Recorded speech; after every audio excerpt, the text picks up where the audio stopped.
Here, Dom, because I just realized that nobody is getting audio. There we go. I just realized that nobody was getting our audio. So good morning, everybody who just missed the first 10 seconds on the stream here. We've got our first group going out on track right now. This is Small Bore, and they are going to be heading out for a 15-minute qualifying session. And we're going to have 15-minute qualifying sessions for our 6 sprint race groups. And then we have our 7th group is our endurance group, the Tarheel Cup Endurance Series. They will have a 15-minute qualifying session as well. We will then break for lunch and then racing all afternoon long. So we want to thank you again. I'm Greg Ginsberg along with Dominic Mandiel. Thank you for joining us here today from a beautiful, dry Virginia International Raceway. I don't want to jinx things this early, Dom, but I've had a very bad track record with the weather the last 7 events that it's been wet. So there we go, and just got word from the professor, Jeff Lucas, that they've got our audio now, so I think we're in good shape. And so we've got this group heading out on track right now for their 15-minute qualifying. We've got, just to run things down, we've got a nice B-Spec field here this weekend, Dom. We've got 6 racers with, I think, highlighted right now by Blair Deffenbaugh, who took a win here at Virginia International Raceway a couple of weeks ago on the Super Tour, his very first Super Tour win, and that was coming off of a podium at the Road Atlanta Super Tour as well. We've got a couple of E-Production drivers out on course right now, Al Pierce and Steve Rose in their Mazda RX-7s, Mark Bradley in his BMW.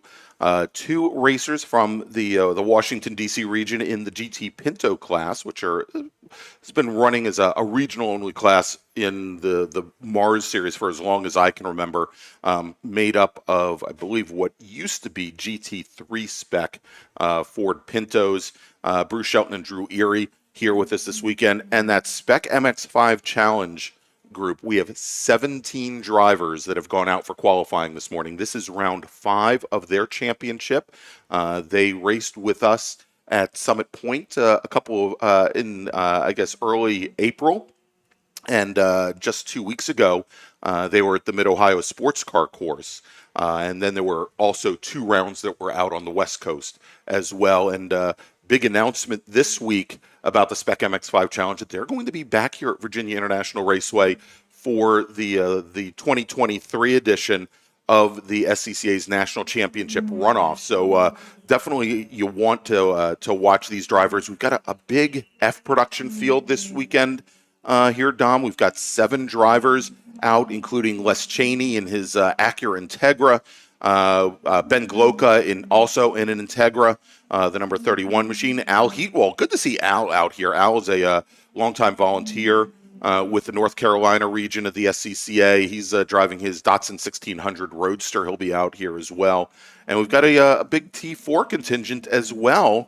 Ron Munnerlin in his Mazda MX-5. We've got Owen Sheffer, Jeff Liller running in T4. We've got Brent Simonson running, and waiting to see if Simonson turns a lap. I know he was having some transponder issues coming into the day, but it's going to be a great day of racing, great morning of racing. Yeah, absolutely. And I was speaking earlier about what you said with the Spec MX-5 making that announcement, having their national championship event being showcased here later this year for the 2023 national championship runoffs. It's also an opportunity, and by the way, they are going to be with the provisional schedule the last group to go, so I think it's going to guarantee that much more people will stay until the end of the event because, with the growing nature of the series, there's a lot of drivers who are going to be coming, going, I think, and even the series is marketed as a driver development series. But that being said, there's a lot of seasoned drivers who have made their way into Spec MX-5 because it is a platform that allows you to showcase your driving ability and what you're able to do on track amongst a lot of drivers who come from a variety of different racing backgrounds. And so people are, I think, really enjoying the platform, and I can see more growth potential throughout the year. Yeah, absolutely, Dom. Hey, real quick, when we're going to now we'll start talking about the actual qualifying and what's happening on track. But before we do, I want to make a call to the grid for our next group. Man, that's loud. All right, attention in the paddock, attention in the paddock. First call to the grid for race group number 2. Those are bracket racers and IT, ITA, ITB, ITC, ITS, IT7, IT7R, Spec RX7, SSM, which is going to be a very big group. Also, Super Touring Light and Super Touring Under. Race group number 2, we'll call it IT, bracket, SRX, Spec RX7, SSM, STL, and STU drivers. Please start heading to the grid. All right, so Dom, let's actually take a look at what's going on course. And of course, if for those of you who are watching from home, we've got the event streaming to both the Washington, D.C. region's YouTube channel as well as the North Carolina region's YouTube channel, at youtube.com @WDCR and youtube.com /@NCR SCCA. So you can go to either one of those and pick up the broadcast. Also, if you're here at the track and if you have trouble hearing the PA system, you can find us on 89.9 on your FM dial. But let's take a look, Dom, and see where we stand here with now about 6 minutes into this 15-minute qualifying session. Yep. So at the moment we have in Spec MX-5, the fastest time so far belongs to Nathan Saxon in the 16 car. His time of 2 minutes 12.415 heads the table. Next up we have Nico Bratz in the 77 car. His best lap a 2:14.248. From there in third currently, Nathan Nicholson driving car number 95. He ran a 2:64. So as these drivers are getting there, continue to get things warmed up, and we are starting to see a number of the Spec MX-5 drivers as well as drivers in a number of our other classes beginning to work together in order to try to move themselves up the order here. All right, and just to give you all a heads up, like we said, this is going to be the 5th round of the championship in Spec MX-5 Challenge. Right now, Wyatt Couch is your current points leader in the championship. Nathan Nicholson, who is our 3rd fastest driver on track currently, is running 2nd in the championship, has 1 win to his name, then AJ Zarcone and Will Robusto, your top 4 currently in what is a national championship series. Just so happens a lot of the drivers from the middle of the country, the East Coast, not all that likely that they were going to be traveling out to Buttonwillow Raceway Park, or I think also a couple weeks ago they were at Thunder Hill. Not likely that they're going to be heading out to the West Coast there. But if we take a look at some of our other classes on track right now, in B-Spec right now, Clayton Condrey out of Gibbonsville, North Carolina. He is driving a Mini Cooper. It's the 138 car. He is currently your fastest driver on track. He's got a 0.12 of a second advantage right now over Richard Osborne. Now, we talked about Blair Deffenbaugh in his Honda Fit, who took that win here just a couple weeks ago on the Super Tour. He has brought his car down the pit lane. We'll have to see if he goes and continues, and looks like he has, but he is quite a bit off the pace right now, almost a half a minute off the pace with 2 flying laps in the books. In E-Production right now, Steve Rose is your fastest driver on track, and Dom getting word that we are going to a black flag condition, that we've got a car off course in a bad position that our stewards want to get picked up. So this is actually, I think, a very good opportunity for us to run down some of the other classes here. As we mentioned, Steve Rose currently your fastest in E-Production. He's got a 5-second advantage on that class field. Bruce Shelton is the only driver who's gone out in GT Pinto. Drew Erie has not set a time. We talked about Spec MX-5 Challenge, and going now to the top of the leaderboard in Spec MX-5 Challenge, Alex Bertignoli. Alex is sitting currently 5th in the championship and is now your fastest driver on track. He's got about a 0.25 of a second advantage on the rest of the Spec MX-5 field. That big F production field, Les Cheney and his the light blue number 33 Acura Integra, he's got a 2.5 second advantage right now over Stephen Layfield and Greg Siegert in T4. Owen Sheffer, currently your fastest driver. He's got a 2-second advantage over Jeff Giordano. Giordano, for a number of years, racing a Ford Mustang, a V6 Ford Mustang in ITR here. In ITS. ITS in the South Atlantic Road Racing Championship ITS class. He's now moved over to a Mazda MX-5. He's from Cary, North Carolina. Currently second fastest. Then Ron Munnerlin, also in an MX-5, third fastest, about 3/4 of a second off of Giordano's times. But again, we are currently under black flag conditions, and we've got our drivers coming down the pit lane right now. So Dom, let me make another call to the grid for our next group.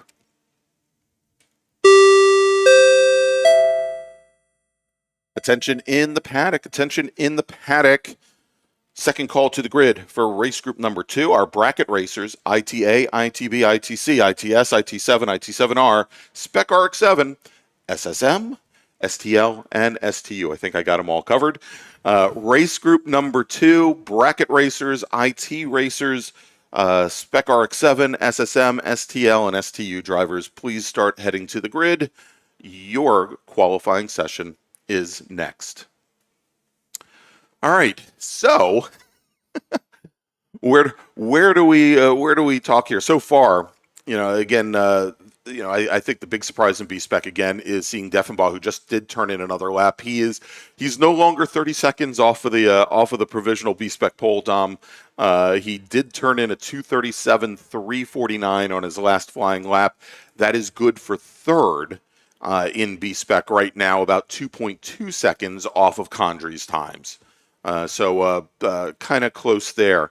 And I think as we take a look, we were talking about Owen Sheffer, the fastest driver in T4.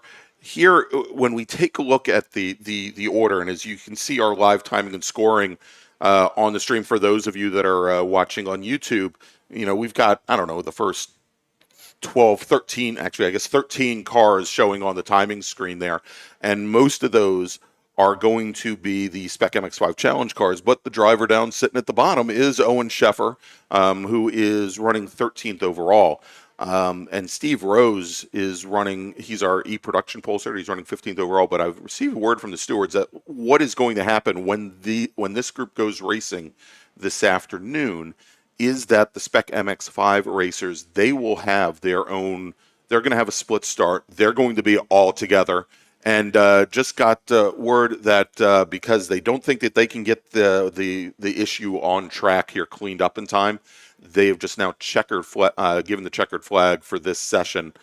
So we'll give you the rundown here. But the Spec MX-5 drivers are going to be grouped together. And they're going to be based on the fact that the fastest driver on track was Bertignoli. They're going to have the first pace car. They're going to be at the front of the field. If they hadn't done that, Owen Sheffer would have had somewhere around 6 cars between he and the next T4 car. In E-Production, Steve Rose would have had 8 cars, 4 rows between he and the next E-Production car. But what's going to happen is, with all those Spec MX-5 drivers now being in the first group, that's going to get rid of a lot of the advantage that those other pole sitters would have built up in, one of the neat things about multi-class racing in the SCCA is, I mean, it's certainly an advantage if you're the pole sitter and the rest of your class is rows behind you. It's if you're the one rows behind, it's certainly a lot more of a challenge. And one of the things about this is that with the Spec MX-5s having their own star, I think it's going to allow, up until they will likely intermingle with traffic from other classes, they're going to be able to have their race, get it settled out a little bit, and then be able to go from there. And then the drivers in the rest of the classes will do the same. And the reason why that's done is because with the speed differentials we can see within a lot of these classes, it's important that at least at the start that they're separated enough where everybody can, for the first several laps, have their own race and then proceed from there. And so everybody can be closer to the drivers that they're competing with in class rather than mixing with a lot of drivers out of from other classes. Right, exactly. And and we'll have to see here. So the MX-5, the Spec MX-5 Challenge drivers at the front of the field were running times in the low to mid 211s. Actually, Bertignoli and Jones were the only 2 drivers in the 211s. Michael Borden at a 211, probably a 212.1. So a bit of a gap there. But I'm looking to see where some of the rest of the field is, we had some of these drivers for example, some of our F production drivers that were running in the 247 range, and some of the B-Spec drivers in the 236 and 237 range. There's a good chance that those Spec MX-5 drivers, long before their race is over, will end up coming up on the back of the field. And so those races this afternoon, they're going to be 10 laps long here at beautiful 3.27 mile, 17 turn Virginia International Raceway. Heaven on earth, as Paul Newman used to say. Today, 10 laps or 25 minutes, whichever comes first. Tomorrow, the races are going to be a bit longer. They're going to be 12 laps or 30 minutes. And that's for our SARRC and MARRS challenge racers. Again, the Tarheel Cup, which is going to be our last race this afternoon. We actually have 2 different races in a race. We've got a sprint race that will be 45 minutes where the drivers are not allowed to take pit stops and they have to stay out on track. And then there is a 65-minute endurance race where each one of the teams, they can change drivers if they want, but there's a 5-minute mandatory pit stop in that 65-minute race. So essentially they'll be on track for an hour.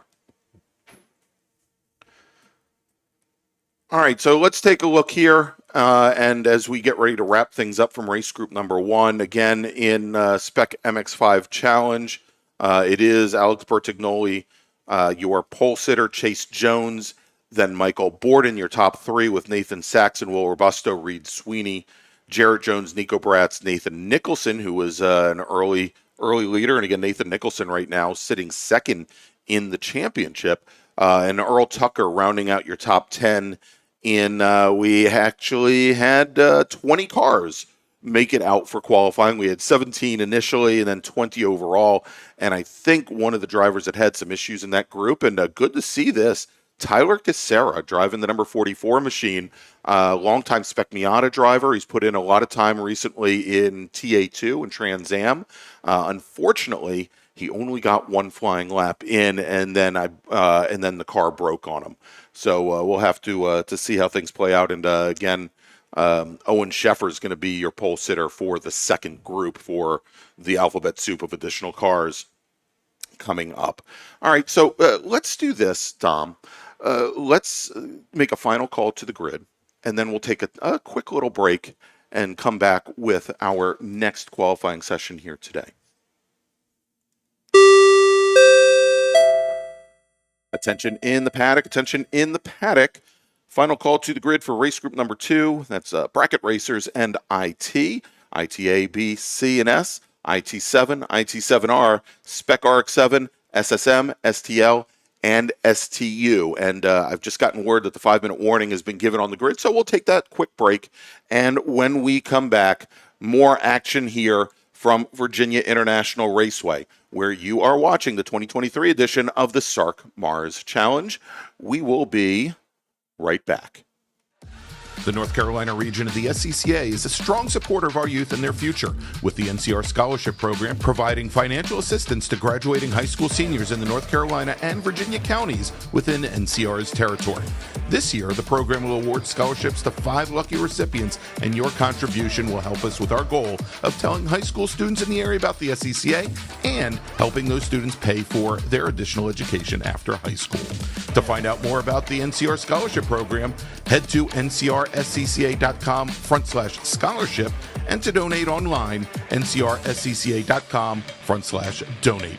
Or, if you prefer to pay by check, please make the check payable to NCR-SCCA SP and mail it to the address on screen.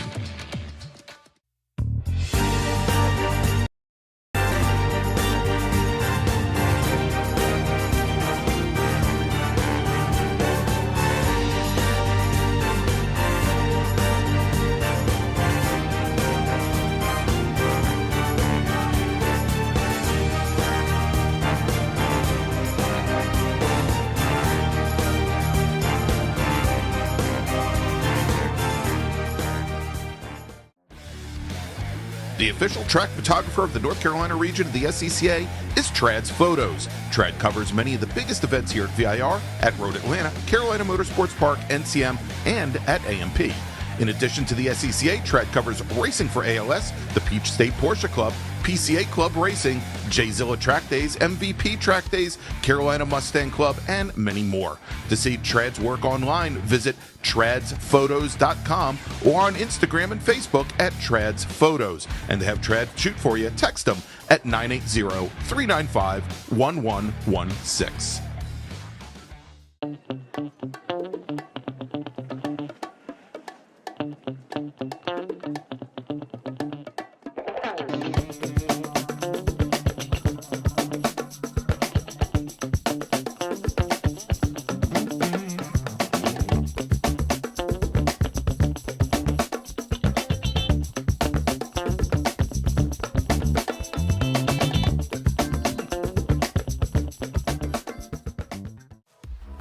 Racing for ALS utilizes high-performance driving events to build ALS awareness and to battle ALS head-on with a triple-target funding model that supports focused pharma research, no placebo clinical trials, and providing assistance to individual ALS patients in need. Every 90 minutes, doctors deliver a new ALS diagnosis. ALS is a progressive and fatal neurodegenerative disease that destroys motor neurons, eventuating muscle weakness, paralysis, and difficulty breathing and swallowing. Most ALS sufferers live just 2 to 5 years after diagnosis, and every 90 minutes, ALS claims another soul. Racing for ALS believes ALS is not an incurable disease, it's just an underfunded one. Our mission is to raise awareness and direct funds to speed a cure. To help find a cure, please go to racingforals.com/donate and make sure to join us at our next event.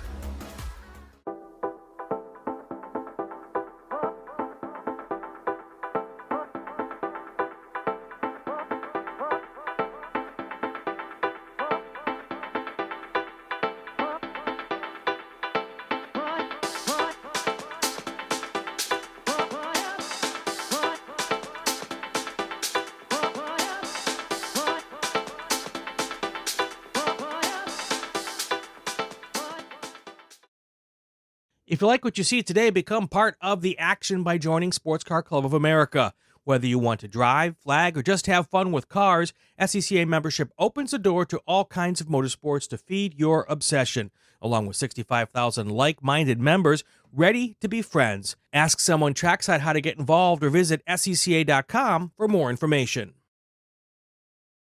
OG Racing carries just what you need to get on the track, from driving suits and shoes to helmets, data and video systems, to your favorite brake pads from Performance Friction, Hawk, and Paget. OG Racing has built its reputation during the last 22 years by providing the best customer service in the motorsports business, and their depth of inventory is second to none when it comes to safety equipment. That's why OG Racing has been the highest volume Sparco dealer for 17 years. Come visit their 12,000 square foot showroom and warehouse located in Sterling, Virginia. Call them at 1-800-934-9112 or order online at ogracing.com.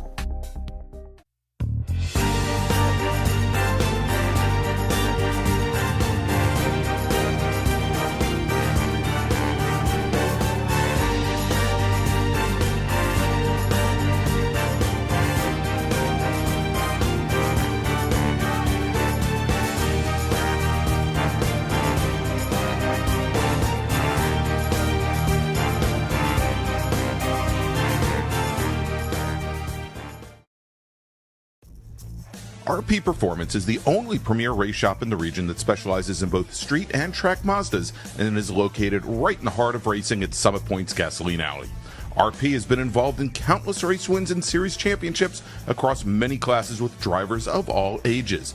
Not just a full-service shop, RP has been helping drivers with their individual racing and other track event needs for over 30 years, providing trackside support, arrive and drive packages, as well as race car transport services. And they're known for its help all attitude.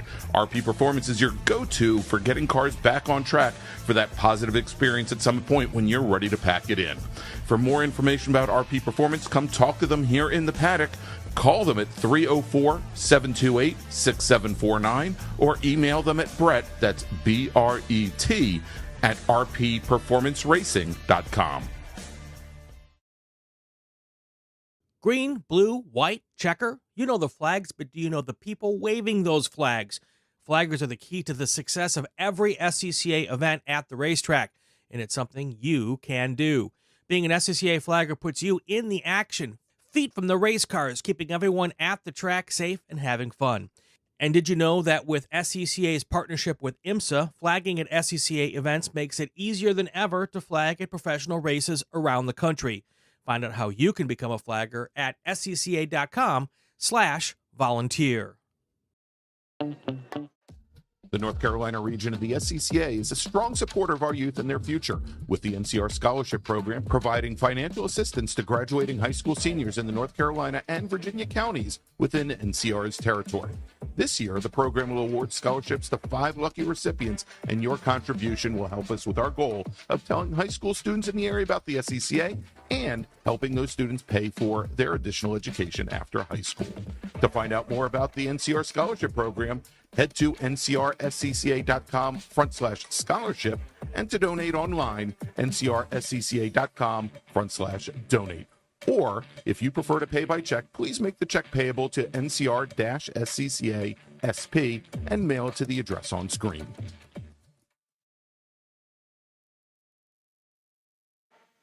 All right, and we are back here at beautiful Virginia International Raceway for the 2023 edition of the SARRC MARRS Challenge. I'm Greg Ginsberg along with Dominic Mandiel, and we've got our second group, Dom, heading down the pit lane now. They're going to be starting their outlap, and this is, of course, a group near and dear to my heart. It's all of our improved touring racers. But having raced in ITA for a number of years, and the Northeast Division and the Southeast Division, really the strongest pockets in the country of IT racers traditionally over the years.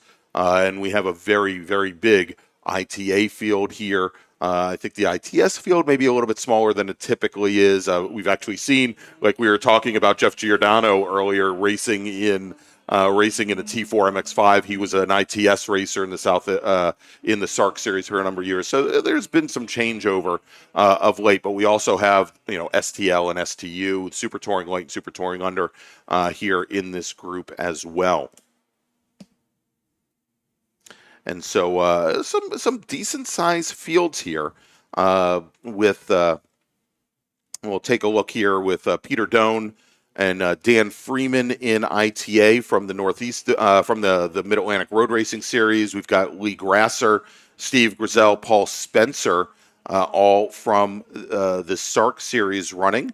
And let's see, I think we've got a few more drivers just now coming across the stripe. Joel Gambino, who's a multi-time MARRS champion in ITA, out racing with us, and Grayson Upchurch as well.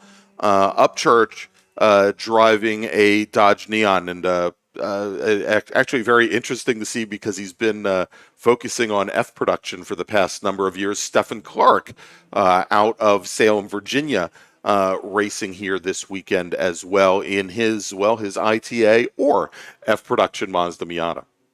And Greg, speaking of Grayson Upchurch, the car that he is running was driven by Peyton Johnson in our Washington D.C. Region Driver School, which we were both present for. Right. And so and I believe that chassis was also one that is in the family, was raced in the 90s at the runoffs yes. as a production car as well. As a production car, okay, not as a showroom stock car. Very, very interesting. And I was talking to Peyton because Peyton is a flagger for the North Carolina region, for our host region. By the way, I want to thank the great folks from the North Carolina region of the SCCA for making us feel so welcome here this weekend. And Peyton is scheduled to run that Dodge Neon at a Roebling Road regional race in just a couple of weeks. So he has been asking many, many questions of the crew chief to ensure that machine makes it through this weekend. So let's see here in ITA. Actually, we are now up to 9 racers in Spec MX-5, which is a regional only class for the Mid-Atlantic Road Racing Series. Joe Manowski, who is the DC region's chief of tech, just acquired this car. He's out of Ferrum, Virginia, and is racing this season. Alex Cumming, also out on track. He's in the number 24 machine in STU. And here are 2 machines in this, that I think might be, two machines that we want to look at this weekend because they're going to play, I think, a big part at the national championship runoffs this year. Mark Liller, who finished third in STU at the 2017 runoffs and was leading this past year here when the runoffs were at Virginia International Raceway in 2022, but incredibly damp track and somebody oiling down the track, all that kind of conspired against Mark, and he finished further back in the field. Darren Treacle in his BMW 325, that's an E36 or probably an E46 BMW, also looked for him to be very, very strong this season.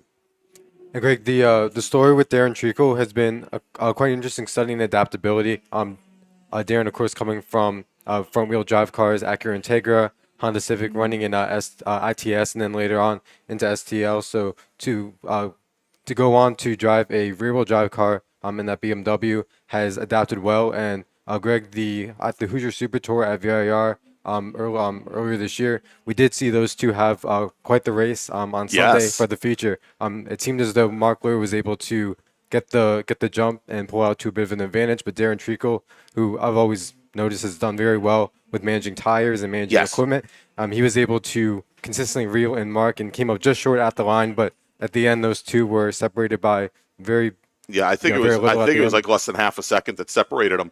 And the one thing about that Neon is it's been known, and sorry Chris Childs, because I know actually he's on track, he won't hear this. Chris Childs from Angry Sheep Motorsports looks after both Treacle's and Liller's cars. The Dodge Neon has been a bit of a fragile machine over the years, and I think they're running out of transmissions to put in that car. But here in STL, Chuck Hines, who is your provisional pole sitter for the entire group, he just put in a 214 flat. We've got a 9-car field currently in STL. Brian Hooper, who used to run in ITA in a Honda CRX, has been racing in Integra for quite some time now. Hooper had some issues at the Super Tour here back in early April. So we'll see how well that Integra holds up this weekend. Hines, also a former IT racer, used to race ITS in the South Atlantic Road Racing Championship, and now he is running in STL. Steve Eckrich, great to see Steve out in Mazda RX-7. He's out of Fletcher, North Carolina. He is representing the Central Carolina region of the SCCA. And Steve, former regional executive for CCR, has been putting in a lot of time over the past number of years in coordinating hill climbs. But he is racing, I believe, the orange Mazda RX-7 that used to be owned by Bowie Gray, and I think it is a former Speed Source car. Of course, Steve worked for a number of years for Speed Source. In IT7, we've got Martin Reiter, Robert Mitchell, and ITS right now, your fastest driver on track, Justin Deffenbaugh. We saw Blair earlier in his B-Spec Honda Fit. Justin racing his Acura Integra. He's out of Raleigh, North Carolina. Mike Cottrell, second fastest. And in SSM, we are seeing a good-sized SSM field here, Dom. Neil O'Rourke, currently your fastest driver on track. SSM for NA Miatas, 1.6-liter Miatas. I would call them a slightly more basic setup from what you see normally in Spec Miata, but also sealed engines with them, and they have to dyno to a very limited range of power. But it's O'Rourke, Maloney, David Weibel, Scott Krastik, and Jamison Huffman, your top 5 in a 13-car field. And let's do this, Dom. Let me make a call to the grid for our next group.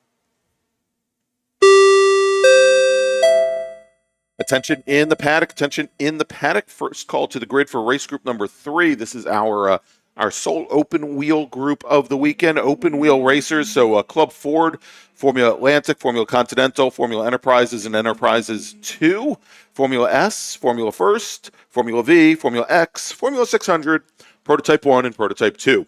Race group number 3, our open wheel drivers, if you could please head to the grid. And Greg, while you were making that announcement, we did have a bit of a change at the front. Although not the very front. Currently, your provisional pole sitter overall is Darren Treacle in that number 70 BMW. Best time of a 2-minute 7.876. But Mark Lohr jumps up to second place in his Dodge Neon. He runs a time of 209 643. So still about 2 seconds and a little less than 2 seconds separating them, but Lohr definitely using some draft advantage, as we do have one of our, I believe that's Nick Chivoli in our bracket, Scion, making his way onto the track.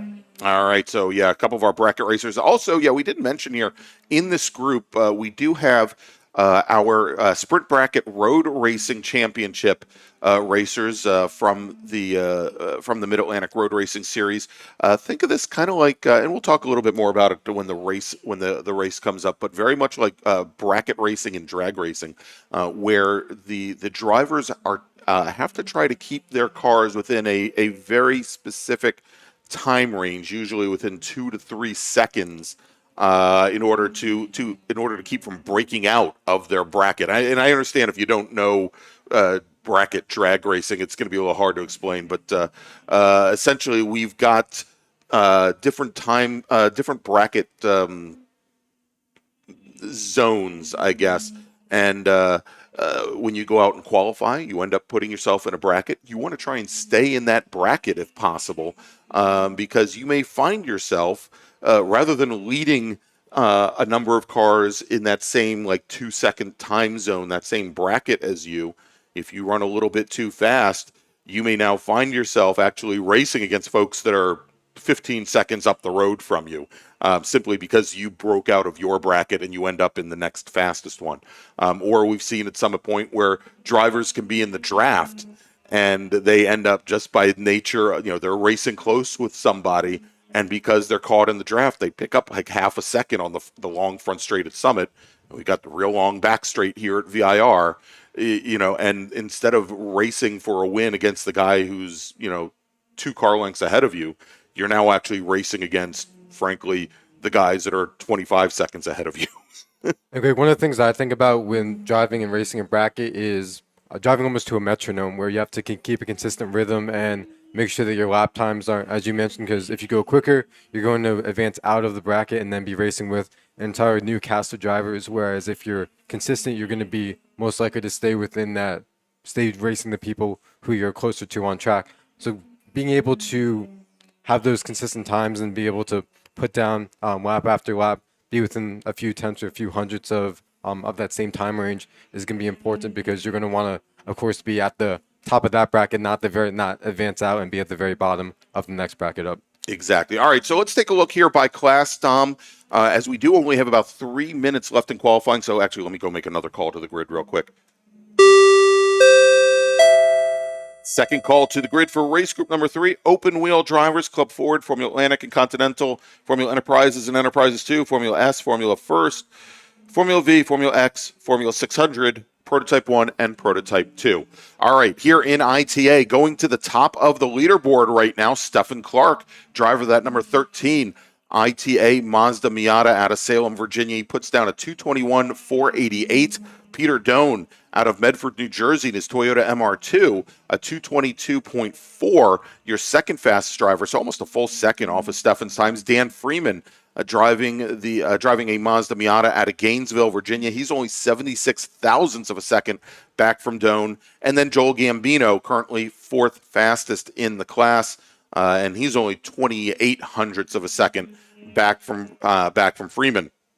In Spec RX-7, Joe Manowski with an over 8 second advantage now over Alex Cumming. In STU, big change here in just the last few moments. Mark Liller, as the checkered flag is now going to be displayed for our next drivers by. Last flying laps will count, but Mark Liller now moves to the top of the leaderboard with a 207.170. He is now your provisional pole sitter for the entire group. Darren Treacle, 7 tenths back, so a big swing there in just one lap, where Treacle had almost a second and a half on Liller, and now Liller with almost 7 tenths. That Dodge Neon, it may not be the best handling car, but it is an absolute rocket ship in a straight line. It's it is a car that I think is really built for the long straightaways here at VIR. In STL, Chuck Hines is your provisional pole sitter.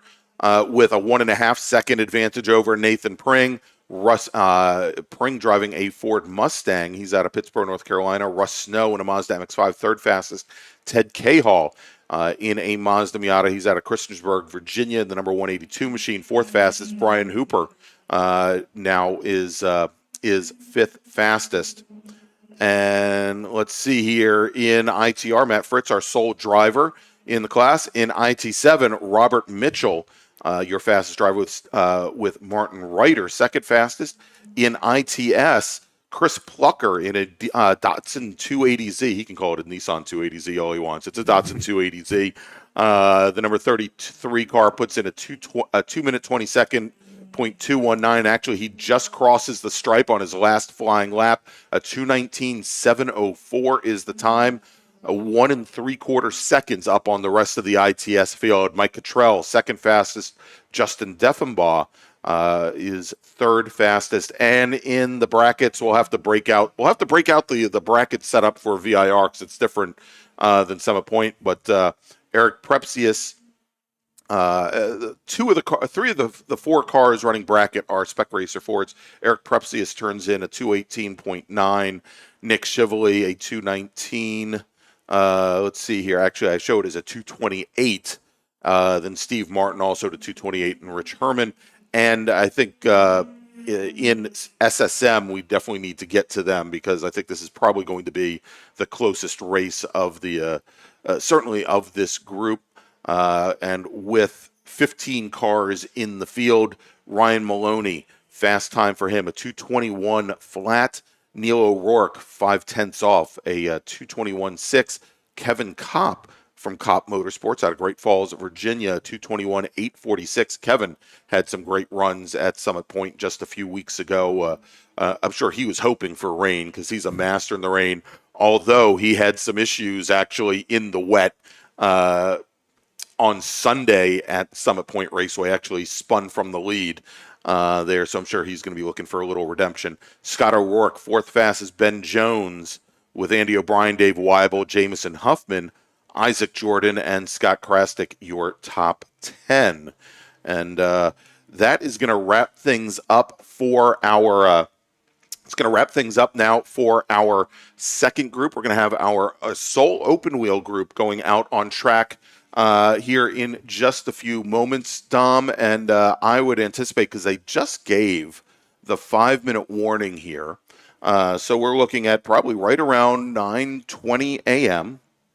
Will be when these drivers are going to go out. Let's go. We'll take another little break. That'll give me some time to drink some water or drink some coffee because I don't seem caffeinated enough right now. But we will be right back here at Summit Point Raceway for the 2023 Hoosier Racing. Did I say Hoosier Race? Oh my God, I am all kinds of messed up here. We're going to be right back with The North Carolina region of the SCCA. We'll be right back with the 2023 SARRC MARRS Challenge. Oh my gosh. The North Carolina region of the SCCA is a strong supporter of our youth and their future, with the NCR Scholarship Program providing financial assistance to graduating high school seniors in the North Carolina and Virginia counties within NCR's territory. This year, the program will award scholarships to 5 lucky recipients, and your contribution will help us with our goal of telling high school students in the area about the SCCA and helping those students pay for their additional education after high school. To find out more about the NCR Scholarship Program, head to ncrscca.com/scholarship, and to donate online, ncrscca.com/donate. Or, if you prefer to pay by check, please make the check payable to NCR-SCCA SP and mail it to the address on screen.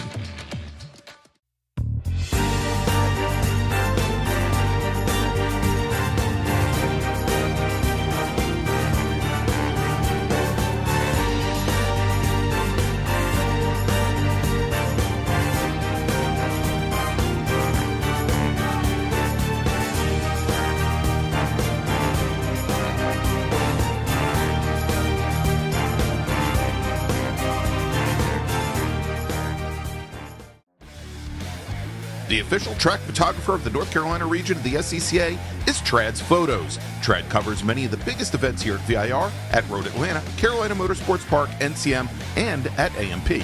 In addition to the SCCA, Trad covers racing for ALS, the Peach State Porsche Club, PCA Club Racing, J-Zilla Track Days, MVP Track Days, Carolina Mustang Club, and many more. To see Trad's work online, visit tradsphotos.com or on Instagram and Facebook at Trad's Photos. And to have Trad shoot for you, text them at 980-395-1116.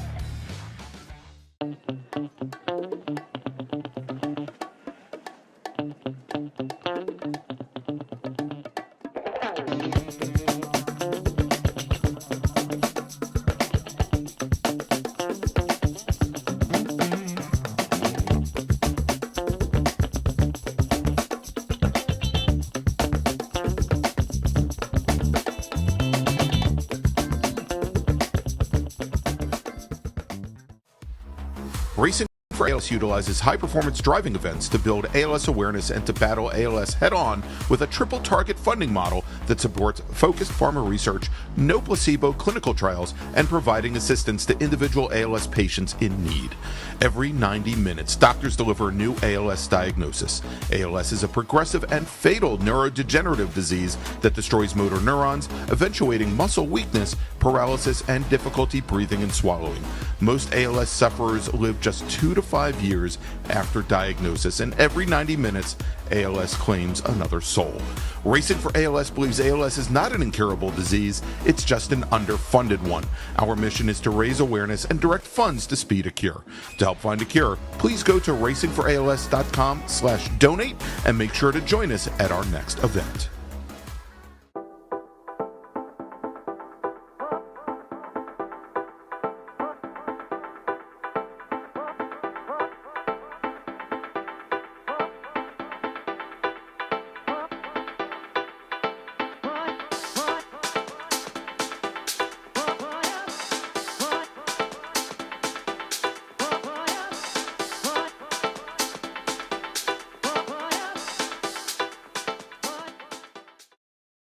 If you like what you see today, become part of the action by joining Sports Car Club of America. Whether you want to drive, flag, or just have fun with cars, SCCA membership opens the door to all kinds of motorsports to feed your obsession, along with 65,000 like-minded members ready to be friends. Ask someone trackside how to get involved or visit scca.com for more information. OG Racing carries just what you need to get on the track, from driving suits and shoes to helmets, data and video systems, to your favorite brake pads from Performance Friction, Hawk, and Paget. OG Racing has built its reputation during the last 22 years by providing the best customer service in the motorsports business, and their depth of inventory is second to none when it comes to safety equipment. That's why OG Racing has been the highest volume Sparco dealer for 17 years. Come visit their 12,000 square foot showroom and warehouse located in Sterling, Virginia. Call them at 1-800-934-9112 or order online at ogracing.com.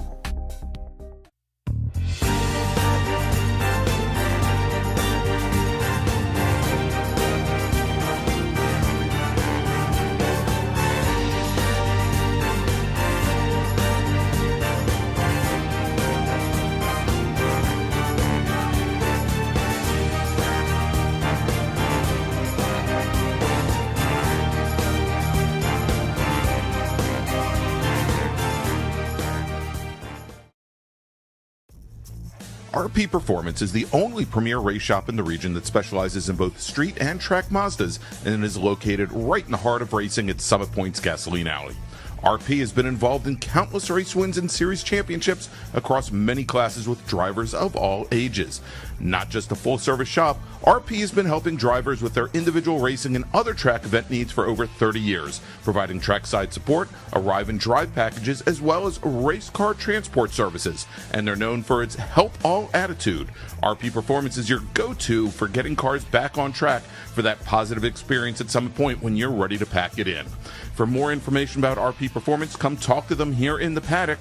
Call them at 304-728-6749 or email them at Brett, that's B-R-E-T, at rpperformanceracing.com. Green, blue, white, checker. You know the flags, but do you know the people waving those flags? Flaggers are the key to the success of every SCCA event at the racetrack, and it's something you can do. Being an SCCA flagger puts you in the action, feet from the race cars, keeping everyone at the track safe and having fun. And did you know that with SCCA's partnership with IMSA, flagging at SCCA events makes it easier than ever to flag at professional races around the country? Find out how you can become a flagger at scca.com/volunteer.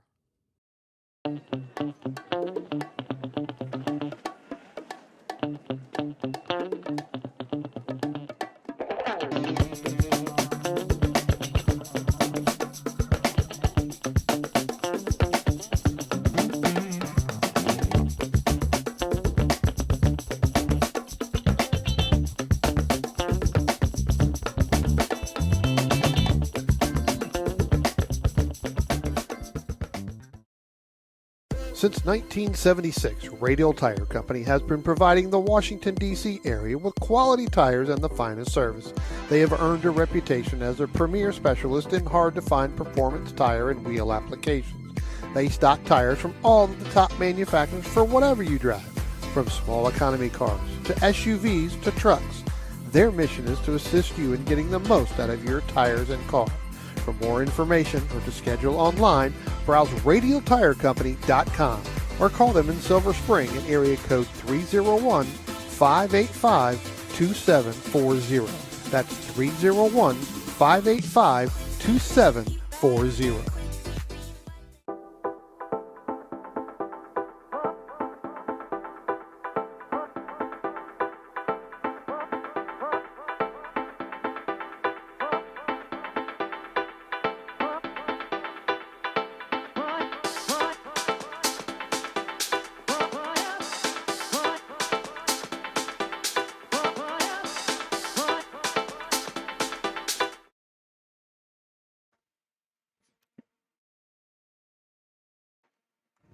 And we're back here at Virginia International Raceway for the 2023 SARRC MARRS Challenge, not the Hoosier Racing Tire SCCA Super Tour. That'll be next week for me from Portland International Raceway. But real quick, Dom, why don't we show everybody what we've got coming up in the MARRS series? Of course, we are broadcasting here both to the Washington, D.C. region's YouTube channel as well as the North Carolina region's YouTube channel. But we've got a number of events for those of you, if you like what you see, that we will be broadcasting to the Washington, D.C. region YouTube channel. Coming up, we are covering the entire Mid-Atlantic Road Racing Series with the exception of the pit race round. So we're going to be at New Jersey Motorsports Park at the end of the month and then back at some point in June. We're also going to be covering the newly revived Devil in the Dark 12-hour endurance race at New Jersey Motorsports Park. That is in August. And a number of events all the way through through October, through the end of the racing season for the Northeast Division. So definitely want you to join us. But coming up now, Dom, and heading out on track is our sole open wheel group of the weekend, and this is. Our larger open wheel cars, our smaller open wheel cars, also our prototype racers. And, as we're watching drivers go by us, it looks like we're going to have a very nice Formula Enterprises 2 field, as I think a number of drivers are here looking to do some, and I think we're going to see this for a lot of racers here, looking to get some test and tune time in for the national championship runoffs that for the second year in a row is going to be hosted here by the North Carolina region of the SCCA here at Virginia International Raceway. Okay, going to the FE2, two of the cars that came by our window here that I saw roll were Jameson and Justin Huffman, father and son, right? Who did share 2 weeks ago a great race at Summit Point for the April MARRS opener. And Jameson Huffman ended up, I believe, starting on the outside of the front row for both races, but ended up jumping Dad at the start and days, being yeah. able to open up a margin each time, and then ended up with a new Summit Point track record That's at right. the end, 1:10.770, I believe it was. Yeah, exactly. Yeah, he dropped. His father was the previous owner of the track record. Justin, the father, had just set a new track record at Summit and FE2 at the Summit Point Majors earlier in the month. Yeah, it was early April, and Justin dropped it by like 2.5 seconds almost. Now both drivers, I think, we probably could have seen a little bit more time from both of them, because the following weekend, last weekend, they had to have those cars ready to go for the pit race majors. And so they were, certainly not pushing the cars to the ragged edge, knowing that actually the majors, as both racers do intend on competing at the runoffs, that they have those cars ready to go. But we are going to have right now an 8-car Formula Enterprises 2 field, and I think the class of the field right now rolling off was the last driver to roll off, and that is Russ Turner. Driver of the number 32 machine from Montpelier, Virginia, started off, I believe, on the front row at the runoffs this past year, and is certainly, I think, one of the favorites to win in FE2, also in Spec Racer Ford for that matter. Later on the season, we've got David Flint, and we talked about the two Huffmans. Kelton Jago is out here as well. His wife was just on track in SSM, and he is now out in his Formula Enterprises 2 machine. He is looking, if you just saw our cameras, I think we had the 121 machine just pull into the south paddock. Actually, that might be the 21 machine, Todd Parks, in his prototype 1 machine. But Kelton, I just said, I think he's been talking that the motor in his car is somewhat soft. Well, after one flying lap, he's your provisional pole sitter. So we'll see. We'll see how soft that motor really is. And let's see here. We've got a single Formula V. It's Gary Slayer out of Ellicott City, Maryland, and I think we're used to seeing his. I guess this is his son. I guess.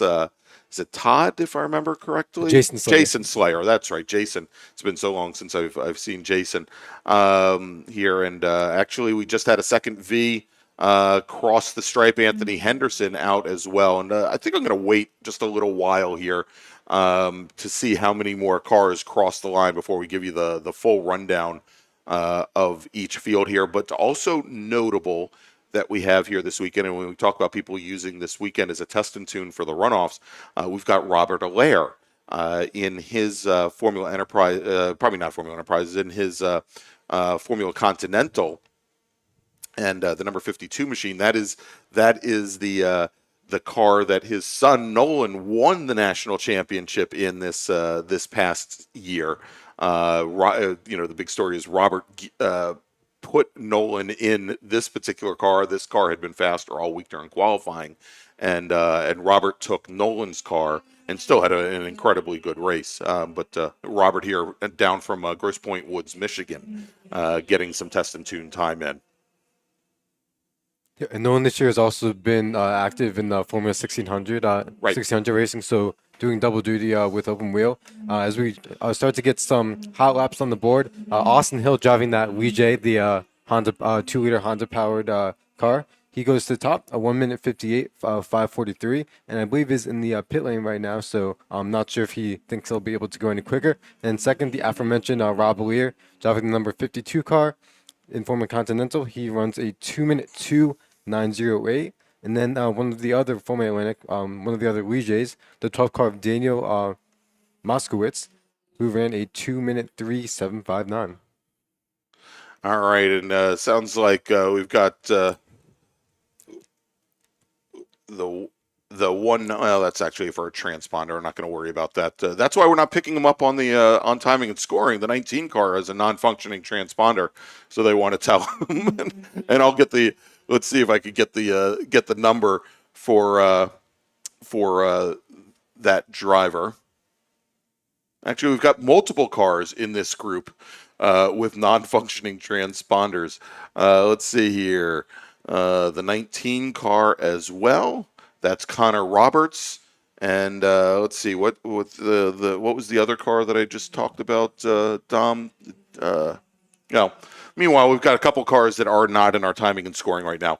But in the meantime, let's do this, Dom. Let's make a call to the grid for our next Miata-filled group.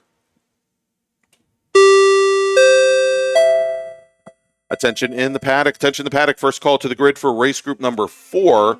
That's Spec Miata, SMSE, SMT, and SMSET. All y'all Miata drivers, SM, SMSE, SMT, and SMSET. If you could please start heading to the grid, your group is next. All right, so jumping up now, and actually not jumping because he had already set the fast lap. Austin Hill in that Ligier, and we should mention it's although he is running Formula Atlantic, that is a Formula 3 machine, one of the homologated Formula 3 machines that runs in I guess is not FRP. I'm trying to remember what they're actually calling the F3 series now. Formula Regional Americas. That's right, Formula FRA, Formula Regional Americas. So he is your fastest driver at a 153.734. Then Carl Lennox Barbrew, second fastest in that class, and an old Swift DB4, about 3 seconds back. And then Jim Booth, also in Ligier Formula 3 machine, third fastest car. We had a machine that went off over by Station 1. And I think you can actually see in our camera there on the left-hand side, I think we may have some emergency vehicles responding to that. We'll take a look here, and I think that was Connor Roberts in the 19 machine in his Formula S, his USF 22 machine. But we'll track that. And again, Connor was one of our drivers with transponder issues, and seeing now where our timing and scoring folks are putting his times in manually. So we'll continue to keep track of that. And then we're going to jump over to looking at FE2. And Russ Turner on that last lap was able to go to the top of the board with a 153 flat, leading in overall and in FE2. Running in second currently is the 145 of Brian Yates, who also is raced in a Prototype 2, I believe in a West chassis. He runs a 155.217. And then we had Eric Cruz driving the 86 car. His best lap is a 156.228. So the FE2 driver is getting some times here as Kelton Jago goes fourth quickest in FE2. That's right. All right, getting word now, Frank Clark in his Van Diemen ESR, that's our sole P2 machine out on track, having some issues with that car. We've got the corner workers covering him with a white flag as he tries to limp it back to the pits. And let's see here. Yeah, and so corner workers checking that out, and it sounds like he may have just now made it back to the pits. The number 62 Formula 600 machine just came down the pit lane. That's Harrison Southworth, our sole Formula 600 driver. He's driving a QRE Invader he's at a Gloucester, Virginia, and it looks like let's see, did he head back out on track? I don't believe so. Looks like he may have headed back behind the wall. I probably ought to look at one of our cameras here, which would show me that. But there we go. So in Formula V right now, Anthony Henderson is your fastest driver in the class. It is right now he and Gary Slayer, 1.3 seconds separating those two drivers. In Prototype 1, Todd Parks in his Critter has got his car back up and running after that early issue where he had put it onto the south pit lane. He's got a 205 flat. He's 11 seconds up on John Lindquist at the moment. We've talked about Formula Atlantic and Formula Enterprises 2. Looks like Russ Turner has just set another fast lap, and he is now 2.7 seconds up on the field. And you see now, if you look at our Turn 1 and NASCAR turn camera, that is that prototype car of Frank Clark, the Prototype 2 Van Diemen, now heading back behind the wall. Looks like his session is now done. as we've got about 3 minutes left. Dom, let me make another call to the grid for our next group. Attention in the paddock, attention in the paddock. Second call to the grid for race group number 4, Spec Miata, SMSE, SMT, and SMSET. If you could please start heading to the grid. Race group number 4, Spec Miata, SMSE, SMT, and SMSET. Please head to the grid. And want to, of course, welcome everybody that is joining in to watch here, both on the North Carolina Region SCCA and the Washington, D.C. Region SCCA YouTube channels. And if you like what you see here today, I'm going to ask you, if you haven't done so already, please go ahead and hit that subscribe button so you can find out every time we go live. But almost as important, smash the thumbs up button. That will help our videos get viewed, our races, SCCA races, get viewed by many more people, even non-SCCA members. The more people we know about the great things that we do, the better. So go ahead and do that, and of course, click on the notification bell. We'll tell you every time that we go live. And want to thank you all for joining us here this weekend. All right, so we now have just about 2 minutes remaining here on. Actually, I think we've got less than 2 minutes remaining on the clock. Let me try and track this down here. As it looks like my live timing had just frozen up for a moment, but yeah, there we go. And Russ Turner, your fastest driver on track. We've got about a little bit less than a minute and a half now on the clock.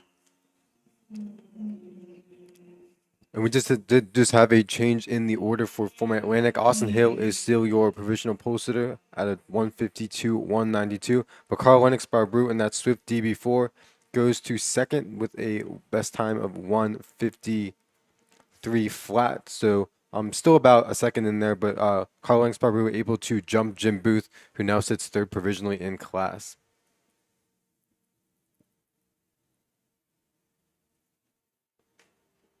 As we have one of our Club Fords making their way out onto the track. That's going to be the number 2 car as we get our timing up. That's going to be Ken Maynard in that very nice Lotus Racing inspired livered machine making his way out onto the track.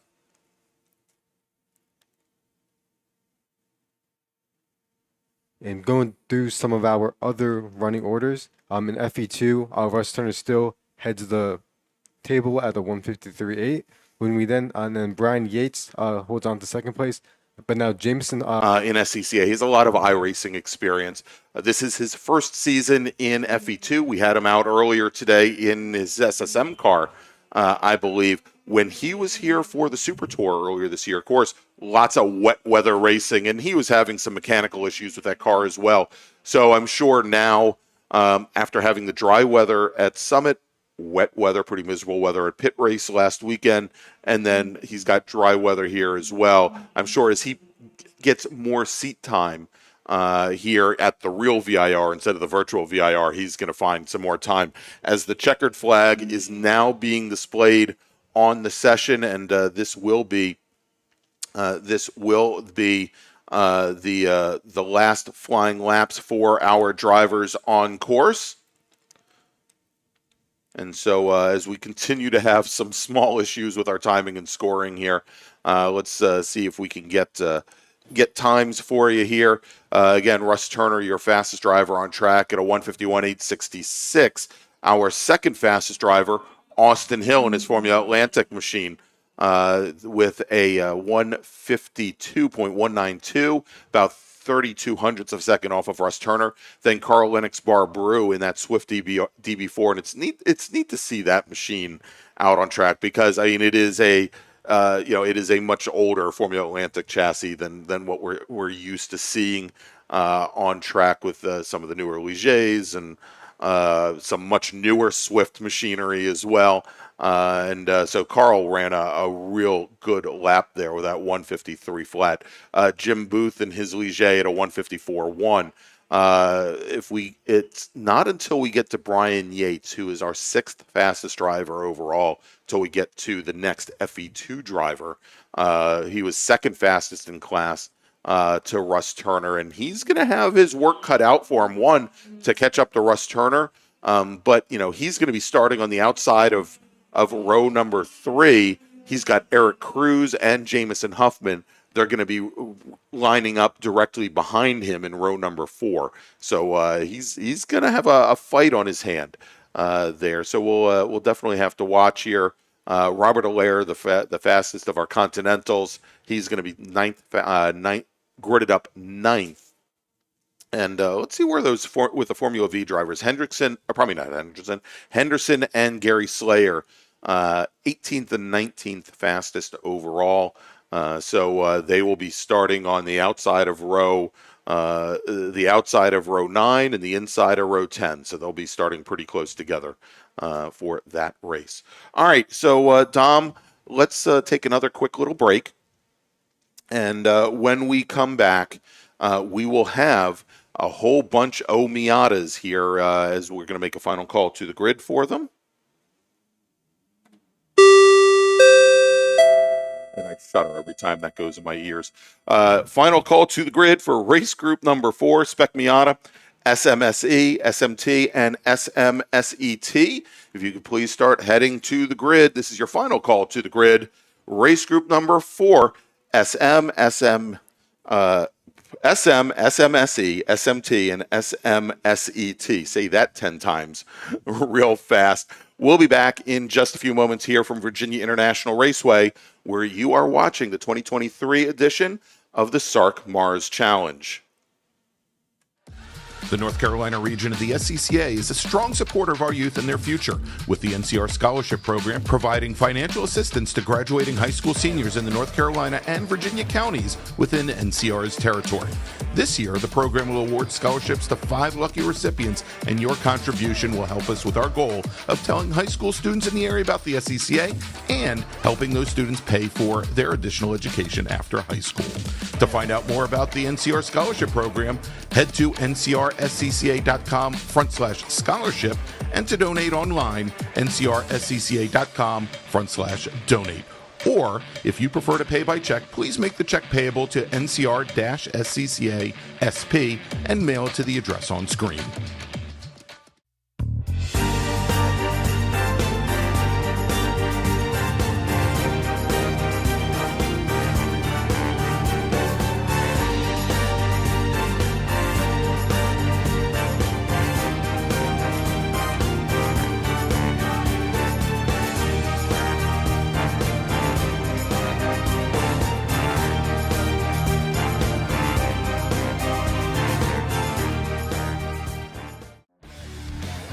The official track photographer of the North Carolina region of the SCCA is Trad's Photos. Trad covers many of the biggest events here at VIR, at Road Atlanta, Carolina Motorsports Park, NCM, and at AMP. In addition to the SCCA, Trad covers racing for ALS, the Peach State Porsche Club, PCA Club Racing, J-Zilla Track Days, MVP Track Days, Carolina Mustang Club, and many more. To see Trad's work online, visit tradsphotos.com or on Instagram and Facebook at Trad's Photos. And to have Trad shoot for you, text them at 980-395-1116.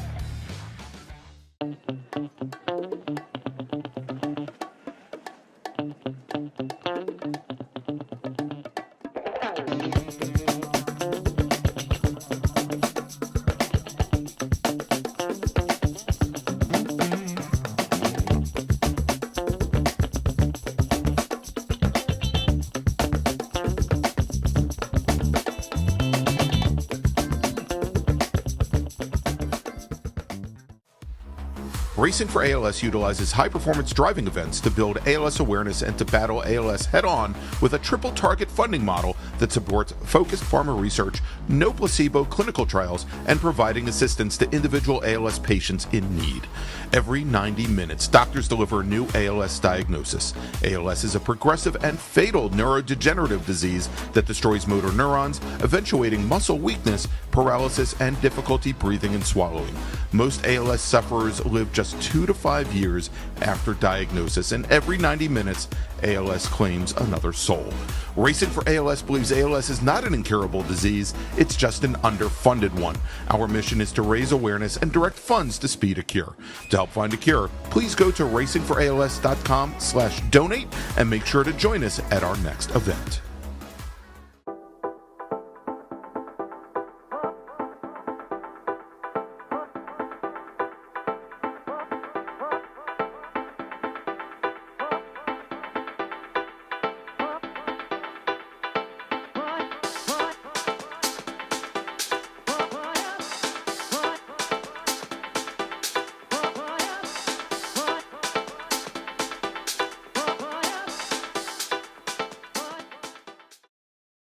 If you like what you see today, become part of the action by joining Sports Car Club of America. Whether you want to drive, flag, or just have fun with cars, SCCA membership opens the door to all kinds of motorsports to feed your obsession, along with 65,000 like-minded members ready to be friends. Ask someone trackside how to get involved or visit scca.com for more information. OG Racing carries just what you need to get on the track, from driving suits and shoes to helmets, data and video systems, to your favorite brake pads from Performance Friction, Hawk, and Paget. OG Racing has built its reputation during the last 22 years by providing the best customer service in the motorsports business, and their depth of inventory is second to none when it comes to safety equipment. That's why OG Racing has been the highest volume Sparco dealer for 17 years. Come visit their 12,000 square foot showroom and warehouse located in Sterling, Virginia. Call them at 1-800-934-9112 or order online at ogracing.com.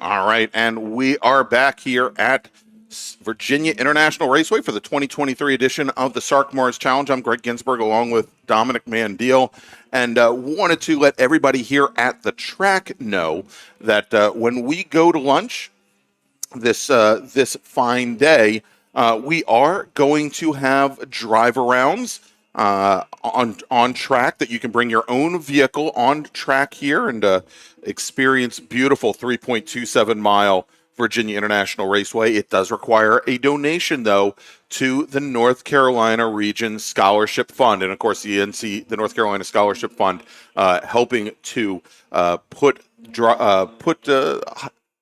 students through college, and also to give the gift of motorsports to high school students around the region in which the North Carolina region of the SCCA serves.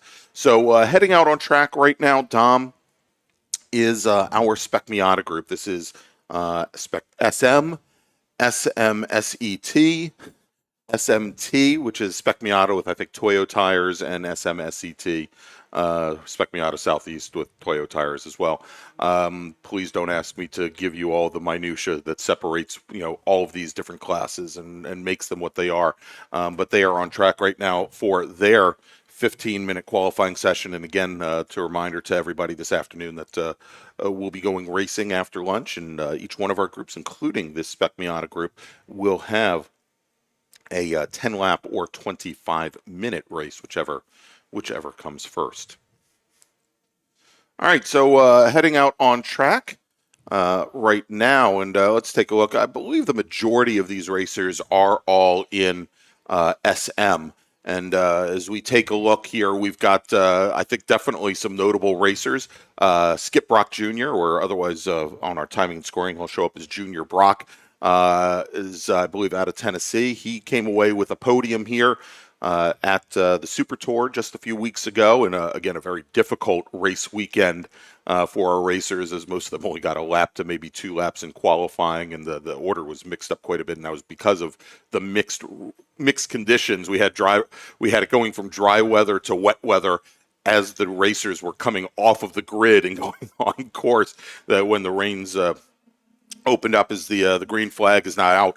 Rob Hines, who took the win both days at the Summit Point Majors a couple of weeks ago, driving the number 4 machine. He finished second on the, probably third on the podium at Road America a couple years ago, and a very good national championship run off for him. I guess that was in 2021, where he finished third both in T3 and also in Spec Miata. He is a former national champion in T3, and he is out here as well. Nick Bruni, surprise, surprise, our reigning national champion in Spec Miata, is in the field here today. Also, Mike LaMena, will have to see how he handles things. But a lot of drivers here that have a lot of time behind the wheel, not only in Spec Miatas but also here in at Virginia International Raceway. Lauren Brailier out racing as well. Lauren running the number 76 machine. She's out of Clemens, North Carolina.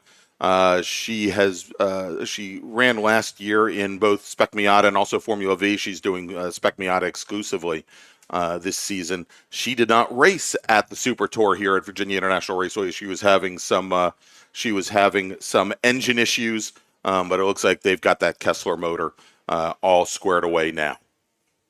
Another driver wanted to allude to the number 5 of Antonio Abram, currently studying in Georgia at university, and is and had his first majors win last year. That came at Michelin Raceway Road Atlanta, and right now is definitely getting some scholarship help to help him along his motorsports endeavors. So great to see Antonio out here. He finished 9th at the run-ups here last year. Was able to weather the.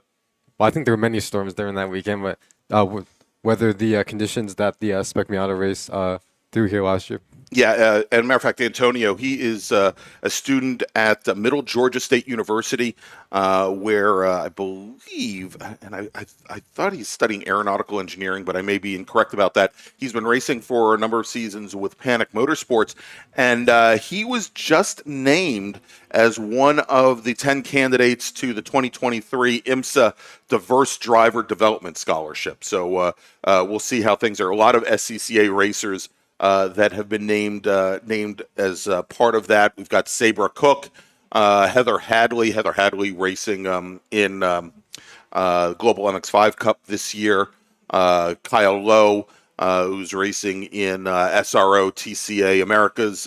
Bailey Monette, who is our 2022 national champion in Formula Enterprises too. He is a candidate as well, and Brad Perez, who has been racing in the South Atlantic as part of the SARRC series, only raced in Spec Miata up until 2020, so he's been out of it for a couple of years. But he's right out of NASCAR way. He's from Kannapolis, North Carolina. So a lot of drivers here that are looking for that scholarship.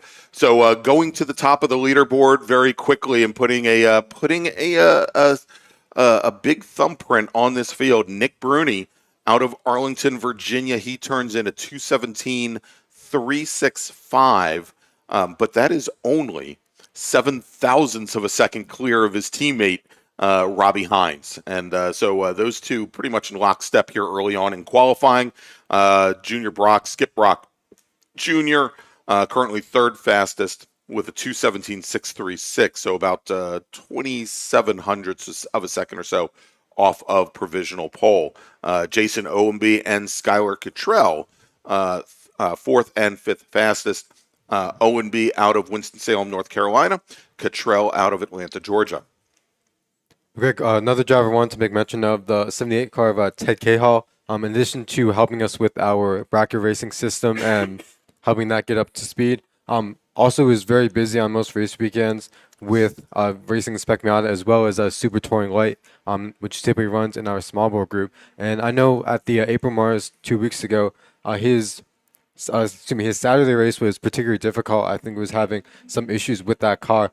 However, Sunday went much more smoothly. He was able to finish, I believe, fifth in that event. So he definitely was able to collect the pieces back. And also very cool with, as we see our front two in Spec Miata running nose to tail. And as we say that, Greg, Rob Hines in the number 4 car does go quicker with a 2:16.272. They actually run identical lap times. Identical lap, and well, you can pretty much guess that because they were locked bumper to bumper, and I imagine they were locked bumper to bumper pretty much around the entire course. Yeah, they both run that 2:16.272.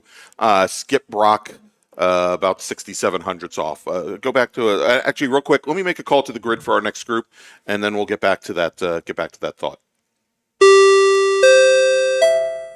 Attention in the paddock. First call to the grid for race group number 5. Spec Racer Ford and Spec Racer Ford Gen 3. If you can please start heading to the grid. Spec Racer Ford and Spec Racer Ford Gen 3. Please start heading to the grid.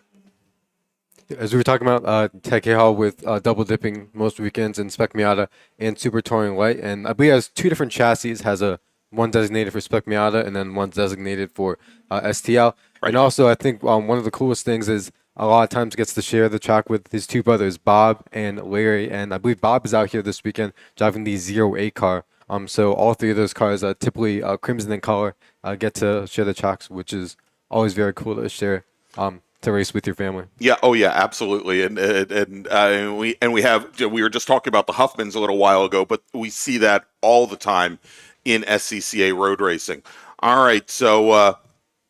Let's see. So we talked about Bruni, Hines, Brock, Skylar Cottrell, 4th fastest at the moment, and then 5th fastest is Antonio Abram, who we were just speaking about a few moments ago with the diversity program. And I'm trying to pull up our latest version of timing and scoring here. He is 5th fastest. He is currently only 0.08 of a second off of Cottrell's times, only 1.7 seconds off the pole. Now we just had the 3-0 car. That is Matt Fielding Russell, and looks like he had a bit of a ride coming down the back straight, going up towards the little bend to the top of the roller coaster over by turn 13. He has managed to continue, however. And Greg, another driver who's moved up this last lap, the 63 car of John Hotz, who took a pair of wins at the April MARRS 2 weeks ago. That's right. And also had a lot of success running the SSM class as well. So John, I believe, was able to jump up about 2 or 3 spots on that last lap to now sit 5th. Yeah, he leapfrogs both Noah Harmon and also Antonio Abram. But here's another runner, and this is definitely a driver that we need to watch for. Out of Statesville, North Carolina, Eric Gerchak, driver of the number 21 machine. He now puts his car up in 5th. He leapfrogs John Hotz. Gerchak has a lot of circle track experience. Picked up the road racing bug, I'd say, around 5 years or so ago. And I've watched a number of his races at Carolina Motorsports Park. He's got great car control, and he's showing, obviously, he is quite quick. So currently 5th fastest. He is 95 hundredths of a second off of Cottrell. But Cottrell, both he and Skip Brock just turned in their fastest laps. There are only 0.02 of a second separating Skip Brock Jr. in 3rd to Skylar Cottrell in 4th. But all the while now, those identical lap times that we had for Bruni and Hines, not identical any longer. For the moment, Rob Hines, your provisional pole sitter, with a 2:16.059. That is 0.08 of a second up on Nick Bruni, who is currently qualified 2nd. Okay, whenever I hear about drivers running identical times down to the 1,000, I always think about 1997 when I believe Jacques Villeneuve, Michael Schumacher, and Heinz-Harald Frentzen all turned identical times at the season finale in Jerez. So always kind of funny how that works out when we have all this real estate on track and you still aren't able to separate them. Well, and we saw that in Formula One actually I think last week at Baku, and the FIA. What they do is they give the advantage, or they give the position to the driver who set the time first, I'm not exactly sure how we do it here in SCCA. Luckily, we don't have to worry about it at the moment. That we've got that 8,000th of a second split. But we'll watch here as we now have about 2 minutes and 40 seconds, give or take, remaining on the clock. Hey, I want to welcome Queen Barbie, Jordan Furman. I'm waiting to see how you, me, and our other announcing partner, Brian Donati. Brian Donati, by the way, at the North Carolina Center for Automotive Research this weekend. Not doing engineering homework. He's actually racing a go-kart this weekend. That is a racetrack on right along I-95 in eastern North Carolina, actually right at the North Carolina-Virginia border. He will be rejoining us here for our next race up in New Jersey. But yeah, we're waiting to see how Jordan highlights our announcing abilities in his next YouTube video. Can't wait. All right, here, as we mentioned, we've got just a little bit under 2 minutes remaining. Let's make another call to the grid for our next group. Attention in the paddock. Attention in the paddock. Second call to the grid for race group number 5, Spec Racer Ford and Spec Racer Ford Gen 3. Please start heading to the grid. Spec Racer Ford and Spec Racer Ford Gen 3. Please start heading to the grid. Your qualifying session is next. Yep. So looking at our top 5 at the moment, Rob Hines is your provisional pole sitter, a 2:16.059 best lap. Second is Nick Bruni in the 1 car at 2:16.067, separated by 8,000ths of a second. And then third, we spoke about him just a few moments ago, Skip Brock Jr., who ran a 2:16.3. But as I say that, Skip Brock in the 61 car does go to the top, a 2:16.037 to put 22 hundreds on, 22,000s on the rest of the field. Wow. So, I mean, amazing. And Skip, I mean, he's using the draft, but he is not with Hines and Bruni. He's working by himself here, and definitely showing that he has got the medal of these multiple these 2 different national champions. So we'll continue to watch this as we now have about 30 seconds remaining on the clock. It's Skylar Cottrell, Eric Gerchak, your top 5 with Noah Harmon, Antonio Abram, John Hotz, then Mickey Moran and Jason Owenby, your top 10. And as we take a look here, Dom, in the top 10, 2.2 seconds separating all of those drivers. And if we look at the top 20, about 4 seconds separating the top 20, as the checkered flag is now being displayed. There you go, and you can see the checkered flag coming out on the camera right there in your top left of your screen. Last flying laps will count. And the 67 car, something that you can't easily tell from our cameras there, the 67 machine, Rich Ura out of Fairfax, Virginia, the first driver to take the checkered flag. He puts in a 2:25.5 on his final flying lap. He is currently sitting 34th in the field, so he's going to have a lot of work to do when we go racing this afternoon.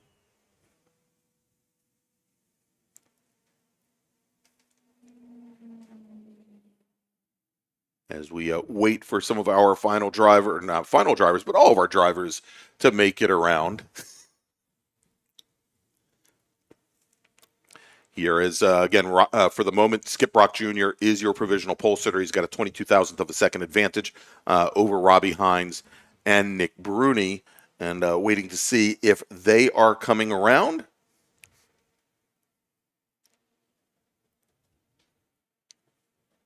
And I think they're coming down the roller coaster now, as a matter of fact.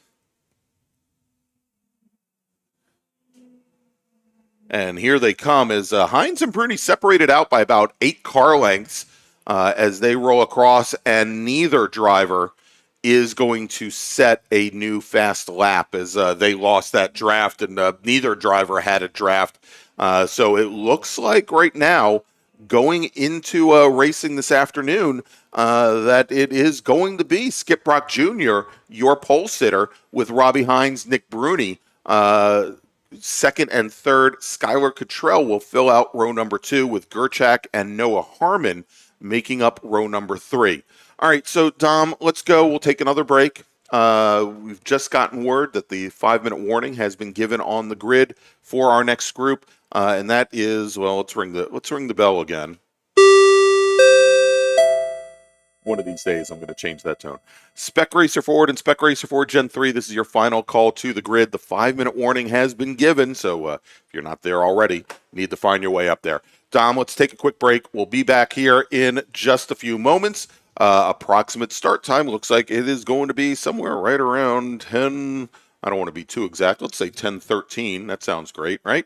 We'll be back here in just a few moments. You are watching the 2023 edition of the SARRC MARRS Challenge here at Virginia International Raceway, and we'll be right back. The North Carolina region of the SCCA is a strong supporter of our youth and their future, with the NCR Scholarship Program providing financial assistance to graduating high school seniors in the North Carolina and Virginia counties within NCR's territory. This year, the program will award scholarships to 5 lucky recipients, and your contribution will help us with our goal of telling high school students in the area about the SCCA and helping those students pay for their additional education after high school. To find out more about the NCR Scholarship Program, head to ncrscca.com/scholarship, and to donate online, ncrscca.com/donate. Or, if you prefer to pay by check, please make the check payable to NCR-SCCA SP and mail it to the address on screen.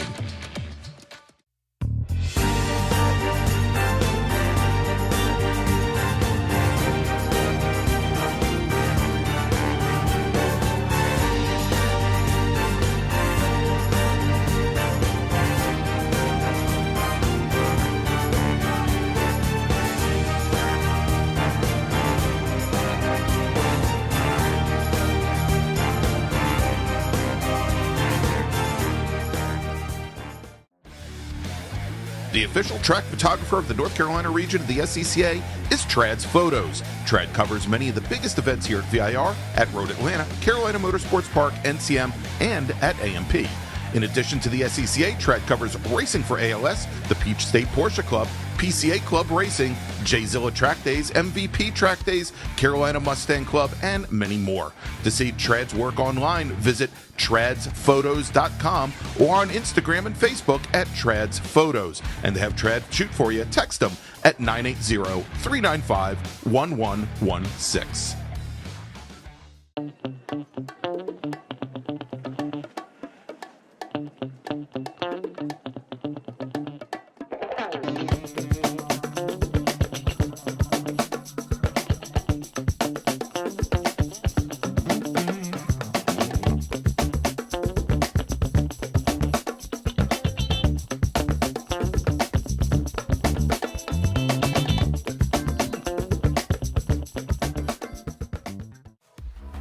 Racing for ALS utilizes high-performance driving events to build ALS awareness and to battle ALS head-on with a triple target funding model that supports focused pharma research, no placebo clinical trials, and providing assistance to individual ALS patients in need. Every 90 minutes, doctors deliver a new ALS diagnosis. ALS is a progressive and fatal neurodegenerative disease that destroys motor neurons, eventuating muscle weakness, paralysis, and difficulty breathing and swallowing. Most ALS sufferers live just 2 to 5 years after diagnosis, and every 90 minutes, ALS claims another soul. Racing for ALS believes ALS is not an incurable disease, it's just an underfunded one. Our mission is to raise awareness and direct funds to speed a cure. To help find a cure, please go to racingforals.com/donate and make sure to join us at our next event.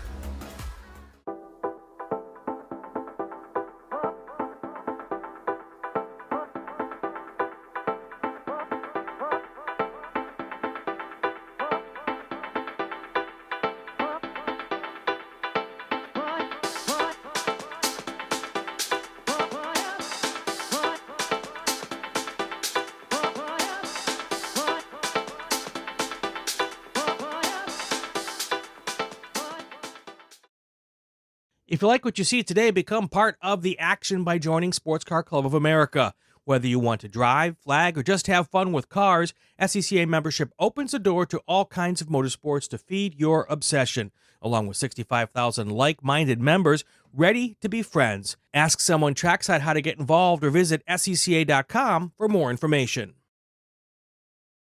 OG Racing carries just what you need to get on the track, from driving suits and shoes to helmets, data and video systems, to your favorite brake pads from Performance Friction, Hawk, and Paget. OG Racing has built its reputation during the last 22 years by providing the best customer service in the motorsports business, and their depth of inventory is second to none when it comes to safety equipment. That's why OG Racing has been the highest volume Sparco dealer for 17 years. Come visit their 12,000 square foot showroom and warehouse located in Sterling, Virginia. Call them at 1-800-934-9112 or order online at ogracing.com.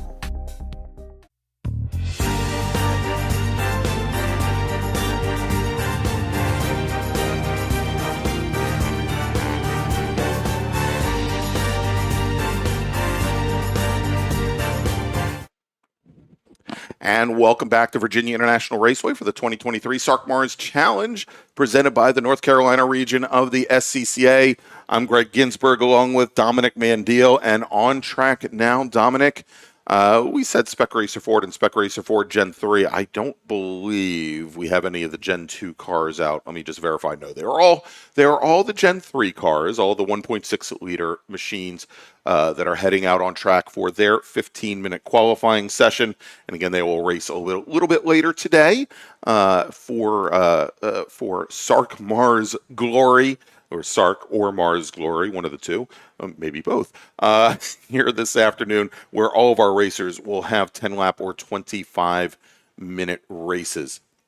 And I wanted to remind everybody here at the track that during lunch, we will be having our lunchtime drive around. So you bring your car up to the grid after our last run group, and please bring your wallet. We're taking donations for the North Carolina Region Scholarship Fund there, and that is our charity for the weekend. It's North Carolina Scholarship Fund going to a very good cause. We'll talk a little bit more about that, I think, coming out of our next break. But Dom, we've got a field here of I think a little bit more than 20 cars. I think we've had 21 machines head out on track and start to put in an outlap, where we're starting to see some cars. Actually, about half the field now has come across the stripe to start their first flying laps. And this is a class for me that's very dear to my heart, because my father competed in this class for 19 years. He did his driver's school in 1991. And Dad, if you're listening, if I got that year incorrect, I apologize. If it makes them sound younger, I'm sure he won't mind. Yep. And he started when this class was, of course, Sports Renault, and had both the Renault power plants and the Renault transmissions.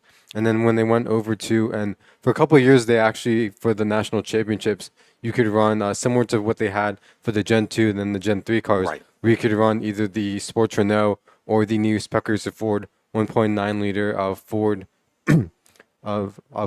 Escort-derived motors. And then, of course, now we have evolved into the Generation 3 cars, the 1.6 liter power plant taken from the Ford Fiesta.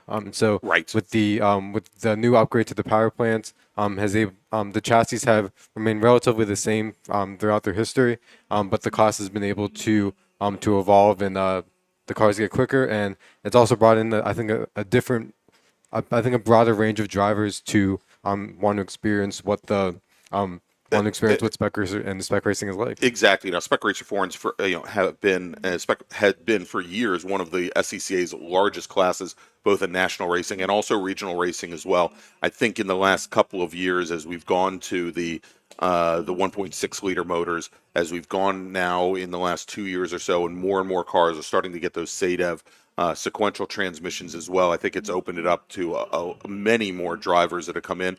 And frankly, I think having Spec Racer Fords as free content on iRacing has probably helped out quite a bit as well. I should mention that we do have one driver in the field who is running the Gen 2 car with the 1.9 liter old Ford Escort iron block motor. That is Richard Herman. We saw Richard at Summit Point just a few weeks ago. He's out of Wayne, Pennsylvania.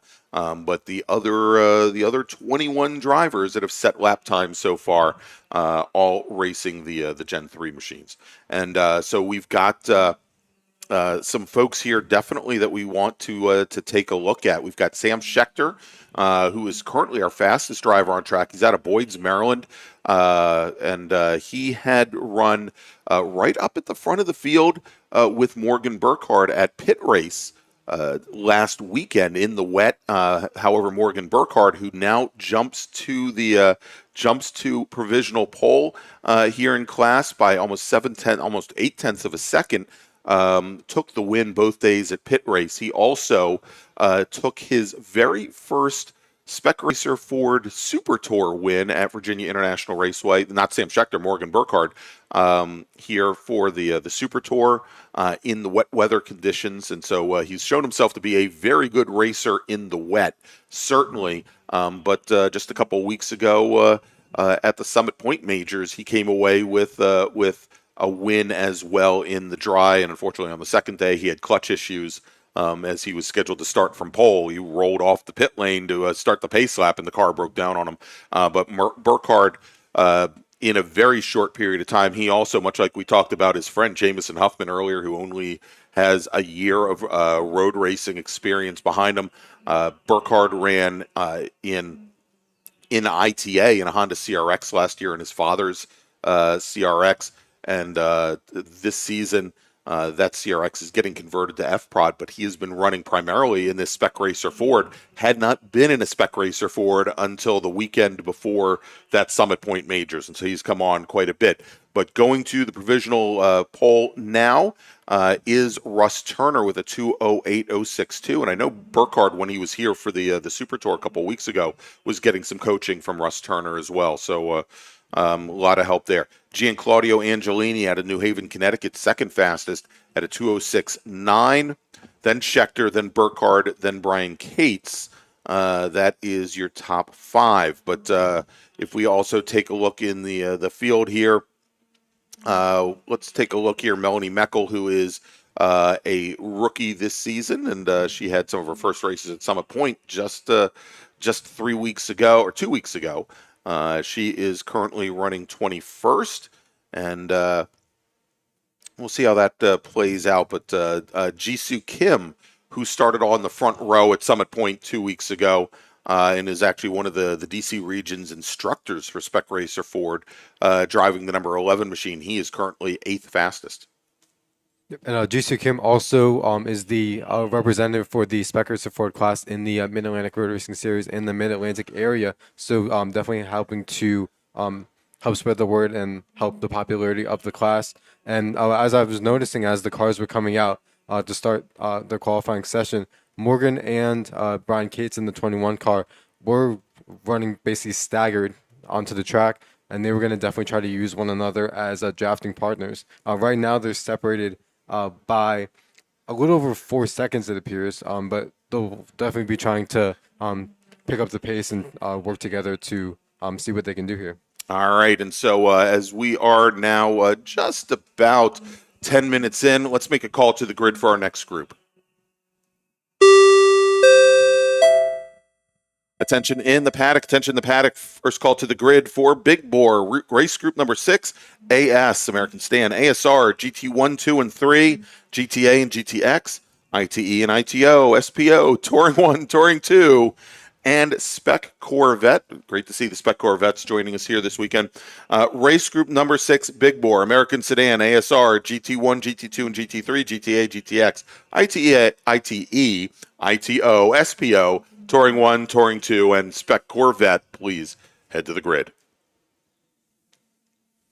Greg, another car, notable here. Currently running, it appears to be in the 13th spot, the 77 car of Arvid Albanese. This was the championship winning car for Trey Ayers for the in 2017 when he took the Spec Racer 4-3 national championship, the Ayers Racing, and I believe it was also getting help from Atlanta Speedworks, Yes. which is Todd Lamb. Yep, Todd Lamb's shop out there in Georgia. And so this car has definitely a lot of pedigree. Of course, as I mentioned, national champion, and also was second at the 2015 rounds in the inaugural year that Spec Racer 4-3 Right. was a national class. So a lot of potential in that car, and currently runs 13th. 13th overall. There you go. So we'll see how Albanese runs. He's out of again out of Fort Lauderdale, Florida. So nice to see. Is the SARRC series, the South Atlantic Road Racing Championship, is the Southeast Division's Road Racing Championship, and basically Virginia International Raceway is the northernmost track. Goes all the way down to South Florida, all the way down to Homestead, with all the tracks in between. And in a lot of times in the SARRC series, you don't have drivers from the southern portion of the division racing against the drivers from the north until they get to the Invitational Challenge at Roebling Road Raceway at the end of the season. So great to see somebody from the southern tip coming up here. And of course, the Mid-Atlantic Road Racing Series, not administered by the Northeast Division. It's actually administered by the Washington, D.C. region of the SCCA with their partners, the South Jersey region. Okay, we were also talking about the April MARRS from 2 weeks ago, and on the Sunday feature race. And for that event, I was down flagging at turn number 1, and got to see a great battle between Sam Schechter, our 55 car here this weekend, and then Jisoo Kim, who currently runs in 10th. And I believe it was every few laps from about lap 4 on, we saw consistently that Jisoo Kim would try. Usually he would go to driver's left in the turn 1 braking zone and get alongside Sam Schechter. And as they continued to go and exit turn number 1, we continued to see them go basically side by side. They ended up having a great race. Sam Schechter would sweep the weekend in Spec Racer 4-3 at the April MARRS, but them two had a great battle. As we do have now, Morgan Burkhardt in the 39 car goes up to second place, runs a 2-minute 5, 8:25, about 5/10 off of Russ Turner's provisional pole time. All right, so I'm getting word that the checkered flag is going to be displayed the next for our next driver, who comes down the front straight here, and we've got him coming down here now, and it is the number 23 machine of Russ Turner, and Russ Turner crosses the stripe, and let's see if he improves. And I'm waiting to see on my timing to see if he improves. I believe he did. Let's see if we can get that time, as my timing and scoring just froze up again. So funny how that works. Yeah, and Russ Turner does go quicker. It looks like, if my timing is up to speed as well. The 205. Yep, 205.160 provisional pole for Russ Turner. There you go, and that gives him almost a 6,500th of a second advantage over Morgan Burkhardt, with Gianclaudio Angelini third fastest. About he's 3,100ths off of Burkhardt, 9,800ths, almost a full second off of Russ Turner's times. Sam Schechter, fourth fastest. Dave Spitzer, fifth fastest. Then Jason Pintar, sixth fastest. Brian Cates, David Flint, Brian Yates, and Steve Nelson. All right, so Dom, they have just given the 5-minute warning on the grid, and that means we are going to have our next group ready to rock here at I'm going to be ready to rock at just about 10:30. So let's take another break. Actually, before we do that, let's make another call to the grid. Attention in the paddock. Final call to the grid for race group number 6. That's Big Bore American Sedan, ASR, GT1, 2, and 3, GTA, GTX, ITE, ITO, SPO, Touring 1, Touring 2, and Spec Corvette. Please head to the grid. Race group number 6. Your qualifying session is next. And so, Dom, let's take a little break. And what we're going to do, we're going to tell all of the folks about the here at the track and also on the stream about our great partner here, Racing for ALS, one of our sponsors here this weekend. And then we're going to take a break.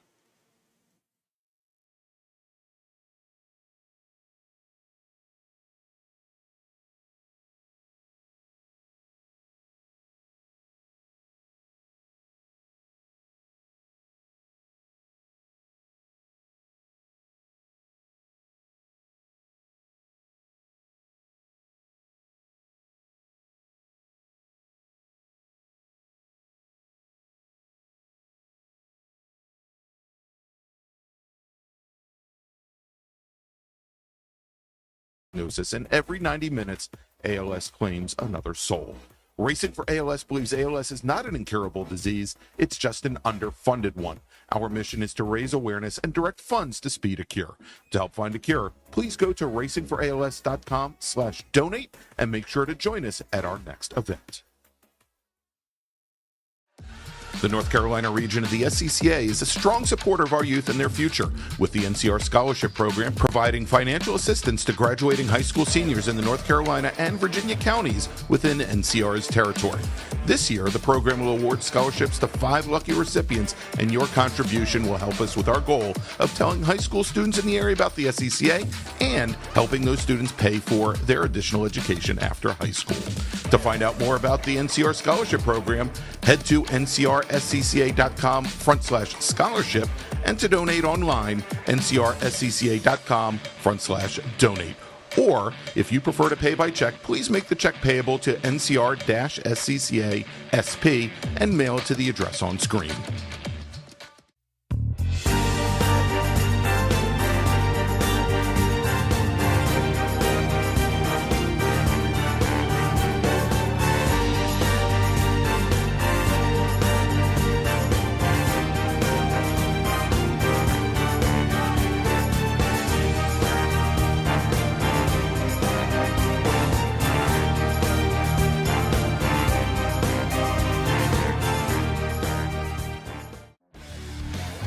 The official track photographer of the North Carolina region of the SCCA is Trad's Photos. Trad covers many of the biggest events here at VIR, at Road Atlanta, Carolina Motorsports Park, NCM, and at AMP.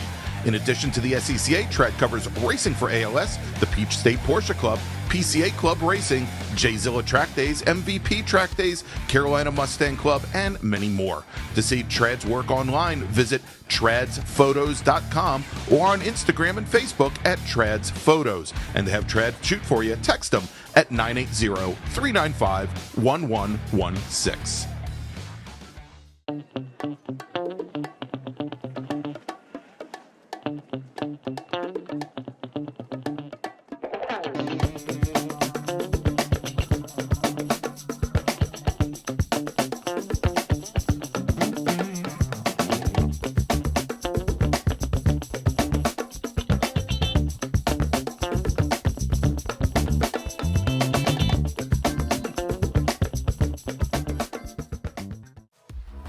Racing for ALS utilizes high-performance driving events to build ALS awareness and to battle ALS head-on with a triple target funding model that supports focused pharma research, no placebo clinical trials, and providing assistance to individual ALS patients in need.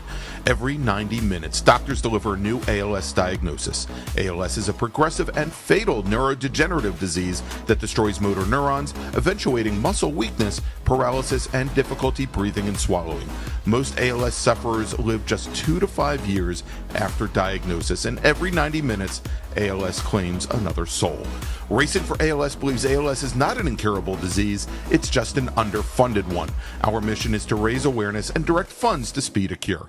To help find a cure, please go to racingforals.com/donate and make sure to join us at our next event.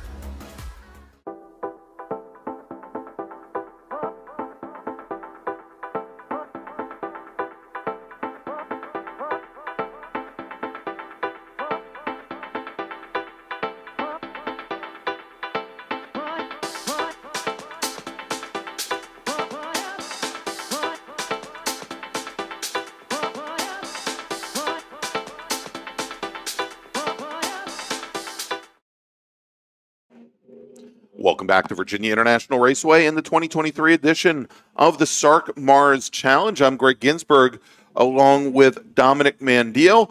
And before we get going, Dom, with this group, as we've got our big bore racers, including Spec Corvette, heading out on track right now, I wanted to tell everybody about the North Carolina Region Scholarship Program. The North Carolina region of the SCCA is a strong supporter of our youth and their future, with the NCR Scholarship Program providing financial assistance to graduating high school seniors in the North Carolina and Virginia counties within NCR's territory. This year, the program will award scholarships to 5 lucky recipients, and your contribution will help us with our goal of telling high school students in the area about the SCCA and helping those students pay for their additional education after high school.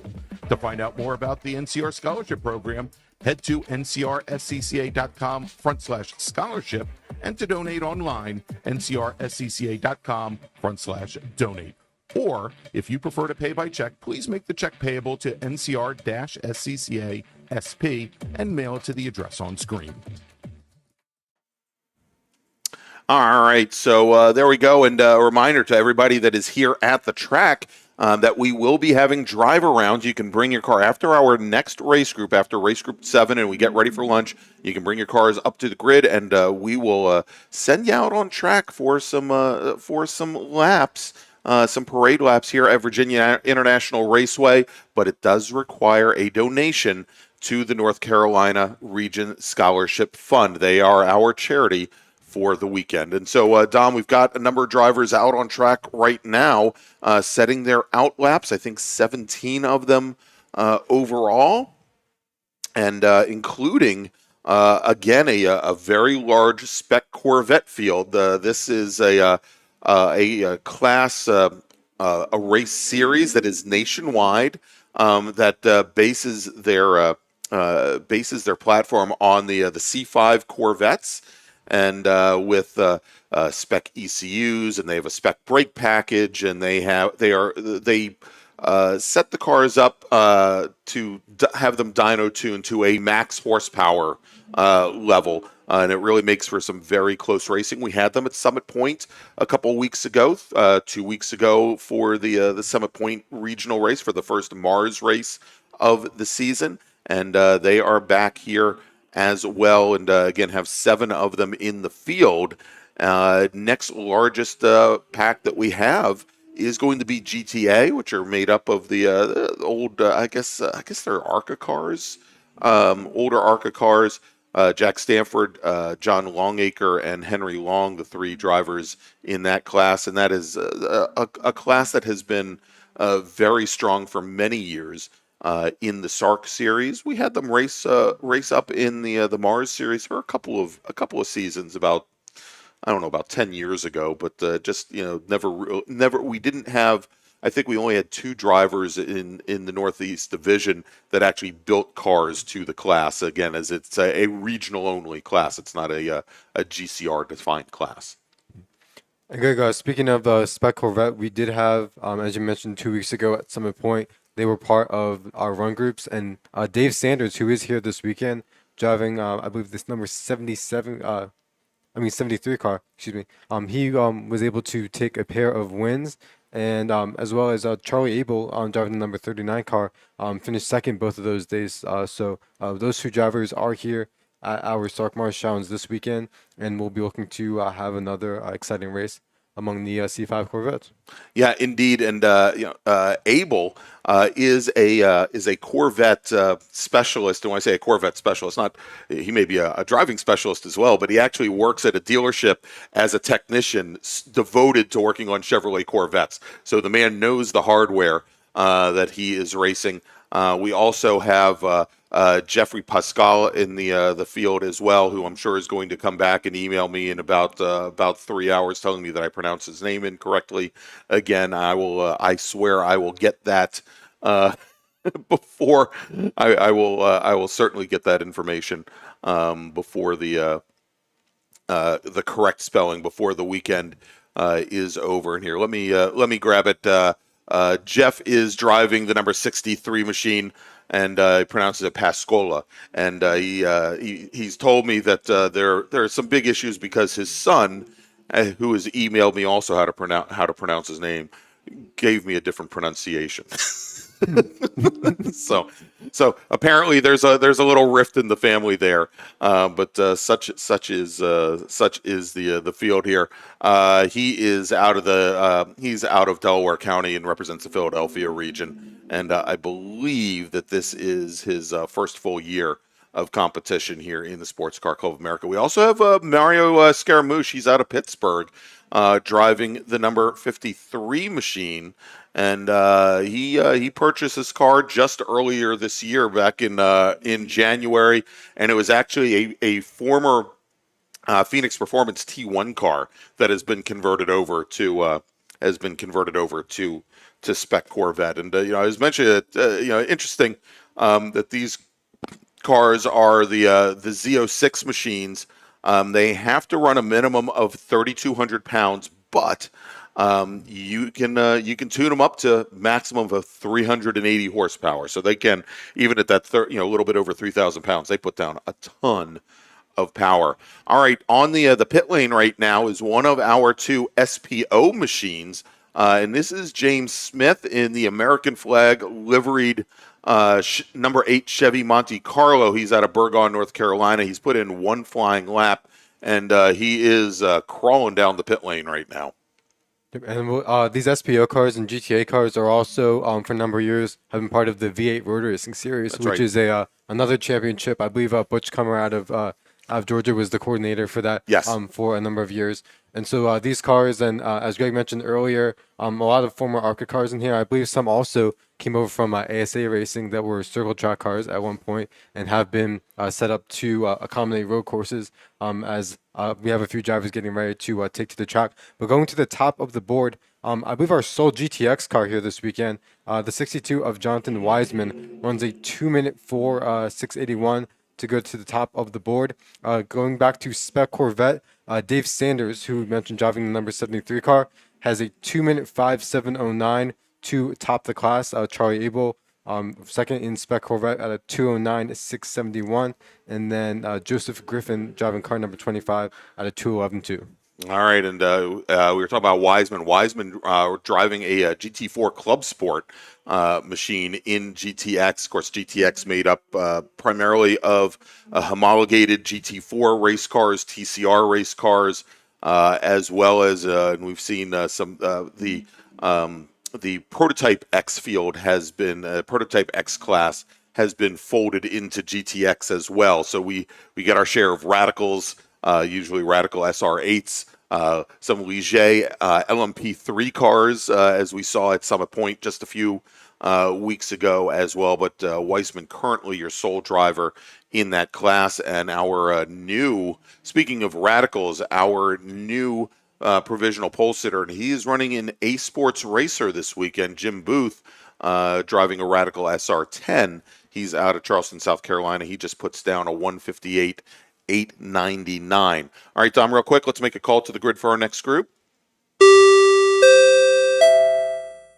Attention in the paddock. Attention in the paddock. First call to the grid for race group number 7, our Tarheel Cup Endurance Racers. Please start heading to the grid. Race group number 8, our Tarheel Cup Racers. Please start heading to the grid. Your qualifying session is next. Okay, we were talking about the Spec Corvette and the close rule set that they tried to keep everyone within. These cars are also eligible to run SCCA's Touring 2 class. Correct. So if you are interested in, this is primarily a regional championship, but if you do have a Spec Corvette car, you can run the national championship and at the national events in your car. I know that both Dave Sanders and Charlie Abel were present here for the 2022 rounds here. Had one of probably some of the trickiest conditions of the weekend. And while it wasn't actively raining, it was just that little bit wet where you don't necessarily know where you're going to find grip, and it changed lap to lap. Yeah, exactly. I mean, always the worst conditions. It's not wet weather tire, rain tire conditions. It's dry tire conditions, but also the track just you can't find grip anywhere. And Virginia International Raceway, even with the fairly recent repave now about 6 years ago, here back in 2017, one of the digs about this track is that there's really no good wet line here. There's it is just slick. And especially if you go to left hook over by turn 4, I mean, there's no good place to take that corner. But as a lot of our drivers found at the runoffs back in October, as they found here for the Super Tour in late March or early April, once that track just becomes with that that just light sheen on the pavement, you might as well just drive the dry line here, because you're not going to find any more grip by moving over half a car length. It seems as though the entire track surface is polished down.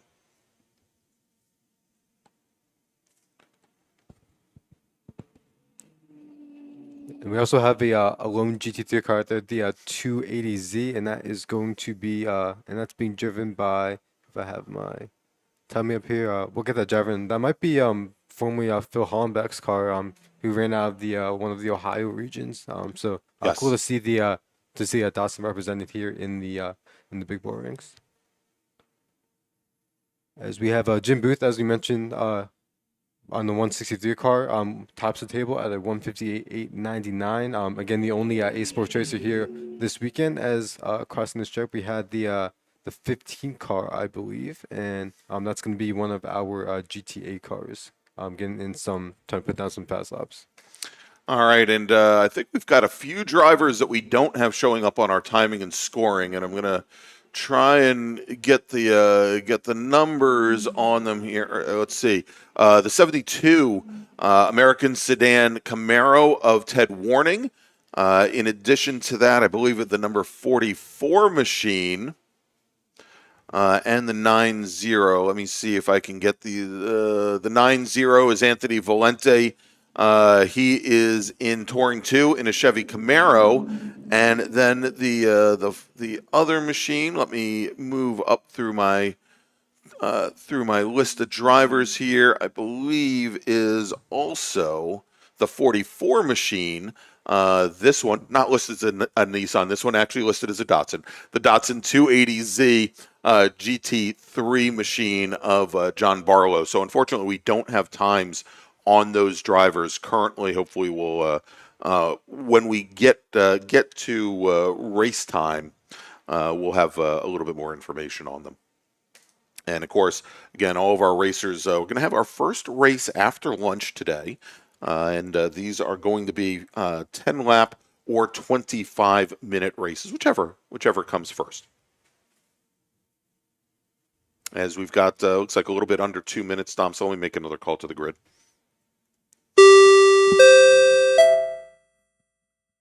Attention in the paddock. Second and final call to the grid for race group number 7. Our Tarheel Cup Endurance Series drivers, please start heading to the grid. Your qualifying session is next. Tarheel Cup drivers, race group number 7, please head to the grid. And speaking of the American Sedan Camaro of Ted Warning, he is on the pit lane. And looks like they were hand timing him. They did get a time of 2:20.877 for him, but he is our sole American sedan driver. In GTA, fastest driver, Jack Stanford, with a 22-second advantage on John Longacre, who in turn has a 22-second advantage over Henry Long. So the GTA machines, I think it's safe to say, Dom, they're a little spread out at this point, as the checkered flag is now being displayed on the starter stand. You can see that in the top left corner of your screen. In SPO, Robert Gomer in the number 98 Chevy Monte Carlo, fastest driver with a 2:17.443. Again, we had James Smith earlier on the pit lane here. He was definitely having some issues with his Chevy Monte Carlo, the American flag liveried number 8 machine. Now 20 seconds separating those two drivers, as Gomer just set his fastest lap of the session, turned in a 2:16.22 on his last flying lap.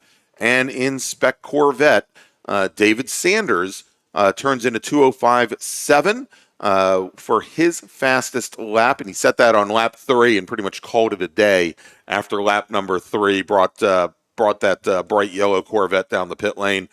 Charlie Abel, 1.1 seconds off in the number 39 machine. Then Frank Reinhardt, Brian Boyd, Joseph Griffin, your top 5. And interestingly enough, so we said that Spec Corvette is a national series. We also have a Mid-Atlantic version of Spec Corvette, and then there's the full national series.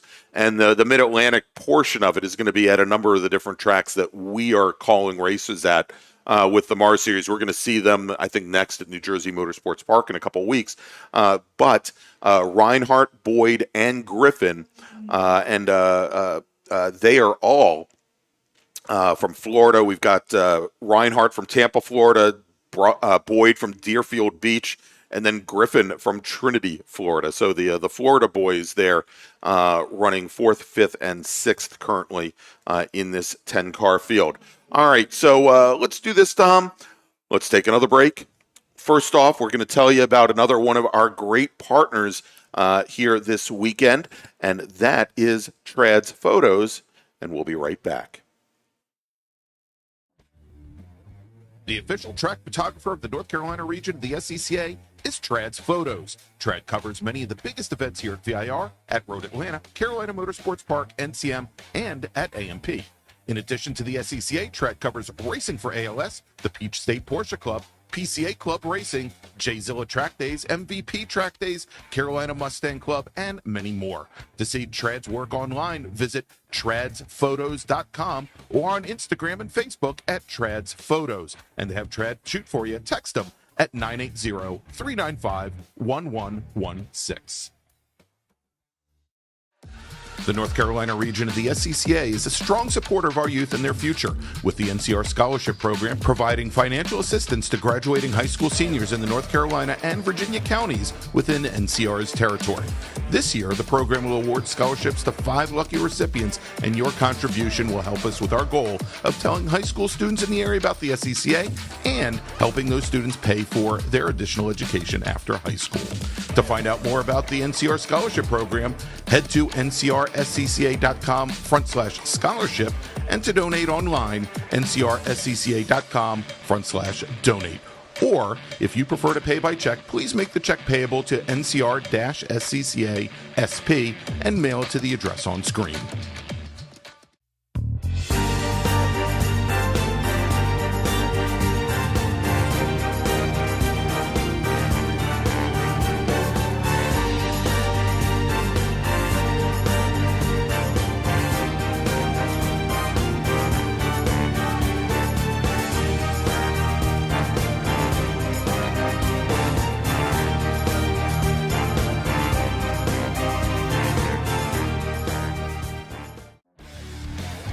The official track photographer of the North Carolina region of the SCCA is Trad's Photos. Trad covers many of the biggest events here at VIR, at Road Atlanta, Carolina Motorsports Park, NCM, and at AMP.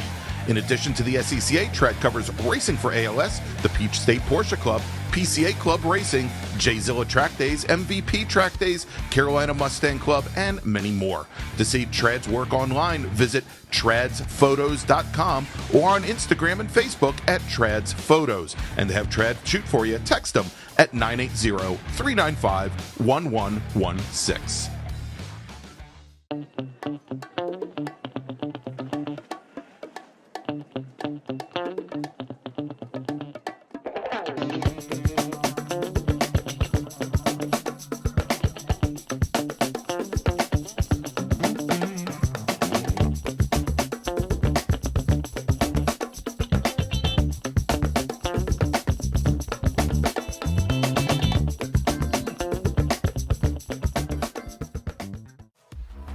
Racing for ALS utilizes high-performance driving events to build ALS awareness and to battle ALS head-on with a triple-target funding model that supports focused pharma research, no placebo clinical trials, and providing assistance to individual ALS patients in need. Every 90 minutes, doctors deliver a new ALS diagnosis. ALS is a progressive and fatal neurodegenerative disease that destroys motor neurons, eventuating muscle weakness, paralysis, and difficulty breathing and swallowing. Most ALS sufferers live just 2 to 5 years after diagnosis, and every 90 minutes, ALS claims another soul. Racing for ALS believes ALS is not an incurable disease, it's just an underfunded one. Our mission is to raise awareness and direct funds to speed a cure. To help find a cure, please go to racingforals.com/donate and make sure to join us at our next event.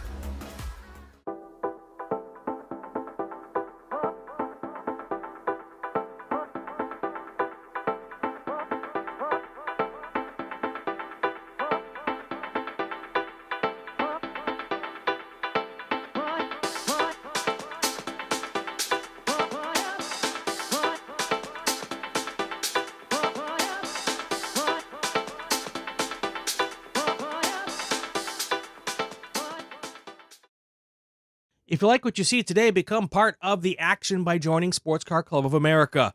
Whether you want to drive, flag, or just have fun with cars, SCCA membership opens the door to all kinds of motorsports to feed your obsession, along with 65,000 like-minded members ready to be friends. Ask someone trackside how to get involved or visit scca.com for more information.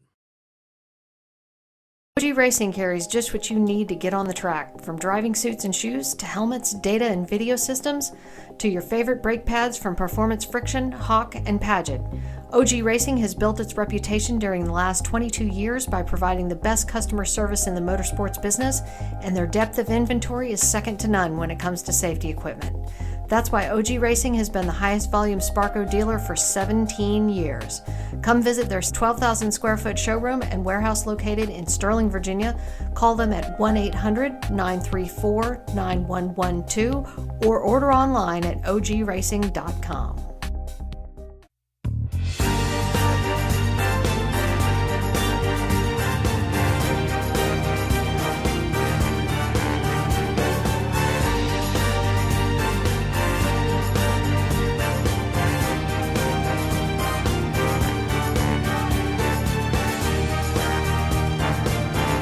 If you like what you see today, become part of the action by joining Sports Car Club of America. Whether you want to drive, flag, or just have fun with cars, SCCA membership opens the door to all kinds of motorsports to feed your obsession, along with 65,000 like-minded members ready to be friends. Ask someone trackside how to get involved or visit scca.com for more information.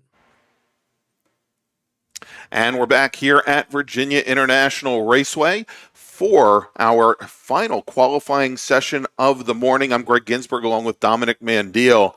And Dominic, we've gone through all of our sprint race groups. Now we've got our, we'll call it our endurance group. This is Tarheel Cup, and we're going to have a race within a race when they come out for the actual race this afternoon. That we're going to have a sprint race, but a 45-minute sprint race where the drivers cannot take pit stops. They cannot make driver changes. That'll be a portion of the field, and I think we've got a fairly good-sized field for that portion. And then we'll have a 65-minute race happening at exactly the same time.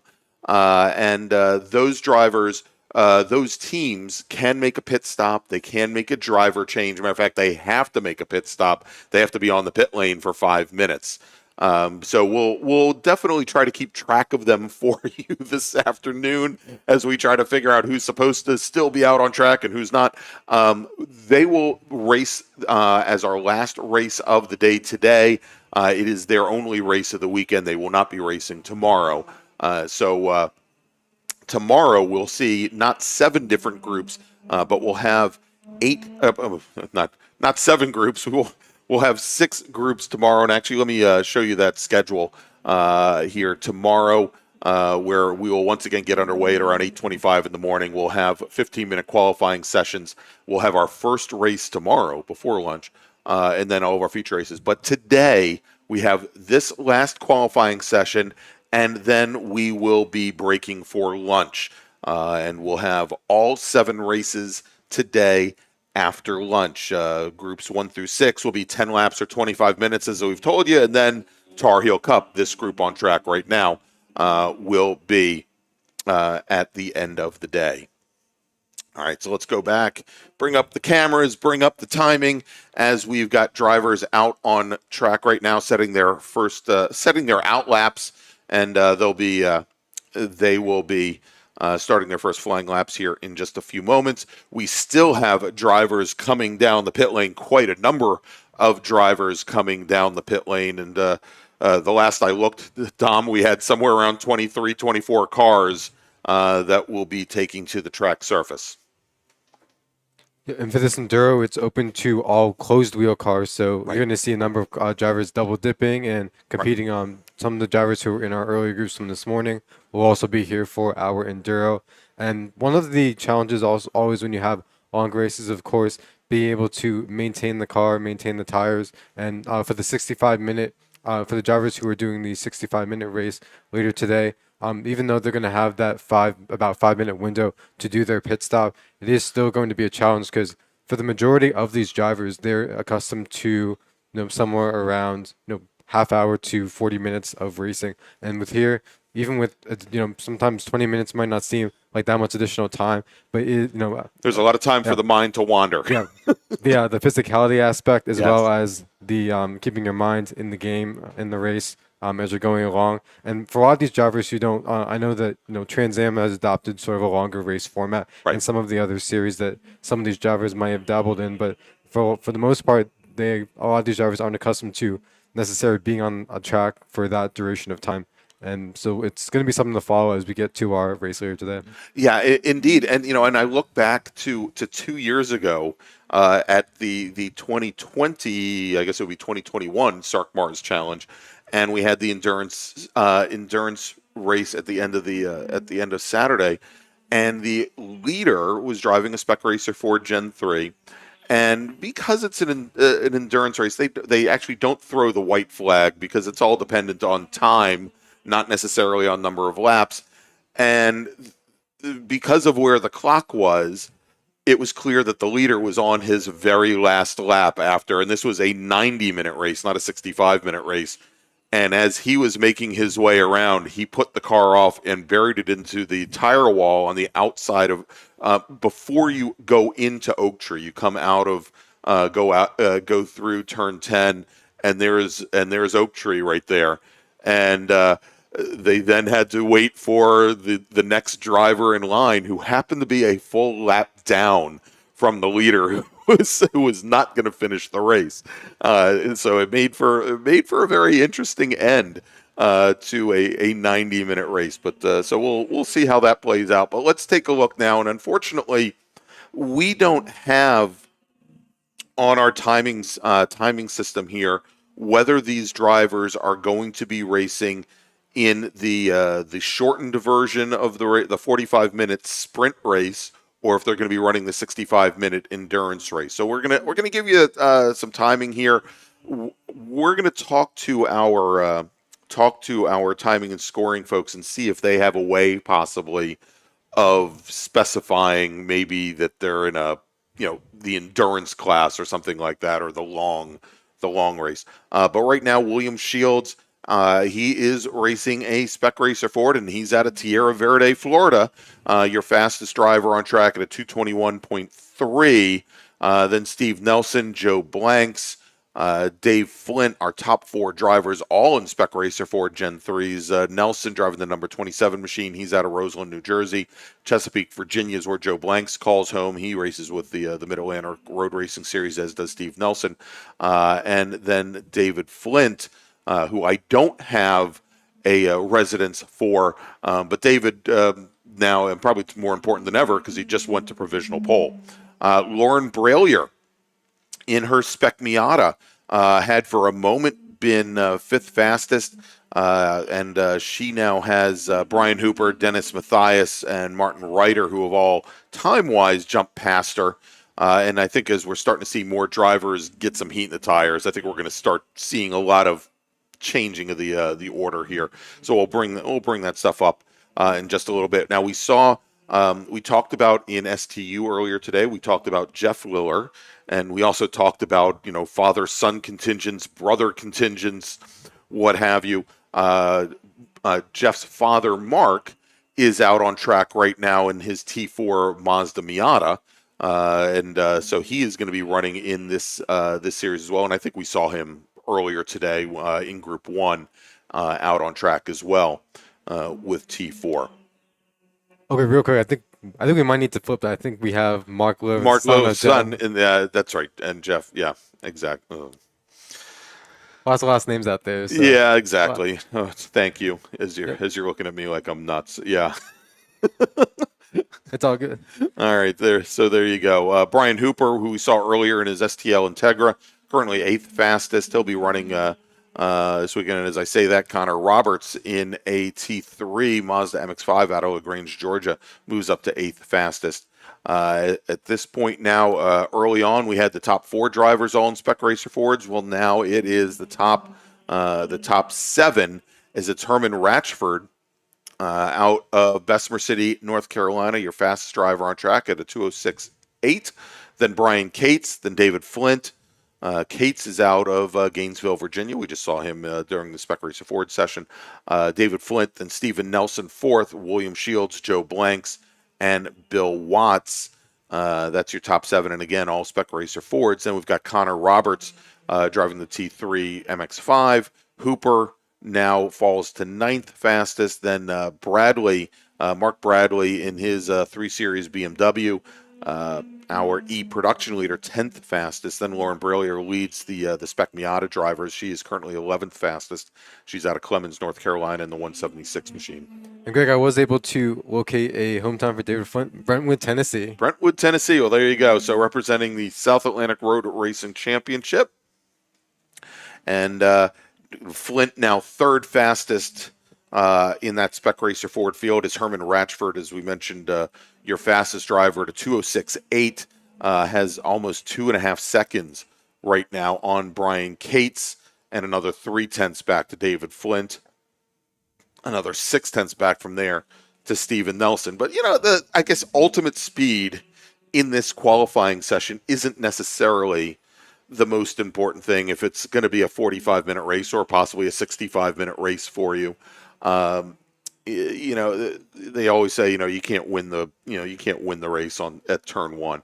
But these drivers, they'll have a little bit of time to work on strategy. The important thing is that, we've got all these Spec Racer Fords. They're going to be grouped together towards the front of the field. I wouldn't want to be in a Spec Racer Ford, for example, starting like 31st in the field, like Chris Broussard is currently, because, well, he's not going to have the opportunity to battle in class with the guys that are, 20, 25 positions ahead of him in the field. So we'll see there. If we break things down, and I'll just try and break them down here by class. Antonio Abram, who we talked about earlier, he is your new fast driver in Spec Miata with a 2:18.766.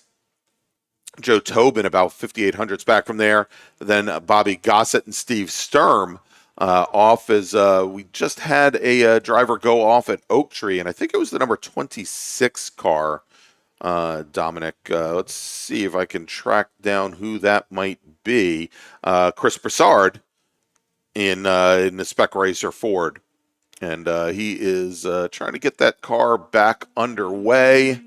And kind of hard to see it in our camera view there, but he is now back underway. He had gone off right by the flag stand at turn 11, just all the way off to the left-hand side of our camera there. I think, given the size of our camera views, a little bit difficult to see there. And Greg, you had alluded to the 46 car of Connor Roberts running, I believe, a Mazda MX-5 Cup car. And, right. Of course, that series is going to be here at Virginia International Raceway in just a few weeks here. And Connor Roberts also is, of course, out of the Atlanta region, runs in Spec Racer 4-3, and took one of the, I believe it was the Saturday win at the Hoosier Super Tour at Michelin Raceway Road Atlanta earlier this year. Yes, the dry race. the dry race, because on Sunday, about half the field ended up in a single tire wall, drivers left going down through the S's. Yeah, so Connor Roberts had a great run there at Michelin Raceway back in mid-March. It was miserable weather on Sunday. Saturday was actually quite nice there. All part of the blame Greg contingent. For everybody watching and everybody listening, no clouds in the sky whatsoever. This is my 8th event since January 1 that I'm calling. It is the first one that's dry. Okay, so or at least dry all weekend. So we'll see what happens tomorrow. Okay, that whole counting chickens thing might not work out so well for me. But the folks on the Super Tour, who are out at Thunderhill Raceway Park now out in California, they got hit by some surprise rain showers yesterday. Absolutely deluged the Spec Miata race, and they're all blaming me, even though I'm not calling the race. But I have a feeling my streak will start anew next weekend, as I'm going to be in Portland, Oregon. So we'll see how it plays out.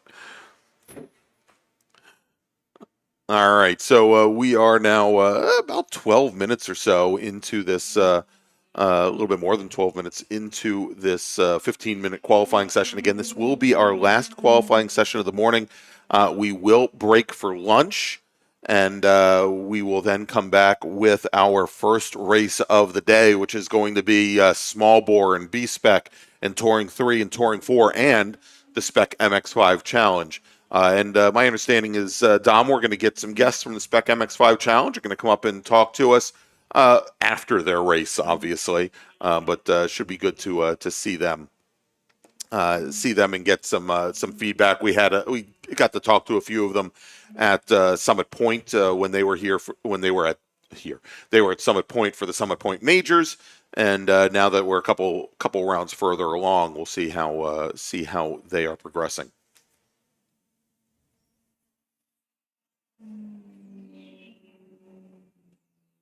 So okay, just to reset our provisional results for this group, Herman Ratchford Jr. in the 47 car, fast lap of 2 minutes 6 of 571 at the top of the board. We then have the 67 of Bill Shields, who ran a 2:08.509 in a Spec Racer Ford, and then also in the Spec Racer Ford running in third, David Flint in the 57 car, and that's a 2 minute 8 of 511. So not much in there between our second and third place on the track currently. And I want to thank Russ Lundberg for joining in the chat. He says it's supposed to be sunny and high 80s and 90s in Portland next weekend. Yes, Russ. We'll see you out there. And hello. He says hello from Washington State. And I know Russ has been splitting time this weekend between watching the streams from Thunder Hill and now here from us. So thanks for joining, Russ. We really appreciate it here. All right, so we're waiting here is now a little bit less than a minute remaining in qualifying for the Tarheel Cup Endurance Series. And in Spec Racer Ford, it's Ratchford, Shields, Flint, then Brian Cates, then Steve Nelson, your top five. In Touring 3, it is Connor Roberts. He's got a 3.1 second advantage right now over the BMW 330 Ci of Michael Brandt. Again, Roberts in the Global MX-5 Cup car. Blair Deffenbaugh out on track is our sole driver in B-Spec with a 2:33.9 in ITA. Steve Grizel and Martin Reiter, 1 second separating those two drivers at the moment. And in Spec Miata, Antonio Abram and Joseph Tobin, 58 hundredths of a second separating them. Body Gossett, third fastest, then Lauren Bralier and Steve Sturm, your top five. In F Production, Greg Siegert in his Mazda Miata, he has about an 8.5 second advantage right now over Al Heatwell. The second time we've seen the beautiful Datsun 600 Roadster out on track here this weekend. Vic Bruni, that is Nick Bruni's father, racing in SSM in Tarheel Cup with a fast time of 2:30.7. Brian Hooper, our sole STL driver in SMT, so Spec Miata Toyo tires. That's one of the SARRC classes. Robert Garrison with a 2:21 flat. He's got a couple second advantage right now over Mark Sr. And then in Touring 4, Mark Liller with a 26 second advantage right now over Emmett Staley. And then we've got John Landrum, our sole driver in ITR, Richard Herman, who we saw a little bit earlier, our sole second-gen Spec Racer Ford runner, Dennis Mathias in SMSE, our sole racer, and then Mark Bradley in a BMW 325 IS, our sole E-production racer. All right, so I'm waiting, Dom, and we're going to vamp a little bit and kill a little time. I'm waiting to hear when we expect to be back from lunch, because I'm sure our Group 1 racers will need to know that. And also, for those of you on the stream, you're probably going to be concerned with that as well.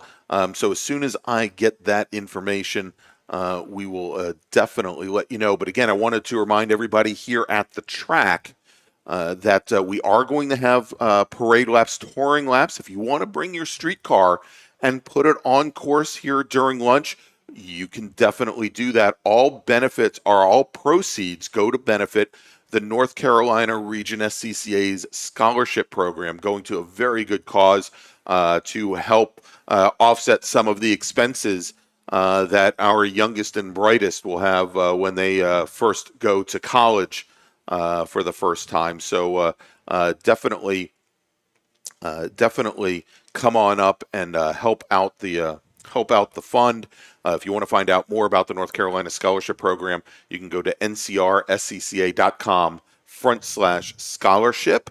And if you'd like to donate, you can go to ncrscca.com/donate. Again, if you like what you see here today, we want to ask you, please go ahead and smash. I hear that smash is the operative term now. Smash that like button if you haven't done so already. Subscribe to either the North Carolina Region SCCA's or the Washington, D.C. Region SCCA's YouTube channel, and click on the notification bell so you can find out when we go live. So again, still trying to get the time here on when we are going to restart. I will tell you that it is probably going to be, well, in about an hour, but let's see if we can get that time. And so just to reset our grid from this last lap, with our cars now taking to the pit lane, Giancarlo Angelini was able to jump Herman Ratchford Jr. to take over the provisional pole. His time was at 2:05 and 9:24, around 0.6 of a second faster than who was our pole sitter, Herman Ratchford Jr. in the 47 car, which is going to put Brian Cates in the 21 car. He ran a 2:06 and 9:74 for a best lap time in third, followed by Bill Shields in the 67 car at a 2:08.5, and then David Flint, who rounds out the top five, a 2:08.5, 5:11 for Flint.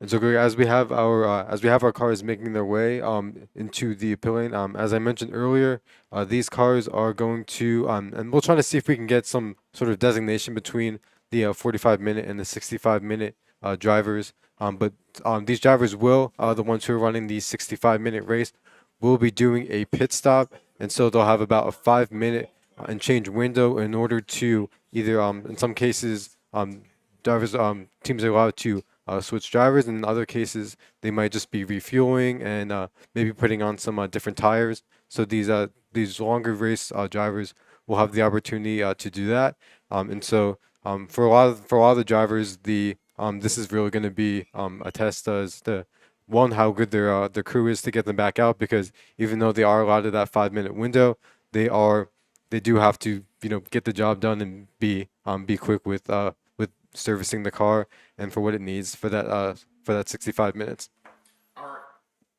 All right, Dom. So it looks like we have just received the time that we are going to be starting here at the track, and this is going to be very important for race group number 1. You are going to be released for your pace lap at 12:20 p.m. Today, so just a little bit over an hour from now. Again, race group number 1, scheduled start time 12:20 p.m. And so, Dom, what we're going to do? Well, we're gonna stand down for lunch. We'll be back on air probably around between 12:15 and 12:20 when these drivers roll off for their pace lap. So for Dominic Mandiel, I'm Greg Ginsburg. We'll be back in just about an hour with more action here from Virginia International Raceway and the 2023 edition of the SARRC MARRS Challenge. We'll see you in about an hour. If you like what you see today, become part of the action by joining Sports Car Club of America. Whether you want to drive, flag, or just have fun with cars, SCCA membership opens the door to all kinds of motorsports to feed your obsession, along with 65,000 like-minded members ready to be friends. Ask someone trackside how to get involved or visit SCCA.com for more information. The North Carolina region of the SCCA is a strong supporter of our youth and their future, with the NCR Scholarship Program providing financial assistance to graduating high school seniors in the North Carolina and Virginia counties within NCR's territory. This year, the program will award scholarships to 5 lucky recipients, and your contribution will help us with our goal of telling high school students in the area about the SCCA and helping those students pay for their additional education after high school.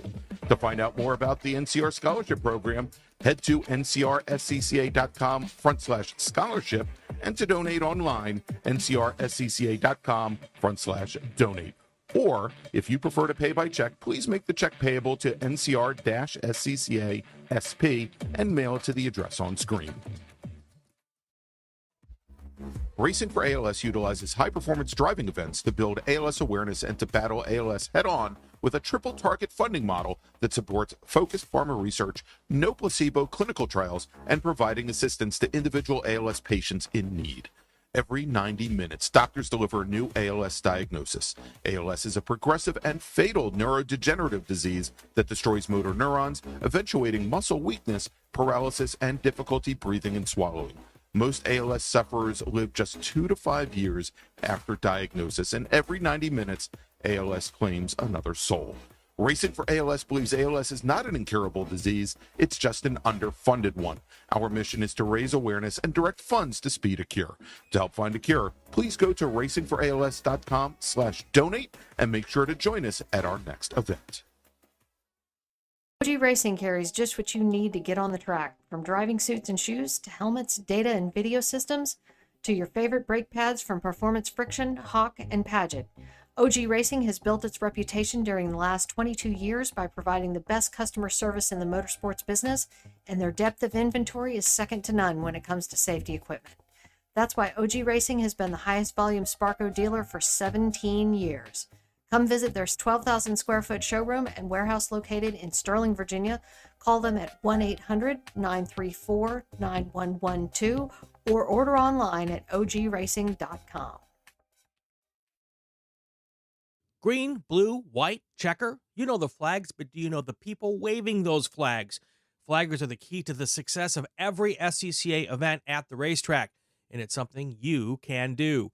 Being an SCCA flagger puts you in the action, feet from the race cars, keeping everyone at the track safe and having fun. And did you know that with SCCA's partnership with IMSA, flagging at SCCA events makes it easier than ever to flag at professional races around the country?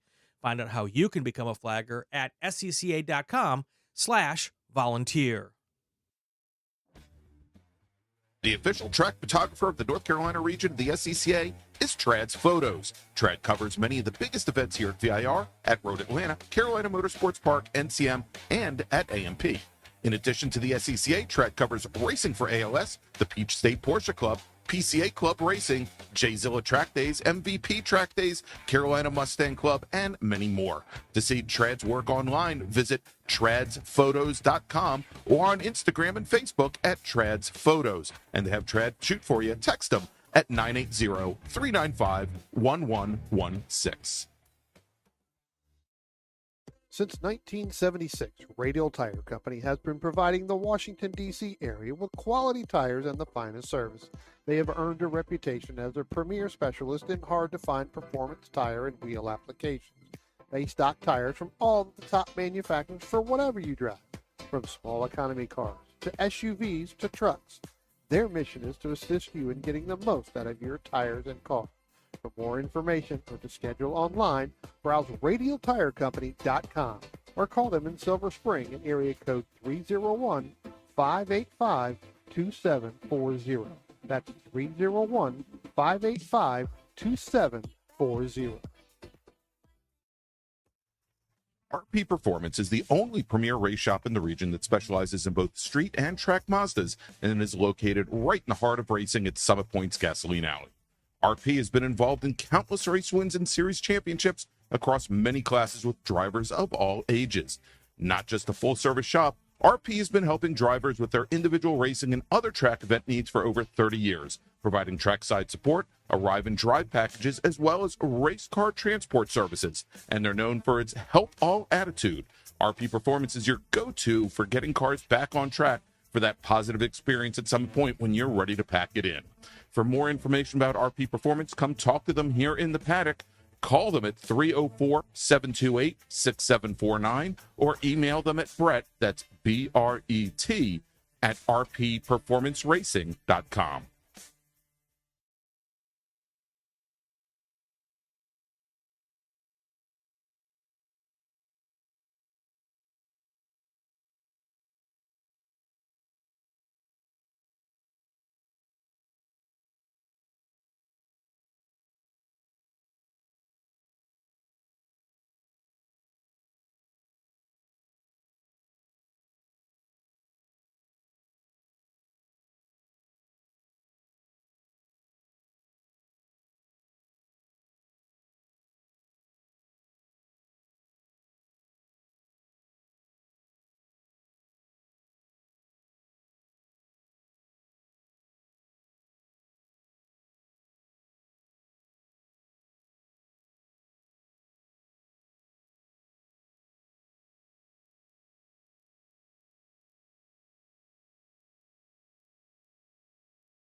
Attention in the paddock with the drivers of the number 26 and the number 163 entries from our Tarheel Cup Series.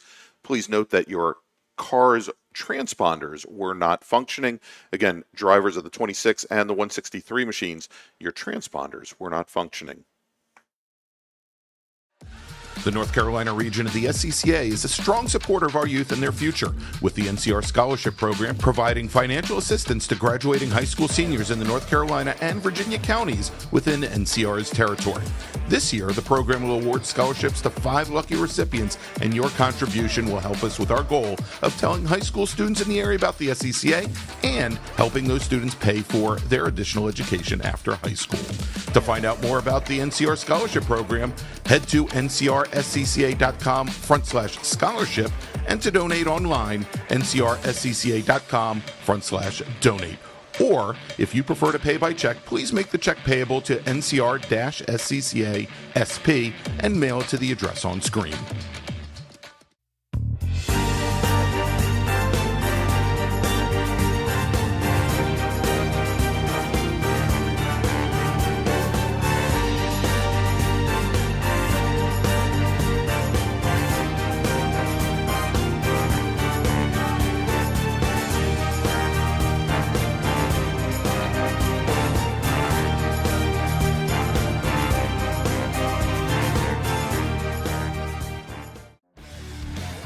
The official track photographer of the North Carolina region of the SCCA is Trad's Photos. Trad covers many of the biggest events here at VIR, at Road Atlanta, Carolina Motorsports Park, NCM, and at AMP.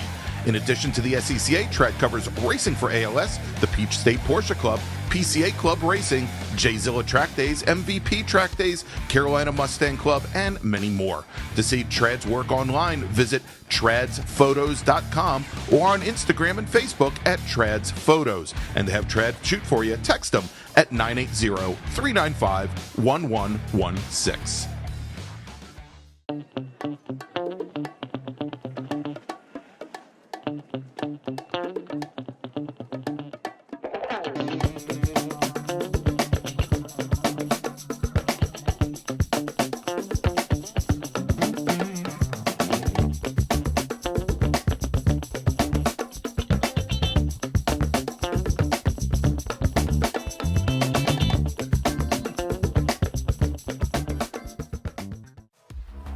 Racing for ALS utilizes high-performance driving events to build ALS awareness and to battle ALS head-on with a triple-target funding model that supports focused pharma research, no placebo clinical trials, and providing assistance to individual ALS patients in need.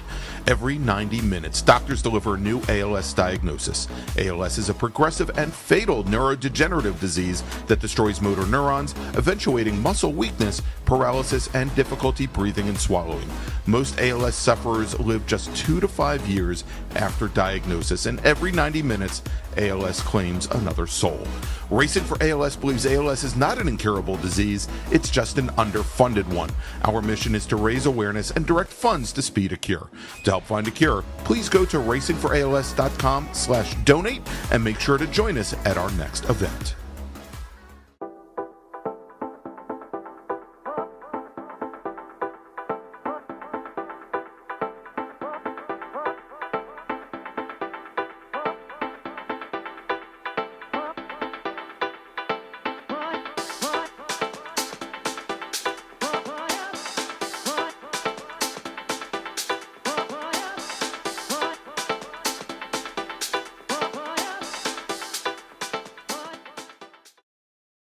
If you like what you see today, become part of the action by joining Sports Car Club of America. Whether you want to drive, flag, or just have fun with cars, SCCA membership opens the door to all kinds of motorsports to feed your obsession, along with 65,000 like-minded members ready to be friends. Ask someone trackside how to get involved or visit scca.com for more information.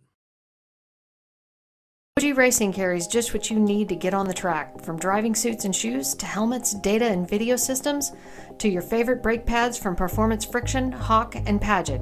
OG Racing has built its reputation during the last 22 years by providing the best customer service in the motorsports business, and their depth of inventory is second to none when it comes to safety equipment. That's why OG Racing has been the highest volume Sparco dealer for 17 years. Come visit their 12,000 square foot showroom and warehouse located in Sterling, Virginia.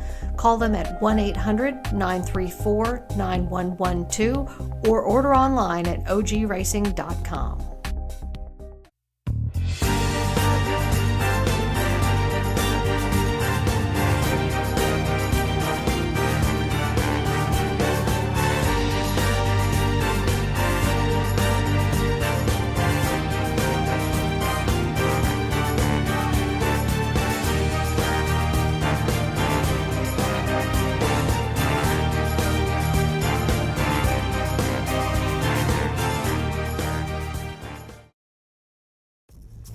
RP Performance is the only premier race shop in the region that specializes in both street and track Mazdas and is located right in the heart of racing at Summit Point's Gasoline Alley. RP has been involved in countless race wins and series championships across many classes with drivers of all ages. Not just a full-service shop, RP has been helping drivers with their individual racing and other track event needs for over 30 years, providing trackside support, arrive and drive packages, as well as race car transport services. And they're known for its help all attitude. RP Performance is your go-to for getting cars back on track for that positive experience at Summit Point when you're ready to pack it in. For more information about RP Performance, come talk to them here in the paddock. Call them at 304-728-6749 or email them at Brett, that's B-R-E-T, at rpperformanceracing.com. Green, blue, white, checker. You know the flags, but do you know the people waving those flags? Flaggers are the key to the success of every SCCA event at the racetrack, and it's something you can do. Being an SCCA flagger puts you in the action, feet from the race cars, keeping everyone at the track safe and having fun. And did you know that with SCCA's partnership with IMSA, flagging at SCCA events makes it easier than ever to flag at professional races around the country? Find out how you can become a flagger at scca.com/volunteer.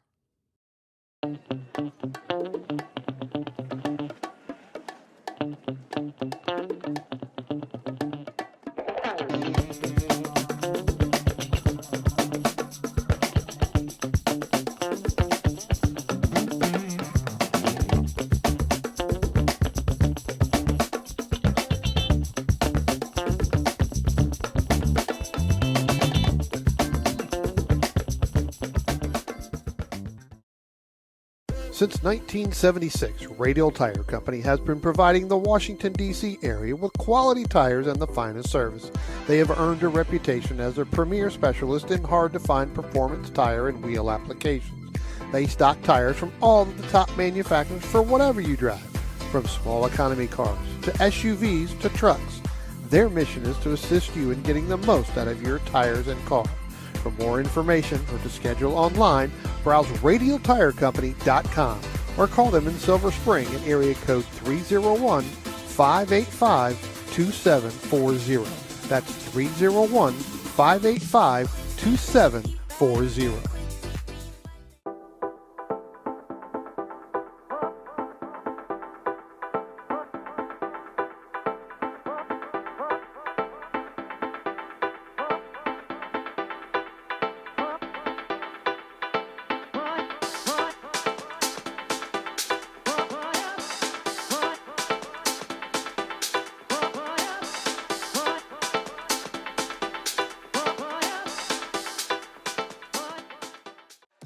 The North Carolina region of the SCCA is a strong supporter of our youth and their future, with the NCR Scholarship Program providing financial assistance to graduating high school seniors in the North Carolina and Virginia counties within NCR's territory. This year, the program will award scholarships to 5 lucky recipients, and your contribution will help us with our goal of telling high school students in the area about the SCCA and helping those students pay for their additional education after high school. To find out more about the NCR Scholarship Program, head to ncrscca.com/scholarship and to donate online, ncrscca.com/donate. Or, if you prefer to pay by check, please make the check payable to NCR-SCCA SP and mail it to the address on screen.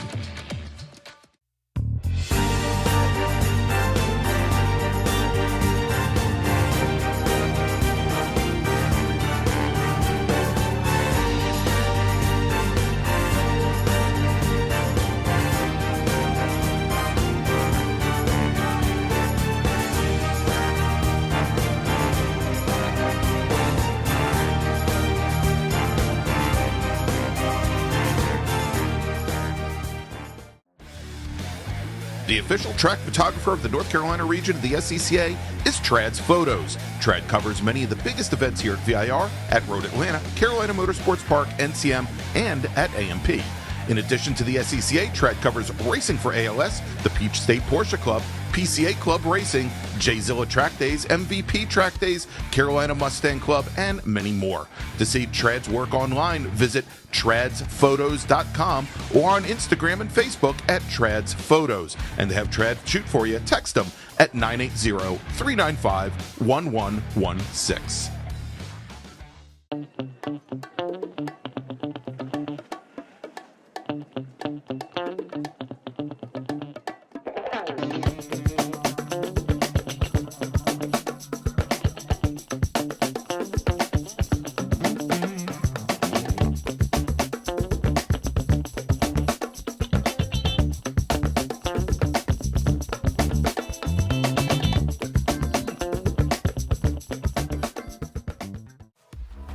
Racing for ALS utilizes high-performance driving events to build ALS awareness and to battle ALS head-on with a triple-target funding model that supports focused pharma research, no placebo clinical trials, and providing assistance to individual ALS patients in need. Every 90 minutes, doctors deliver a new ALS diagnosis. ALS is a progressive and fatal neurodegenerative disease that destroys motor neurons, eventuating muscle weakness, paralysis, and difficulty breathing and swallowing. Most ALS sufferers live just 2 to 5 years after diagnosis, and every 90 minutes, ALS claims another soul. Racing for ALS believes ALS is not an incurable disease, it's just an underfunded one. Our mission is to raise awareness and direct funds to speed a cure. To help find a cure, please go to racingforals.com/donate and make sure to join us at our next event.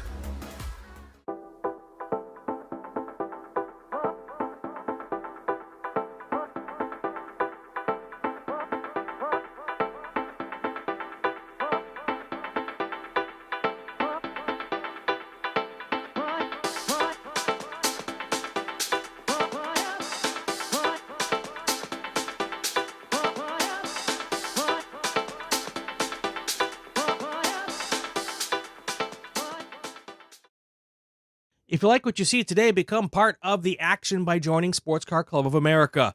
Whether you want to drive, flag, or just have fun with cars, SCCA membership opens the door to all kinds of motorsports to feed your obsession, along with 65,000 like-minded members ready to be friends. Ask someone trackside how to get involved or visit scca.com for more information. OG Racing carries just what you need to get on the track, from driving suits and shoes to helmets, data and video systems, to your favorite brake pads from Performance Friction, Hawk, and Paget. OG Racing has built its reputation during the last 22 years by providing the best customer service in the motorsports business, and their depth of inventory is second to none when it comes to safety equipment. That's why OG Racing has been the highest volume Sparco dealer for 17 years. Come visit their 12,000 square foot showroom and warehouse located in Sterling, Virginia. Call them at 1-800-934-9112 or order online at ogracing.com.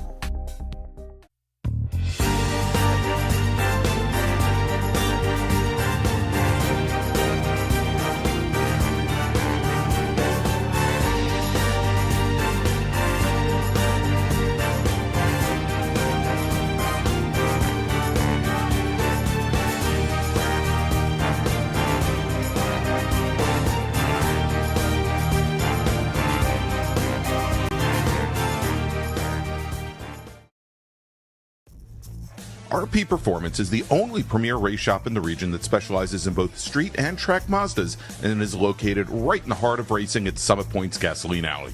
RP has been involved in countless race wins and series championships across many classes with drivers of all ages. Not just a full-service shop, RP has been helping drivers with their individual racing and other track event needs for over 30 years, providing trackside support, arrive and drive packages, as well as race car transport services. And they're known for its help all attitude. RP Performance is your go-to for getting cars back on track for that positive experience at Summit Point when you're ready to pack it in. For more information about RP Performance, come talk to them here in the paddock. Call them at 304-728-6749 or email them at Brett, that's B-R-E-T, at rpperformanceracing.com. Green, blue, white, checker. You know the flags, but do you know the people waving those flags? Flaggers are the key to the success of every SCCA event at the racetrack, and it's something you can do. Being an SCCA flagger puts you in the action, feet from the race cars, keeping everyone at the track safe and having fun. And did you know that with SCCA's partnership with IMSA, flagging at SCCA events makes it easier than ever to flag at professional races around the country? Find out how you can become a flagger at scca.com/volunteer.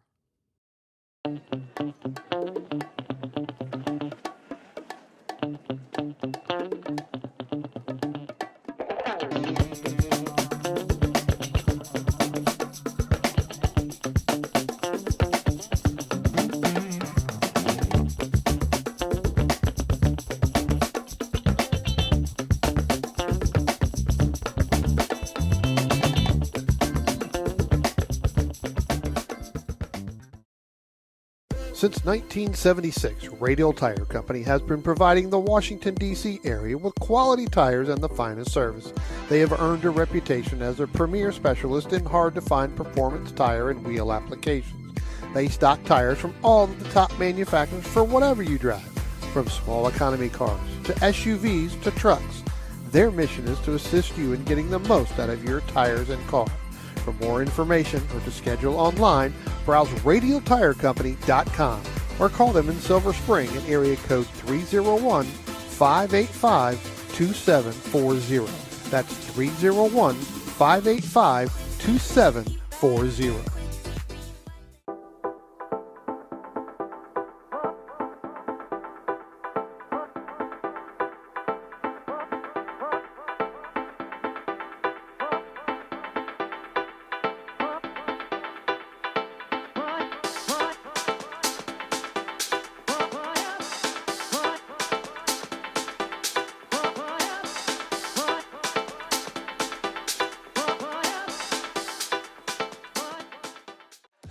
The North Carolina region of the SCCA is a strong supporter of our youth and their future, with the NCR Scholarship Program providing financial assistance to graduating high school seniors in the North Carolina and Virginia counties within NCR's territory. This year, the program will award scholarships to 5 lucky recipients, and your contribution will help us with our goal of telling high school students in the area about the SCCA and helping those students pay for their additional education after high school. To find out more about the NCR Scholarship Program, head to ncrscca.com/scholarship, and to donate online, ncrscca.com/donate. Or, if you prefer to pay by check, please make the check payable to NCR-SCCA SP and mail it to the address on screen.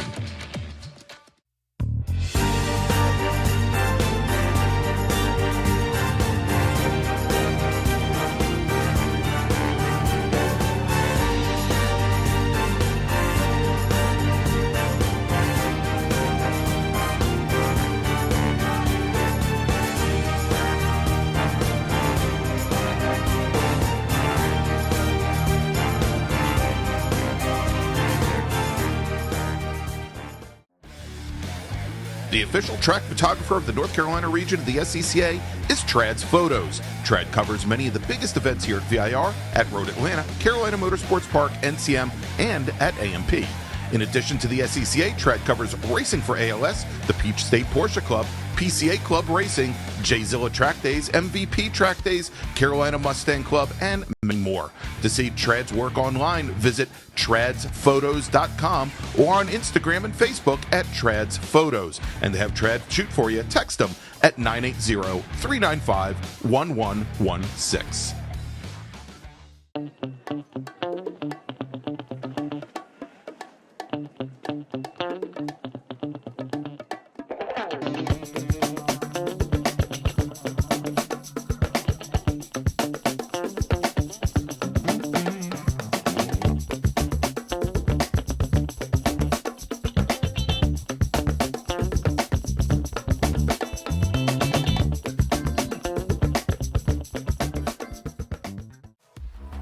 Racing for ALS utilizes high-performance driving events to build ALS awareness and to battle ALS head-on with a triple target funding model that supports focused pharma research, no placebo clinical trials, and providing assistance to individual ALS patients in need. Every 90 minutes, doctors deliver a new ALS diagnosis. ALS is a progressive and fatal neurodegenerative disease that destroys motor neurons, eventuating muscle weakness, paralysis, and difficulty breathing and swallowing. Most ALS sufferers live just 2 to 5 years after diagnosis, and every 90 minutes, ALS claims another soul. Racing for ALS believes ALS is not an incurable disease, it's just an underfunded one. Our mission is to raise awareness and direct funds to speed a cure. To help find a cure, please go to racingforals.com/donate and make sure to join us at our next event.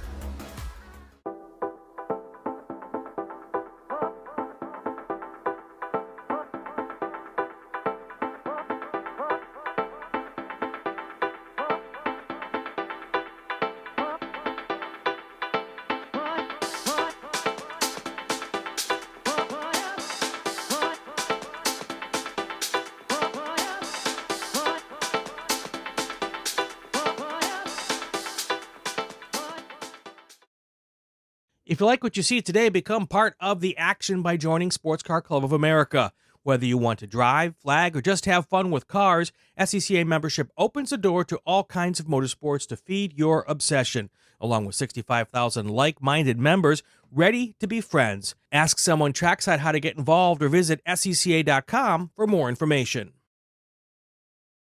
OG Racing carries just what you need to get on the track, from driving suits and shoes to helmets, data and video systems, to your favorite brake pads from Performance Friction, Hawk, and Paget. OG Racing has built its reputation during the last 22 years by providing the best customer service in the motorsports business, and their depth of inventory is second to none when it comes to safety equipment. That's why OG Racing has been the highest volume Sparco dealer for 17 years. Come visit their 12,000 square foot showroom and warehouse located in Sterling, Virginia. Call them at 1-800-934-9112 or order online at ogracing.com.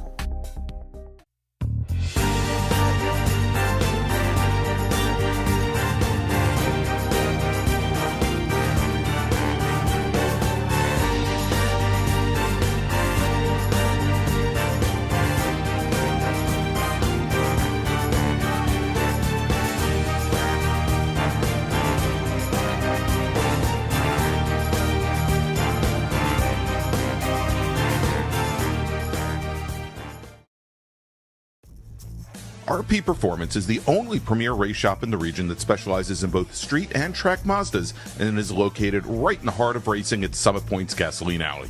RP has been involved in countless race wins and series championships across many classes with drivers of all ages.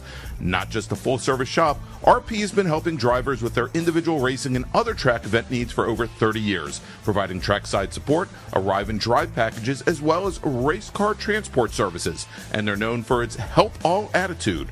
RP Performance is your go-to for getting cars back on track for that positive experience at Summit Point when you're ready to pack it in. For more information about RP Performance, come talk to them here in the paddock. Call them at 304-728-6749 or email them at Brett, that's B-R-E-T, at rpperformanceracing.com. Green, blue, white, checker. You know the flags, but do you know the people waving those flags? Flaggers are the key to the success of every SCCA event at the racetrack, and it's something you can do. Being an SCCA flagger puts you in the action, feet from the race cars, keeping everyone at the track safe and having fun. And did you know that with SCCA's partnership with IMSA, flagging at SCCA events makes it easier than ever to flag at professional races around the country? Find out how you can become a flagger at scca.com/volunteer.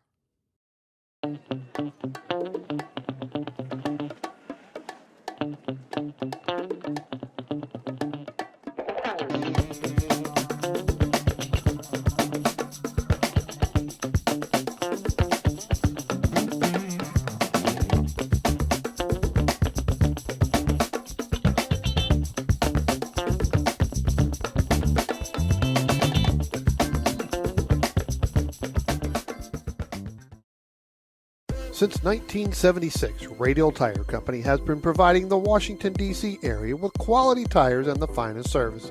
They have earned a reputation as a premier specialist in hard-to-find performance tire and wheel applications. They stock tires from all of the top manufacturers for whatever you drive, from small economy cars to SUVs to trucks. Their mission is to assist you in getting the most out of your tires and car. For more information or to schedule online, browse radialtirecompany.com or call them in Silver Spring at area code 301-585-2740. That's 301-585-2740.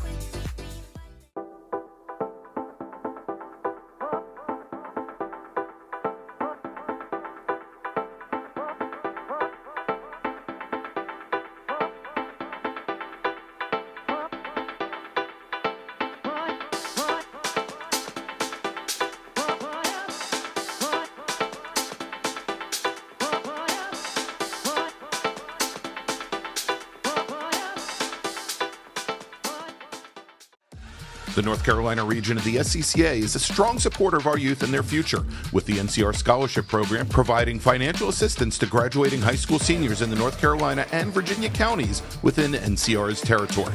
This year, the program will award scholarships to 5 lucky recipients, and your contribution will help us with our goal of telling high school students in the area about the SCCA and helping those students pay for their additional education after high school. To find out more about the NCR Scholarship Program, head to ncrscca.com/scholarship and to donate online, ncrscca.com/donate. Or, if you prefer to pay by check, please make the check payable to NCR-SCCA SP and mail it to the address on screen.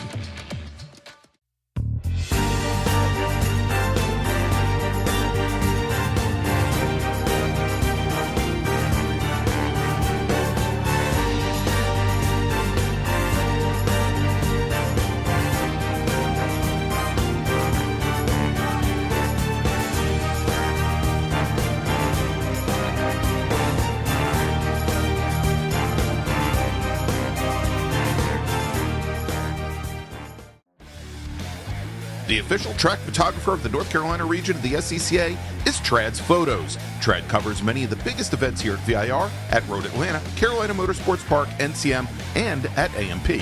In addition to the SCCA, Trad covers racing for ALS, the Peach State Porsche Club, PCA Club Racing, J-Zilla Track Days, MVP Track Days, Carolina Mustang Club, and many more. To see Trad's work online, visit tradsphotos.com or on Instagram and Facebook at Trad's Photos. And to have Trad shoot for you, text them at 980-395-1116.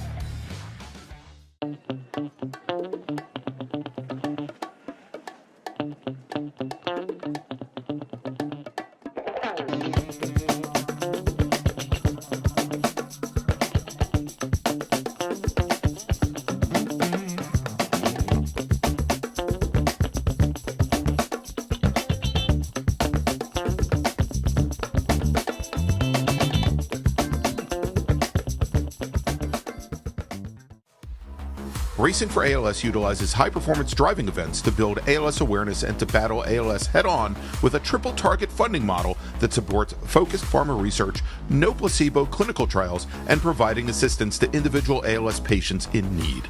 Every 90 minutes, doctors deliver a new ALS diagnosis. ALS is a progressive and fatal neurodegenerative disease that destroys motor neurons, eventuating muscle weakness, paralysis, and difficulty breathing and swallowing. Most ALS sufferers live just 2 to 5 years after diagnosis, and every 90 minutes, ALS claims another soul. Racing for ALS believes ALS is not an incurable disease, it's just an underfunded one.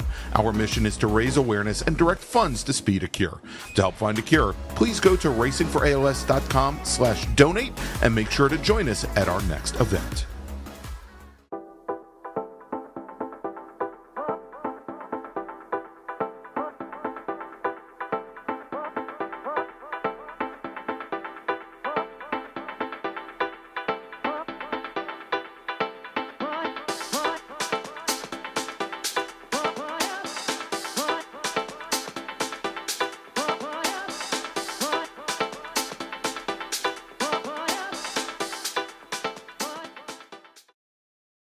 If you like what you see today, become part of the action by joining Sports Car Club of America.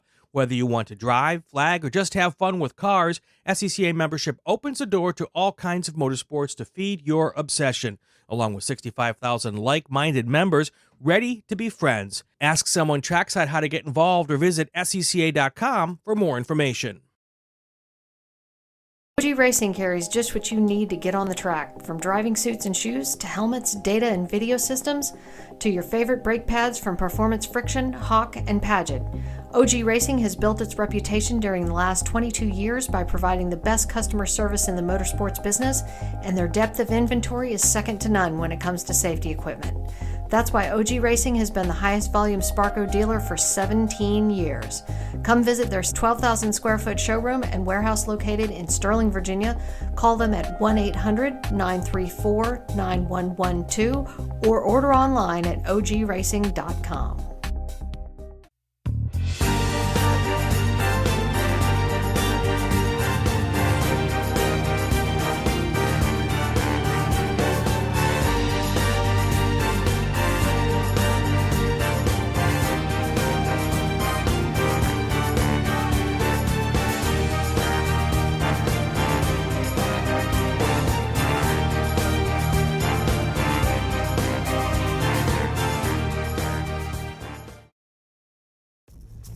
RP Performance is the only premier race shop in the region that specializes in both street and track Mazdas and is located right in the heart of racing at Summit Point's Gasoline Alley.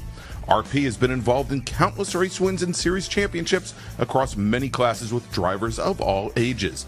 Not just a full-service shop, RP has been helping drivers with their individual racing and other track event needs for over 30 years, providing trackside support, arrive and drive packages, as well as race car transport services. And they're known for its help all attitude. RP Performance is your go-to for getting cars back on track for that positive experience at Summit Point when you're ready to pack it in. For more information about RP Performance, come talk to them here in the paddock. Call them at 304-728-6749 or email them at Brett, that's B-R-E-T, at rpperformanceracing.com. Green, blue, white, checker. You know the flags, but do you know the people waving those flags? Flaggers are the key to the success of every SCCA event at the racetrack, and it's something you can do. Being an SCCA flagger puts you in the action, feet from the race cars, keeping everyone at the track safe and having fun. And did you know that with SCCA's partnership with IMSA, flagging at SCCA events makes it easier than ever to flag at professional races around the country? Find out how you can become a flagger at scca.com/volunteer.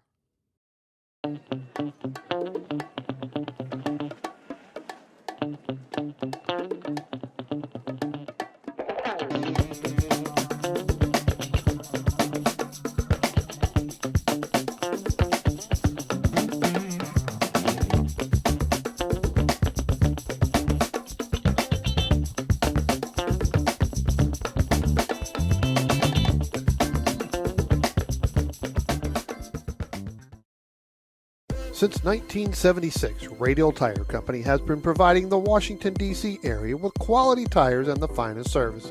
They have earned a reputation as a premier specialist in hard-to-find performance tire and wheel applications. They stock tires from all of the top manufacturers for whatever you drive, from small economy cars to SUVs to trucks. Their mission is to assist you in getting the most out of your tires and car. For more information or to schedule online, browse radialtirecompany.com or call them in Silver Spring at area code 301-585-2740. That's 301-585-2740.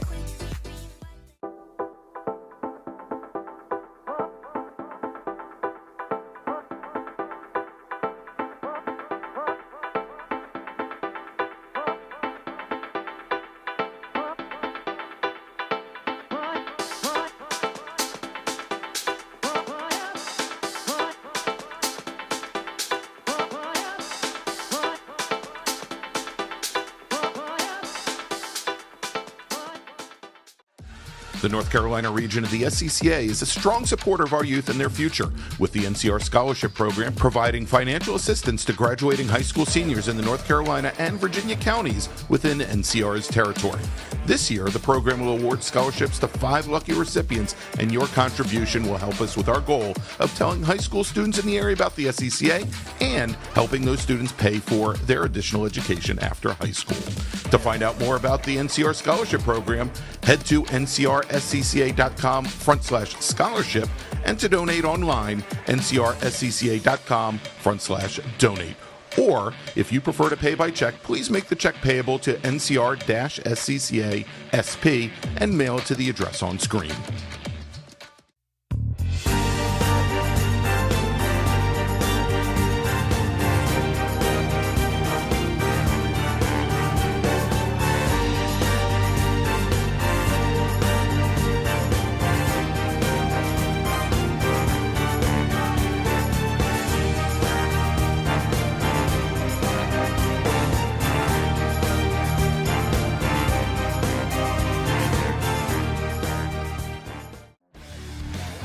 The official track photographer of the North Carolina region of the SCCA is Trad's Photos. Trad covers many of the biggest events here at VIR, at Road Atlanta, Carolina Motorsports Park, NCM, and at AMP.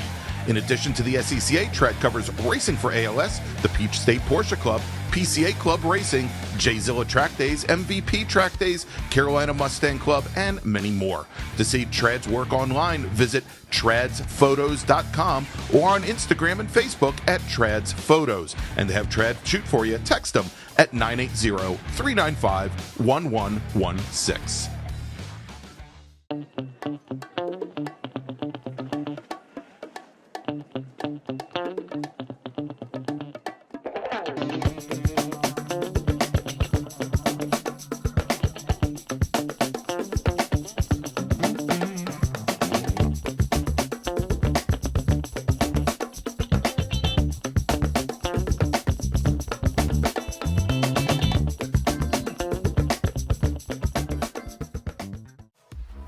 Racing for ALS utilizes high-performance driving events to build ALS awareness and to battle ALS head-on with a triple target funding model that supports focused pharma research, no placebo clinical trials, and providing assistance to individual ALS patients in need.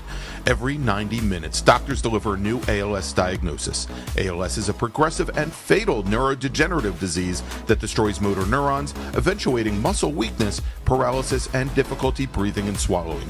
Most ALS sufferers live just 2 to 5 years after diagnosis, and every 90 minutes, ALS claims another soul. Racing for ALS believes ALS is not an incurable disease, it's just an underfunded one. Our mission is to raise awareness and direct funds to speed a cure. To help find a cure, please go to racingforals.com/donate and make sure to join us at our next event.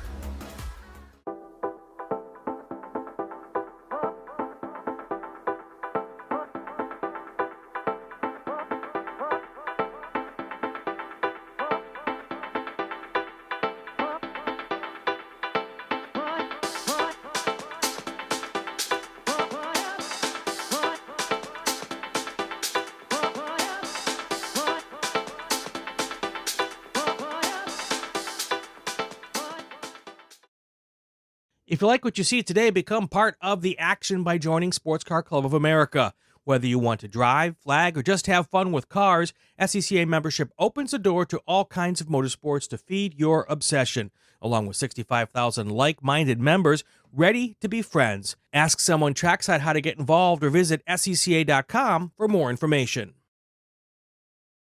OG Racing carries just what you need to get on the track, from driving suits and shoes to helmets, data and video systems, to your favorite brake pads from Performance Friction, Hawk, and Paget.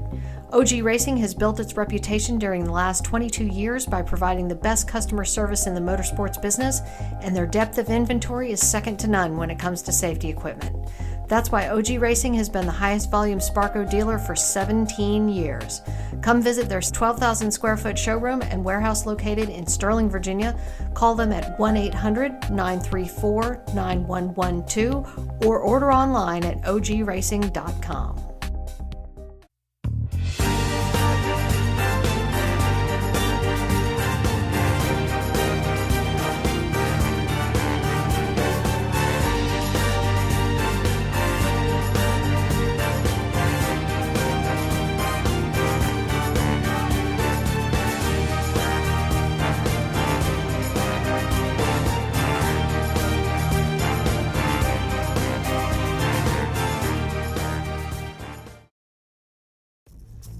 RP Performance is the only premier race shop in the region that specializes in both street and track Mazdas and is located right in the heart of racing at Summit Point's Gasoline Alley.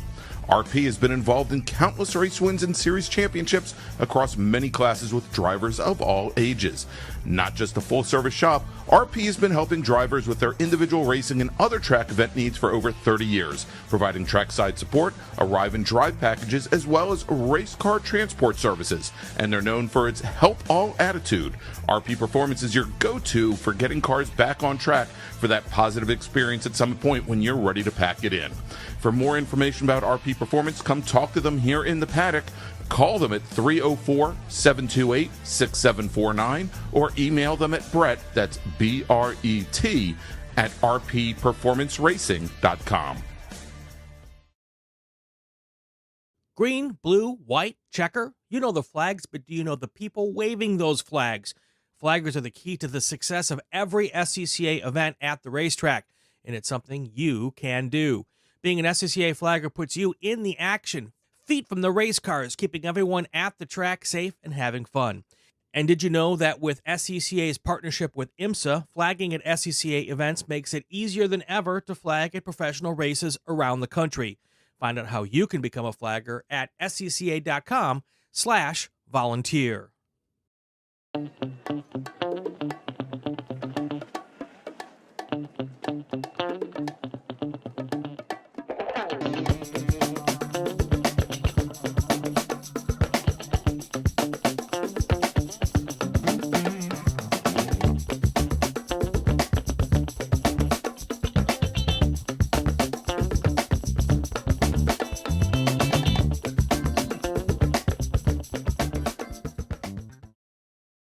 Since 1976, Radial Tire Company has been providing the Washington, D.C. area with quality tires and the finest service.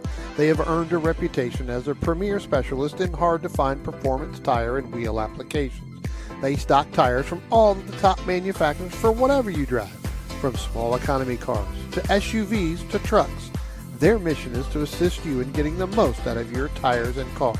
For more information or to schedule online, browse radialtirecompany.com or call them in Silver Spring at area code 301-585-2740. That's 301-585-2740.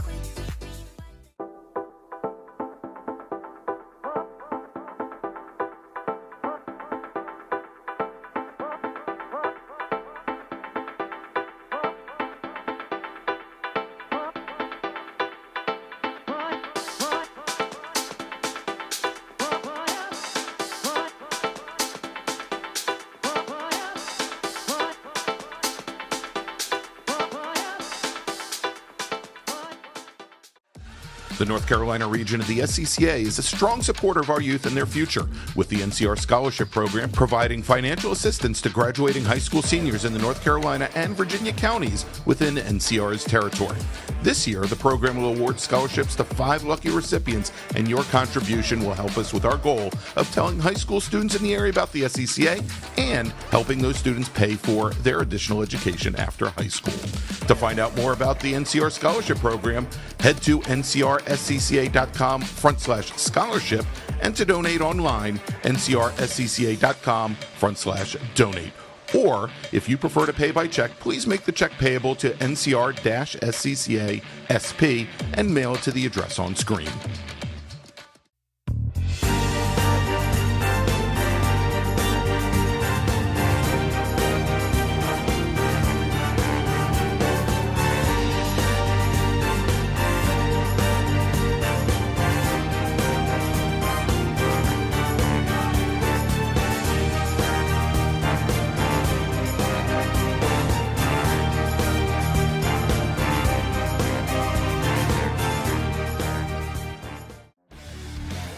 The official track photographer of the North Carolina region of the SCCA is Trad's Photos. Trad covers many of the biggest events here at VIR, at Road Atlanta, Carolina Motorsports Park, NCM, and at AMP.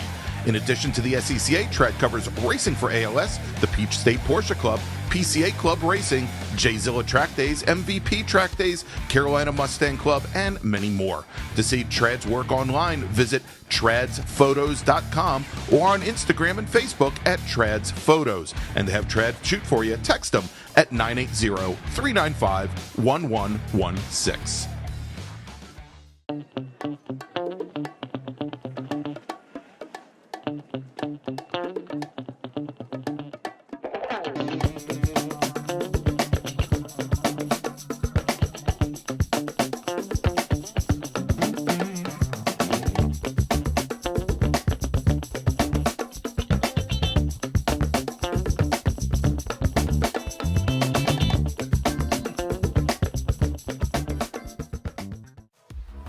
Racing for ALS utilizes high-performance driving events to build ALS awareness and to battle ALS head-on with a triple-target funding model that supports focused pharma research, no placebo clinical trials, and providing assistance to individual ALS patients in need.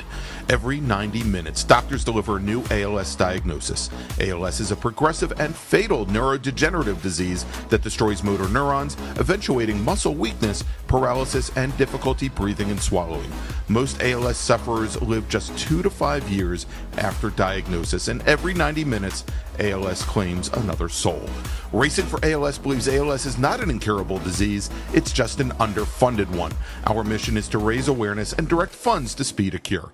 To help find a cure, please go to racingforals.com/donate and make sure to join us at our next event.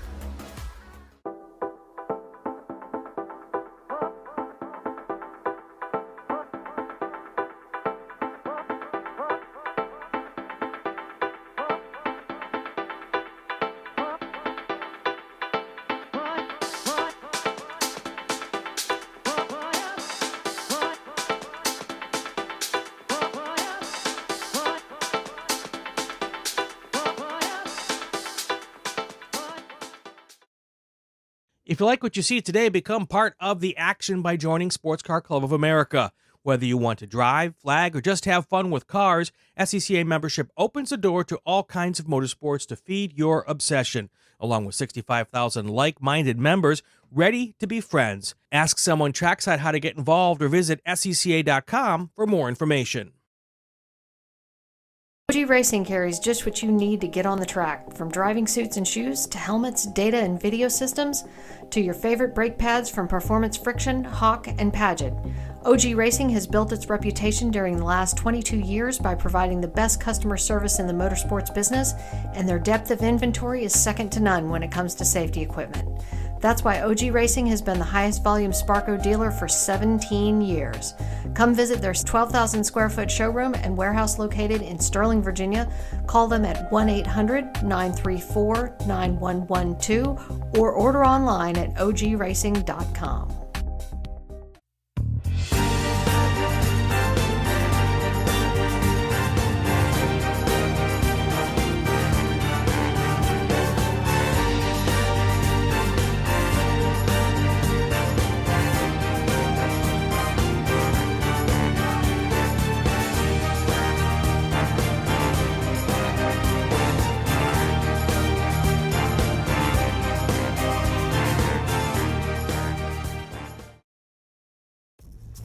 RP Performance is the only premier race shop in the region that specializes in both street and track Mazdas and is located right in the heart of racing at Summit Point's Gasoline Alley. RP has been involved in countless race wins and series championships across many classes with drivers of all ages. Not just a full-service shop, RP has been helping drivers with their individual racing and other track event needs for over 30 years, providing trackside support, arrive and drive packages, as well as race car transport services. And they're known for its help all attitude. RP Performance is your go-to for getting cars back on track for that positive experience at Summit Point when you're ready to pack it in. For more information about RP Performance, come talk to them here in the paddock. Call them at 304-728-6749 or email them at Brett, that's B-R-E-T, at rpperformanceracing.com. Green, blue, white, checker. You know the flags, but do you know the people waving those flags? Flaggers are the key to the success of every SCCA event at the racetrack. and it's something you can do. Being an SCCA flagger puts you in the action, feet from the race cars, keeping everyone at the track safe and having fun. And did you know that with SCCA's partnership with IMSA, flagging at SCCA events makes it easier than ever to flag at professional races around the country? Find out how you can become a flagger at scca.com/volunteer.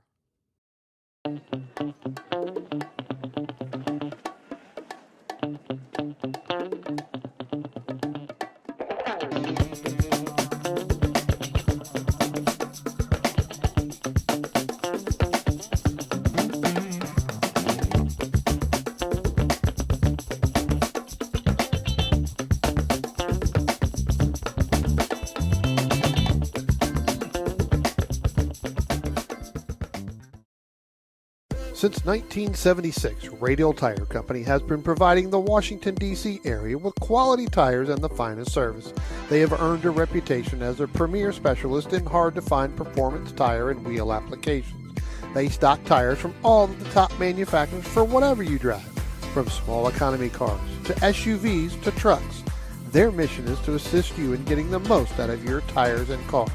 For more information or to schedule online, browse radialtirecompany.com or call them in Silver Spring at area code 301-585-2740. That's 301-585-2740.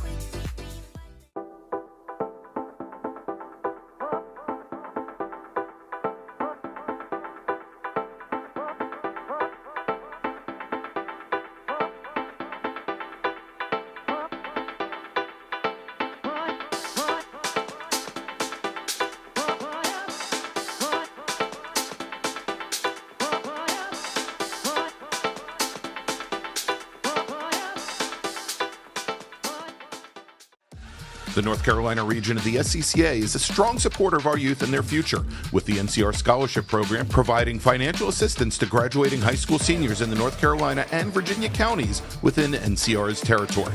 This year, the program will award scholarships to 5 lucky recipients, and your contribution will help us with our goal of telling high school students in the area about the SCCA and helping those students pay for their additional education after high school.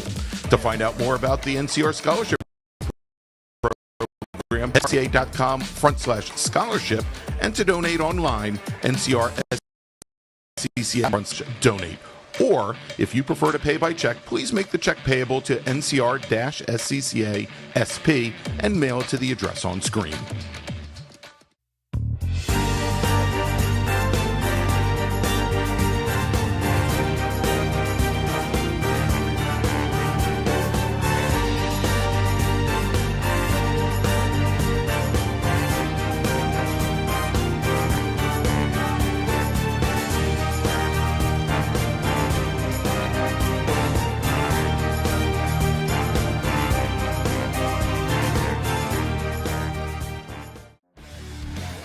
The official track photographer of the North Carolina region of the SCCA is Trad's Photos. Trad covers many of the biggest events here at VIR, at Road Atlanta, Carolina Motorsports Park, NCM, and at AMP. In addition to the SCCA, Trad covers racing for ALS, the Peach State Porsche Club, PCA Club Racing, J-Zilla Track Days, MVP Track Days, Carolina Mustang Club, and many more. To see Trad's work online, visit tradsphotos.com or on Instagram and Facebook at Trads Photos. And to have Trad shoot for you, text them at 980-395-1116.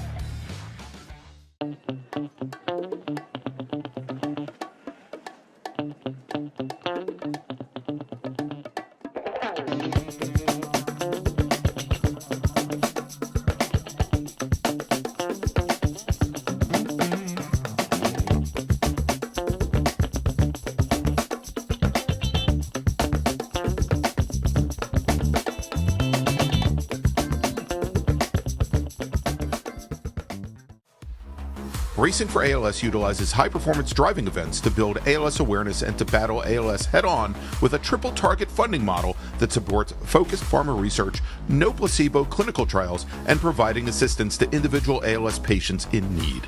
Every 90 minutes, doctors deliver a new ALS diagnosis. ALS is a progressive and fatal neurodegenerative disease that destroys motor neurons, eventuating muscle weakness, paralysis, and difficulty breathing and swallowing.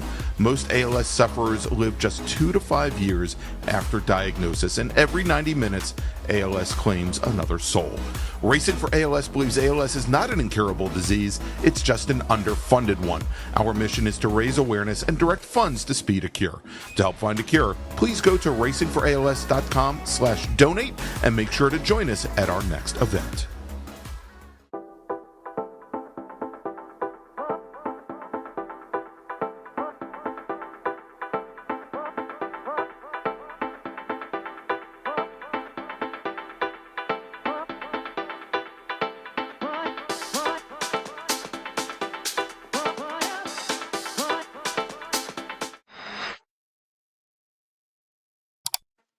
All right, and we are back from lunch here at Virginia International Raceway for the 2023 edition of the SARRC MARRS Challenge with special guests Spec MX-5 Challenge and Spec Corvette.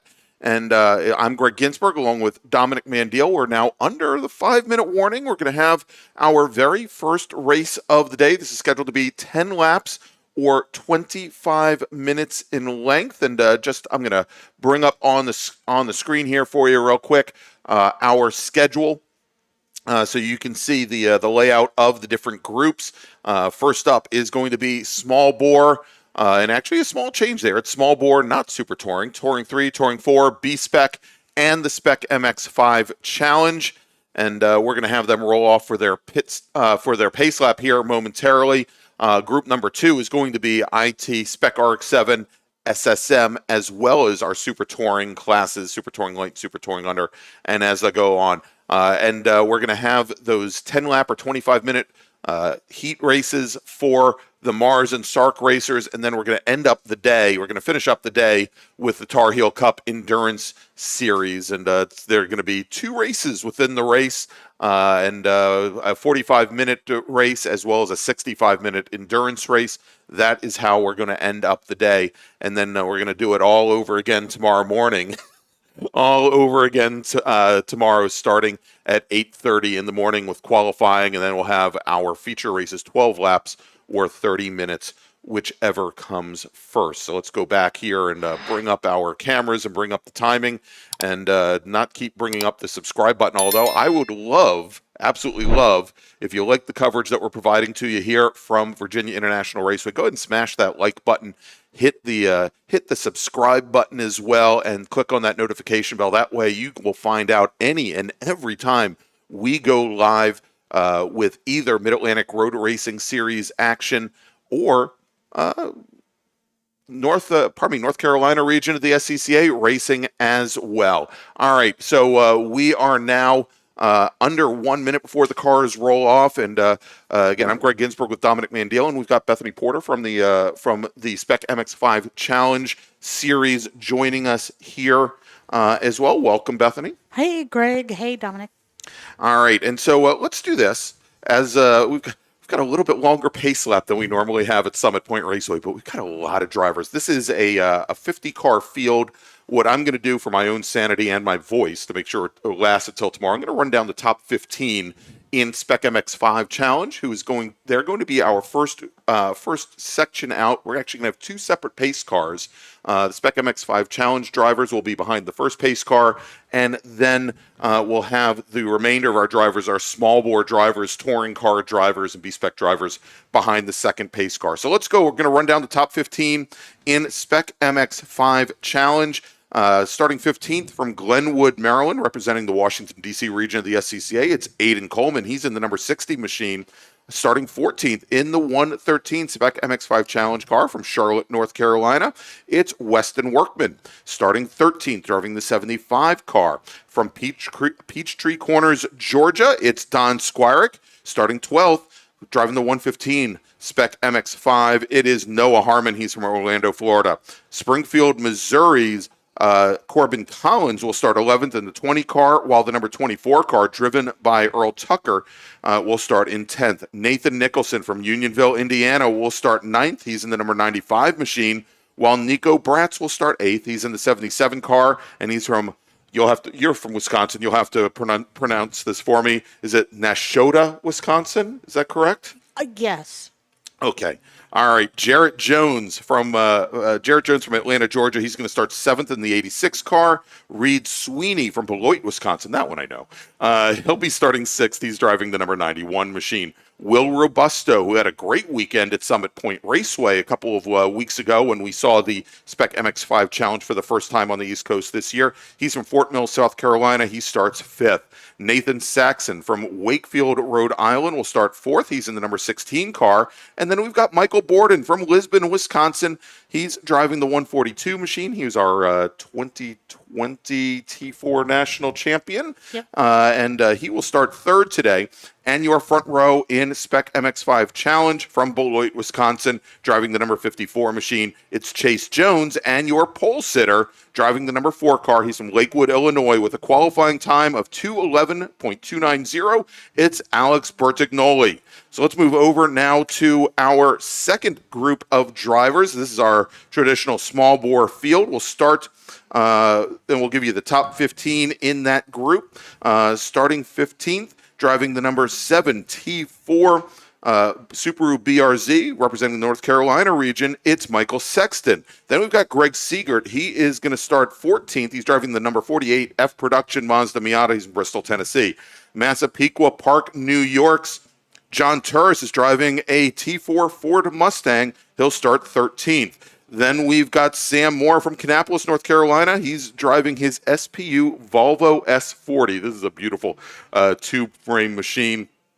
And that is the number 26 machine. Starting 11th, driving the number 37, GT Light Mazda Miata from Trenton Woods, North Carolina. It's David Blaine with Michael Brandt driving his T3 BMW 330 CI.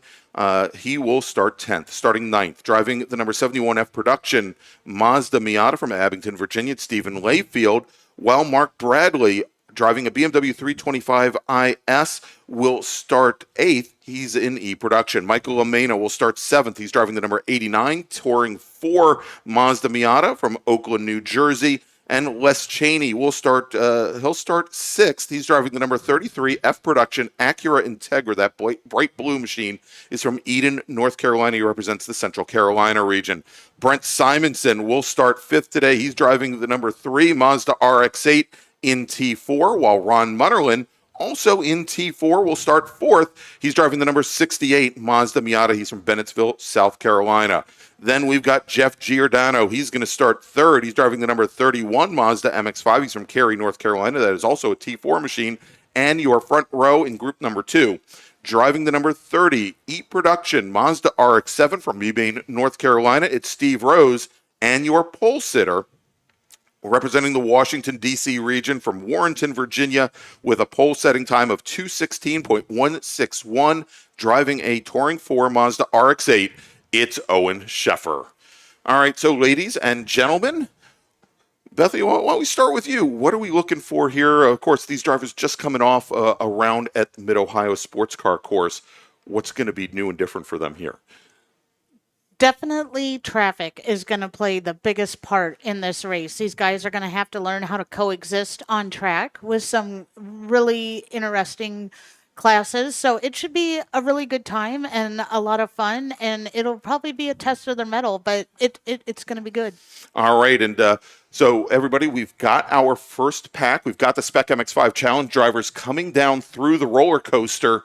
Now, lights are out on the pace car, and we will be going racing, hopefully, this time by. I don't want to jinx it. I saw one too many wave-offs 2 weeks ago at Summit Point Raceway. We'll see here our second group, our small bore group, a little strung out at the back of the field as they've just come through Oak Tree and starting to make their way down Madison Avenue. The second pace car is now bringing that small bore field to the top of the roller coaster, and the lights are out on pace car 2 as our Spec MX-5 Challenge drivers are coming down the front straight, and there you go. Green flag is in the air, and we are underway here. And we are underway here from Virginia International Raceway. This would be a great time for my timing and scoring to break down. But there we go. Alex Bertignoli, your pole sitter, taking the field down through turns 1 and 2 with Chase Jones, Nathan Saxon, and Michael Borden as they now come through turn 3. And it looks like they are still 2 by 2 as they go through turn 3 and head towards left hook. As our second field now coming down the front straight. And again, Owen Sheffer in that black Mazda RX-8. He's shading a little bit over to the left, trying to give as much room to the inside as he can. And they are now underway. And our outside pole sitter, Steve Rose, in a Z Production Mazda RX-7, second-gen RX-7, had moved all the way over to try then to push Sheffer down to the inside. He got a good jump as Rose makes his way down into turn number 1, and he is your leader here in our second group as they come through turn 3, heading into into NASCAR, which is a bit surprising because those T4 cars, they're all on the DOT approved tires. Rose, I'm sure, likely on slicks, which take a lot longer to get up to temperature. But he got a very good jump on the field as we've got some of our MX-5 Challenge drivers now coming out of Oak Tree, taking the scenic route through the dirt there. At least there's a lot of runoff there, so not a big surprise. The problem is when you go off at Oak Tree, if you stay in the dirt a little bit too long, it becomes a very wild ride. Lots of big bumps over there that can send the car airborne. But it looks like our entire Spec MX-5 Challenge field did make it through that portion of the course successfully, and they're now making their way all the way down to the roller coaster here. We should see them complete lap 1 in just a moment.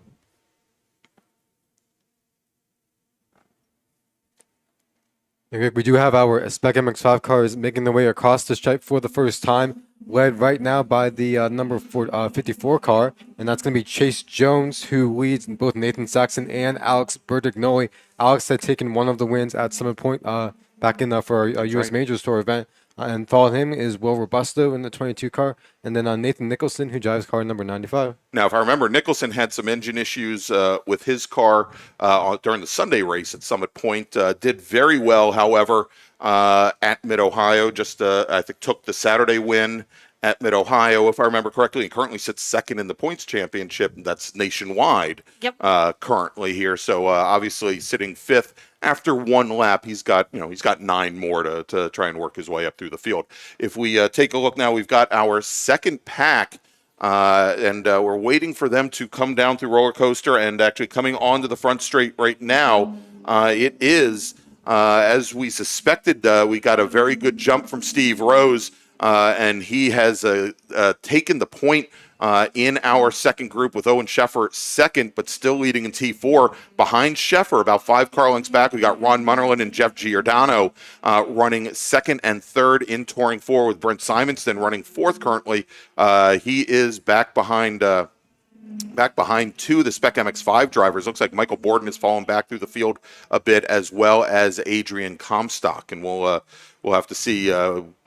Unfortunately, we only have 4 cameras out on a 3+ mile course, so we obviously can't see every bit of the action here. But apparently, something affecting those 2 drivers is we have now. If you look in the bottom left-hand corner of the screen, some big dust clouds coming out of South Bend, going down the hill towards turn 11, and then also Oak Tree as well. Okay, I think one of the battles that we're going to want to watch here is that Touring 4 battle. Owen Sheffer with the point at the moment. He and Brent Simonson, of course, have a history of racing together. We're racing ITA 1.8 liter Miatas, each of them. I used to race both of them. Yep, for a number of years. And so now moving over to Touring 4, both behind the wheel of Mazda RX-8s. Yeah, and as a matter of fact, I had a conversation last night with Brent Simonson, and and we'll get to that in a second here, as Chase Jones falls back and has fallen back quite a bit. As our new leader is the number 24 machine, the Spec MX-5 Challenge car of Earl Tucker, with Don Squirick moving up into to second position with Weston Workman. You know what? I'm looking at by time here instead of position. Let's try that again. Nathan Saxon, your leader, with Will Robusto, Chase Jones, Alex Bertignoli, and Nathan Nicholson. Your top 5 with Brad Sweeney and Tucker. Your top 8, Tucker just ran the fastest lap of anybody. But I was talking to Simonson last night, and he still has a bit of a sore taste in his mouth from the Super Tour here a couple of weeks ago, where he was running with 1 lap to go, was running 3rd in T4. I think Sheffer was ahead of him, and I'm trying to remember which other driver was up on him as well. And he got caught up between two drivers in Touring 3 battling for position on the last lap.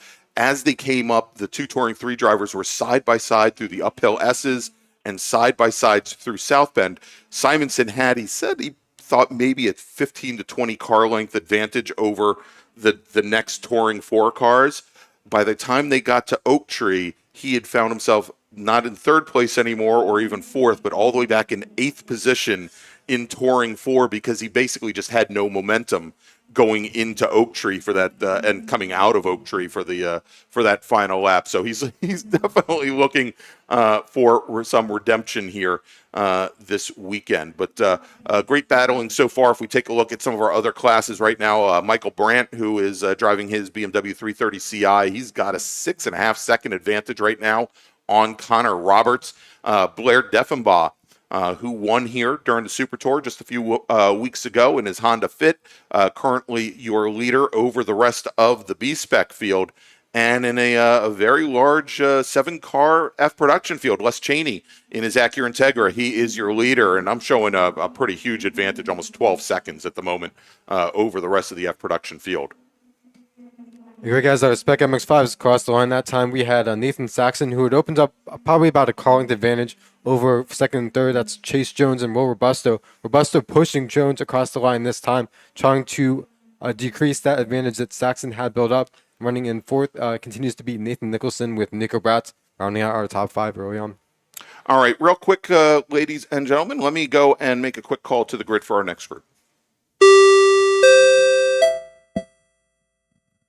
Attention in the paddock. First call to the grid for race group number 2, our bracket racers, our IT racers, Spec RX-7, SSM, Super Touring Light, and Super Touring Under. Race group number 2, please start heading to the grid.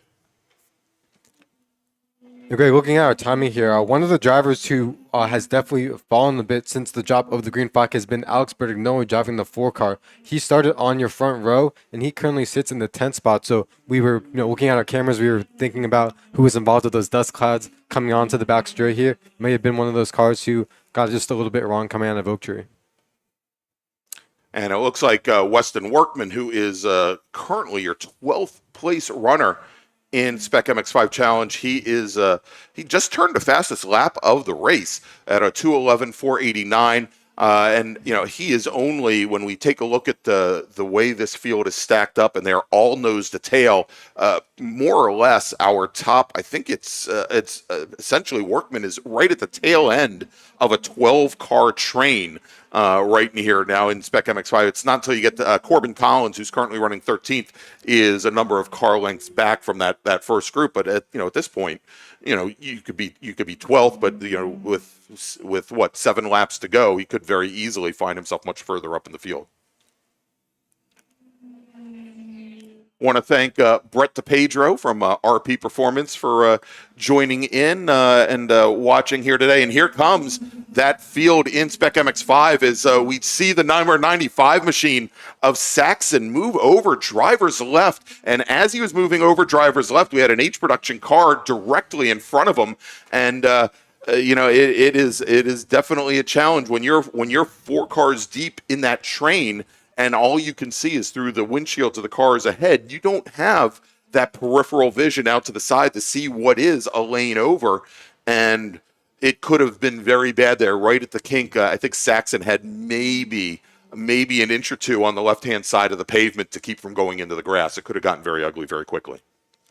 Greg, one of the unique things about VIR is that this front straightaway is relatively wide. However, it does get much narrower at the apex, and once you go into one and then to turn 2. And so as the field of Spec MX-5 cars is coming through and making their way through some of the lap traffic, it's going to become paramount that everybody is conscious of what's around them to make sure that the Spec MX-5s can have their race and that the second pack can have theirs as well. Before the drivers' meeting that we had, that was the main point that was given to them, was you're going to have to learn to coexist on track with these guys. Don't give anyone a heart attack. We don't want to see that happening. But I think the drivers are all very talented. There's a little bit of dust up in turn 8. It looks like that happened. But yeah, I think they're going to do well if they just have patience and are aware of traffic. Those are just the two biggest things, I think, for this whole race. All right, and just got word of some little bit of contact. The 54 machine, and I'm trying to track down the 54 car. That was Chase Jones and the 16 of Nathan Saxon, and that was between turns 2 and 3. I think as they were probably heading down towards left hook over there, just a little tap of the metal.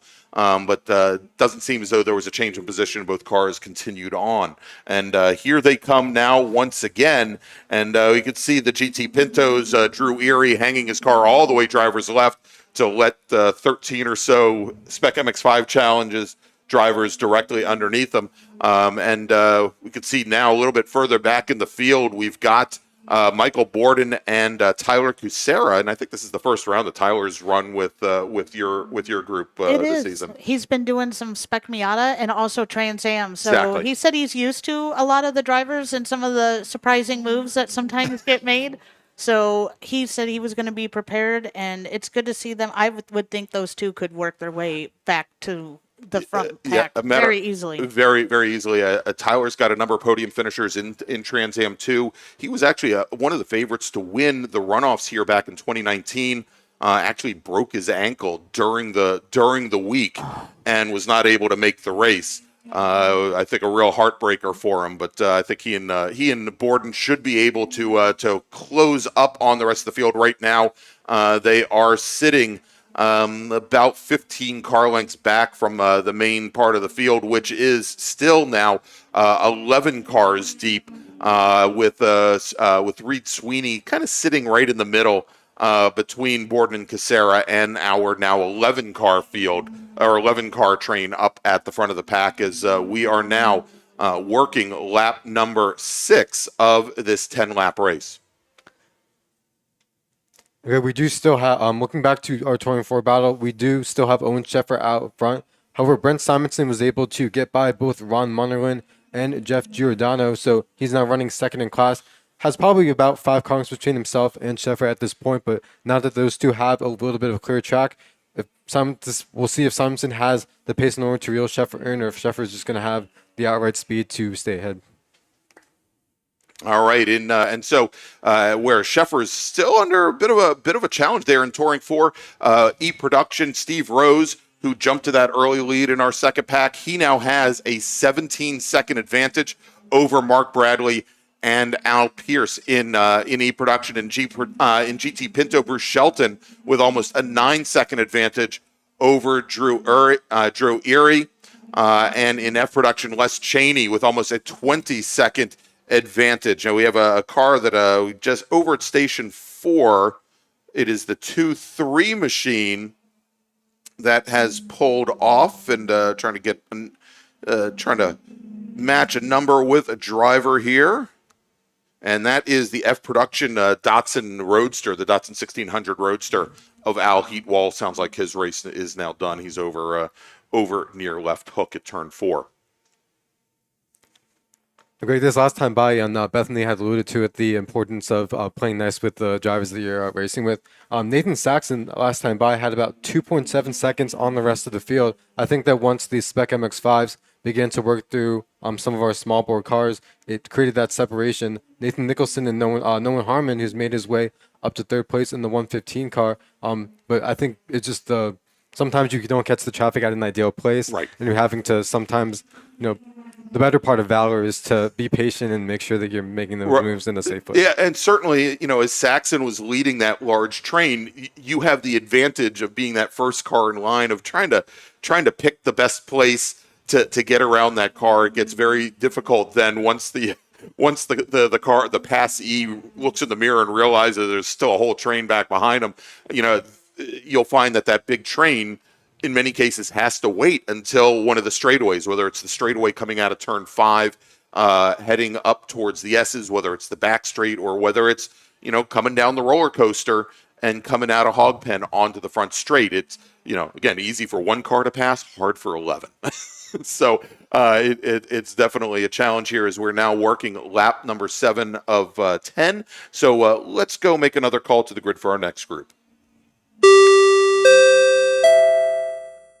Attention in the paddock, attention in the paddock. Second call to the grid for race group number 2, our bracket racers and IT racers, as well as Spec RX-7, SSM, Super Touring Light, and Super Touring Under. Please start heading to the grid. Race group number 2, bracket racers, IT racers, Spec RX-7, SSM, Super Touring Light, Super Touring Under. Please head to the grid.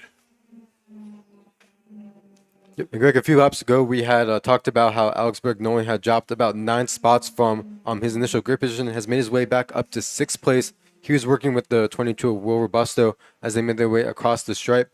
Talking about the lead that Nathan Saxon was able to open up that last time. That gap has stabilized at about 2.5 seconds. Nathan Nicholson and Noah Harmon still very much battling for the final 2 spots on the podium. All right, and just got word, and we'll have to see as they come down and complete their next lap here, that the 22 machine of Will Robusto may have gotten into the back of Nathan Nicholson's number 95. Nicholson put a couple wheels off drivers left. I believe there may have been a change in position, but we'll see here the next time they come by.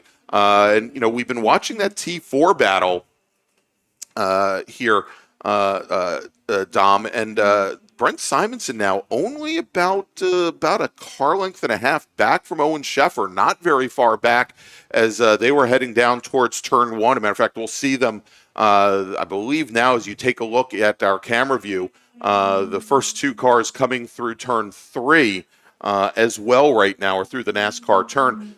So very tight battle there in T4 for the lead. As you mentioned, Brent Simonson started a little bit further back. He was 4th on the grid when 24 started. And so he's been having to reel Owen Sheffer in lap after lap.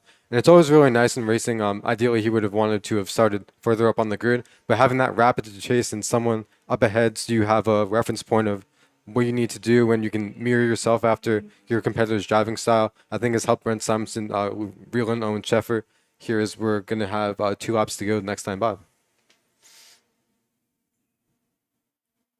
All right, and all by himself right now, Nathan Nicholson crossing the stripe, completing, I believe that is completing lap number 8, and he's got now almost, it looks like almost a 10-second advantage over Nathan Nicholson in the number 95 machine, as I'm still having trouble with getting my timing and scoring to update here in a reasonable period of time. But great battle here going on in Spec MX-5 Challenge, as we've got a local yellow out at turn 5. It looks like Michael Borden, by the way, it looks as though he is retiring the car. We've got a local yellow down at turn 1 currently, and trying to get the number on that car. Unfortunately, I don't have it. Oh, and hey, my timing and scoring just caught up, and it looks like we have next time by, should be one lap to go for the number 6 car. It looks like the number 5 machine has now come down the pit lane. Adrian Comstock. Yeah, Comstock, another one of our Spec MX-5 Challenge drivers. And now side by side crossing the stripe they'll have 2 laps remaining. Owen Sheffer and Brent Simonson. Simonson to the left in the silver RX-8, Sheffer to the right in the black RX-8. Simonson had the lead coming out of Hog Pen, but Sheffer got a good run, got a draft off of him, and we see them now side by side coming through turn number 3 through the NASCAR bend. So great fight here. But the next time our leader Nathan Saxon crosses the stripe, he'll be getting that white flag, signifying 1 more lap to go. And Saxon now coming down the roller coaster all by himself. So that advantage that he got working through traffic about mid-race it's managed to hold. I mean, it was a shrewd move by him, and he now has it's basically his race to lose as he comes down the front straight, and now he crosses the start-finish line, 1 lap to go. But back behind, it is a dogfight with Nathan Nicholson a little bit clear of it. But he's got Noah Harmon, I keep saying Mason Workman, who I think is Weston's father. Mason, longtime driver in the Southeast Division, national driver. Don Squirick, Alex Bertignoli, Jarrett Jones, Earl Tucker, all in a row right now here on this very last lap, all fighting it out for second position. And Yeah, good. No, good. We had the 106 of Mark Bradley pulling in, and then we just had one of our Spec MX-5 entries also come onto the pit lane. That's Reed Sweeney and the number 91 machine, who just pulled the car off with one lap remaining. Yeah, one thing about Nathan Saxon, he's had a lot more experience in the car and in the simulator, like I've said before, with the Spec MX-5 Challenge Series when it was online. So knowing that he has the ability to read the traffic much better, I think, than some of the other drivers who may not have the experience with out-of-class cars like he does. Yeah, and he has had a lot of Spec Miata experience. I think he also had, if I remember correctly, he had some World Challenge experience a couple of years ago, I think. He might have, but I'm not sure. Yeah, I thought that Flat Out had put him in a car a couple of years ago, but again, he's made it work for him today. Definitely. Okay, this last time through, we had Owen Sheffer, who side by side with Brent Simonson the last time through. It looked as though Owen Sheffer had cleared him by about 5 car lengths, so that touring 4 battle has separated out just a little bit. However, Connor Roberts, too, of course, is running in touring 3, so not in their class race, was able to get by Brent Simonson as well.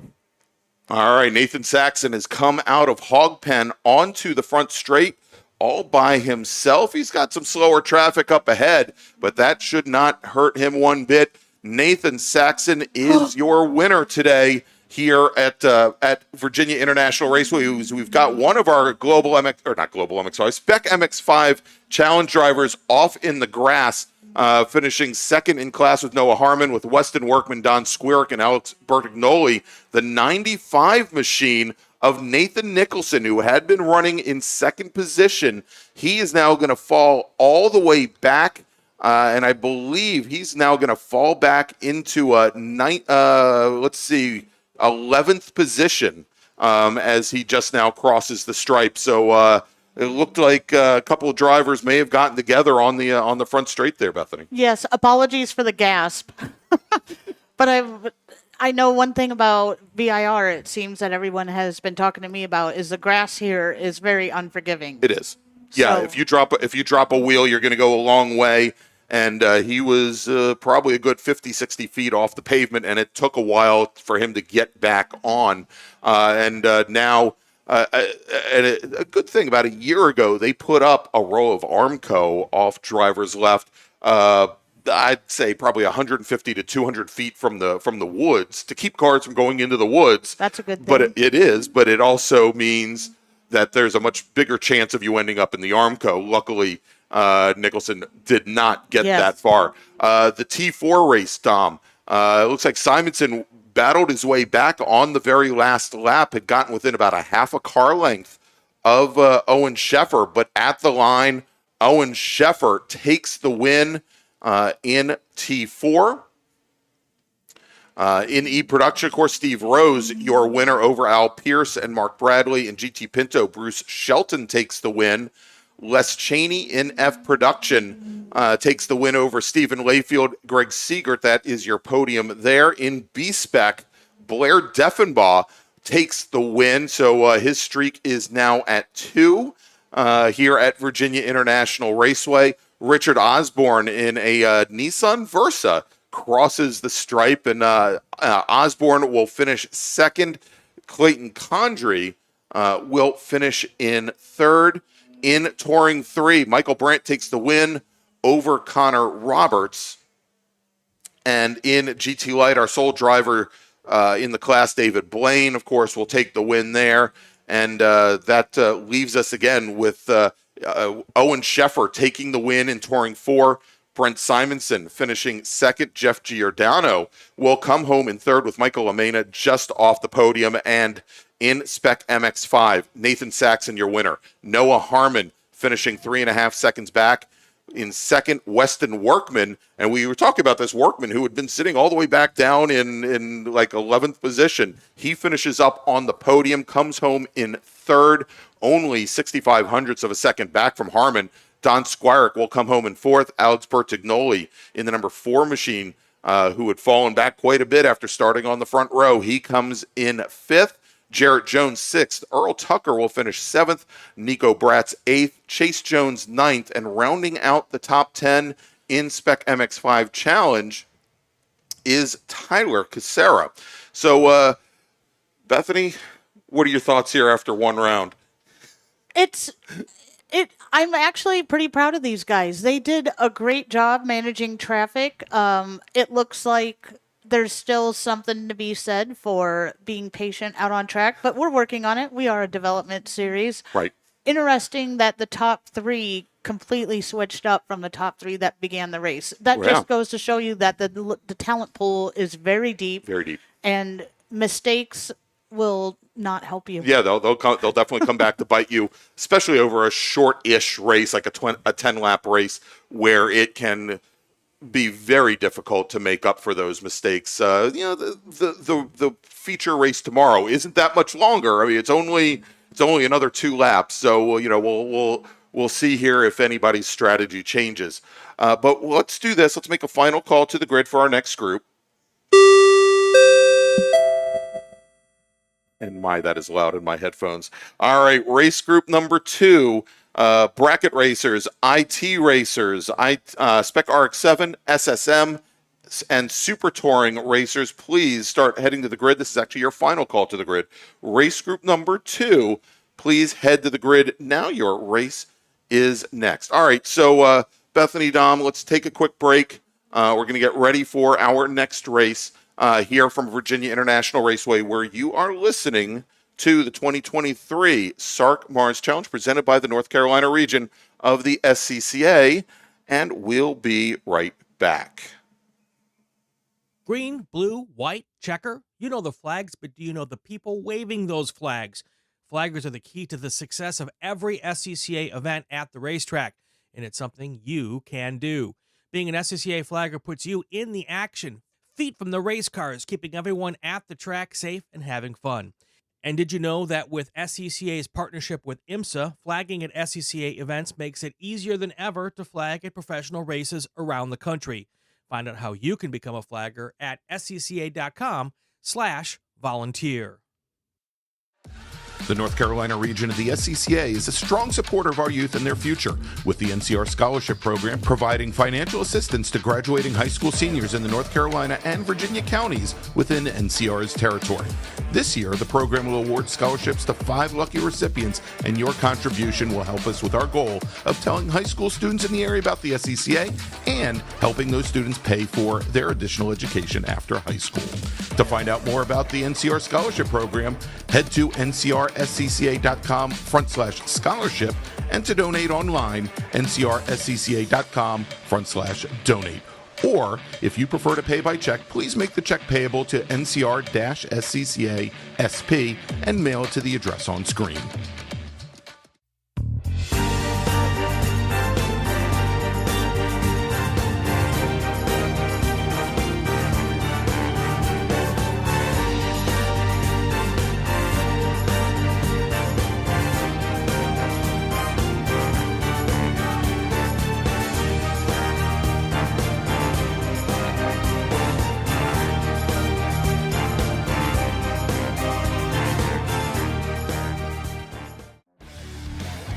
The official track photographer of the North Carolina region of the SCCA is Trad's Photos. Trad covers many of the biggest events here at VIR, at Road Atlanta, Carolina Motorsports Park, NCM, and at AMP.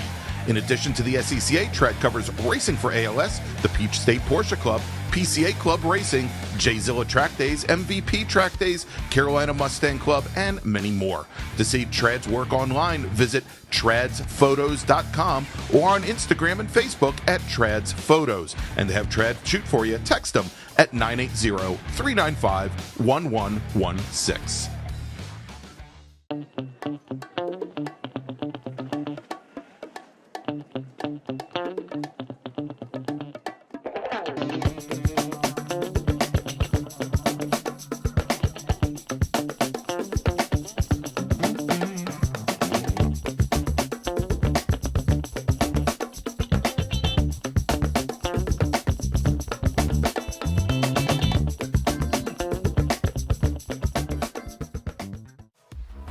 Racing for ALS utilizes high-performance driving events to build ALS awareness and to battle ALS head-on with a triple target funding model that supports focused pharma research, no placebo clinical trials, and providing assistance to individual ALS patients in need.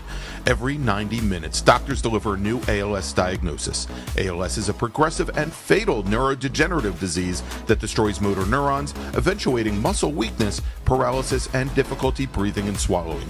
Most ALS sufferers live just 2 to 5 years after diagnosis, and every 90 minutes, ALS claims another soul. Racing for ALS believes ALS is not an incurable disease, it's just an underfunded one. Our mission is to raise awareness and direct funds to speed a cure. To help find a cure, please go to racingforals.com/donate and make sure to join us at our next event.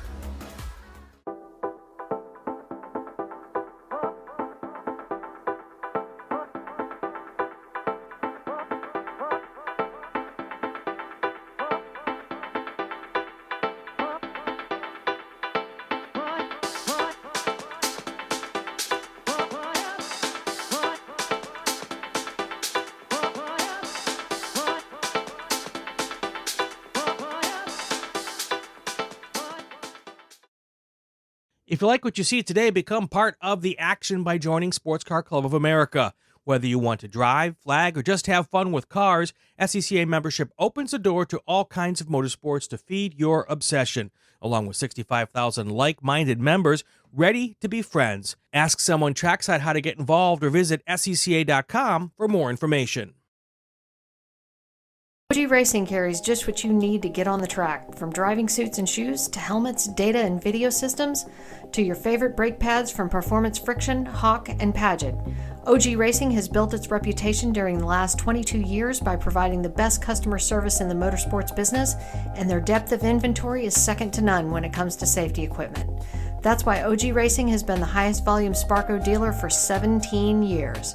Come visit their 12,000 square foot showroom and warehouse located in Sterling, Virginia. Call them at 1-800-934-9112 or order online at ogracing.com.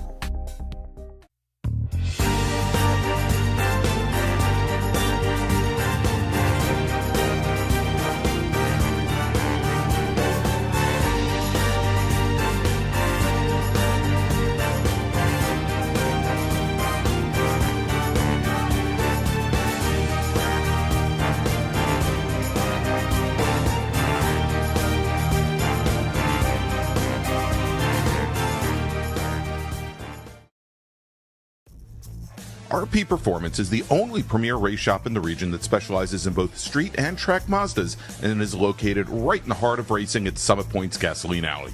RP has been involved in countless race wins and series championships across many classes with drivers of all ages. Not just a full-service shop, RP has been helping drivers with their individual racing and other track event needs for over 30 years, providing trackside support, arrive and drive packages, as well as race car transport services. And they're known for its help all attitude. RP Performance is your go-to for getting cars back on track for that positive experience at Summit Point when you're ready to pack it in. For more information about RP Performance, come talk to them here in the paddock. Call them at 304-728-6749 or email them at Brett, that's B-R-E-T, at rpperformanceracing.com. Green, blue, white, checker. You know the flags, but do you know the people waving those flags? Flaggers are the key to the success of every SCCA event at the racetrack, and it's something you can do. Being an SCCA flagger puts you in the action, feet from the race cars, keeping everyone at the track safe and having fun. And did you know that with SCCA's partnership with IMSA, flagging at SCCA events makes it easier than ever to flag at professional races around the country?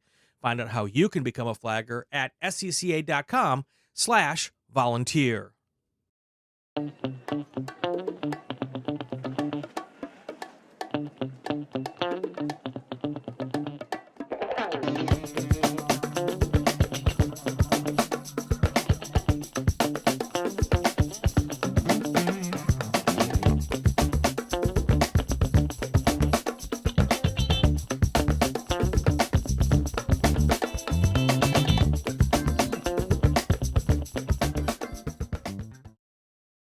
Since 1976, Radial Tire Company has been providing the Washington, D.C. area with quality tires and the finest service. They have earned a reputation as a premier specialist in hard-to-find performance tire and wheel applications. They stock tires from all of the top manufacturers for whatever you drive, from small economy cars to SUVs to trucks. Their mission is to assist you in getting the most out of your tires and car. For more information or to schedule online, browse radialtirecompany.com or call them in Silver Spring at area code 301-585-2740. That's 301-585-2740.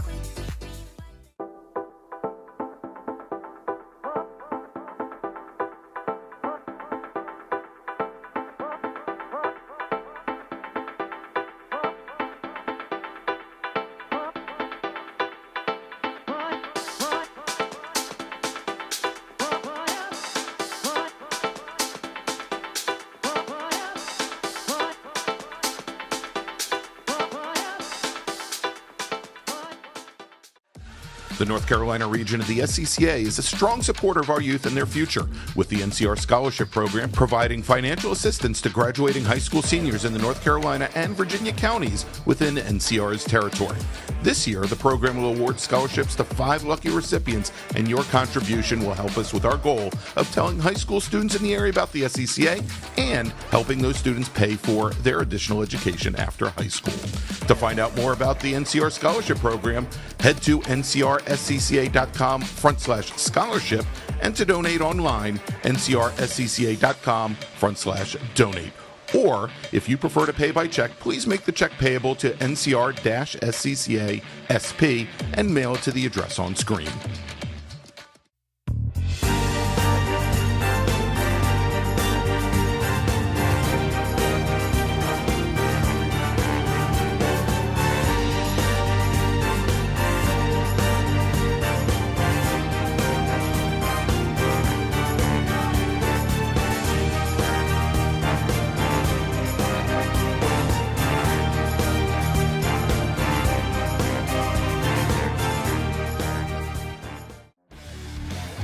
The official track photographer of the North Carolina region of the SCCA is Trad's Photos. Trad covers many of the biggest events here at VIR, at Road Atlanta, Carolina Motorsports Park, NCM, and at AMP. In addition to the SCCA, Trad covers racing for ALS, the Peach State Porsche Club, PCA Club Racing, J-Zilla Track Days, MVP Track Days, Carolina Mustang Club, and many more. To see Trad's work online, visit tradsphotos.com or on Instagram and Facebook at Trad's Photos. And to have Trad shoot for you, text them at 980-395-1116.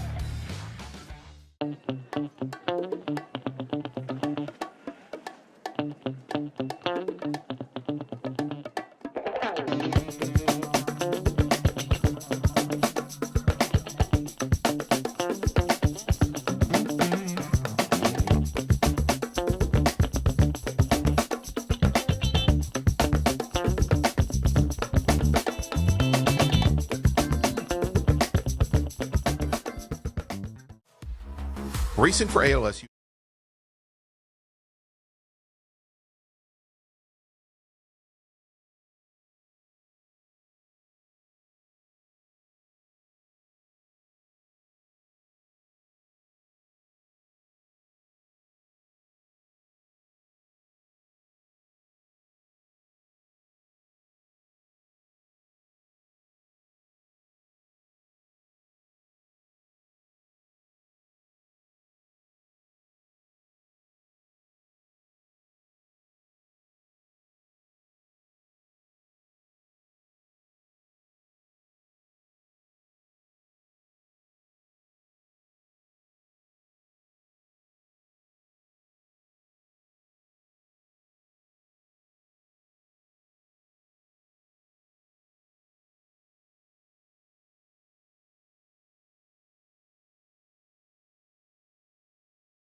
Six. driven by Isaac Jordan. Starting in our 9th spot in SSM will be car number 89, and that's Jameson Huffman. 8th will be car number 18, and the driver is Dave Weibel. Andy O'Brien in the 114 car will be starting in 7th, and then John Hotz driving car number 63 will be in 6th. Starting 5th will be car number 10, and that is Ben Jones. In the 4th spot, we have car number 32, and that is Scott O'Rourke. Starting in the 3rd spot is car 66, and that is Kevin Kopp. In our front row in SSM, we'll have car number 6, driven by Neil O'Rourke, and our SSM pollster is car number 15 of Ryan Maloney. And now if we shift our focus to our overall, we'll have starting in the 15th spot, car number, it'll be car number 14 from Orlando Farm to BMW, Matthew Fritz. Starting in the 14th spot, it will be car number 29 from Asheboro, North Carolina, driving a Ford Focus, Michael Sperber. In the 13th spot, we'll have car number 33 out of Lynchburg, Virginia, driving a Nissan 280Z. That is Chris Parker. In 12th, we have car 155 out of Forest, Virginia, in a BMW. That is Jason Koch. Starting 11th is car number 65 out of Charlotte, North Carolina, in a Mazda RX-7. That's Neil Gweldner. Get that right the second time. Starting 10th is car number 42 out of Greensboro, North Carolina, driving an Acura Integra. The driver is Brian Hooper.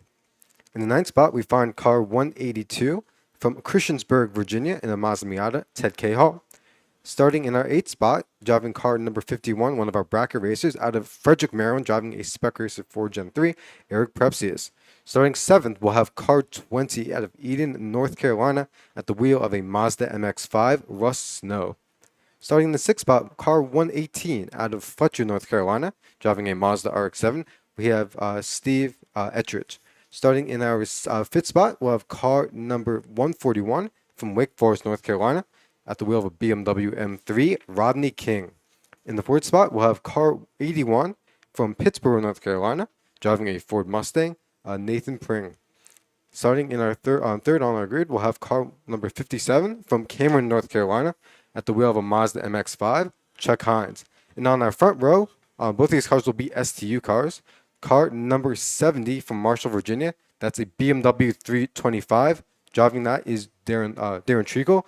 And starting on the pole in car number 19 out of Bowie, Maryland, with a pole time of 2:07.170 and a Dodge Neon SRT4, it is Mark Willer. All right, and there we go. And we've got the field now coming down the roller coaster. We got lights out on the pace car here as we get ready to go racing. And you can see there the field very well formed up as they make their way through. And, Dom, this is going to be a challenge here. We talked about in the first group having that Spec MX-5 Challenge group separated out and having the 2 pace cars. That is not the case with this group. And so we've got all of our SSM cars sitting right in the middle of the field as the green flag is in the air, and jumping to an early lead is that forced induction Neon, the Neon SRT4 of Mark Liller. He jumps out almost to a 5-car length advantage over Darren Treacle in STU. Chuck Hines in the bright, not bright green, I call it Kermit the Frog green, number 57 Mazda. He is your STL leader, and he jumped out to a pretty good margin just in the first couple car lengths over the Mustang of Nathan Pring and then Steve Eckrich. Eckrich, of course, in that 2nd Gen RX-7. That is a car that isn't exactly known for a ton of torque there, but we'll keep a watch on that. Chris Plucker, I believe, is your leader in ITS to start in his Datsun 280Z, and in SSM, Ryan Maloney in the number 15 machine. He had a couple of IT cars between him and Neil O'Rourke. So, we're used to seeing, and for those of you from the Southeast Division that may be seeing SSM race for the very first time at Summit Point Raceway in the MARRS series, we're used to seeing almost 50 of these NA Miatas that are, we've got sealed engines on them. They've got stock spec exhaust. They've got spec shock and still run on the Toyo RA1 tires. But we will, much like we saw in Spec MX-5 Challenge a few moments ago, see trains of cars 20 deep or so, very closely matched, and they typically are running in their own run group. Now they're going to have to deal with out-of-class traffic.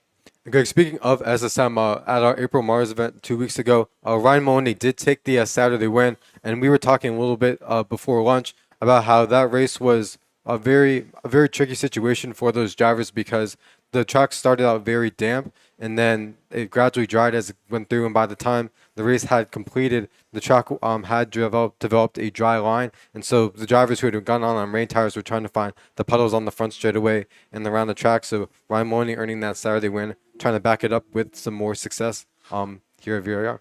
All right, and with now a one lap in the books, Mark Liller is your leader as he turns a time of a 2:06.93, and he's got now almost 3 seconds up on Darren Treacle. Chuck Hines, our STL leader, running in third position overall, and Hines not quite the advantage that our STU leader has.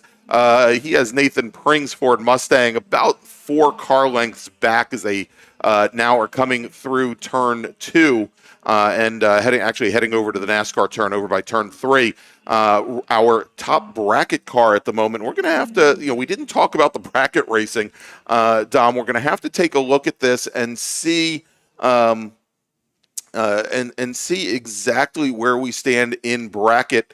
And hopefully we've got our timing running for the Sprint Bracket Road Racing Championship. And I'm going to try and pull this up now to see if we can get this, because this is something that would not normally end up on our live timing here. And it looks as though we've got actually the correct brackets into our system here. All we're going to have to do is try and find the actual bracket racer.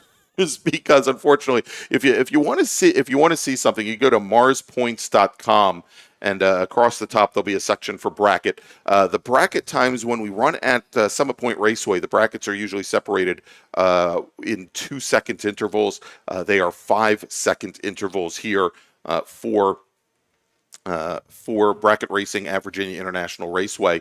And as we were talking during qualifying, bracket racing, in a sprint sense, very much like drag racing, that you are trying to stay consistent to keep your car in a particular time zone or time frame and not break out of that class. And so we've got 8 different brackets. We've got one bracket for drivers that run under 2 minutes, which I don't think we're going to have here today. But then we have from 2 minute to 2:04, 2:05 to 2:10, 2:10 to 2:15 onward. And we'll try and break down for you. I think we only have 4 or 5 different bracket racers, and we'll try and break down. We've got 4 racers, 2 of them in Spec Racer Fords, and we'll try and break down what brackets they are in here for you today. But as we've got now our second flying lap completing, Dom, it is once again Mr. Liller in his Dodge Neon SRT 4, your leader. Okay, guys, the cross the stripe, one of the class battles that I was looking at was an STL. Chuck Hines in that MX-5 is the current leader. Nathan Pring, who's driving the one of the Mustangs, one of the older bi-style Mustangs in the 81 car, was closing up that gap. It was about, I'd say, 2 to 3 car lengths as they crossed the stripe, but Nathan Pring using some of the pony power of that car to start to reel in Chuck Hines. On the start, I think, because, and something, Greg, we've talked about is, at some weekends and with some classes, you'll get split starts. So the cars that are running very similar times, and in this case, with us having a spec class, we actually didn't end up having a split start for this particular session. And so that's allowed the 15 of Ryan Maloney to open up, opening up a considerable amount of distance over second place, Neil O'Rourke. And then if we go back to third place, it's going to be Neil O'Rourke's younger brother, Scott O'Rourke. Right. Who runs out the podium? But already that SSM field starting to get spread out with Maloney with over a 4.5 second advantage now over Neil O'Rourke, and even Neil and Scott almost 2.5 seconds separating them. Kevin Kopp, another 2.5 seconds back from there. Last time we saw here, Kevin Kopp under attack, though, from John Hotz in the white number 63 machine, only about a half a car length off, but that is at the moment one of the closest battles in SSM. A little bit further back in the battle for 8th, we've got Dave Weibel, Jameson Huffman, who we're going to see a little bit later today in a Formula Enterprises 2 machine, Scott Krasnick and Isaac Jordan. Those 4 drivers all fighting it out for 8th position. And as we look a little bit further down, it looks as though the another battle I was watching as we have Eric Pepsius in one of our bracket racers, and I believe the fastest bracket racer on the track at the moment, running 6th overall. Another close battle I was watching was in the ITS. It looks as though Chris Plucker was running pretty close and running pretty closely with Mike Cottrell, who fell back just a little bit. But some of our cars, as we now see Neil O'Rourke, who is still running 2nd place in SSM across the stripe. He has one of the out-of-class cars. That's going to be Mike Cottrell in that very neon pink Miata in ITS, pushing him across the stripe. All right, we're starting to see, and you can see this on the camera, starting to get a lot of drivers that are going off over by Oak Tree. I think we just had the 87 machine drive off track, and I believe we had the 39 car a little bit before that as well. And we're starting to see a couple of cars retire early as well. One of our STL drivers is just taken behind the wall. Now, we were talking about the how traffic has been wreaking a little havoc on the SSM field. Well, in STL Super Touring Light, of course, Chuck Hines and Nathan Pring, they started off on row number 2, and they still have a tremendous fight going on as they went by just a moment ago to start their 4th lap. The Mustang and the Miata about, I don't know, maybe 3/4 of a car length separating the two of them. A real tight battle, but it is another 15 seconds back to Ted Cahall's Mazda Miata as he got caught up in a lot of traffic.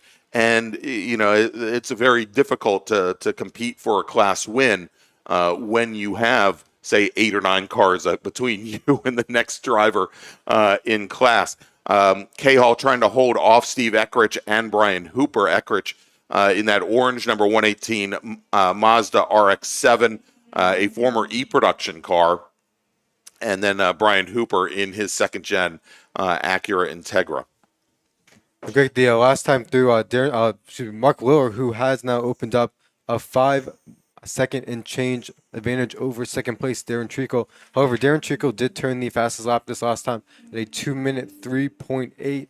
That was about 0.3 quicker than as we do have the number 42 car, and that is going to be one of our Acura Integras, who is showing some pretty heavy trail smoke coming across the stripe this time by. Yeah, and I believe that is the machine of Brian Hooper, who had some oiling issues during the Super Tour here a couple weeks ago. Real quick, Dom, let me make a first call to the grid for our next group. Attention in the paddock. First call to the grid for race group number 3. That's our open wheel group. Club Ford, Formula Atlantic, Continental, and Enterprises. Formula Enterprises 2, Formula S, Formula First, Formula V, Formula X, Formula 600, P1, and P2. And I am getting word that one of our drivers, and I think it was likely that Integra, has been laying down some oil on track, and there is a report of some oil right on the racing line on the front straight. As a matter of fact, our starters are currently displaying a debris flag at the starter stand heading down towards turn 1. And Greg, as you're making that announcement, one of the other class battles that I was watching that just came by our window was the ITA battle. That's going to be with Peter Doan, the number 59 Toyota MR2, against the number 31 of Joe Gambino in the Mazda Miata. Those two were separated probably by about 2 car lengths as they came by and went across the stripe. But those two, again, have a lot of experience racing one another in the Mid-Atlantic Road Racing Series, Summit Point, as well as New Jersey Motorsports. New Jersey as well, yeah, with Gambino's home track being Summit, Doan's track being up both New Jersey Motorsports Park Lightning and also Thunderbolt. Gambino has been the MARRS champion, I think, for the last 4 years running in ITA, as we now have our flaggers over turn 17 displaying a debris flag as well. And it sounds like we've got at least one car off heading over towards coming out of turn number 6. The 129 car now goes and heads back. Well, we saw him come down the pit lane, and you can see him now just rejoining traffic and heading back out onto the front straight, as we're getting a lot of calls from drivers running off. We just had Andy O'Brien in the 114 SSM machine go all 4 wheels off over at Oak Tree, and he has continued. And that 129 was Angela Jagger, who came down that pit lane. Didn't see if she made it back onto the track or pulled it into the paddock, as we do have our ITA cars making their way across the stripe. And this time through, Peter Doan, who had been leading, as we mentioned, by about 2 car lengths, has now been passed by Joe Gambino, who's starting to open up that advantage.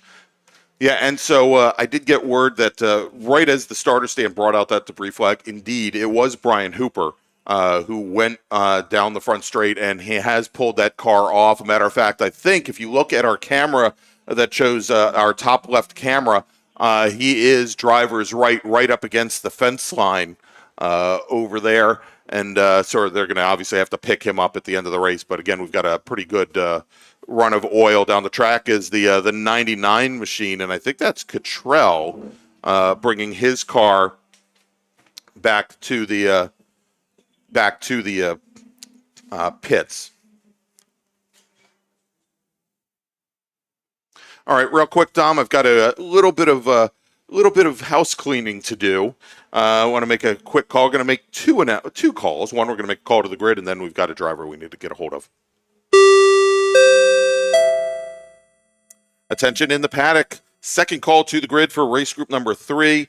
Our open wheel and prototype group, Club Ford, Formula Atlantic and Continental, Formula Enterprises and Enterprises 2, Formula S, Formula ST, Formula V, Formula X, Formula 600, Prototype 1, and Prototype 2.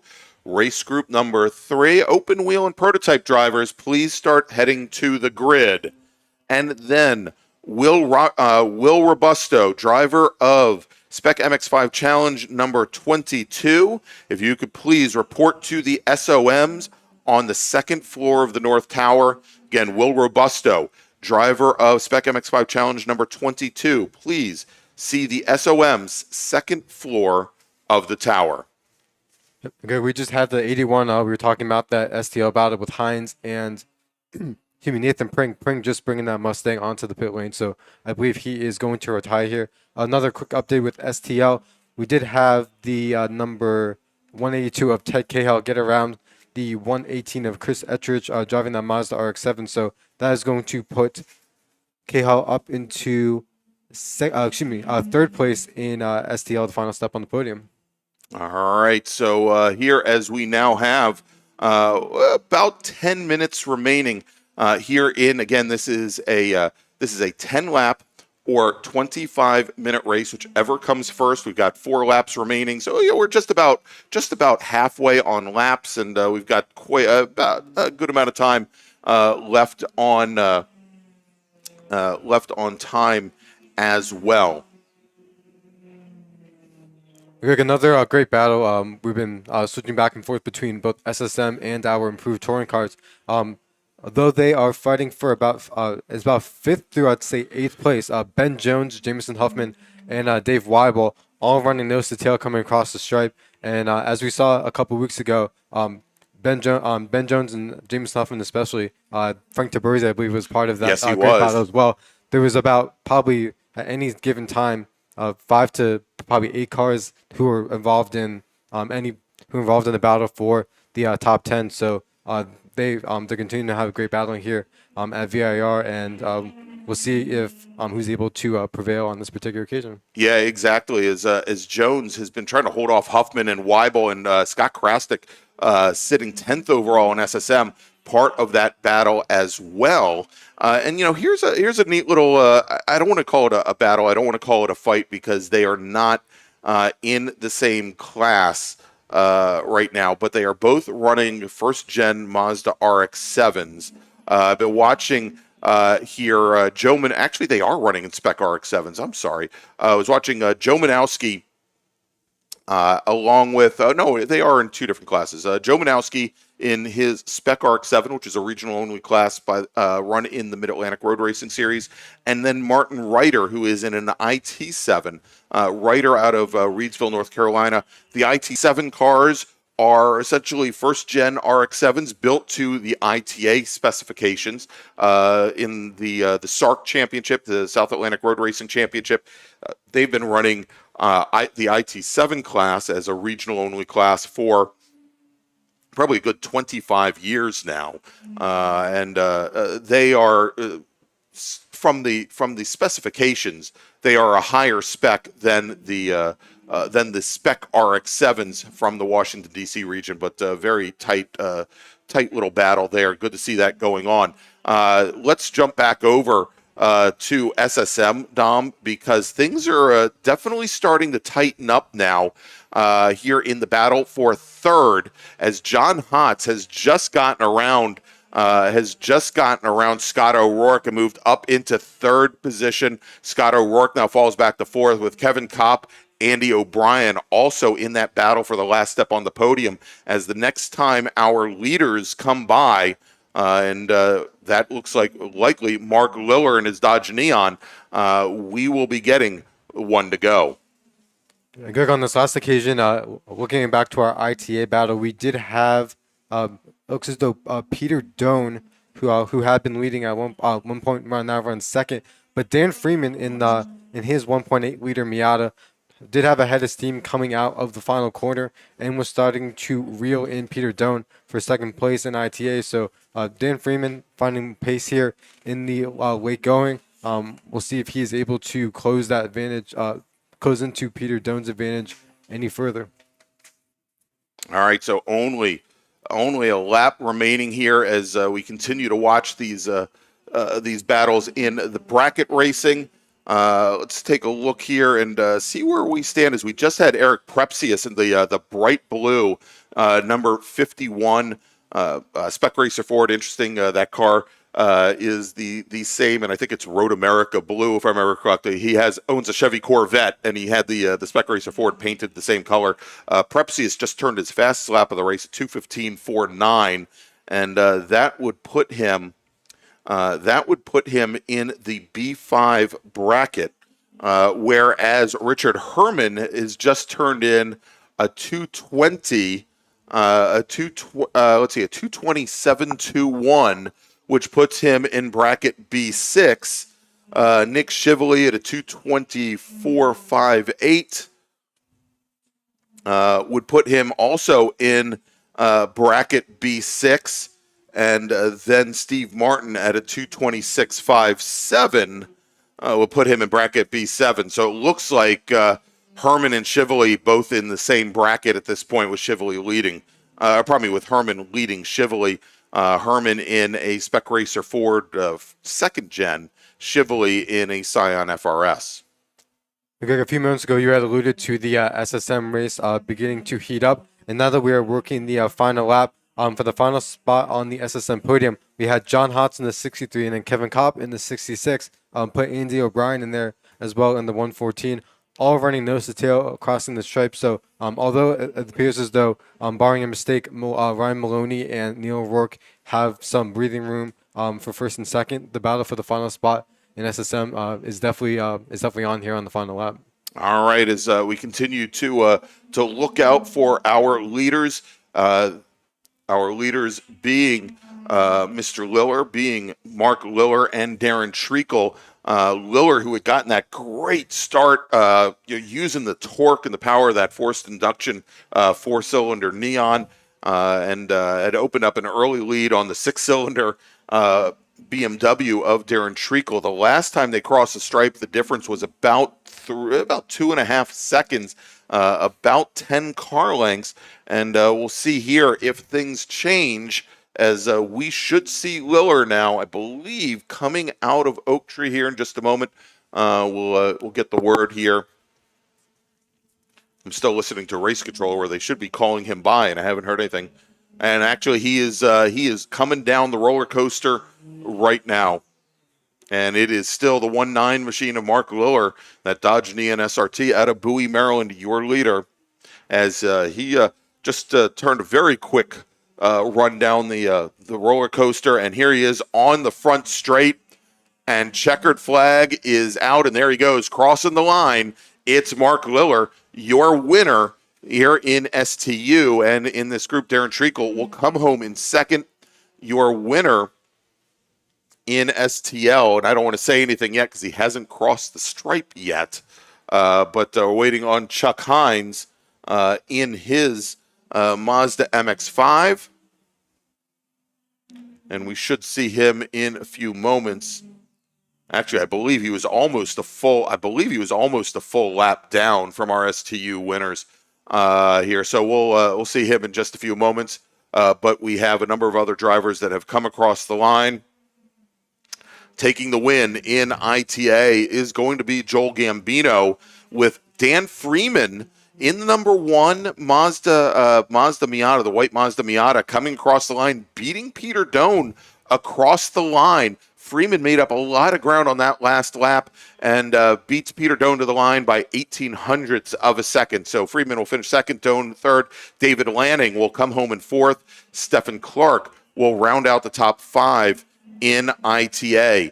In SSM, Ryan Maloney is, we're waiting for actually our SSM leaders to come by. We're going to get back to SSM in just a moment. But Maloney had opened up almost a 17-second advantage when they crossed the stripe the last time by. It really is his race to lose, as he has not had to deal with a lot of slower traffic, whereas the rest of the field has.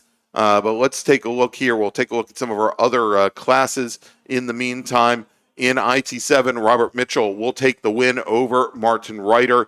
In ITS, Chris Plucker in his Datsun 280Z will take the win here. And then we've got, there's Plucker crossing the line, and he takes the win.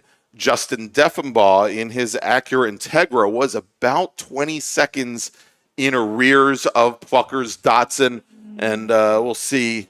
I haven't seen that bright blue Outrun Motorsports Integra yet, but he should be coming out of the roller coaster here momentarily. Deffenbaugh having run his fastest lap on lap number 9, but we'll track that in just a moment. And we can tell you that Jay Miller in the number 85 Datsun 280Z will come home third in ITS.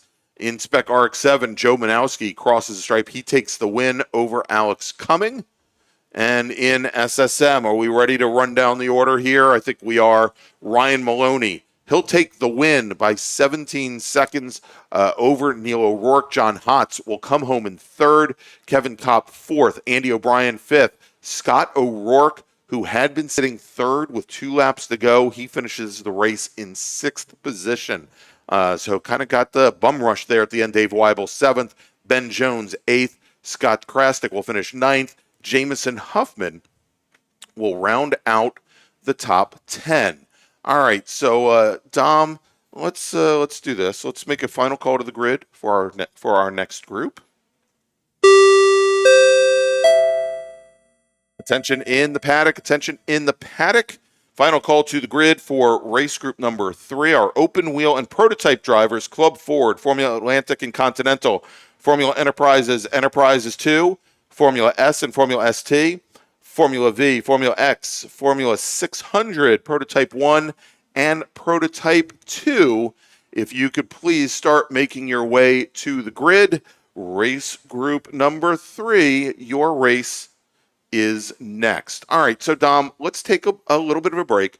There's going to be a little bit of oil cleanup here down on the front straight, so we're not going to have that whole 5 minutes before the next race. It's probably going to be at least 10 minutes before we roll off. I'm going to give you for now on our YouTube feed a start time of about 1:45. But before we go and jump to break, I want to again implore you, ask you, plead and beg with you, smash that like button, and if you haven't done so already, subscribe to the DC region and the NC region's YouTube channels, and click on that notification bell so we can tell you all the times we bring up more exciting motorsports action. But let's take that break. We'll come back in just a few moments, but let's make sure that both here at the paddock and on the stream that we tell everybody about Racing for ALS. Racing for ALS utilizes high-performance driving events to build ALS awareness and to battle ALS head-on with a triple-target funding model that supports focused pharma research, no placebo clinical trials, and providing assistance to individual ALS patients in need. Every 90 minutes, doctors deliver a new ALS diagnosis. ALS is a progressive and fatal neurodegenerative disease that destroys motor neurons, eventuating muscle weakness, paralysis, and difficulty breathing and swallowing. Most ALS sufferers live just 2 to 5 years after diagnosis, and every 90 minutes, ALS claims another soul. Racing for ALS believes ALS is not an incurable disease, it's just an underfunded one. Our mission is to raise awareness and direct funds to speed a cure. To help find a cure, please go to racingforals.com/donate and make sure to join us at our next event. It's always taste. The North Carolina region of the SCCA is a strong supporter of our youth and their future, with the NCR Scholarship Program providing financial assistance to graduating high school seniors in the North Carolina and Virginia counties within NCR's territory. This year, the program will award scholarships to 5 lucky recipients, and your contribution will help us with our goal of telling high school students in the area about the SCCA and helping those students pay for their additional education after high school. To find out more about the NCR Scholarship Program, head to ncrscca.com/scholarship, and to donate online, ncrscca.com/donate. Or, if you prefer to pay by check, please make the check payable to NCR-SCCA SP and mail it to the address on screen.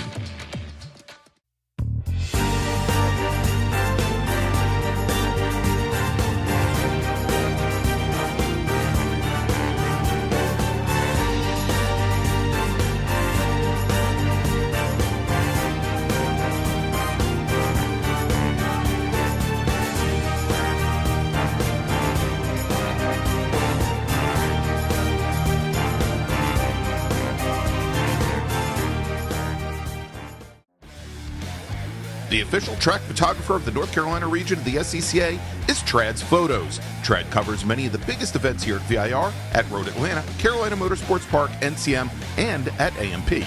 In addition to the SCCA, Trad covers Racing for ALS, the Peach State Porsche Club, PCA Club Racing, J-Zilla Track Days, MVP Track Days, Carolina Mustang Club, and many more. To see Trad's work online, visit tradsphotos.com or on Instagram and Facebook at Trad's Photos. And to have Trad shoot for you, text them at 980-395-1116.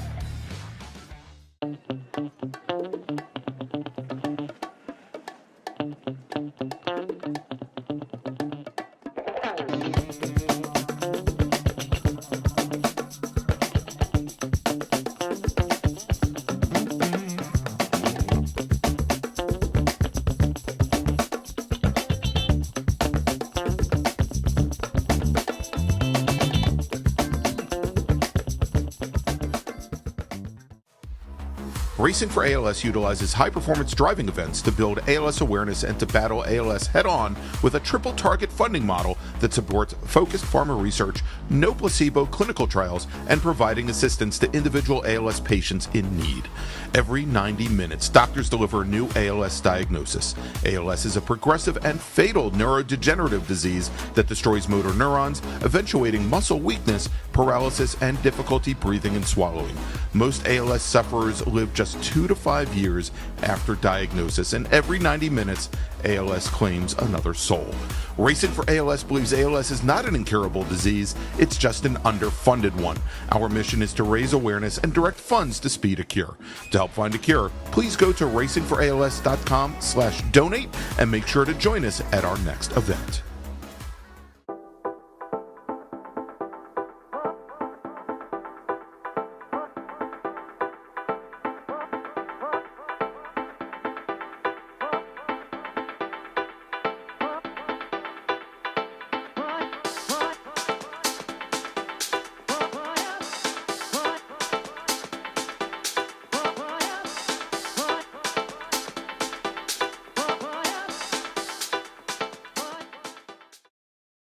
If you like what you see today, become part of the action by joining Sports Car Club of America. Whether you want to drive, flag, or just have fun with cars, SCCA membership opens the door to all kinds of motorsports to feed your obsession, along with 65,000 like-minded members ready to be friends. Ask someone trackside how to get involved or visit scca.com for more information.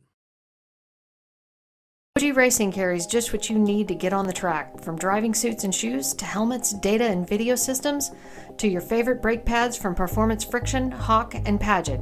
OG Racing has built its reputation during the last 22 years by providing the best customer service in the motorsports business, and their depth of inventory is second to none when it comes to safety equipment. That's why OG Racing has been the highest volume Sparco dealer for 17 years. Come visit their 12,000 square foot showroom and warehouse located in Sterling, Virginia. Call them at 1-800-934-9112 or order online at ogracing.com.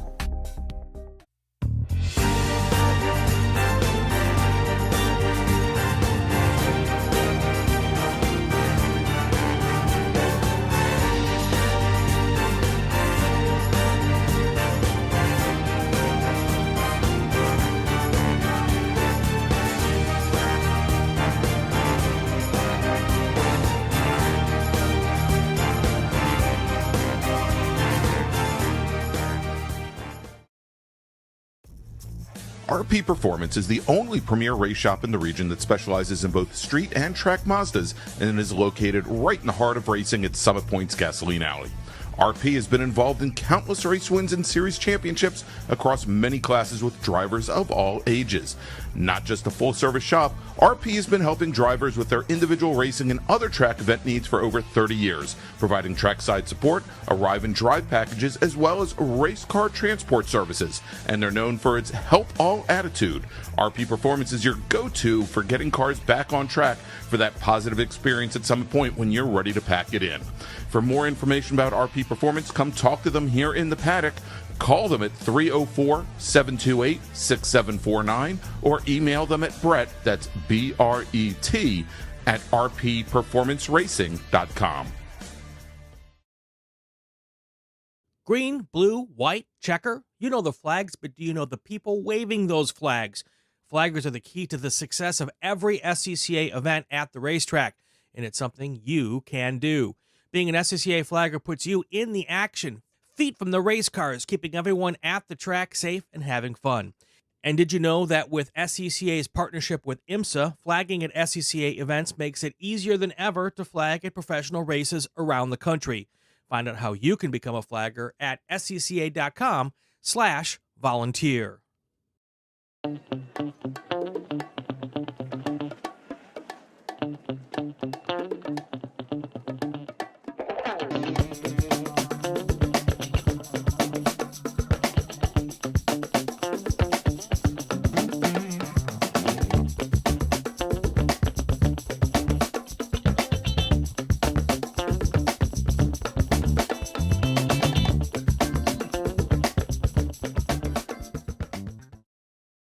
Since 1976, Radial Tire Company has been providing the Washington, D.C. area with quality tires and the finest service. They have earned a reputation as a premier specialist in hard-to-find performance tire and wheel applications. They stock tires from all of the top manufacturers for whatever you drive, from small economy cars to SUVs to trucks. Their mission is to assist you in getting the most out of your tires and car. For more information or to schedule online, browse radialtirecompany.com or call them in Silver Spring at area code 301-585-2740. That's 301-585-2740.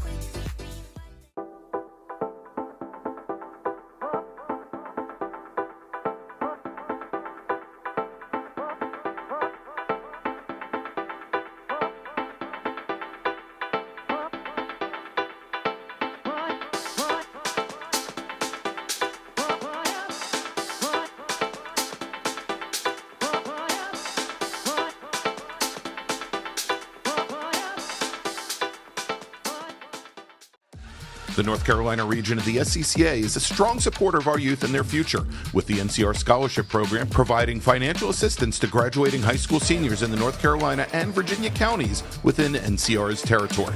This year, the program will award scholarships to 5 lucky recipients, and your contribution will help us with our goal of telling high school students in the area about the SCCA and helping those students pay for their additional education after high school. To find out more about the NCR Scholarship Program, head to ncrscca.com/scholarship, and to donate online, ncrscca.com/donate. Or, if you prefer to pay by check, please make the check payable to NCR-SCCA SP and mail it to the address on screen.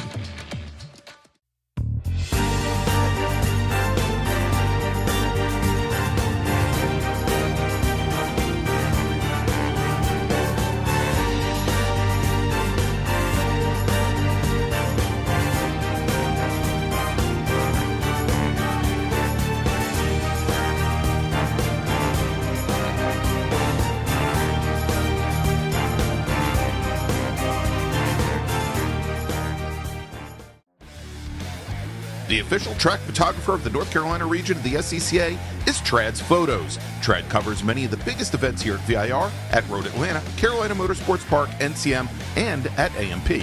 In addition to the SCCA, Trad covers racing for ALS, the Peach State Porsche Club, PC Club Race, Zilla Track Days, MVP Track Days, and many more. To see Trad's work online, visit tradsPhotos.com or on Instagram and Facebook at Trads Photos. And to have Trad shoot for you, text them at 980-395-1116.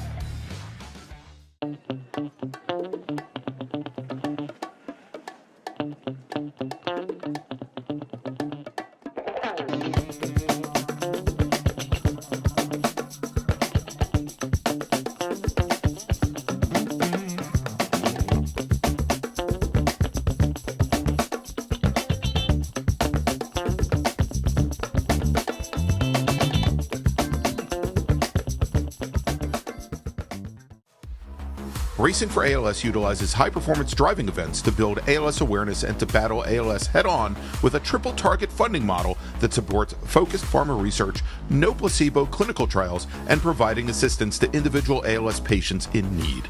Every 90 minutes, doctors deliver a new ALS diagnosis. ALS is a progressive and fatal neurodegenerative disease that destroys motor neurons, eventuating muscle weakness, paralysis, and difficulty breathing and swallowing. Most ALS sufferers live just 2 to 5 years after diagnosis, and every 90 minutes, ALS claims another soul.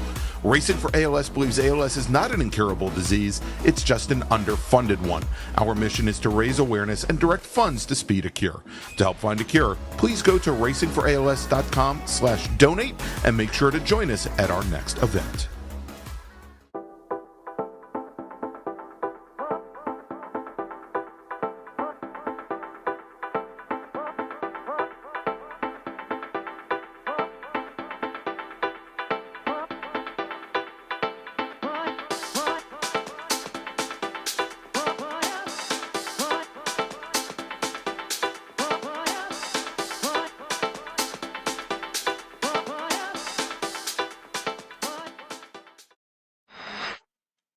And welcome back here to Virginia International Raceway for the 2023 edition of the SARRC MARRS Challenge with special guests Spec MX-5 Challenge and Spec Corvette. I'm Greg Ginsburg along with not Brian Donati, oh my God, with Dominic Mandiel. Brian Donati this week is he is over at North Carolina Center for Automotive Research, NCCAR, getting in some go-kart races this weekend, and I want to wish him all the luck in the world on what is a very challenging course there.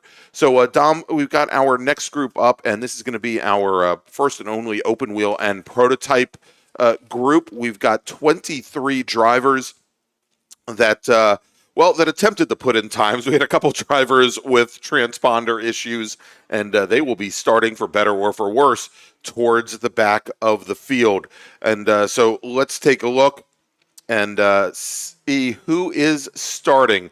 as you're going to see now in our top left camera, that bright orange Cayman, actually bright red Cayman, bringing the field down towards turn 1. Starting 23rd, driving the number 19 Tatis USF 22 out of LaGrange, Georgia, it's Connor Roberts. Starting 22nd, driving the number 1 machine in Formula Continental, driving a Van Diemen RF02 from Grosse Pointe, Michigan, it's Nolan Allaire. Starting 21st, driving the number 27 Van Diemen RF84 in Formula Continental, it's David Jackson.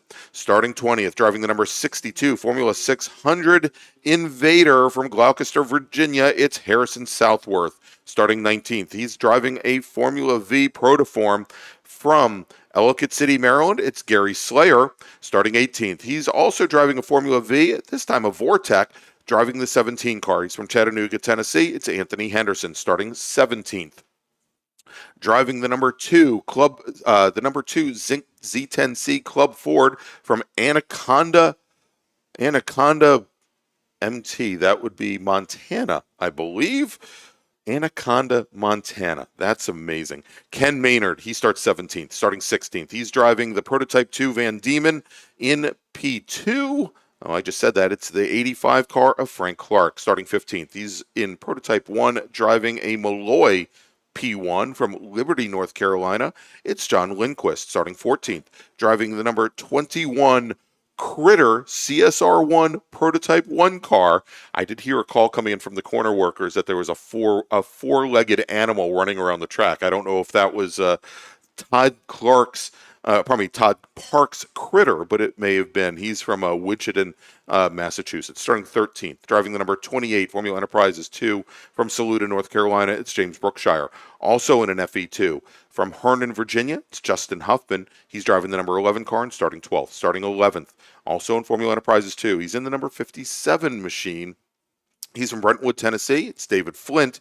Then we've got Robert Allaire.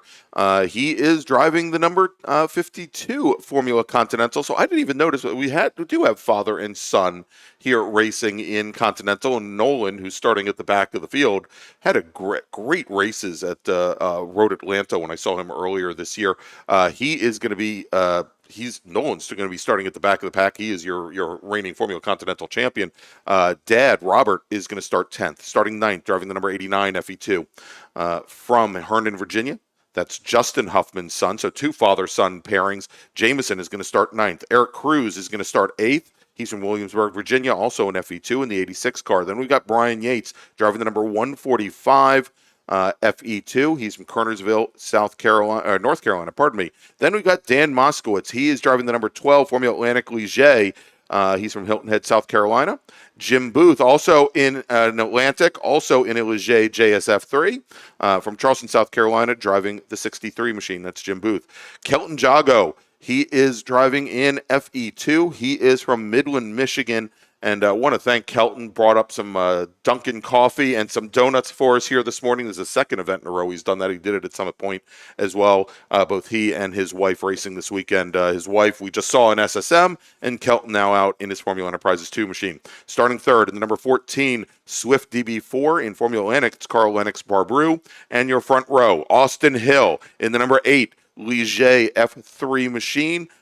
He will start on the outside of row number 1, and then your pole sitter, driving the number 32 Formula Enterprises 2 machine from Montpelier, Virginia, in a qualifying time of 1:51.824. It's Russ Turner. And there's your field. They are on the front straight, looking to the starter stand, and green flag is now in the air, and we are racing here at Virginia International Raceway as Russ Turner and Austin Hill lead the field down towards turn 1. The Atlantic Ligier of Austin Hill, definitely a little bit more powerful than the FE2 machine, the Mazda-powered machine of Russ Turner. And as they come out of turn 2 and head into NASCAR, it is Austin Hill, your leader, with Russ Turner. Kelton Jago got a great start, got around Jim Booth's Ligier, to move into third position overall, second in Formula Enterprises 2. Again, he's been telling me for the last couple of weeks that car, the motor's kind of soft. We'll have to see. He qualified pretty darn well for a car that has a soft motor. Thank you, Greg. And our start, I saw both Rob and Nolan Ali are both driving their former Continentals, hanging back from the rest of the pack. I'm not sure if that was a prearranged thing that they had coordinated or what their plan is, or if they just want to have some fun trying to drive through the pack a little bit. But those two were sticking together. Also, Jim Booth, who I believe started on the order of seventh on our grid today, had a very big jump from the start. Of course, that car going to have a lot more power than a number of the cars that were starting a few rows ahead of it. Yeah, then that whole FE2 field directly ahead, and I think we'll have to look. I think Booth's car, does it still have the old the Mercedes F1 car livery on it? Because he had been running that. The Silver Arrow type livery for a number of years, but interesting that the Allairs are holding back there, maybe for a photo op, but obviously here looking for some test and tune time to get ready for Nolan to hopefully repeat as a national champion. As we've got the field now coming down through the roller coaster for the very first time and out onto the front straight, and let's take a look. Who is our leader? Our leader, it is the number 32 machine of Russ Turner, Austin Hill, currently running in second. Kelton Jago running in third with Carl Lennox Barbrew, Jim Booth, Dan Moskowitz, then David Flint, Eric Cruz, Brian Yates, as they all come across the line. But that is a bit of a surprise to me to see Russ Turner. It's not a surprise because I know what kind of a racer Russ Turner is, but to see that he has opened up, and he opened up probably a good 5 car lengths on that Formula 3 machine coming out of Hog Pen and going down to the front straight here, and it just didn't look like the Ligier was making up any ground at all on that formula on the FE2 entry of Russ Turner. The records we were talking about during qualifying, Russ Turner, of course, also runs in the Spec Racer Ford Gen 3 category, part of the Three Fast Guys and Denny team that run throughout the Southeast. So doing well there. But one thing I saw was a battle as we have one lap in the books, as we do have a car that has come to a stop right about the exit of pit out here, right underneath the start. Yeah, and I think I'm fairly certain that's Gerald Martin in the Formula 600 Phantom that is off there, and he's got some folks taking a look, but it looks like he is not going to complete a single lap here at Virginia International Raceway. As our field now, the majority of our field making their way up the very long back straight up Madison Avenue. We should see them start to come into our view, and actually our front-running cars now coming down the roller coaster as we speak, but already this field, Dom, getting very, very stretched out, even in Formula Enterprises 2. Yep, and as our leaders cross the stripe, Austin Hill in that Formula Atlantic with the Ligier chassis is your overall leader, ahead of Russ Turner, your leader in FE2. From there, Carl Lennox Barbrew in his Swift DB4 Formula Atlantic entry has moved up to third. But one of the battles that is shaping up here, with Charles Turner having the advantage, having amassed that advantage in class, and then Kelton Jago sitting about 3 seconds back. Our battle for the final podium spot in FE2 contains Dan Moskowitz, Eric Cruz, and David Flint all running nose to tail. So that battle for this final podium spot in FE2 has not yet been settled. Yeah, so very, very tight running there in Formula Enterprises 2. We'll have to continue to watch that. If we take a look at Formula Atlantic, of course, we've got Austin Hill, and he's opened up almost an 8-second advantage now over Carl Lennox Barbrew. Jim Booth, another 2 seconds back from there, and Booth and Moskowitz, as you mentioned, I mean, they are only about a quarter of a car length apart. You don't typically see these cars use the draft, but there you go here. And I'm wondering now, and I'm going to take a look here in Formula 600. Yeah, indeed, it was Gerald Martin in the 121 machine that retired, that we saw him sitting, and he's just now going back to the paddock. Harrison Southworth, however, is still out on track driving his Invader, and he's now your de facto leader in Formula 600, being the only driver still on course. As we look here, the 27 machine of David Jackson crossing the line. And Jackson, I believe, as he crosses the stripe, is currently running third in class. a couple seconds at the moment off of Allaire, but remember Nolan Allaire. But remember, both Robert and Nolan did start from the tail end of the field. As we have our former Atlantic cars coming across the stripe, that's second and third in class with Booth and Moskowitz, only about a car length in it at this point. And then looking back to our FE2 runners, Eric Cruz this last time was able to get around the 57 of David Flint. So Cruz moves up to second place, moving Flint back to third. And then we have Brian Yates driving the 145 car, who sits in the fourth spot in FE2. All right, real quick, let's make a call to the grid for our next race group. Attention in the paddock, attention in the paddock. First call to the grid for race group number 4. That's Spec Miata, SMSE, SMT, and SMSET. If you please start heading to the grid. Race group number 4, Spec Miata, SMSE, SMT, and SMSET. If you please start heading to the grid.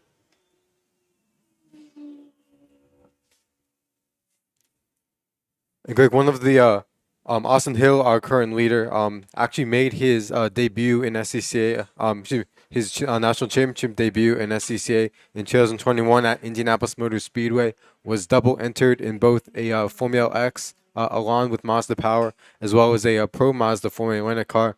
So got started, in, I believe was 14 years of age at that time. So definitely got started in the open wheel cars at a young age and has made his way up to driving this Ligier chassis. So bit of a different package, and but still sticking with the open wheel Atlantics for the time being as he continues to gain more experience. Hey, Dom, real quick, wanted to bring. We've got a car that looks like he just went off over at Oak Tree, and going to try and get the number on that right now. Looks like he has managed to get back underway.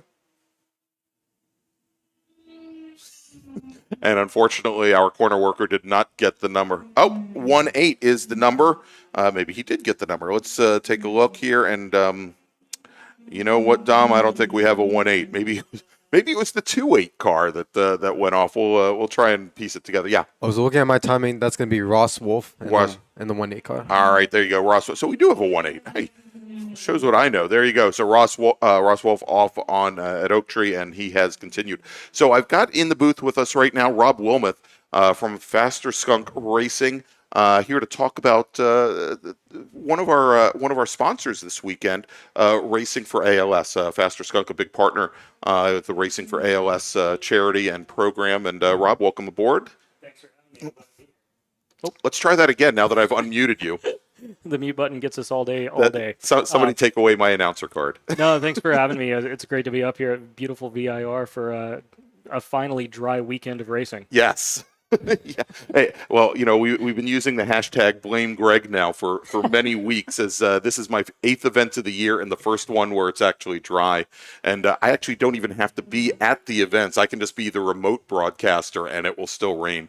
But you know, Rob, one of our sponsors this weekend is Racing for ALS. Why don't you tell us a little bit about what they do, what their mission is? Absolutely. So the mission's real simple. It's to raise awareness and raise funding to help reach a cure for ALS. It's a terrible disease. A couple of stats that have helped since we started raising. Number one, we're just over $800,000 raised direct to patient, direct to research in 5 years of existence. And since then, when Racing for ALS first started, they only knew 2 different types of ALS, period, end of story. Now they're up to 46 or 47, as well as juvenile ALS. So they know so much more because of the influx of, frankly, money that we've been able to help provide for researchers around the world, really. Wow, I think everybody from my age, we all think of ALS as just Lou Gehrig's disease, and it was just this one common and horrible affliction. But to find now, as they're continuing to do research and trying to find a cure, that there are 46 or 47 different variants, obviously that's got to make things much more challenging, to come up with, something that can make these, one, to find a cure itself, but also obviously with this degenerative disease to make the lives of those afflicted much easier as they go on, and hopefully reduce some of the factors that play in. But I know that the Lloyds, obviously Scott Lloyd, who's headed this up for quite some time, he's been out on a West Coast tour with Racing for ALS. It had been primarily centered on the Southeast the southeast of the United States. But very interesting, and one of the reasons why we bring you in here and talk to you. I mean, we talk about racing for ALS.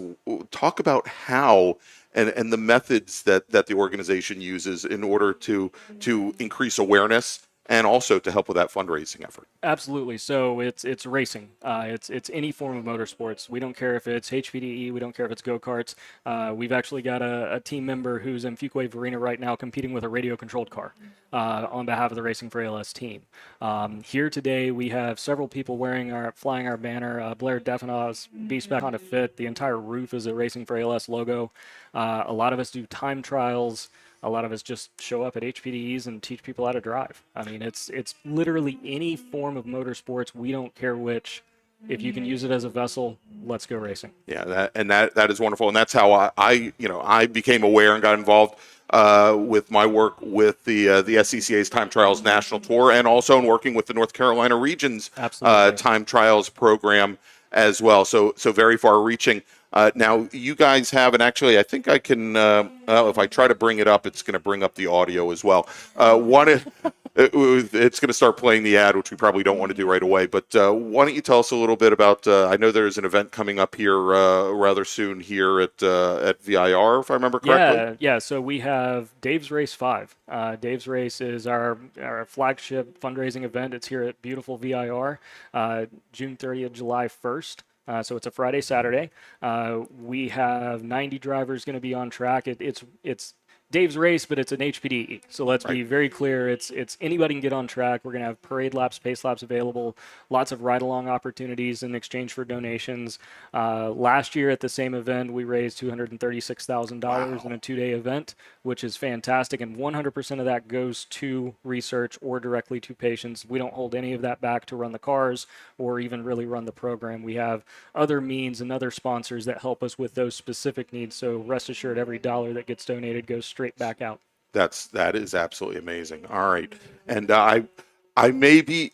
We're still working things out. We're working the hectic schedule. I may and hopefully be here for that event. So, Rob, I want to thank you for joining us here this morning. And I know, of course, Faster Skunk Racing must be very happy as one of your racers, Blair Deffinbaugh, has taken his first win of the weekend in B-Spec. Absolutely. Of course, we're super proud of his performance. This whole season has just kicked off with an absolute bang for that young man. So, we're super happy there. The last shameless plug for Racing for ALS, if you want more information, racingforals.com, at Racing for ALS on Instagram or Facebook.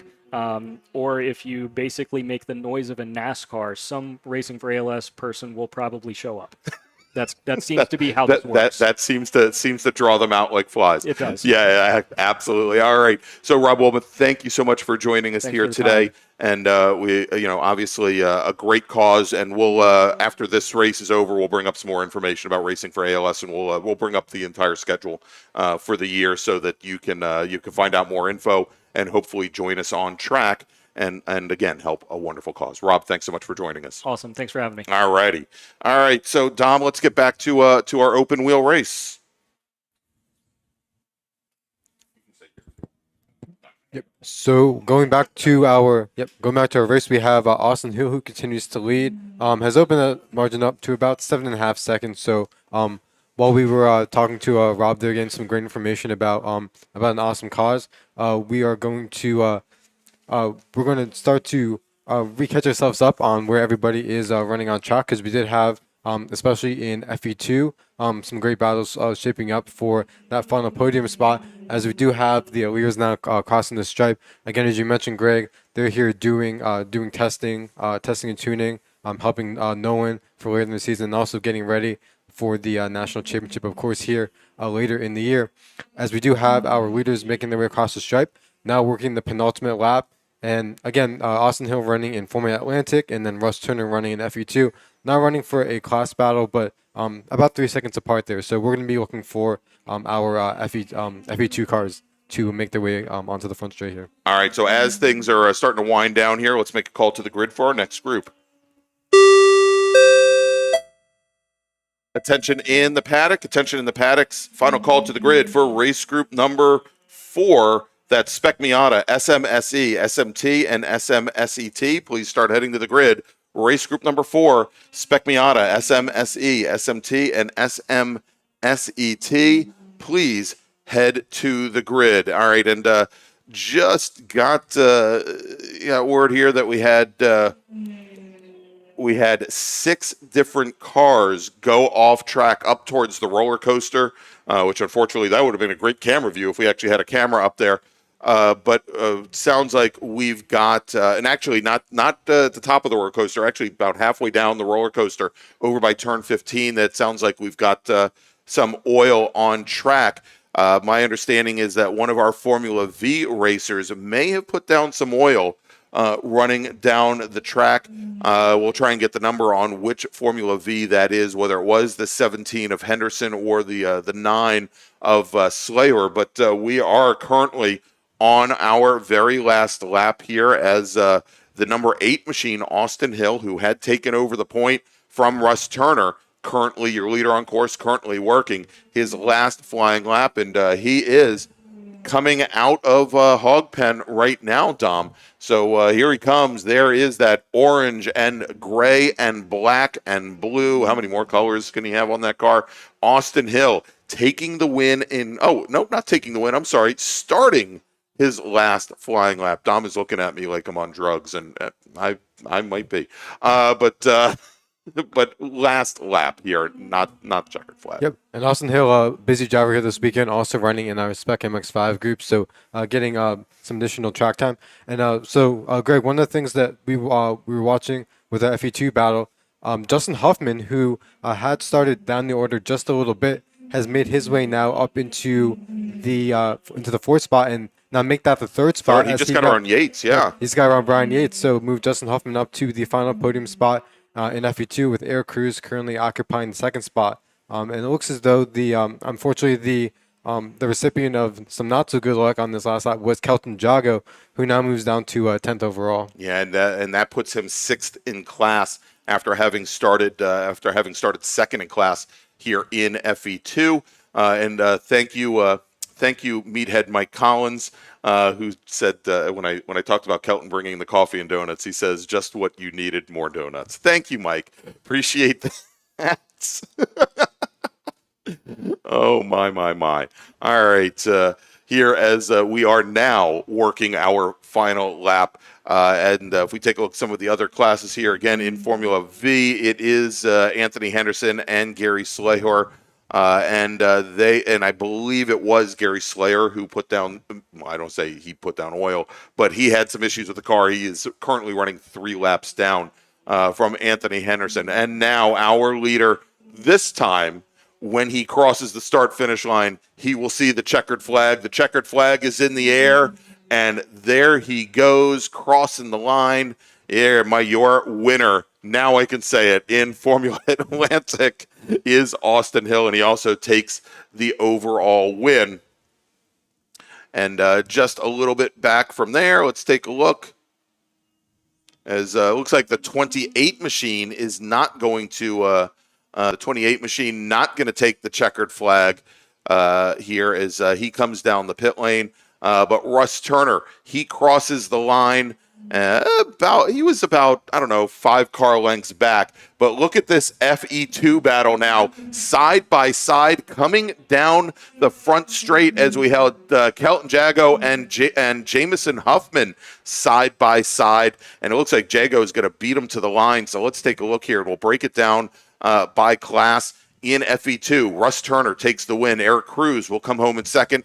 David Flint manages to get back around Justin Huffman. Flint will come home in 3rd. Huffman, the elder, Justin Huffman, will come home in 4th. Brian Yates will finish 5th. Kelton Jago will finish 6th. Jamison Huffman, let's try and get the margin here. He was, we're showing 1.8 seconds at the line. He seemed to be a lot closer than that when they crossed us, but he'll finish 7th in class. Ross Wolf will finish in 8th. And only completes, let's see here. He finishes 1 lap down. James Brookshire, also a lap down, will finish in 9th. If we take a look at Formula Continental, it is Robert Allaire takes the win over Nolan Allaire, with David Jackson coming home in 3rd. And the margin at the line between father and son Allaire is, well, I'm actually looking, and I think it's actually about a full lap. So not all that close at the line, and Jackson, again, will finish 3 laps down. In Formula Atlantic, of course, we have our overall winner. That's Austin Hill. Carl Lennox Barbrew will come home in second. Jim Booth third. Dan Moskowitz finishes 4 laps down in fourth. In Formula 600, it's Harrison Southworth. Our sole racer is Gerald Martin, retired before ever starting a flying lap. Ken Maynard will take the win in Club Ford. In Formula S, Connor Roberts takes the win. And in Prototype 1, it's Todd Parks over John Lindquist. And then finally, Frank Clark will take the win in Prototype 2. All right, so Dom, as I said, we were going to, and I think we may have some more oil cleanup here. But I'm just going to put in that got an approximate start time. We're going to say 2:25, just for giggles here. We may update that on the screen as we get a little bit more information. But let me make a final call to the grid, and then we're gonna play a spot for Racing for ALS, and then we'll take a little break. Attention in the paddock, final call to the grid for race group number 4, Spec Miata, SMSE, SMT, and SMSET. Please head to the grid. Race group number 4, your race is next. If you haven't done so already, please head to the grid. And so, again, want to thank Rob Wilmoth from Faster Skunk Racing and Racing for ALS coming up here and joining us. And actually, I've just gotten word, 5 minutes on the grid. So we may be back sooner than you thought. But let's let everybody know a little bit more about Racing for ALS. Racing for ALS utilizes high-performance driving events to build ALS awareness and to battle ALS head-on with a triple-target funding model that supports focused pharma research, no placebo clinical trials, and providing assistance to individual ALS patients in need. Every 90 minutes, doctors deliver a new ALS diagnosis. ALS is a progressive and fatal neurodegenerative disease that destroys motor neurons, eventuating muscle weakness, paralysis, and difficulty breathing and swallowing. Most ALS sufferers live just 2 to 5 years after diagnosis, and every 90 minutes, ALS claims another soul. Racing for ALS believes ALS is not an incurable disease, it's just an underfunded one. Our mission is to raise awareness and direct funds to speed a cure. To help find a cure, please go to racingforals.com/donate and make sure to join us at our next event. The North Carolina region of the SCCA is a strong supporter of our youth and their future, with the NCR Scholarship Program providing financial assistance to graduating high school seniors in the North Carolina and Virginia counties within NCR's territory. This year, the program will award scholarships to 5 lucky recipients, and your contribution will help us with our goal of telling high school students in the area about the SCCA and helping those students pay for their additional education after high school. To find out more about the NCR Scholarship Program, head to ncrscca.com/scholarship, and to donate online, ncrscca.com/donate. Or, if you prefer to pay by check, please make the check payable to NCR-SCCA SP and mail it to the address on screen.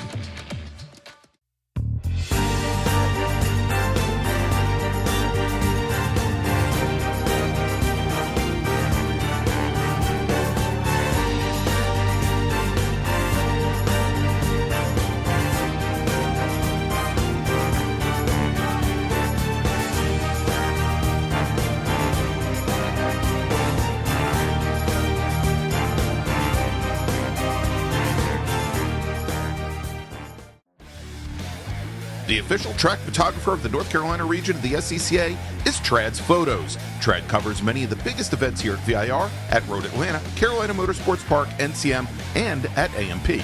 In addition to the SCCA, Trad covers Racing for ALS, the Peach State Porsche Club, PCA Club Racing, J-Zilla Track Days, MVP Track Days, Carolina Mustang Club, and many more. To see Trad's work online, visit tradsPhotos.com or on Instagram and Facebook at Trads Photos. And to have Trad shoot for you, text them at 980-395-1116.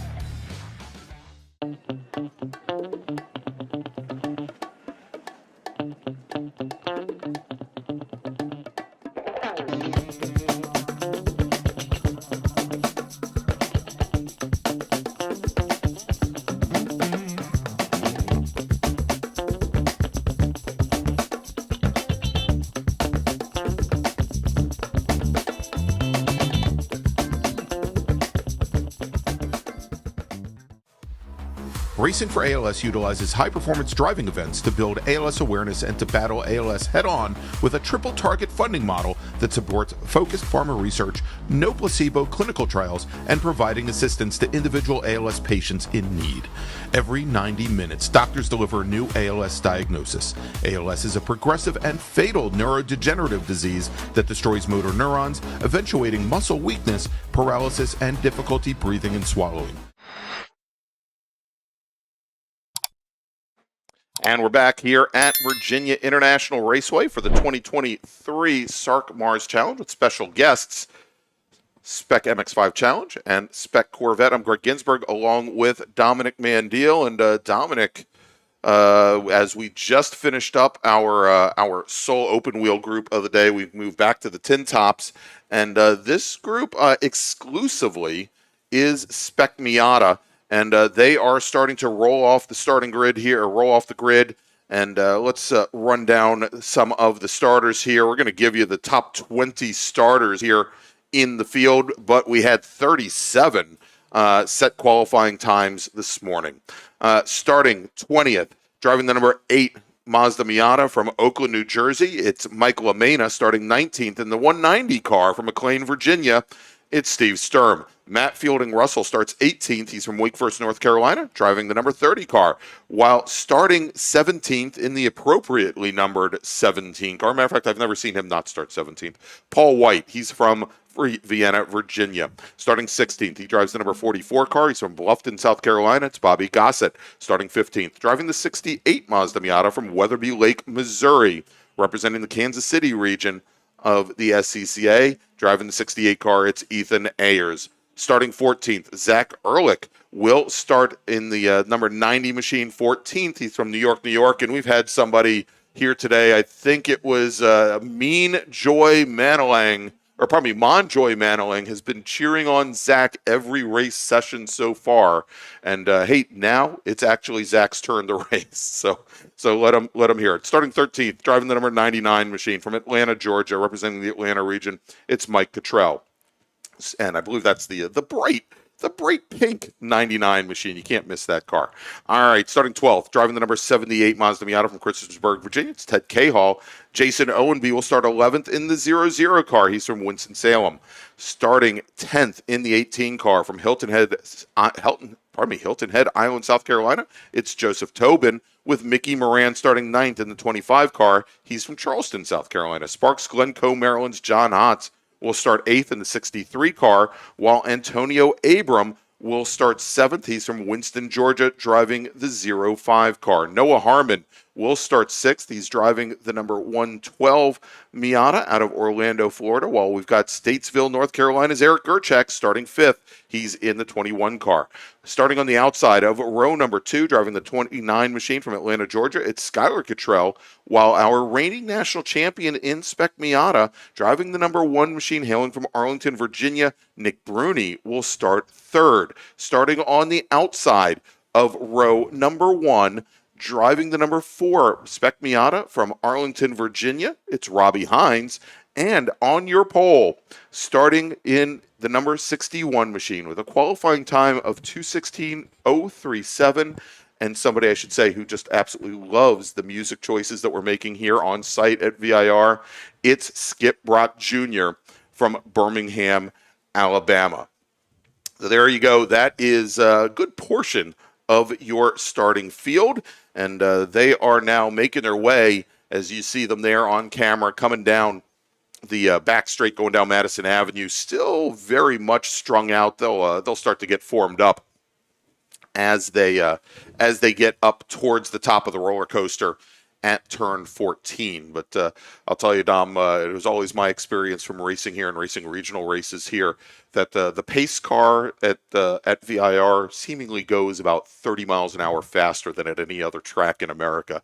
That even at 130 horsepower in my Honda CRX, I was usually at race pace trying to keep up, and I was usually in the top 3 rows. So we'll see here as the field now is starting to make their way down the roller coaster, and they are starting to get formed up there as they're down towards turn 15 with the pace car now coming into Hog Pen, and we'll be going Spec Miata racing here in just a few moments. And we'll also be bringing in a special guest. We saw him on track a little bit earlier today, Chase Jones, driver in the Spec MX-5 Challenge. We'll bring him on board here in just a few moments after we take the start.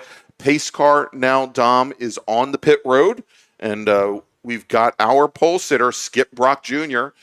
He is trying to look as far down the front straight as he can, and it is an early green flag as the yellow and blue number 61 machine gets a great jump, and they are now heading down towards turn number 1, heading on the outside. The light blue number 4 of Robbie Hines, Nick Bruni in the light blue and orange number 1 machine, trying to push him past Skip Brock Jr.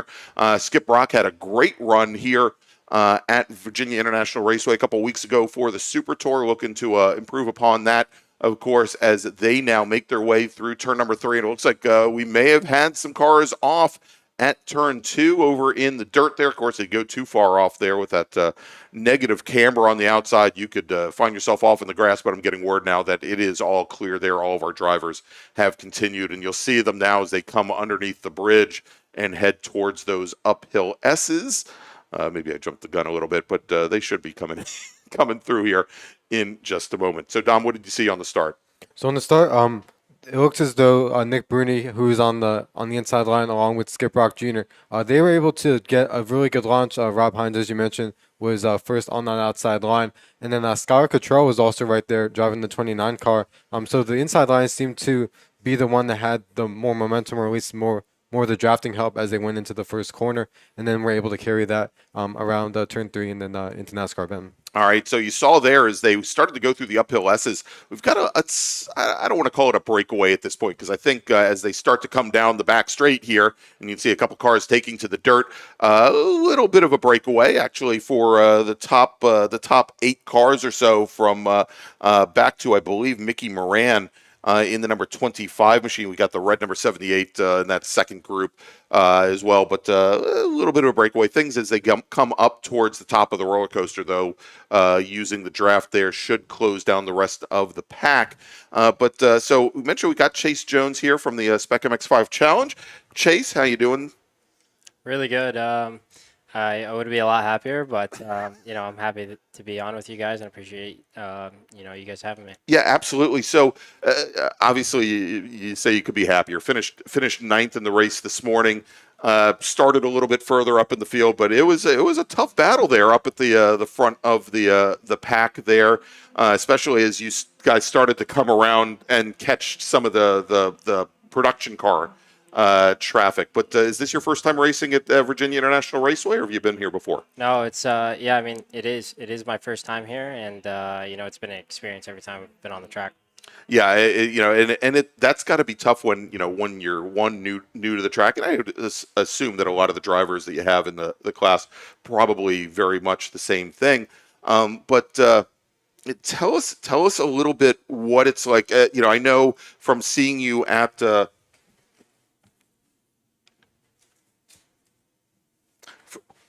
from seeing you at Summit Point Raceway, or not you, but the Spec MX-5 Challenge in general, and I know you weren't there for that round, but seeing them there and having their own group to themselves at Mid-Ohio a couple of weeks ago, it's got to be very different working in this, the SCCA paradigm of mixed class racing.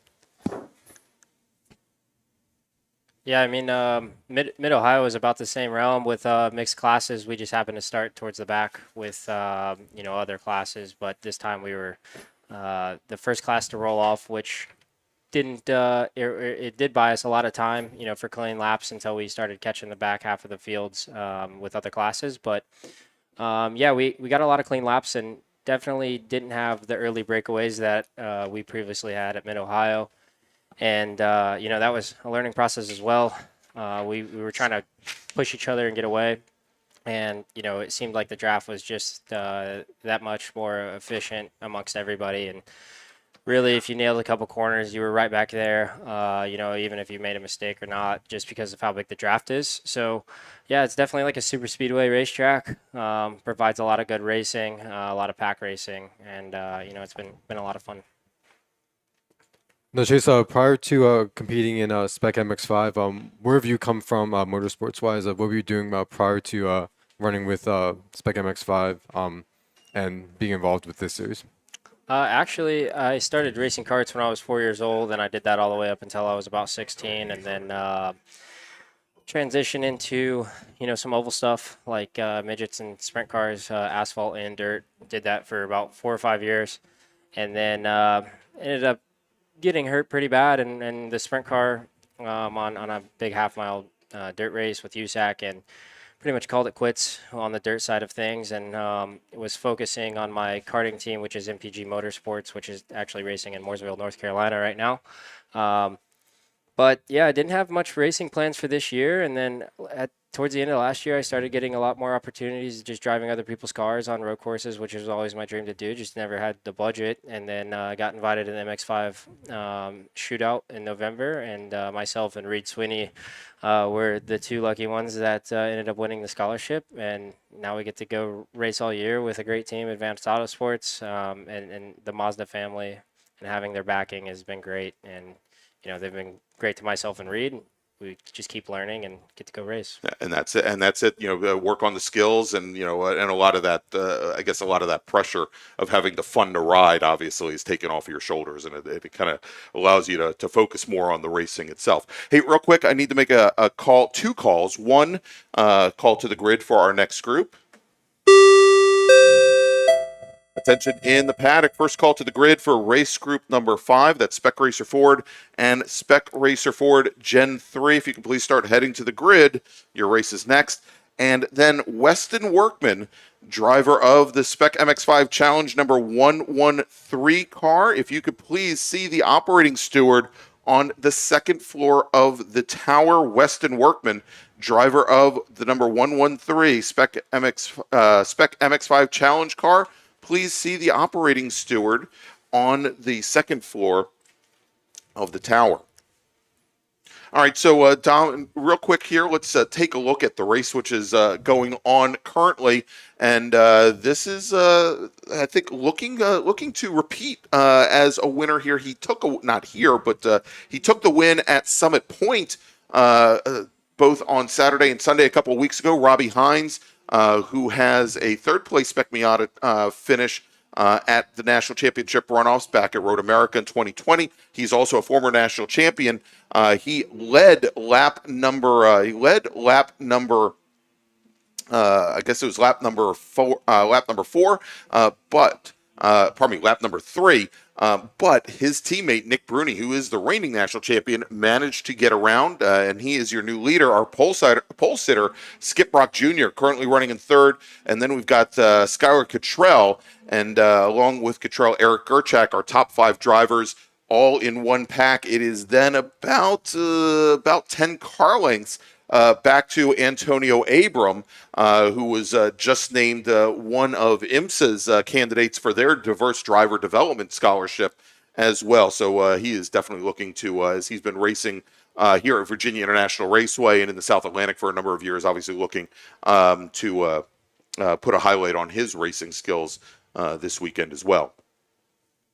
So knowing that the race tomorrow is a whole 2 laps longer, do you see any kind of changes in strategy or how you work a race here with a number of drivers that are in, again, cars that are more or less identical to what you're racing, have the same capabilities, and you've got a lot of very aggressive drivers out there as well. How do you approach race number 2? Like I said earlier, we're constantly learning. But especially for myself, coming into new tracks, I learn every session, especially, in that race. I didn't realize, how close we were going to be. So found that out very quickly. Just from my own past racing experience, I know if you want to have a shot at the win at the end, you've got to at least be in that top 3, especially once you get to traffic. And, traffic is the name of the game. So for myself, while I was battling for the lead, I was kind of just gauging on it where everybody else was behind me. The mindset going in was, push and get away. Now that you always have to have a plan B, and that was that essentially just turned into all of us racing each other every single lap and every corner, which was really cool, but also very on edge for all of us. I mean, we were leaning on each other every corner and trying to outbrake everyone. So, yeah, I mean, I've got a better idea and better understanding what tomorrow's race is going to take to get a win, and I think I definitely have a great chance at it, and just have to qualify well. That's a huge important factor. So if I can, qualify in the front 2 rows, I'll be very pleased going into the race, and then at that moment on, it's just all racecraft. There you go. All right, so Chase, if people want to find out more about you, more about your race program, is there social media or website or anything that they can go to get more information about you? Yeah, you can follow me, on my Instagram and add me on Facebook, which is chase.jones17 on Instagram. And then if you guys want to follow along with my karting team, that's MPG Motorsports on Instagram and all social medias as well. But you can find my, handle, chase.jones17. All right, very good. That is Chase Jones looking for a good result tomorrow. And Spec MX-5 Challenge, they are going to be our first race out of the books or out of the blocks tomorrow. Going to follow directly from qualifying right into their race before lunch tomorrow. So probably I'd say probably around 11 o'clock, 11:30 tomorrow morning at the latest. So Chase, thanks for coming in, and good luck tomorrow. I appreciate it, and thanks for having me, guys. All right, there you go. Chase Jones, everybody, as we get back to our Spec Miata racing here, and we'll get back underway.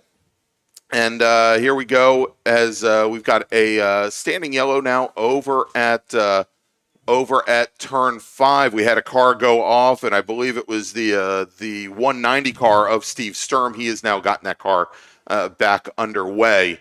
And actually, I take it back. Not turn 5. It was over turn 9. So just as they came up through the S's, and I think just out of our view there at the camera on your upper right hand corner, and he basically went off at South Bend and went off for a long ride through the grass. And this is how you turn fast. Normally, how you would turn fast laps of VIR is you just get rid of the exit to South Bend, you get rid of Oak Tree altogether, and you just rejoin on the back straight. But there's a lot of grass there that you have to get through first before you do that, Tom. And we're starting to get words about more cars going off. So we're getting a question coming up now from on the chat, Jose Alfe, wanting to know what happened to Eric Gerchak. And unfortunately, I did not get word, Jose, on how he went off, but Eric is currently sitting 14th in the field now in that bright day-glow orange and blue machine. And unfortunately, as we were talking to Chase, I didn't get the call from the corner. I apologize here, as we were just talking about Steve Sturm taking that wild ride, and it appears, though, and you can see it on the camera now, taking the 190 machine, the black machine, back to the paddock. His day's done. And excuse me. And Greg, we were Rob Hines, our current leader, of course, also runs in the 23 class, Right. typically in a 350Z. I know for the runoffs this past year, He's he in was a behind the wheel of a 370. 370Z that he uses for the TC America series. Right, the tech sport car, exactly. Yep. And so getting some track time in two cars that could be considered touring cars, and also gets a lot of support from Nissan Motorsports as well as Mazda. So doing well here. But at the moment, he has Skip Rock Jr. in between him and his Washington, D.C. region protege there, Nick Bruni, running first and third respectively, with Skylar Cottrell right there in fourth place. All right, just got word that the 02 machine going off over turn 3. He has managed to continue here as we are currently working lap number 5. We've got 5 laps remaining, and good race so far here. And nice still that little breakaway at the front, what was a 5-car field, and we had Eric Gerchak fall off. But as they come down the front straight now, it's more of a 3-car breakaway, Brian, as Hines, Brock, and Bruni have left Skylar Cottrell about 6 or 7 car lengths back from that lead. And then we've got another pack right now, and this is Antonio Abram with Joe Tobin and John Hotz a little bit further behind. And, as we were taking a look, again, Jose Olfe saying, hey, and this was earlier on, he wished that Antonio Abram had a drafting partner that he could use to get up to that front pack. Well, it looks like he's found that drafting partner now. It's just a question, with now 4 laps remaining, whether he found that partner in time. That partner being being Joseph Tobin. Okay, one of the things we're seeing here with our Spec Miata top 4 is that, and Chase talked about it a little bit too, is when you get these classes that have a very similar rule set and the cars are very alike in how they perform on track. I think the operative thing to do is make sure that you take some time to figure things out and even some time to ride it out before trying to make moves. And the reason why our top 4 have been able to get away is because they've been playing the patience game and been drafting together rather than mixing up every corner and every straightaway. And while on paper that's a lot of fun and they're having fun going wheel to wheel, from a strategical standpoint, it behooves them much more to run line astern and to try to get away and settle amongst much fewer cars. So, because the fewer cars that get involved, the easier it is for you to move your way up. And funny, you mentioned that as we were just talking to Chase and how he gave and it was true from watching that Spec MX-5 Challenge race, the complete opposite end of the spectrum where those drivers were on edge, basically battling for every single corner.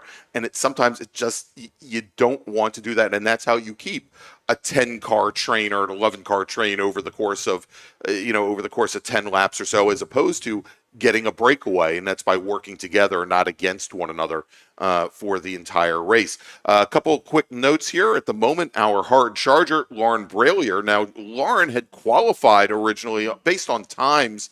We thought she had qualified in the top 15. She had some transponder issues. And they were actually trying to manually time her, but she ended up starting at the back of the pack. She has, at this point, made up 22 positions. She is currently showing as being in 15th, which means, she started tailing Charlie in a 37-car field. I think we mentioned earlier, she did not turn a wheel during the Super Tour here a couple of weeks ago, as they had an issue pop up in testing the day before the event. With a brand new motor, they basically shut her down for the weekend to make sure that they could try to troubleshoot what was wrong with the engine in that car. And she's running real good pace right now. She is running 15th, right behind Eric Gerchak and then Zach Ehrlich. And I'm sure all of the folks from the Zach Ehrlich fan club and fan society there are going to be happy to hear that he is currently running 13th. And he is in a nice little train right now. Jason Owenby, who is running 8th, he has got Ted Cahall, Mickey Moran, Ethan Ayers, Mike Cottrell, Zach Ehrlich, Eric Gerchak, Lauren Bralier. Basically, about 15 cars all in a line, still trying to make up positions. And and as we have 3 laps to go, at some point, we're going to start seeing them, forget about the whole draft game and actually look like what we saw in race 1. There comes a time, of course, where you break formation and go to work. You got to go. Yep. Exactly. All right, real quick, let's make a call to the grid for our next group. Attention in the paddock. Second call to the grid for race group number 5. That's Spec Racer Ford and Spec Racer Ford Gen 3. If you can please start heading to the grid, your race is next. Race Group 5, Spec Racer Ford and Spec Racer Ford Gen 3. Please head to the grid. And just a quick note here, the fastest lap of the race does belong to Skylar Cottrell at a 2:16.619. We're only talking a few tenths in there, but looking to the front of our field, now that we're working the penultimate lap, Skip Rock Jr. in the 61 car, now to the point. He was being pushed by Rob Hines with Nick Bruni in tow as well. So Brock, who was sitting back there in second place for probably the last 7 or 8 laps, has now decided to pull out of the draft and make that move to the front. That's right, and they are coming. You can see those 3 machines now coming through turn 3 and heading down towards left hook. And it looks like Brock may have had a bit of an issue coming through turns 1 and 2. And I think that we may see Robbie Hines and Nick Bruni having made their way around the number 61 machine. As we had questions, somebody was asking earlier, Jose Alfe was asking about the 21 of Gerchak. Well, Eric Gerchak has just now brought his car down the pit lane, and you could see him bringing it back behind the wall. His day is now done.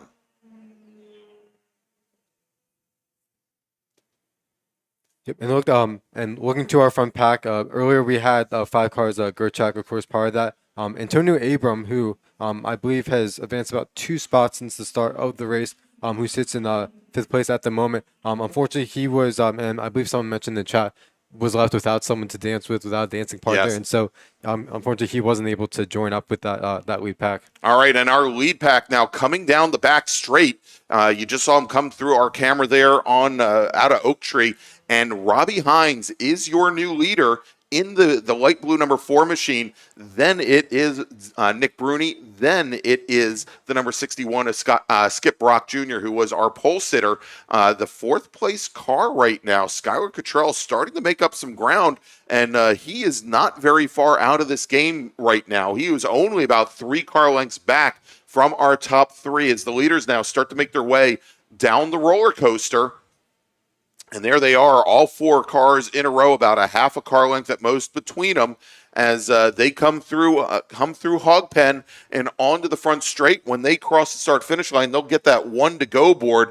And now it is Nick Bruni, your leader, with Skip Brock Jr. running in 2nd. Robbie Hines has gone from 1st to 3rd, and then Skylar Cottrell, he is running in 4th as they come down, now come down into turn number 1 for the very last time and come around that horseshoe back towards you there in that camera in your top left corner. Like this, barring, with the exception of the fact that then it was 2 cars at the national championship. This is somewhat of a similar situation to what we had on the final lap, where Nick Bruni took the lead and then had Charles McTudis as the car pushing on the last lap. Those 2 had made a breakaway, but at this moment, with 2 other cars, Rob Hines and Skylar Cottrell still in contention. Those 2 are going to try to work to catch up, but Junior Brock giving Nick Bruni a very healthy push across the stripe this time by. All right, as our leaders now make their way through and into the uphill S's, as that group of 4 now all alone, and it again is Bruni and Skip Brock, your front 2 drivers, as they work the last lap as they go into South Bend. Now that sweeping high-speed left-hander. Looks like we've got another car coming down the pit lane. The 54 machine, his race is now done. He's going to retire a lap early. Yeah, Michael Cohen, his race now done. As our leaders now coming into Oak Tree, and Brian, I'm going to say it. I'm sorry, Dom. I see 3 cars. I don't see 4 here as they are coming onto the back straight. And actually, that isn't our lead pack. That's why. I think we already lost. I think they're already coming up to the top of the roller coaster. My bad. There they are. There they are up at the top of the roller coaster. There are the 4 machines, I think, and starting to make their way down the hill. They're starting to make the descent down the hill, and it looks like Skip Brock Jr. in the lead at the moment. However, we have seen with a lot of our spec classes where you can, if you get a healthy enough run and or just that enough distance back, you can make a run and beat them to the line. But here too come our leaders, and it is going to be Skip Brock Jr., who is going to take the win narrowly over the number 4. Rob Hines at the line, about 91 100ths of a second. Yeah, 91 hundredths of a second at the line. Nick Bruni will come home in 3rd. Skylar Cottrell, only a half a car length back from Nick Bruni, finishing in 4th. Antonio Abram, he is leading a 3-car train. He is going to come home in 5th. Pardon me, Joe Tobin gets past Antonio Abram at the line. Tobin comes home in 5th. Abram will come home 6th. John Hotz in the number 63 machine will come home in 7th. Then look at this. Lauren Bralier. The last time we checked in with her, she was, in 15th position? She finishes 8th here. So starts off Tail and Charlie, finishes 8th in the number 76 machine. Then Ethan Ayers will finish 9th. Jason Owenby will come home in 10th. Ted Cahall, Mickey Moran, Mike Cottrell, Matt Fielding, Russell, 11th, 12th, 13th, and 14th. Bobby Gossett will finish in 15th. Now, we did have a couple of drivers that were not in Spec Miata. We had Rich Ura, who was our sole driver racing in SMT. Mark Sr., and that isn't like Mark Sr. versus Jr. That's his last name. Mark Sr. takes the win in SMSET, runs his fastest lap on the last lap of the race. And then SMSE, Fred Baker, will take the win over Chris Hubert. Dennis Mathias will come home in third. George Paul will come home in fourth. And so, Dom, let's make a final call to the grid for our next group. Attention in the paddock. Final call to the grid for race group number 5. That's Spec Racer Ford and Spec Racer Ford Gen 3. Please head to the grid. Your race is next. Race group number 5. Please head to the grid. Your race is next. All right, so we're going to take a little break. I'm going to go out on a limb and say that our next race is going to start at about 3 o'clock, but we'll update you on screen here.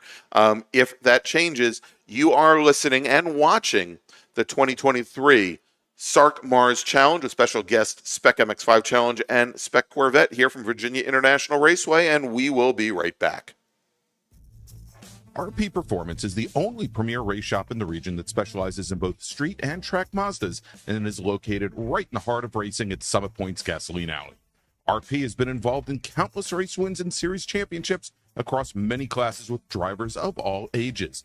Not just a full-service shop, RP has been helping drivers with their individual racing and other track event needs for over 30 years, providing trackside support, arrive and drive packages, as well as race car transport services. And they're known for its help all attitude. RP Performance is your go-to for getting cars back on track for that positive experience at some point when you're ready to pack it in. For more information about RP Performance, come talk to them here in the paddock. Call them at 304-728-6749 or email them at Brett, that's B-R-E-T, at rpperformanceracing.com. The North Carolina region of the SCCA is a strong supporter of our youth and their future, with the NCR Scholarship Program providing financial assistance to graduating high school seniors in the North Carolina and Virginia counties within NCR's territory. This year, the program will award scholarships to 5 lucky recipients, and your contribution will help us with our goal of telling high school students in the area about the SCCA and helping those students pay for their additional education after high school. To find out more about the NCR Scholarship Program, head to ncrscca.com/scholarship, and to donate online, ncrscca.com/donate. Or, if you prefer to pay by check, please make the check payable to NCR-SCCA SP and mail it to the address on screen.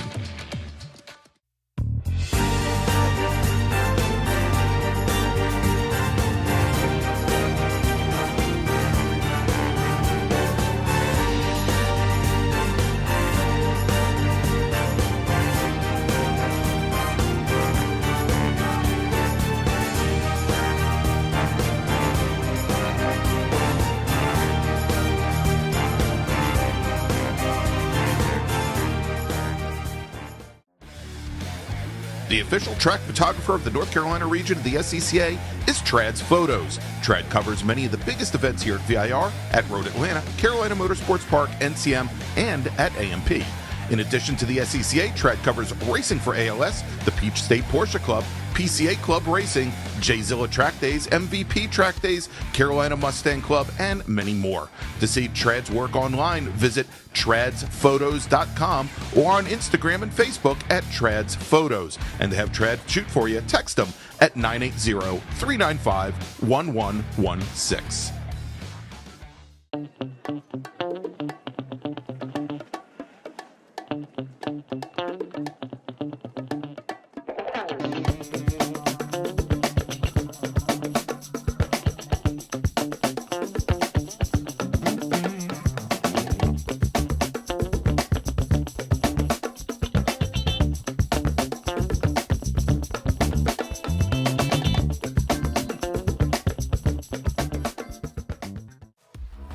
Racing for ALS utilizes high-performance driving events to build ALS awareness and to battle ALS head-on with a triple-target funding model that that supports focused farmer research, no placebo clinical trials, and providing assistance to individual ALS patients in need.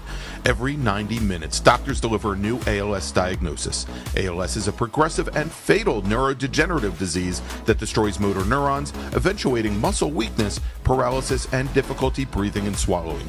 Most ALS sufferers live just 2 to 5 years after diagnosis, and every 90 minutes, ALS claims another soul. Racing for ALS believes ALS is not an incurable disease, it's just an underfunded one. Our mission is to raise awareness and direct funds to speed a cure. To help find a cure, please go to racingforals.com/donate and make sure to join us at our next event.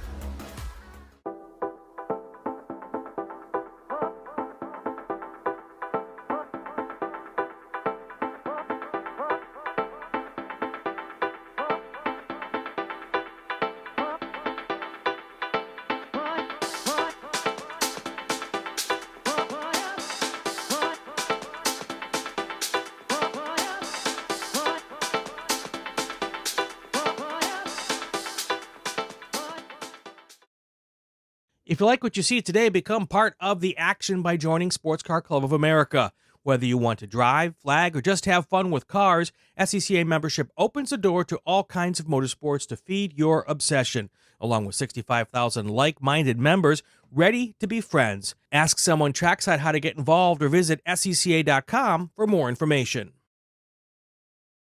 OG Racing carries just what you need to get on the track, from driving suits and shoes to helmets, data and video systems, to your favorite brake pads from Performance Friction, Hawk, and Paget. OG Racing has built its reputation during the last 22 years by providing the best customer service in the motorsports business, and their depth of inventory is second to none when it comes to safety equipment. That's why OG Racing has been the highest volume Sparco dealer for 17 years. Come visit their 12,000 square foot showroom and warehouse located in Sterling, Virginia. Call them at 1-800-934-9112 or order online at ogracing.com.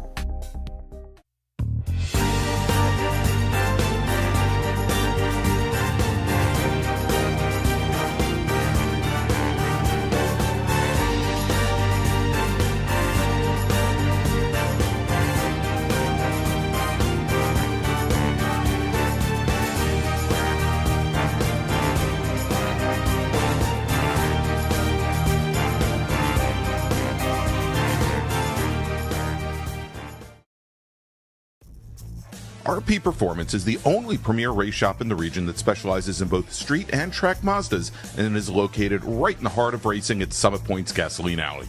RP has been involved in countless race wins and series championships across many classes with drivers of all ages. Not just a full-service shop, RP has been helping drivers with their individual racing and other track event needs for over 30 years, providing trackside support, arrive and drive packages, as well as race car transport services. And they're known for its help all attitude. RP Performance is your go-to for getting cars back on track for that positive experience at Summit Point when you're ready to pack it in. For more information about RP Performance, come talk to them here in the paddock. Call them at 304-728-6749 or email them at Brett, that's B-R-E-T. And welcome back to Virginia International Raceway for the 2023 edition of the SARRC MARRS Challenge with special guests, Spec MX-5 Challenge and Spec Corvette. And Dom, we've got just 2 more sprint races to go, and then we've got our Tarheel Cup Endurance Series towards the end of the day. But next up is going to be Spec Racer Ford and Spec Racer Ford Gen 3. They're just now leaving the grid. Tell us who our starters are. So we will have a 24-car starting grid for Group 5. Starting in the 24th spot will be car number 26 from Schenectady, New York, representing the Mohawk-Hudson region, Chris Broussard. Starting 23rd is card number 50 from Frederick, Maryland, and that is Melanie Meckel. Starting 22nd, we'll have card number 2 out of Wayne, Pennsylvania, our lone Gen 2 configuration car, Richard Herman. And 21st, we find card number 5 from Westchester, Pennsylvania. The driver is Mike Koseth. Starting 20th, we'll have card number 51 from Frederick, Maryland. That is Eric Prepsius. In the 19th spot, we have card number 47 from Bessemer City, North Carolina. That is Herman Rochford Jr. In the 18th starting position, we'll have car number 54 from Chapel Hill, North Carolina. That is Michael Brandt. Starting 17th will be car number 13 from Leonardtown, Maryland, and that driver is Andrew Waldorf. The 16th spot on the grid belongs to Mark Fickenshire, who's going to drive car number 81 out of Painesville, Ohio. In the 15th starting spot, we'll have car number 67 out of Tierra Verde, Florida. Driving that is Bill Shields. In the 14th position, we'll have car number 66 from Tiverton, Rhode Island. That's Bill Watts. Lined up 13th, car number 77 from Fort Lauderdale, Florida. The driver is Arvid Albanese. Starting 12th, car number 74 from Chesapeake, Virginia, Joe Blanks. And starting 11th will be Steve Nelson, driving car number 27 from Roseland, New Jersey. In the top 10, starting 10th, car 144 from Kernersville, North Carolina, Brian Yates. Starting 9th, we'll have car 21 from Gainesville, Georgia. That's going to be Brian Cates. Starting 9th will be car number 57 from Brentwood, Tennessee, David Flint. And then car number 21, starting 8th from Gainesville, Virginia, will be Brian Cates. Starting 7th, we'll have car number 11 from Staunton, Virginia. The driver is Jisoo Kim. In 6th spot, we'll have car 127 from Port Orange, Florida, Dave Spitzer. Starting 5th, car number 55 out of Boyd's, Maryland, and that is Sam Schechter. Winds up 4th, car number 56 out of Flemington, New Jersey, we have Jason Pintar. And starting in the 3rd spot, it will be car number 6, coming to us from New Haven, Connecticut, Gianclaudio Angelini. And on our front row, starting on the outside pole, will be Morgan Burkhardt, driving car number 39 out of Charlestown, West Virginia. And starting on the pole, car number 23 out of Montpelier, Virginia, with a pole time of 2 minutes 5.160. It is Russ Turner. There you go. And Russ Turner looking for his second-class win of the weekend. He took that FE2 win just a little while ago in our third race of the day. Of course, Morgan Burkhardt looking for his third race win in a row, not necessarily here in a row. He took a win here for the Super Tour here at VIR in early April, and then just last weekend took home double wins in pretty miserable conditions at pit race. All right, so the lights are out on the pace car, Dom, and we now see, well, we don't see them yet, but they're going to be coming into our view here in just a few moments in that roller coaster camera down in the bottom right-hand corner of your screen. And here they come. There, we got the pace car now bringing the field down the hill. And so they are, when I saw them last, they were getting formed up pretty darn well. But again, all of these racers in Spec Racer Ford Gen 3s, with one exception. We've got our single Gen 2 car. That is Richard Herman in the number 2 machine. And Richard is starting 21st in this 24 car field. Again, big difference in horsepower there between the Gen 3s and the Gen 2 cars. At a track like Virginia International Raceway, there is going to be a couple seconds per lap. But the pace car now is on the pit road. Russ Turner has the field as they are coming down. Morgan Burkhardt to his left. And green flag is now in the air. And Russ Turner, great start for him. He opens up early, about a half a car length on Morgan Burkhardt, and slides right across the front of Burkhardt's machine. So the number 39 machine there dropping just a little bit. We'll have to take a look here as I'm also showing, well, I saw Russ Turner on the front of the field. I don't see him in our timing and scoring software, but we'll take a look at that in just a moment.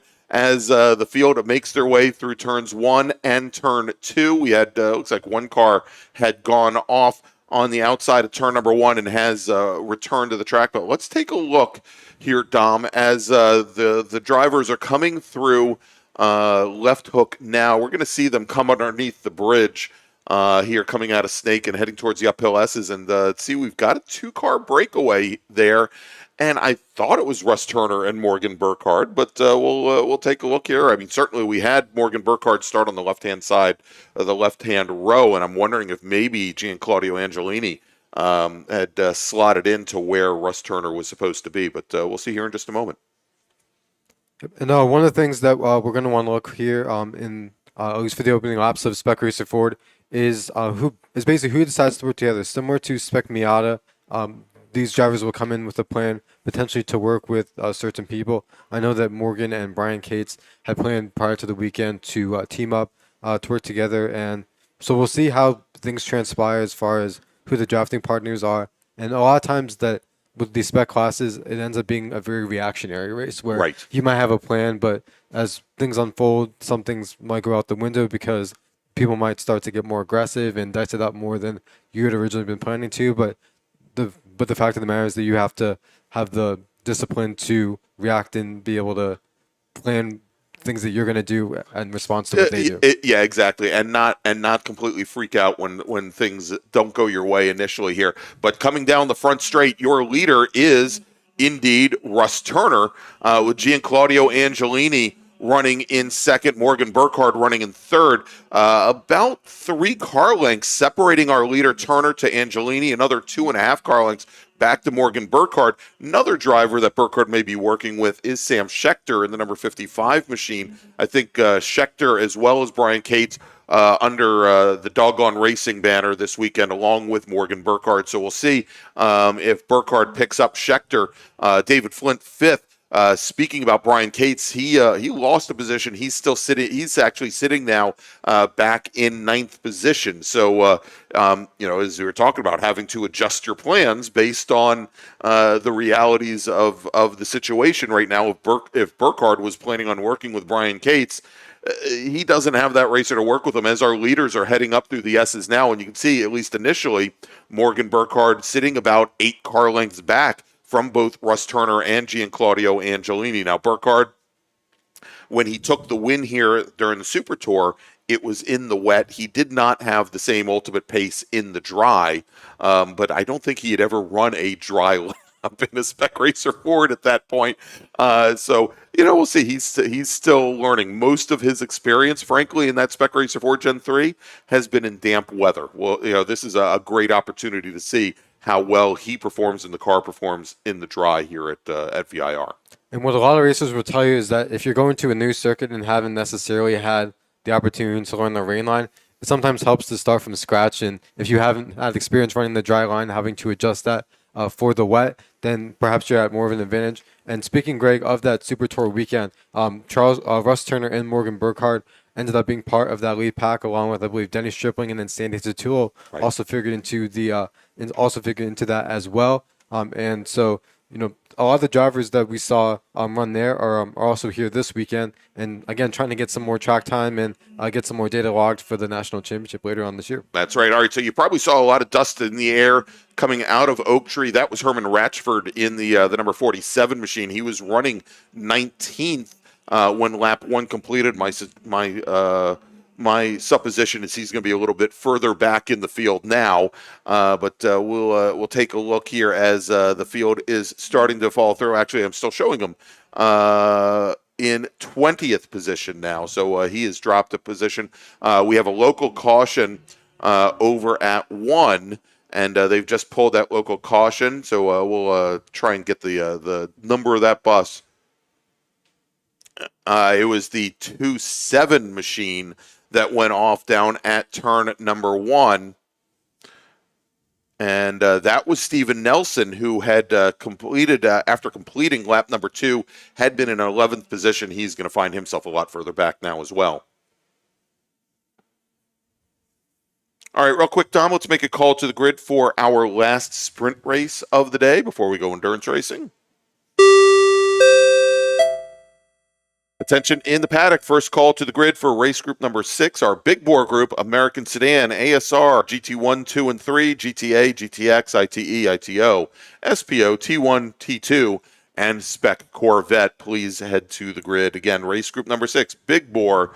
Please make your way to the grid. And just got word of some 56 on 57 crime here. It sounds like 2 drivers getting together. And I'm trying to pick out the 56 of Jason Pintar, the 57 of David Flint coming through turn 3. Little nose to tail action. It sounded like there may have been a change in position with Flint in the 57 car getting around Pintar's number 56, but we'll check that out as our leaders coming down the front straight now, Dom, to complete lap number 3.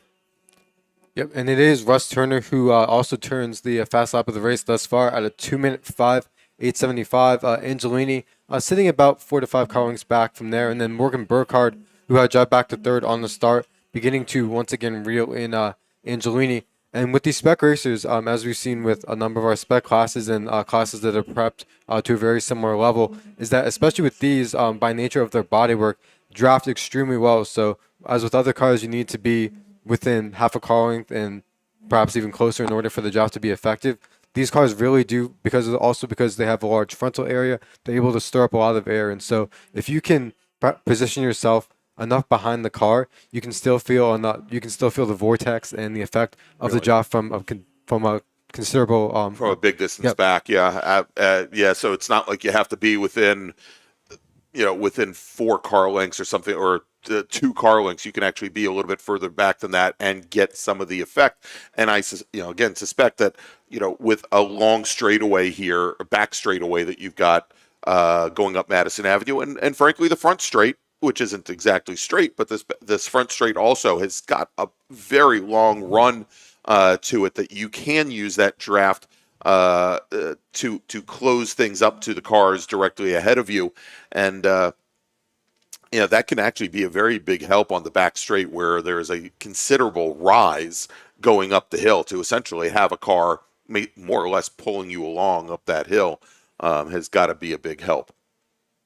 And good. We also had alluded to Brian Cates, who had started in the 8th spot and had dropped back on the start up to 6th at the Summit Point Majors event. Had started well back in the order and made up, I believe, the order of 2+ seconds in the closing 5 laps of that race, and ended up taking the feature race win at that event.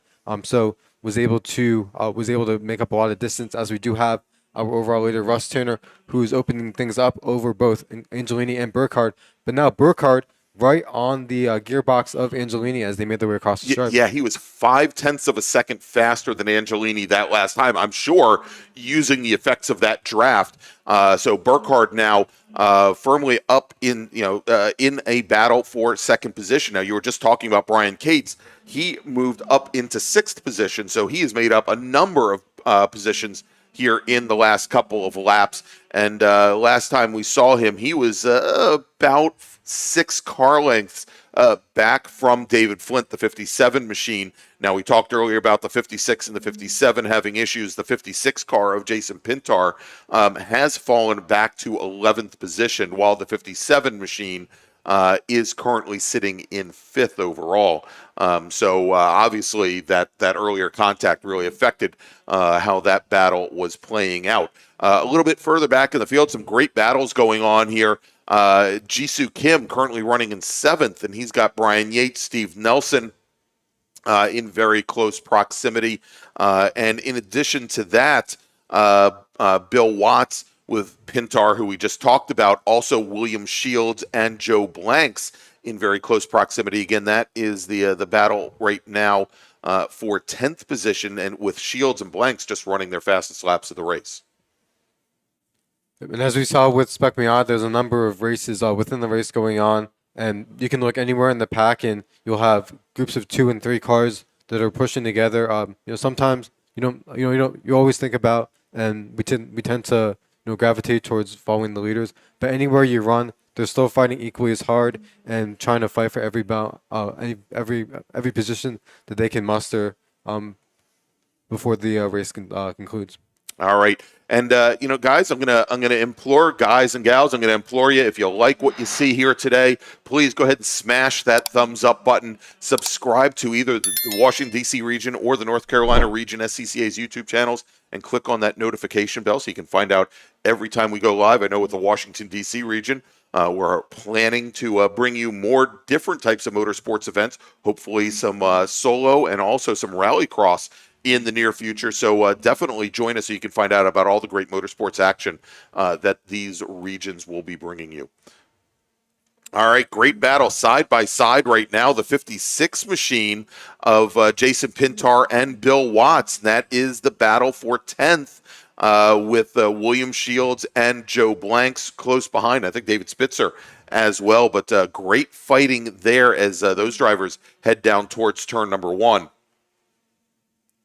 And on that last lap, Morgan Burkhardt, who we had mentioned a few laps ago, had caught back up to Giancarlo Angelini. Looks to be holding station there for the time being. Could have easily have used the draft to get alongside and try to overtake Angelini as they went into the first turn.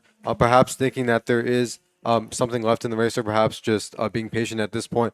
Morgan, of course, coming from a background of karting where being smart, planning things out is very paramount, as is here with the road racing side. And so probably thinking strategically and also maybe trying to just get a feel for a driver who he might not have a lot of wheel experience with. That is very true. Well, the one thing that I've seen with Morgan is that he is very methodical. We've still got half this race to go. We've got 5 laps remaining in a 10-lap race.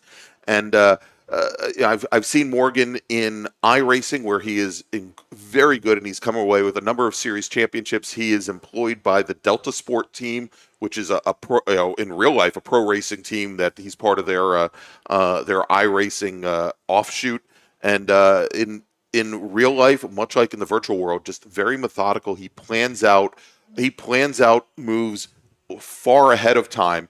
And I think what he is trying to do right now, as they go past the start-finish line, heading down towards turn 1, there you go. I think he's trying to work with Giancarlo to try to close the gap to Russ Turner with 4 laps to go. Don't know if that's going to work for them, but I guess it's worth a try at this point. All right, Dom, real quick, let's make a call to the grid for our next group.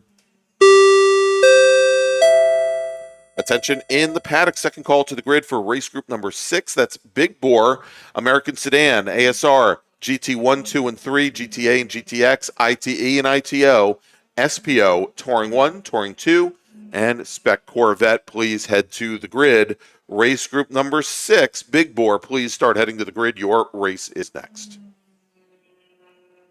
And good, we saw another great battle crossing the stripe, and that is Brian Cates running in 5th, and then David Flint running in 6th place. And David Flint we saw a little bit earlier on running in the FA2 class, so another driver who's getting seat time across multiple classes here. Jisoo Kim running in the 7th spot, falling a little bit far back from them, and then running in 8th place, moving up 2 spots from his grid position, Brian Yates, also who we saw in FA2 earlier today. All right, and getting word right now, and we're going to have to see how this plays out. Both, this is over at turn 3 when this last lap started. Giancarlo Angelini and Morgan Burkhardt, the 6 car and the 39 car, both went off at turn 3. The word is that they both spun going around. Probably not any contact. The flaggers there, the corner workers did not see any contact, but we may see a big change here in the lead. Certainly, as we talked that they were trying to work together to catch up to Russ Turner, we may find possibly a new second place runner. And a lot of times when you're battling side by side with somebody, it's not necessarily that you come in contact. It's more that you're pushing one another hard grade.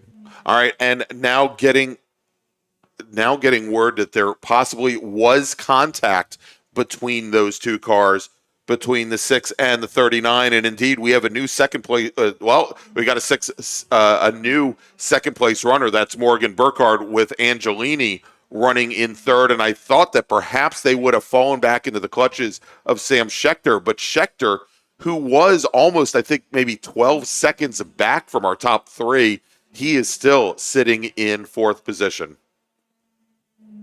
So I would say big change there in the battle for second. That also means Burkhardt has lost his drafting partner. It also means that as we were talking about, maybe Burkhardt biding his time and waiting to make a move maybe a little bit later on. It sounds like maybe it was gloves off on this past lap. Okay, this is why we say in racing that it truly is never over until it's over, because Sam Schechter sitting there in a very lonely 4th up until this last lap. Can probably now see Giancarlo Angelini up ahead, so he'll be trying to reel in Angelini as we are going to have be working the penultimate lap on the Costa stretch. Yeah, matter of fact, that is Schechter just now entering the uphill S's. So he is still now about 35, 40 car lengths back from Burkhardt and Angelini. Quite a distance back. But we're going to have, it sounds like we've got, we are going to a full course caution as we have a car off, and I'm trying to find where that car is currently, but we've got now a full course caution with 3 laps remaining. And again, trying to get which flag stand based on the static that I'm hearing over the radio. I'm willing to bet that it's about as far away from us as we can be, and we'll try and pick that up. But car's up against Armco right now, and I think it's up towards the top of the S's. Again, as soon as I get some more information, I'll let you know there. But we are under full course caution. The next time Russ Turner crosses the stripe, there will be 2 laps remaining, and the safety car has now picked up our leader, Russ Turner. It has picked up Morgan Burkhardt running in second. It has picked up Gian Claudio Angelini. And the question here, Dom, is now with 2 laps remaining, whether or not this race is going to end under full course caution, whether or not we'll have enough time to go back to green flag racing, because Burkhardt, regardless of what may happen in the steward's room after that supposed contact between Angelini and Burkhardt, they are now both right behind Russ Turner. And a lot of what's going to influence that is that this track being as long as it is plays to their advantage in order to be able to clean up. But at the same time, due to VIR, a lot of times it's very difficult to do hot pulls like we do see at Summit Point. And so therefore, the safest thing to do and the most logical thing to do is to put out a safety car in order for every in order for cleanup to happen in the safest way possible. Exactly. And so we're checking our cameras to see where this car may be, because again, we're still having some trouble picking up on the radio exactly what station. And there you go, getting word now, Dom, that because they do not think that they're going to be able to get the track cleared before the scheduled end to this race at 10 laps. The safety car, when it brings the field down the front straight, they are going to see the checkered flag, and so that is going to wrap up this Spec Racer Ford race. So let's go and we'll take a look at the final order here. It is going to be Russ Turner, your winner, and I feel a little reticent about running down this order because I've seen, not at Spec Racer Ford, but I've seen in other races where cars don't necessarily make it to the checkered flag. But as it stands here, Russ Turner, driver the number 23, Spec Racer Ford from Montpelier, West Virginia, is your winner on track. Morgan Burkhardt in the number 39 machine will come home second. He's out of Charlestown, West Virginia. Finishing third, Gian Claudio Angelini from New Haven, Connecticut, will finish in third. Finishing just off the podium, Sam Schechter in the number 55 machine. He's out of Boyds, Maryland, with Brian Cates, who started 8th, works his way up to 5th. Here, Cates, again, taking home 5th. David Flint, also a strong run for him, starting 9th, finishing in 6th position. Jisoo Kim will finish 7th. Brian Yates will finish in 8th. Dave Spitzer, who started in 6th position, he finishes in 9th. William Shields will finish in 10th. And we'll go a little bit deeper in the field here, as Bill Watts will finish 11th. Joe Blanks 12th. Arvid Albanese, who I think we spoke a little bit earlier about Arvid and the chassis that he is running, one of the original Spec Racer Ford Gen 3 chassis. Arvid finishing 13th, Chris Broussard 14th, Andrew Waldorf 15th, Mark Fickenshire 16th, Steve Nelson will finish 17th, 6th position drop after having started 11th. Herman Ratchford will finish 18th, Michael Brandt 19th, and Eric Prepsius will round out the top 20 here as, again, we have our still waiting for the safety car to bring the field down here, and they're coming down the roller coaster right now. Again, under the lead of the safety car with Russ Turner out of Montpelier, Virginia, your winner. All right, so Dom, let's take a little break. I'm going to make a final call to the grid for our next group. One of these days, I'm going to actually remember to do that without having to announce it. But final call to the grid for race group number 6: Big Bore American Sedan ASR GT1, 2, and 3, GTA and GTX, ITE and ITO, SPO, Touring 1, Touring 2, and Spec Corvette. This is your final call to the grid. Race group number 6, please head to the grid. All right, so we're looking at, I think, as we're still trying to get this cleanup done, we're just going to say an approximate start time of 3:10. That may change. It may get sped up. I don't know. But in the meantime, let's take that break. We'll be back with you in a few moments here from Virginia International Raceway, where you're watching the 2023 SARRC MARRS Challenge. We will be right back. Green, blue, white, checker. You know the flags, but do you know the people waving those flags? Flaggers are the key to the success of every SCCA event at the racetrack, and it's something you can do. Being an SCCA flagger puts you in the action, feet from the race cars, keeping everyone at the track safe and having fun. And did you know that with SCCA's partnership with IMSA, flagging at SCCA events makes it easier than ever to flag at professional races around the country? Find out how you can become a flagger at scca.com/volunteer. Since 1976, Radial Tire Company has been providing the Washington, D.C. area with quality tires and the finest service. They have earned a reputation as a premier specialist in hard-to-find performance tire and wheel applications. They stock tires from all of the top manufacturers for whatever you drive, from small economy cars to SUVs to trucks. Their mission is to assist you in getting the most out of your tires and cars. For more information or to schedule online, browse radialtirecompany.com or call them in Silver Spring in area code 301-585-2740. That's 301-585-2740. The North Carolina region of the SCCA is a strong supporter of our youth and their future, with the NCR Scholarship Program providing financial assistance to graduating high school seniors in the North Carolina and Virginia counties within NCR's territory. This year, the program will award scholarships to 5 lucky recipients, and your contribution will help us with our goal of telling high school students in the area about the SCCA and helping those students pay for their additional education after high school. To find out more about the NCR Scholarship Program, head to ncrscca.com/scholarship, and to donate online, ncrscca.com/donate. Or, if you prefer to pay by check, please make the check payable to NCR-SCCA SP and mail it to the address on screen.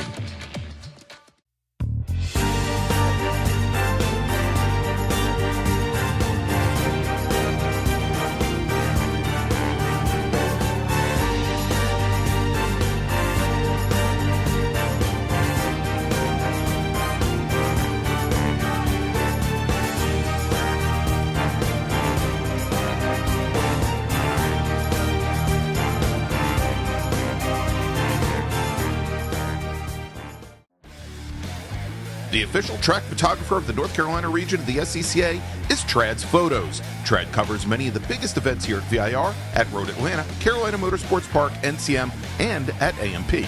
In addition to the SCCA, Trad covers racing for ALS, the Peach State Porsche Club, PCA Club Racing, J-Zilla Track Days, MVP Track Days, Carolina Mustang Club, and many more. To see Trad's work online, visit tradsphotos.com or on Instagram and Facebook at Trad's Photos. And to have Trad shoot for you, text them at 980-395-1116.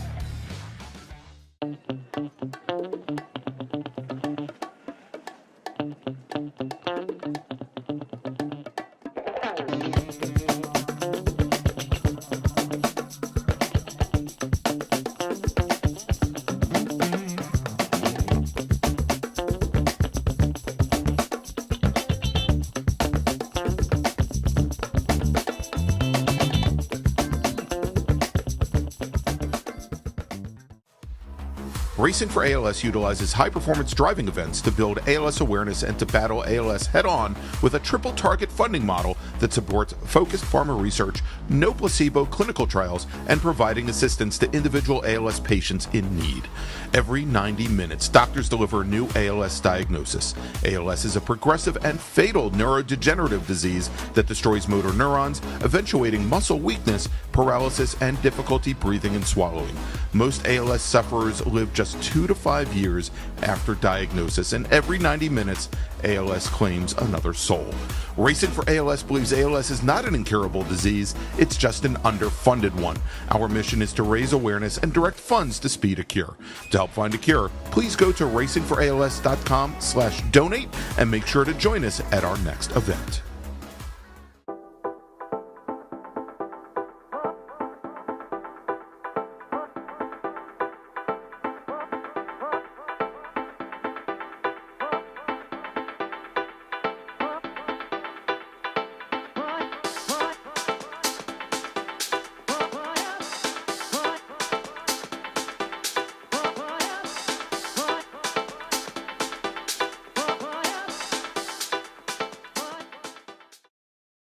If you like what you see today, become part of the action by joining Sports Car Club of America. Whether you want to drive, flag, or just have fun with cars, SCCA membership opens the door to all kinds of motorsports to feed your obsession, along with 65,000 like-minded members ready to be friends. Ask someone trackside how to get involved or visit scca.com for more information.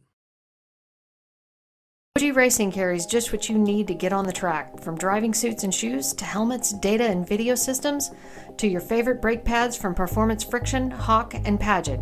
OG Racing has built its reputation during the last 22 years by providing the best customer service in the motorsports business, and their depth of inventory is second to none when it comes to safety equipment. That's why OG Racing has been the highest volume Sparco dealer for 17 years. Come visit their 12,000 square foot showroom and warehouse located in Sterling, Virginia. Call them at 1-800-934-9112 or order online at ogracing.com.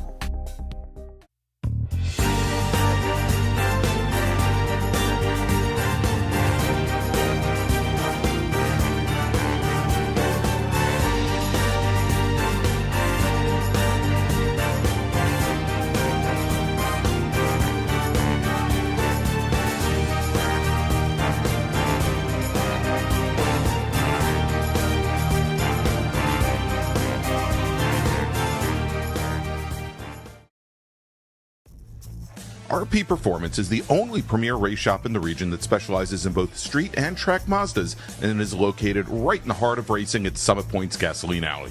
RP has been involved in countless race wins and series championships across many classes with drivers of all ages. Not just a full-service shop, RP has been helping drivers with their individual racing and other track event needs for over 30 years, providing trackside support, arrive and drive packages, as well as race car transport services. And they're known for its help all attitude. RP Performance is your go-to for getting cars back on track for that positive experience at Summit Point when you're ready to pack it in. For more information about RP Performance, come talk to them here in the paddock. Call them at 304-728-6749 or email them at Brett, that's B-R-E-T, at rpperformanceracing.com. Green, blue, white, checker. You know the flags, but do you know the people waving those flags? Flaggers are the key to the success of every SCCA event at the racetrack, and it's something you can do. Being an SCCA flagger puts you in the action, feet from the race cars, keeping everyone at the track safe and having fun. And did you know that with SCCA's partnership with IMSA, flagging at SCCA events makes it easier than ever to flag at professional races around the country? Find out how you can become a flagger at scca.com/volunteer.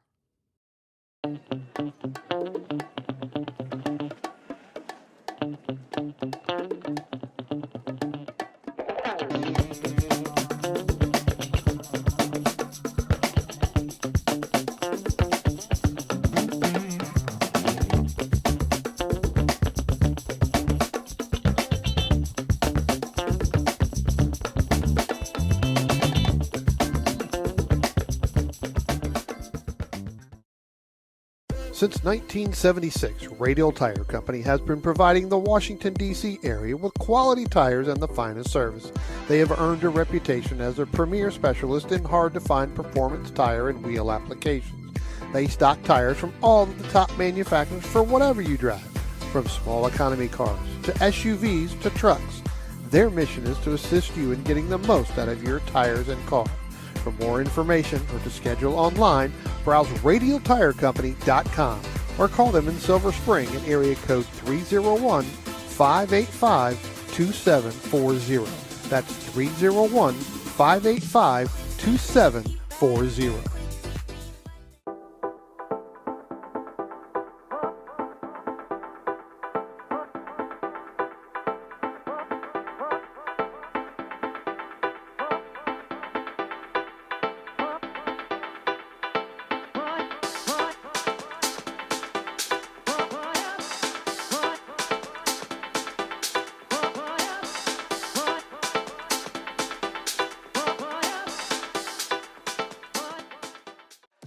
The North Carolina region of the SCCA is a strong supporter of our youth and their future, with the NCR Scholarship Program providing financial assistance to graduating high school seniors in the North Carolina and Virginia counties within NCR's territory. This year, the program will award scholarships to 5 lucky recipients, and your contribution will help us with our goal of telling high school students in the area about the SCCA and helping those students pay for their additional education after high school. To find out more about the NCR Scholarship Program, head to ncrscca.com/scholarship, and to donate online, ncrscca.com/donate. Or, if you prefer to pay by check, please make the check payable to NCR-SCCA SP and mail it to the address on screen.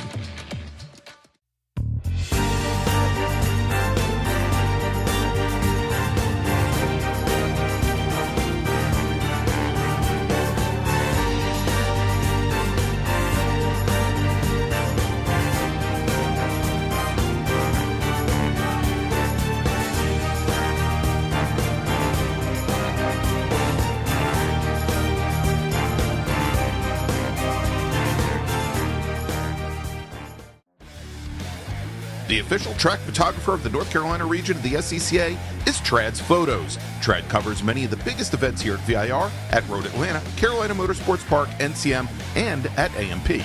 In addition to the SCCA, Trad covers racing for ALS, the Peach State Porsche Club, PCA Club Racing, J-Zilla Track Days, MVP Track Days, Carolina Mustang Club, and many more. To see Trad's work online, visit tradsphotos.com or on Instagram and Facebook at Trads Photos. And to have Trad shoot for you, text them at 980-395-1116.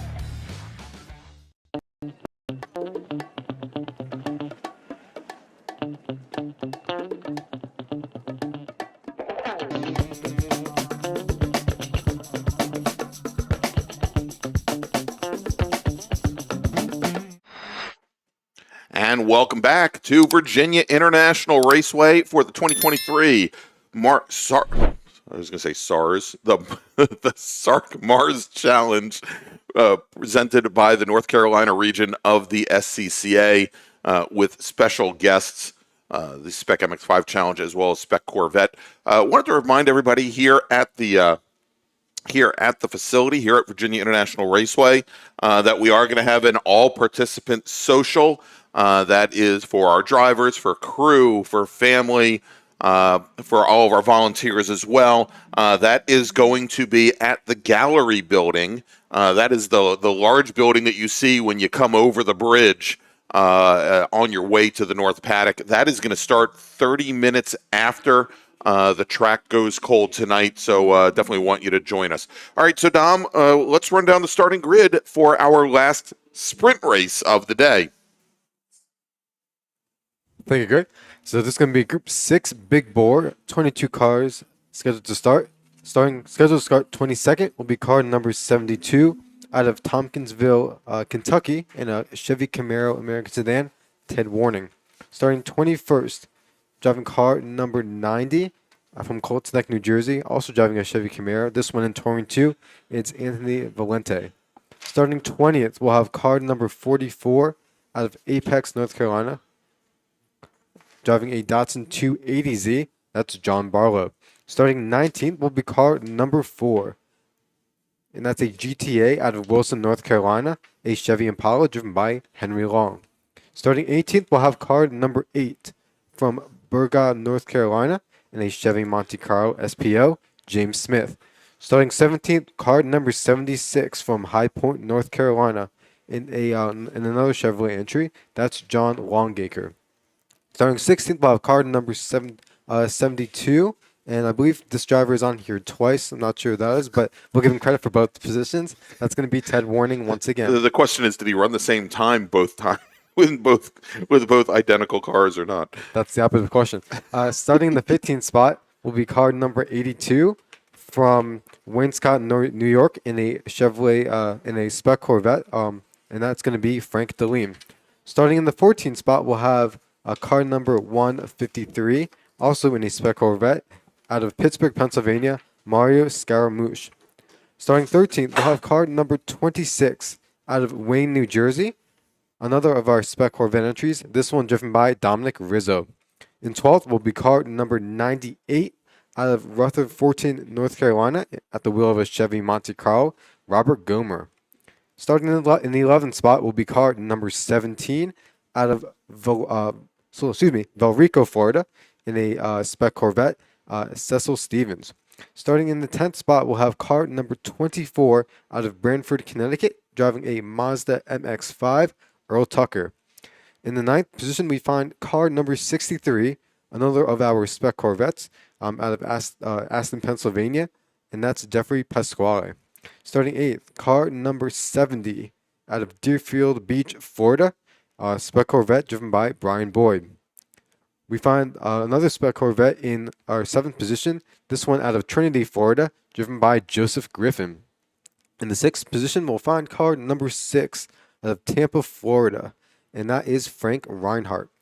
In the 5th starting position, we'll have car number 39 from Middletown, Maryland, and that's Charlie Abel. Graded 4th is car number 73 from Malvern, Pennsylvania, and our pole sitter in Spec Corvette, Dave Sanders. Starting in our 3rd spot, car 15 out of Commerce, Georgia, in a Chevrolet SS, that's Jack Stanford. And our front row will consist of car number 62, driven by Jonathan Wiseman, in a GTX Porsche GT4 Club Sport out of Mountain Lakes, New Jersey. And our pole sitter will be car number 163 from Charleston, South Carolina, driving a Radical SR10. His fast time this morning was 154.271. It is the A Sports Racer of Jim Booth. Now I have to unmute myself. There we go. All right. So pace car now is on the pit lane. Dom, good timing. The starter is looking over the field as they've just now made their way about halfway down the pit lane. And field looks fairly well formed here. And there you go. Not checkered flag, but the green flag is in the air. I say that, Dom, because I actually here at VIR was shown the checkered flag to start a race once, and I was on the outside of the front row, and I just checked up. You end a race on a checker. You don't start it on a checker. All right, so field now making their way down through turns 1 and 2, and Booth running in that Radical jumps to the early lead there over our next car in line, and again, that was Brian Boyd there in the Spec Corvette with Cecil Stevens, Jeff Pascala, and Dominic Rizzo. We'll see here as they start to race. Now, we had a real good battle in Spec Corvette at Summit Point a couple weeks ago. David Brand had jumped out to a very early lead, and then we had... I'm trying to remember who it was. Probably not David Brand, David Sanders. All of a sudden, I think yellow, and I'm thinking David Brand in the Lotus Exige, the STU Exige. But David Sanders in the 73 bright yellow Spec Corvette with Charlie Abel very close behind, and it was a good battle for both Saturday and Sunday. For a majority of the race, Abel never really able to get within about 7 or 8 car lengths of our eventual leader both days, but still a good fight. A little bit further back in the packs at some good battles as well. So we'll see how this turns out here in this 10-lap big bore race. Greg, we were talking about him earlier. Charlie Abel also in the participated in the same racing school that I did in 2020 in that very same in that same Corvette chassis. And of course, on the starts for your little mini race, they randomized the starting order, and I think they put Charlie at the back, and he just went right on by with the torque and power Yes. of that Corvette because all the Miatas and everything were mixed together. So moving up, and actually on the start here, it looks as though Charlie able to get around Dave Sanders. So move the 39 of Abel up into first place now in Spec Corvette. All right, I want to welcome Jeanette Stevens to the chat, and as you would suspect, she is cheering on Cecil Stevens, driver of the number 17 Spec Corvette, and also looks like she's got Frank Reinhardt on her mind as well. Reinhardt, another one of our Spec Corvette drivers, currently running in 7th position, 2 spots up on Cecil Stevens at the moment. As you see, as the cars now starting to make their way up through the S's, a little bit off the pace right now, and just crossing the stripe. Henry Long in his GTA Monte Carlo, last driver to cross the start-finish line and complete lap number 1. But nice little fight up at the front of the field there, as you mentioned, with in Spec Corvette, Charlie Abel, David Sanders.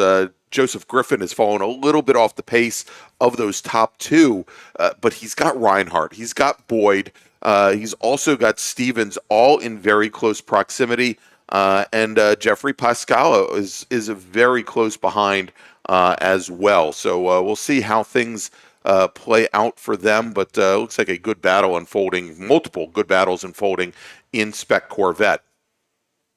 And looking to some of our other classes, Jack Stanford, as we mentioned, started 3rd today. He's your leader in GTA. Has several positions and is far up the order from 2nd place in the GTA class at the moment, which is John Longacre, who sits, of course, right now in the top position, driving the number 76 car. And then our lone GTX car is Jonathan Wiseman in that Porsche GT4 Club Sport. As our cars make their way across the stripe, and we'll be looking to see how those Spec Corvettes are doing. And here they come as we speak. And Abel still about a car length and a half over Dave Sanders. Was able to get a great start, motored by Sanders. Now we'll see if Charlie Abel, now that he has the jump and has gotten the lead in the Spec Corvette class. And something else that happens, especially when you're driving cars that are prepped very similarly, is if you drive in the mirrors or if you drive looking out the windshield, because something about racing that's very unique compared to other sports, especially stick and ball sports, is that you're playing offense and defense very much at the same time. And so what Charlie Abel was trying to do is make sure that he is able to pull enough away from David Sanders that Sanders is out of the draft, but also if David Sanders does start to make a charge, that he's able to respond and react accordingly. Yeah, I mean it's a question of, yes, you have to be reactionary, but you also have to be the aggressor in the situation as well, and essentially you have to be.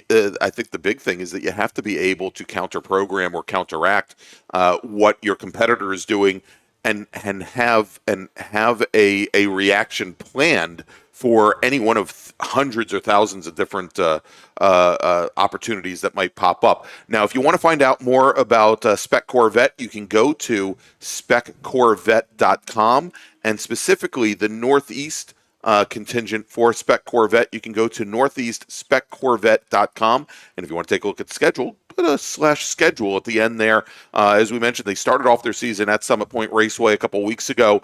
Next time that they're going to be on track is actually in 2 weeks, May 20th and 21st, for the majors at Pocono. And then we will see them, Dom. Our team will see them at New Jersey Motorsports Park on the Lightning Circuit, May 27th and 28th, for the first event that we do for the South Jersey region at NJMP this year. So we just had a vehicle come down the pit lane, Dom, and it looks like they've called it a session, and I believe that was John Barlow in the number 44 GT3 car. Barlow. And actually, all of a sudden, I don't have a car type for him. But let's see, what was Barlow Do you have him on timing Yes, on so your sheet? Barlow was at the wheel of a 280Z. He was That's right. the lone GT3 competitor. That's right. And so looking to those leaders in Spec Corvette, Charlie Abel holds station at about a car length and a half over Dave Sanders. From there, we have the 25 of Joseph Griffin, who's probably sitting a good, I'd say, 4 or 5 seconds back from our two leaders. And then we have Frank Reinhardt in the 53 car, and then Brian Boyd, who was at the line about, I'd say, 5 car lengths back, sitting in the fifth spot. As we have some of our other cars, Ted Warning, who moved out to Kentucky, but was still considers his region the Washington D.C. region, our home region, of course, and has a lot of track time, of course, at Summit Point as well as here at VIR. So nice to see Ted out here, and another another car that I've been looking at the past few laps has been that our leader Jim Booth in the Radical SR10. Of course, Jim was out here earlier racing in the Formula Atlantic class in that Ligier, making his way over to the Radical. And Greg, something about the Radical, if for people who have been around for some of the Radical Cup racing, Wisco Engineering is very much a part of that. Daniel Torres, who we know from SSM and from our home region, he's very much plays a part in the Radical program, has a lot of time here at VIR. Yeah, I was just saying their program has been based right here at Virginia International Raceway for the longest time. Real quick, got word from the fine folks in the flag stand at Turn 1 that we had a little Corvette on Corvette mayhem going down into Turn 1. The 63 machine of Jeffrey Pascala got into the rear of Cecil Stevens, the 17 car under braking. The 17 car did go off track. He has continued, however, and we'll look to see how that affects things in the order here as a number of those Spec Corvettes coming across the start-finish line now. It sounds like there was also a car off at Hogpen, and we're trying to get the car that went off going down there through the roller coaster. Okay, we did see John Barr pull onto the pit lane. He has rejoined the race, and so John Barr, I believe all cars that took the green flag at least have completed enough laps to be classified at the moment. All right, and it turns out it was Frank Deline in the number 82 machine that had gone off on down the roller coaster at turn 16 just before the right-hander at Hogpen. If we take a look here, also we talked about Pascala and Stevens getting together down at turn 1. Pascala has now moved up into ninth position with Stevens dropping back into 10th, so there was a change in position there. As we now have about five laps remaining. Dom, let's make a first call to the grid for our final race of the day. Attention in the paddock. First call to the grid for race group number 7, our Tarheel Cup Endurance Series racers. Please start heading to the grid. Race group number 7, Tarheel Cup drivers, please head to the grid.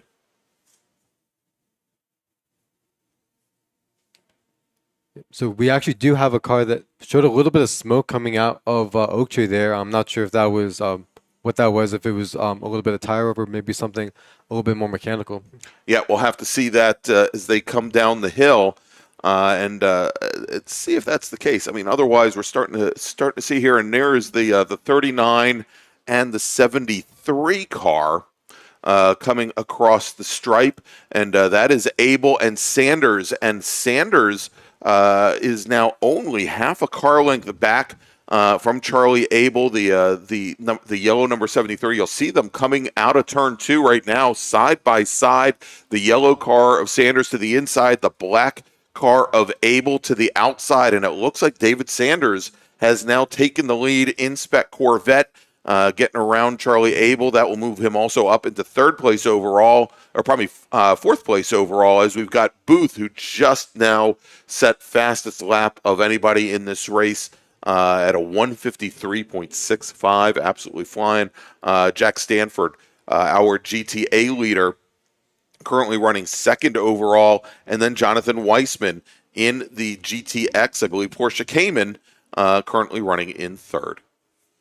Okay, we mentioned earlier that these Spec Corvettes, based on the are eligible for the Touring 2 rule set. And also Phoenix Performance involved with a lot of these Corvettes as well. And for anyone who's followed Phoenix Performance throughout the years, they love a soft-sprung car, one that can rotate very hard, and also that loves to curb hop. And, go curb hopping, exactly. Yeah, and so these two drivers definitely having a lot of fun up here through the Kamiyases. Yeah, I was going to say that is a trait of almost any Andrew Aquilante car, I think, is to be able to at least, have a good photo op where the car is usually 3 wheels in the air with all 3 of the wheels in full droop and still about a foot off the ground there. But absolutely, and of course, we've talked about a couple of these cars are converted Phoenix cars that were originally touring car class cars, either T1 or T2, but we're also seeing cars put together that were built specifically for Spec Corvette. And here's that fight again now coming down the start, across the start-finish line. There it is, the yellow number 73 machine, David Sanders, your leader in Spec Corvette, Charlie Abel, now about 4 car lengths back.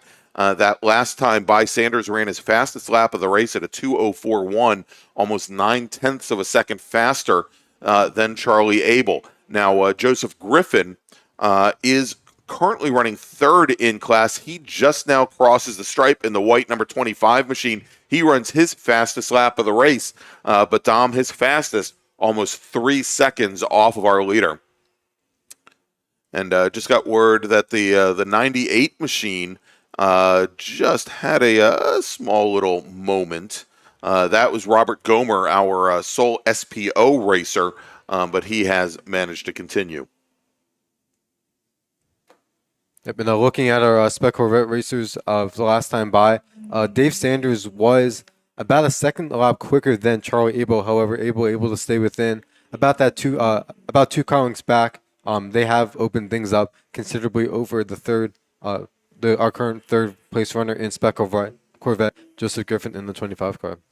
All right, everybody, if you like what you see here today, I'm going to ask you one more time, please, please, please, please, please, go ahead and smash that like button, hit the subscribe button, and click on that notification bell so you can find out all the times when the DC region or the North Carolina region of the SCCA go live on YouTube. And we want to thank you for, of course, joining us here this weekend. And we've got a lot more action coming up tomorrow. We'll talk about that schedule in just a few moments. But for now, it is our big bore race with 3 laps, actually about 2.5 laps remaining now. And your leader currently, it is Jim Booth in his ASR Radical with a fast time of 153.6. He let off just a little bit, trying to get the equipment back underneath him, Dom. Almost actually about 3.5 seconds off of his fastest pace. He ran a 157 flat. But if you take a look at our cameras now, going through turn 1 and actually coming into the NASCAR bend right now, it is that battle for the lead in Spec Corvette. And it is, again, David Sanders, your leader, with Charlie Abel, continuing to fall a bit off the pace, but this time limited the damage to only about 0.2 of a second, as Sanders was in the very high 204s, ran a 204.9. Charlie Abel at a 205.12, so or probably a 205.2. Sorry. So still, he's hanging in there, but he's losing ground to the 73 pretty much each lap now. And Greg, these as we're working the penultimate lap, this Radical SR10 that Jim Booth is driving, of course, Radicals, the majority of them built overseas in the UK. And so there's a lot of, as well as over here in North America, there is several series dedicated to the Radicals. In fact, F1 Academy driver Abby Pulling uses the Radical as a platform in between doing a lot of her commitments. I know she signed with Alpine, so she's doing a lot of time with Radical in between the open wheel sessions in order to just get more track time and get more feel for the complexities of different vehicles as she's trying to make her way up. That's excellent. Of course, I don't want to call it the replacement F1 Academy. The FIA run and sponsored series for women drivers, that kind of steps in where the W Series was. They just had their first round I believe, I'm trying to remember what track it was. It wasn't Jerez, but they just had their first round of their season here just a few weeks ago. Abby pulling in both. And look at this here, Dom, with now we'll have one lap to go the next time they go by, but now starting their penultimate lap, our Spec Corvette drivers, David Sanders, Charlie Abel, only about a car length separating both of them as they came into came across the start finish line. And you'll see now as they are coming up into turn number, they're coming out of turn number 3 right now. We'll see them pop into view in a few moments, going down towards the uphill S's, and it was very close. But we'll take a look at that race in just a moment. But Jim Booth comes out of Hog Pen, comes down the front straight, and Jim Booth, he is going to take the overall win. Our sole ASR car. Probably, did I say checkered flag again? Oh my God, he is starting his last lap. So, again, take my announcer card. Jim Booth starting his last lap here at Virginia International Raceway. We did just have the number 4 GTA car of Henry Long. He had come down the pit lane. He had gone back out. He's down the pit lane again. And now if you take a look at that camera at the top left of your screen, looks like his day is now done. He's 3/4 of the way back to the paddock. So, good run for him. The 76 machine pulling offline. That's John Longacre pulling offline to let the GTX, the 62 machine, or probably not the GTX, the GTA entry of Jack Stanford go by. Stanford running second overall. He just now gets the one to go. He's starting his last flying lap as well. We saw on our turn 8 camera here that it looks as though Dave Sanders is starting to do a little bit of the weave on the back straightaway just in order to break a little bit of the toe, as we do see a car going off on driver's left coming out of Oak Tree, one of our Spec Corvette entries. Yeah, we'll take a look and see what that which Spec Corvette that was coming out of turn 12, coming out of the Oak Tree turn and back. But looks as though they did lose a little bit of ground, and I believe that might have been Anthony Valente, not Anthony. I think that was actually Anthony Valente in the number 90 machine, which is one of our T2 machines. All right, Jim Booth now at the top of the roller coaster and starting to make his way down the hill and in that prototype car. And he is now all by himself coming onto the front straight. And this time, Dom, I'm going to feel confident to say that the checkered flag is in the air. And there you go. Jim Booth, this time taking the win. All right, and actually, I believe it was the 53 of Frank Reinhardt who had that off over at Oak Tree on the previous lap. Let's take a look and see. We're going to have that battle for the lead in Spec Corvette. They should be coming into our view here in just a moment, and that, of course, they're going to be on their they're going to be fighting for the win in class as the checkered flag is already out. And let's see here, coming onto the front straight. Well, that's the 17 car. The 15 machine now of Jack Stanford. He crosses the stripe. He's going to finish second. And on the Masson Avenue here, we did see our leaders in Spec Corvette making their way right past. So a little bit further back maybe than we had suspected they would be on track, but they're going to be making their way into the roller coaster in just a few moments here. All right, let's take a look, and there they are, nose to tail up at the top of the roller coaster, going past some slower traffic, and let's see as they rock down the hill. It is David Sanders. He's the second car of 3 in a group, and he's got Charlie Abel only about 2 feet off of his rear bumper as they are now coming through Hog Pen and onto the front straight. And as they come down the line, the 73 machine, he's able to get past that slower traffic that led them down the roller coaster. And Sanders takes the win in Spec Corvette by about 5 car lengths over Charlie Abel. So let's run down the order here, and we'll try and break things down by class. In American Sedan, Ted Warning was your only driver in the class. much like GT3, where John Barlow in the 44 car, he retired early, only completed, I believe, 7 laps, but he will take the win there. In GTA, Jack Stanford, who finished second overall, he takes the win. John Longacre will finish in second. Henry Long, who retired early, will finish in third. In ITE, Earl Tucker, our sole racer, of course, he then takes the win. In SPO, Robert Gomer, who ran his fastest lap on the last lap, he is your sole runner in SPO. He'll take the win. In Touring 2, Anthony Valente will take the win in the number 90 machine. If we move over now to GTX, Jonathan Weitzman in his Porsche Cayman GT4 will take the win. And then let's move over to Spec Corvette, where David Sanders and Charlie Abel finish first and second, 0.7 of a second separating them. Joseph Griffin will come home in third. Frank Reinhardt will finish fourth, and Brian Boyd will finish fifth in Spec Corvette. And then finally, in ASR, our sole racer in the class, that's Jim Booth. He takes the overall win. All right, so we've got, it's 4:06 on the clock. Let's go make a call to the grid for our final race group of the day.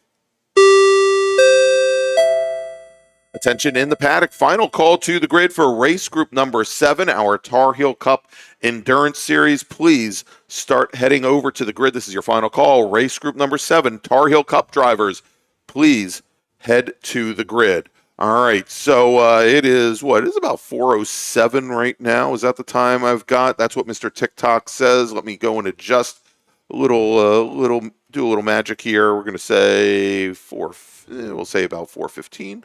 Okay, going to put that there. Let's take a quick break, Dom. I'm going to thank some of our partners and sponsors, and when we come back, our last race of the day, the Tarheel Cup Endurance Series. Here from Virginia International Raceway, where you're watching the SARRC MARRS Challenge presented by the North Carolina region of the SCCA, and we will be right back.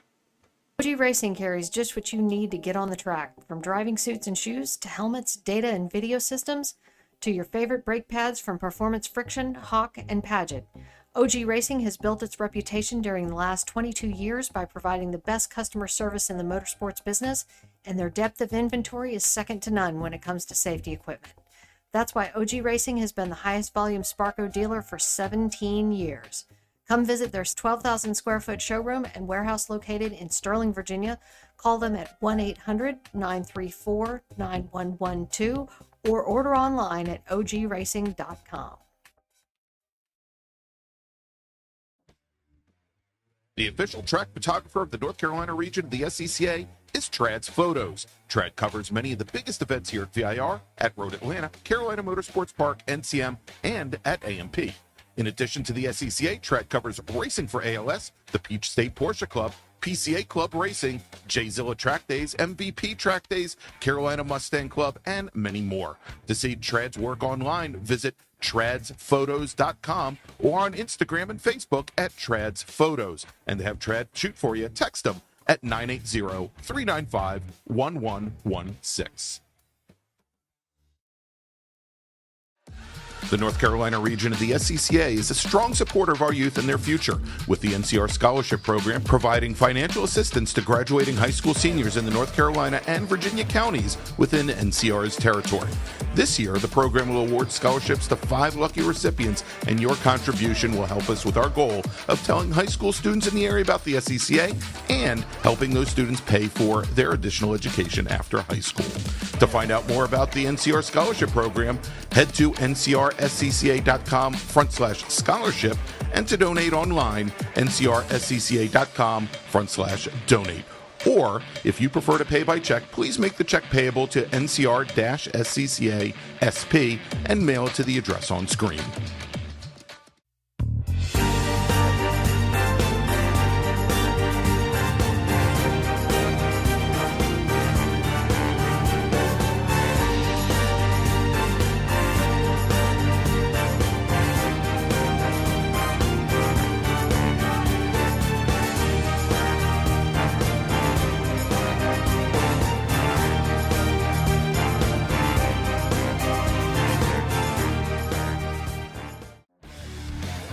The official track photographer of the North Carolina region of the SCCA is Trad's Photos. Trad covers many of the biggest events here at VIR, at Road Atlanta, Carolina Motorsports Park, NCM, and at AMP.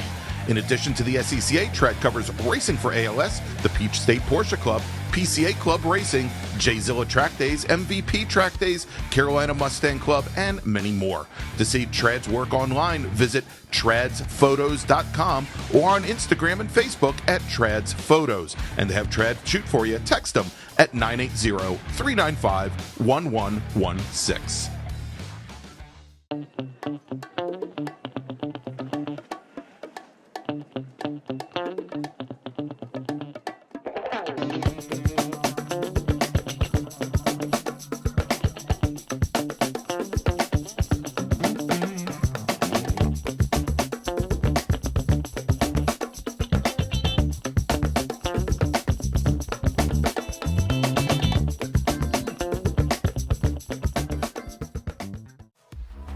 Racing for ALS utilizes high-performance driving events to build ALS awareness and to battle ALS head-on with a triple target funding model that supports focused pharma research, no placebo clinical trials, and providing assistance to individual ALS patients in need.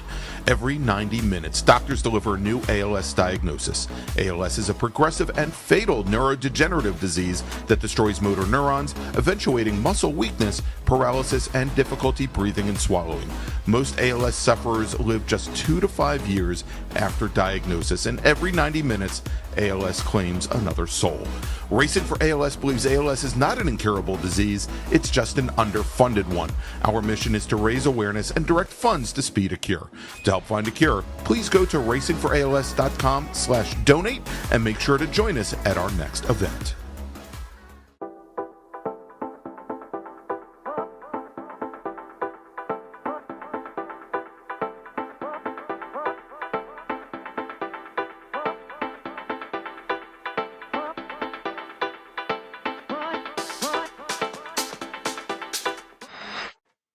And welcome back to Virginia International Raceway, the 2023 SARRC MARRS Challenge presented by the North Carolina region of the SCCA. And I'm Greg Ginsberg along with Dominic Mandio. And Dom, we've got one more race here left. But before everybody checks out on us, I just want to go over the schedule coming up tomorrow here. Let me bring that up on screen. And as you can see, tomorrow we're going to start once again at 8:30 in the morning. We're going to have 6 groups of qualifying and then our first race, which is going to be our Spec MX-5 Challenge, as well as our small bore group to lead things off. They are going to be before lunch, and so probably somewhere between 11 and 11:30 start time tomorrow, depending on how the schedule runs. And then we will have an hour lunch, and then we'll have our remaining 5 races after lunch. 6 races tomorrow total. All right, so as we jump back here and go back to our live views, there we go. Let's take a look and see who we have out on track, and we'll discuss a little bit about Tarheel Cup. We've got, the way I look at it, Dom, about 45 minutes to do so. So we've got some time here. All right, we had 37 drivers go out and set times in qualifying. Starting 37th, driving a Spec Racer 4 Gen 3 from Schenectady, New York, representing the Mohawk Hudson region, Chris Broussard. Starting 36th, driving the number 23 F Production Datsun 1600 Roadster from Fayetteville, North Carolina, Al Heatwall, and we'll see. He had some issues with that car a little bit earlier today in the sprint races. Hopefully he can make it out on track. Mike Rossini, driving the number 173 ITA Mazda Miata from Bellows Creek, North Carolina, 35th. Starting 34th in the 83 T4 Chevy Cobalt. That's an interesting chassis to see out on track. He's from Marion, Virginia. Emmett Staley. Starting 33rd, driving the number 87 B-Spec Honda Fit from Silva, North Carolina. Your winner today in the sprint race, Blair Deffenbaugh. Starting 36th, driving the number 6 ITR Porsche 944 S2 from Alexandria, Virginia, John Landrum. Starting 31st in a Spec Racer Ford, not the Gen 3, but the Gen 2 car. We've seen him out here today. It's Richard Herman. Starting 30th in the number 76 ITA Mazda RX-7 from Reidsville, North Carolina, Martin Ryder. Starting 29th, driving the number 52 ITA Mazda Miata from Bristol, Virginia, got Steve Grizel. Victor Bruni's going to start 28th. He's driving the number 92 SSM Mazda Miata. He's from Haymarket, Virginia.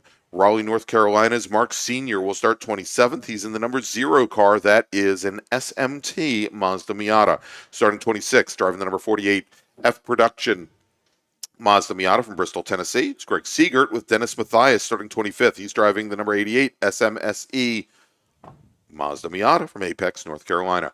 From Wake Forest, North Carolina, it's Matt Fielding Russell. He starts 24th in the number 30 Spec Miata with another Spec Miata, this time driven by Brad Williams, starting 23rd. That's the 171 car. Starting 22nd in the 06 SMT Mazda Miata from Knoxville, Tennessee, it's Robert Garrison. Mark Liller will start 21st. Mark is driving the number 127 Mazda Miata. He's out of Bowie, Maryland. Starting 20th, driving the number 190 car. That is Steve Sturm. He's from McLean, Virginia. And then starting 19th, Lauren Bralier. She will drive again the 176 car. She's from Clemens, North Carolina. Great race for her in Spec Miata today. I'm sure she's hoping to improve upon that. And seat time is the best thing that you have going, and she's getting a lot of it this weekend. All right, starting 18th, the number 44 Spec Miata from Bluffton, South Carolina. It's Buddy Gossett. Starting 17th, the number 37 GT Light Mazda Miata from Trent Woods, North Carolina, David Blaine. Joseph Tobin starts 16th. He's driving the number 18 Spec Miata. At the top of the roller coaster now are our drivers, and the lights are out on the pace car. Starting 15th in the number 5 Spec Miata from Winston, Georgia, Antonio Abram. Mark Bradley's driving the number 106 E-Production BMW 325. He'll be 14th on the grid. Starting 13th in the number 42 STL Acura Integra from Greensboro, North Carolina, Brian Hooper. Adrian Comstock will start 12th. He's driving the number 15 STL Mazda MX-5. He might win the longest drive award. He's from Beverly Hills, California.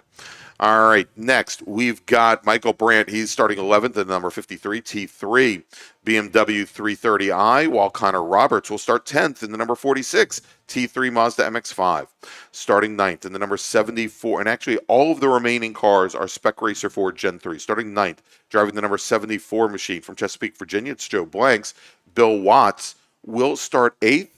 He is from Triverton, Rhode Island, driving the 66 car. We then got the 27 Spec Racer Ford of Steve Nelson. He's out of Brentwood, Tennessee. Then we got Tierra Verde, Florida's William Shields. He starts 5th in the 67 car. Then it's the 77 of Arvid Albanese. He's from Fort Lauderdale, starts 4th. Brian Cates will start 3rd in the 21 machine. He's from Gainesville, Virginia. Then Herman Ratchford Jr. He'll start on the outside of the front row. Actually, he's already started on the outside of the front row in the number 47 car. He's in Bessemer City, North Carolina. And then finally, Gianclaudio Angelini is your pole sitter today. He's driving the number 161 Spec Racer 4 Gen 3. Thank you for the rundown, Greg. And as you mentioned, the cars have received the green flag, so they are currently working their first hot lap. Yeah, and they are now, we should start to see them here now coming underneath the bridge. And just like magic there, Dom, there they are heading their way up the hill. Now, as you know, I was saying that, we've got a little bit of time. We don't need to be so concerned getting them on the start here. The Tarheel Cup Endurance Series, we have 2 races within the race right now.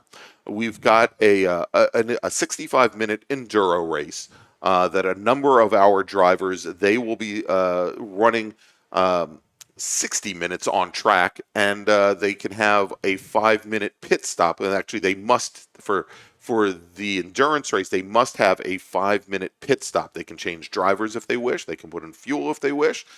They can just sit there in the car and do nothing for 5 minutes if they wish. But then we also have a more of a sprint race, a 45-minute race, for another contingent of these Tarheel Cup drivers. They must keep the cars on track the entire 45 minutes. They're not allowed to pit. They can't change drivers.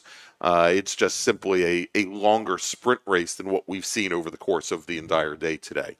And we'll once we get to that 45-minute mark and some of the drivers start taking the checkered flag and pitting in, we'll let you know. I've got a rundown here on who those drivers are, and so we'll try to We'll do the Greg mind meld here and try and figure out who's in that shorter group. But I know as you look at our timing and scoring on the side of the screen there on YouTube, there's not going to be any way to discern between the racers that only do the 45 minutes versus the 65.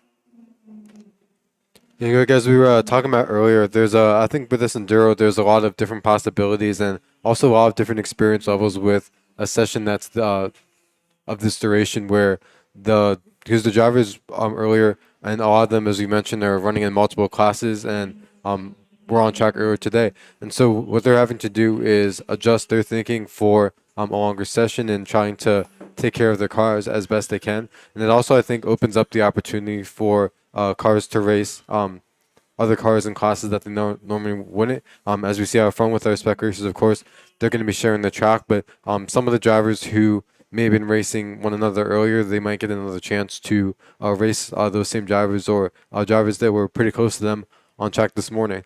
So a lot of different opportunities to race other cars and race people will come into play as we go through this race.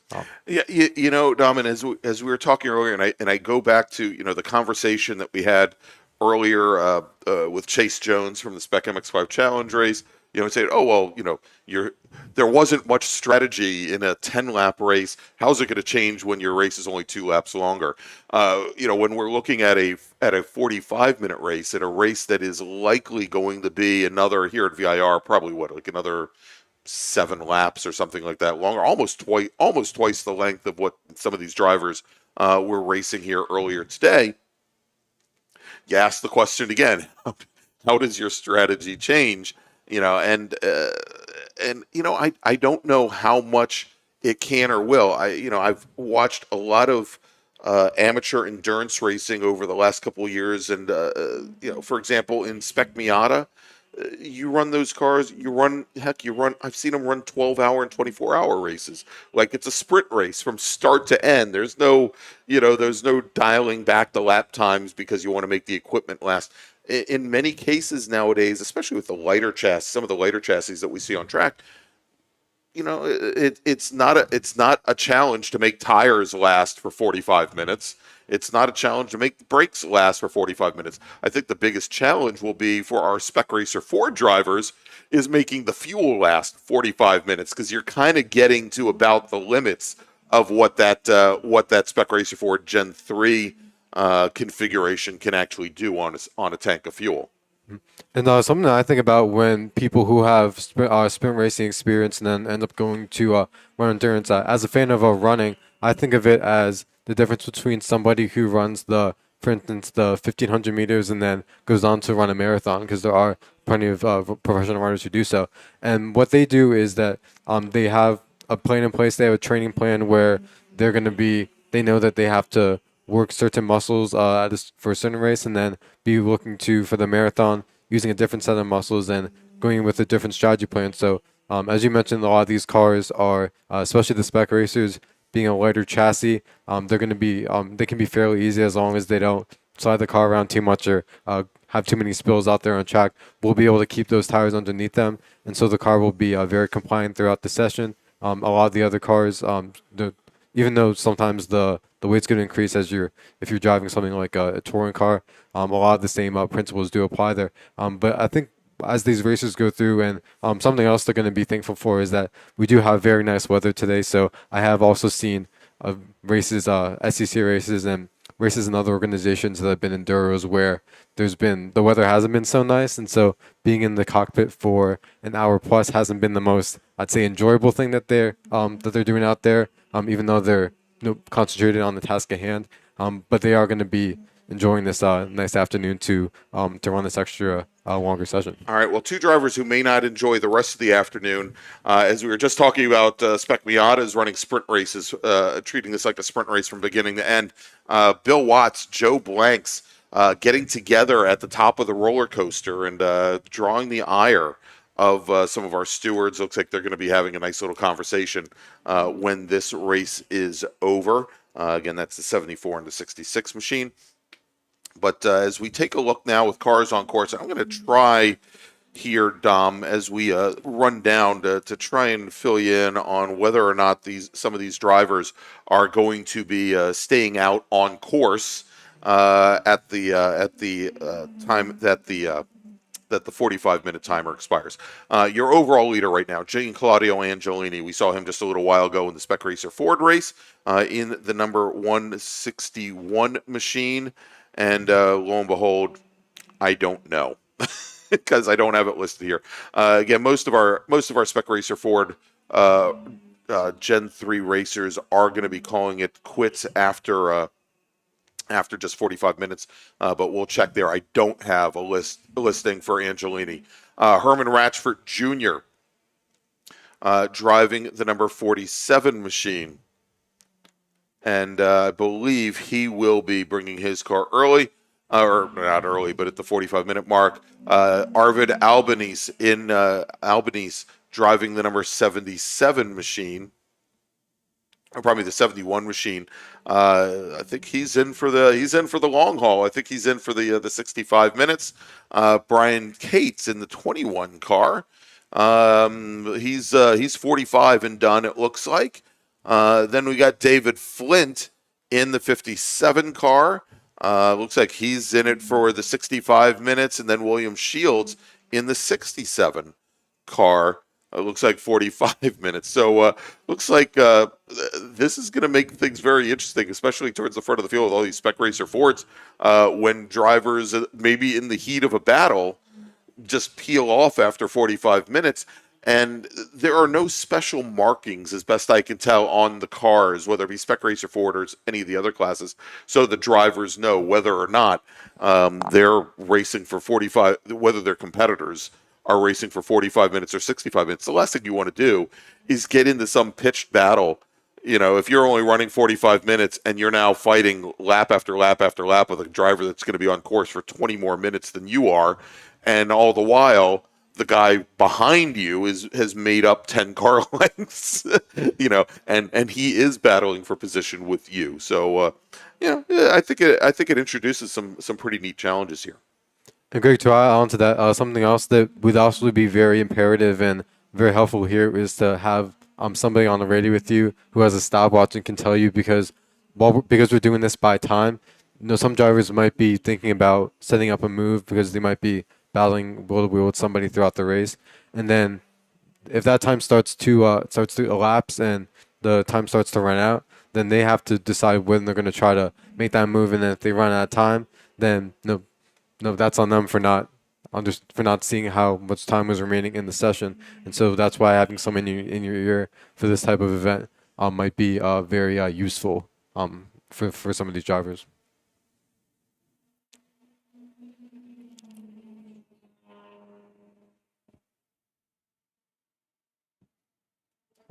And as we run at the moment, Herman Ratchford Jr., who currently runs second on track in the 47 car, won a 2-minute 6.734. That's only about, that was about a tenth quicker than our leader, Giancarlo Angelini. But since the drop of the green, those two have been running nose to tail. The same is true of our fourth and fifth place runners, Brian Cates and David Flint, also in Spec Racer Fords. Bill Shields running in sixth place. And then we'll finish off the top 10 for you here. So running seventh is Steven Nelson with Joe Blanks in eighth.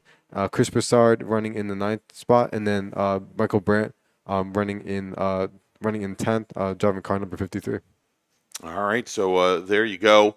That is how we currently stand as at the moment. Let me pull up the all-important clock here, because we're not actually all that far into the race currently. Here, just now, 11 minutes, about 11 and a half minutes into this race. Again, either 45 minutes or 65 minutes. And again, for the drivers that will be staying out past the 65-minute mark, they don't have to wait, or past the 45-minute wait. They don't have to wait until that 45 minutes has completed in order to take their pit stops. If they wanted to take their pit stops now, they are more than welcome to do it, and that may be part of the strategy as well.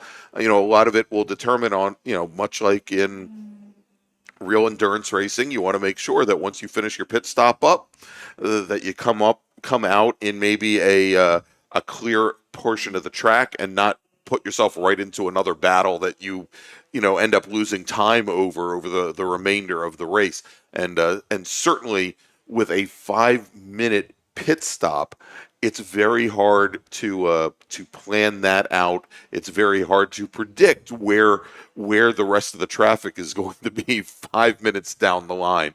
So that always puts in a challenge. Now, we say it's a 5-minute pit stop. There is also, as part of this, they figure in the amount of time that it takes for you to get from one end of the pit lane to the other. And so the pit stop technically is 5 minutes and 12 seconds. That 12 seconds is the time that it takes once you come off track to the point where you rejoin traffic at the other end of the pit lane. And now that I'm wondering if Roberts has got some kind of an issue, and it looks to be Dominic at the left rear of the machine where they're taking a look at the tires, but the back end of the car definitely is up on the jacks. So we'll see what's going on there. And it looks like they are changing that left rear tire.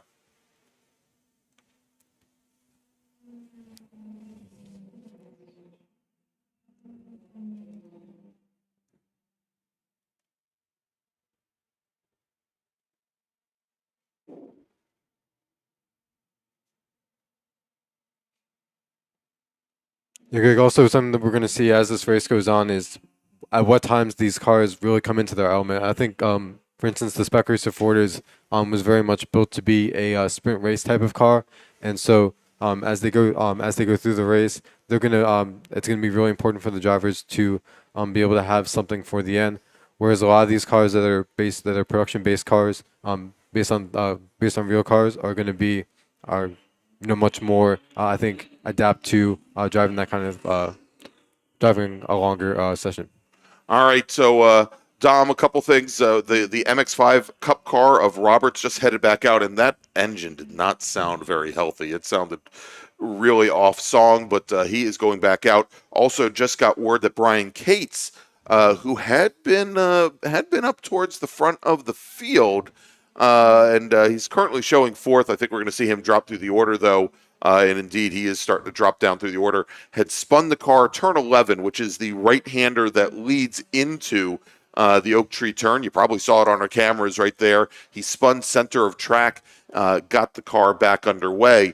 I mean, that is actually a place where we see a lot of Spec Racer Fords lose control of their cars because as you come out of South Bend, you come down the hill, you've got that compression, you rise back up, and as you make that right-hand turn into turn 11, you've got a tiny little rise. It falls off camber as well as you go into Oak Tree.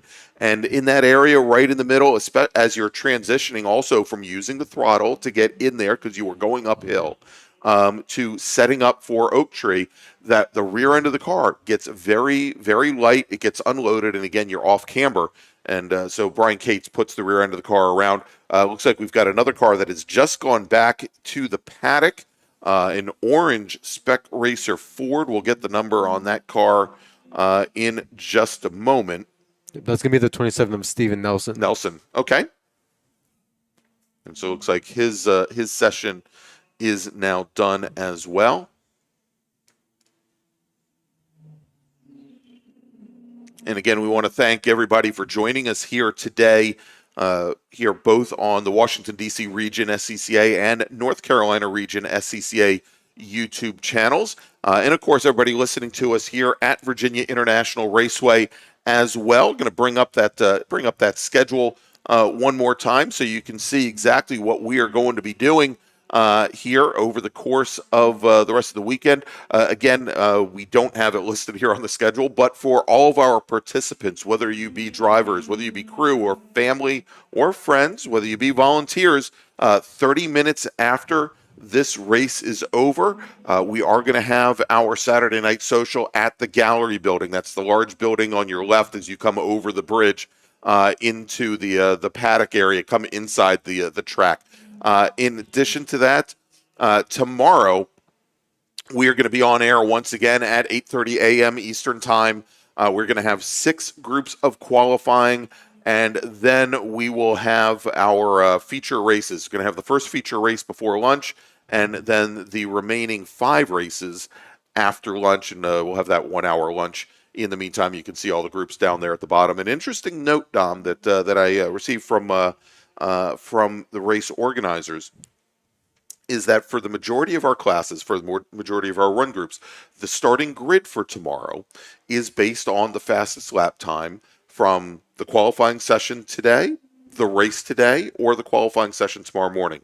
That is not the case for our Spec MX-5 Challenge racers. The Spec MX-5 Challenge racers, their grid for tomorrow will be set solely based on the qualifying session tomorrow morning.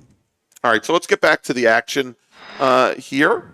And again, if you like what you see, go ahead and smash that like button as we are now about 19 minutes, a little bit less than 19 minutes into this 45-minute sprint-ish race or 65-minute endurance race here for the Tarheel Cup. If we take a look at who we have on track currently, Herman Ratchford Jr. in his Spec Racer 4 Gen 3, he just ran the fastest lap of anybody here on course. He just ran a 2:06.481, and he is your current leader. Gianclaudio Angelini in his number 161 Spec Racer Ford. He is currently running second. He's about 5 car lengths back from Herman Ratchford, and then Arvid Albanese running third. And I wanted to take a look at.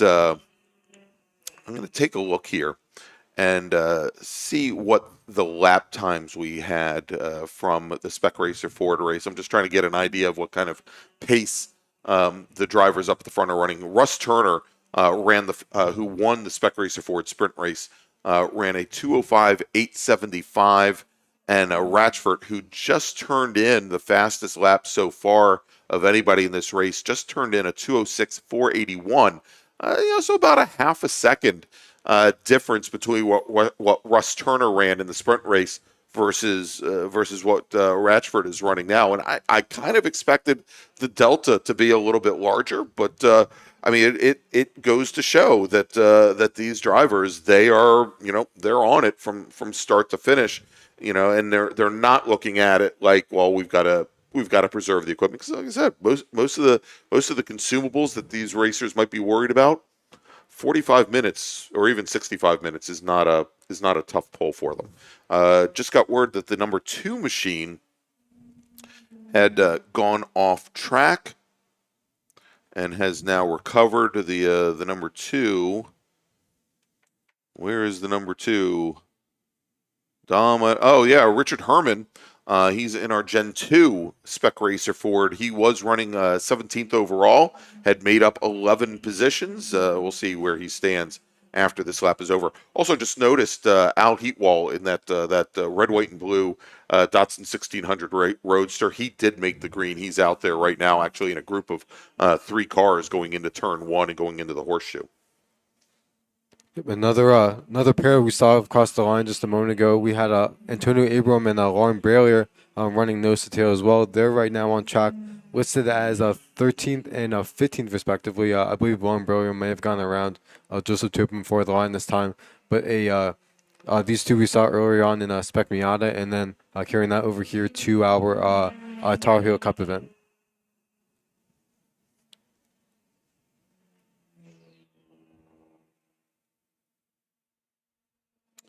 And Brian Cates, who we noted had Mr. Toad's wild ride over at turn 11. Looks like he's recovered quite well. He had been as high as, on the outside of the front row. He is now finds himself back into 5th position. A loss of 3 places, but good recovery so far. Just got word that the 67 car of William Shields spun the car coming down through Hog Pen. He is on the pit lane now and down at the tail end of the pit lane out of our view, but I want to thank our Thank our corner workers for letting us know that. There is also a Spec Miata on the pit lane. I can't get the number. He's a little bit too far back for me to see here. And another thing with these the enduros is it becomes paramount is the amount of concentration that these drivers put lap after lap. With some of the drivers who end up putting it off or being a little bit offline, a lot of times it's due to the fact that lap after lap you're having to consistently do your line. And sometimes if you decide on a particular lap to try something a little different, do something different with your braking or with your turning point, sometimes that can result in you making a mistake because you do get into that rhythm. But then if something else, if you modify that even the littlest amount, that rhythm gets broken, and then you're having to adjust, and that can result, of course, in you making a mistake and doing something that you normally wouldn't because of that mistake. As Greg coming across the stripe this time, as we're about 23 and a half minutes into this race, Giancarlo Angelini able to get by Herman Ratchford this time, and Ratchford, who was leading probably the last, I'd say, 10 minutes of this race, is now out in front. Angelini is now out in front. Alrighty, and I think I've been able to pick out the Spec Miata down the pit lane. It's actually the SMSC entry of Dennis Mathias, and I'm showing him as having been in the pits for a considerable amount of time. We just had the 27 entry come back off of the pit lane, and that was Steven Nelson. So he has rejoined the fray. The 66 car as well, that's Bill Watts. He has rejoined the action as well after having spent a little bit of time on the pit lane.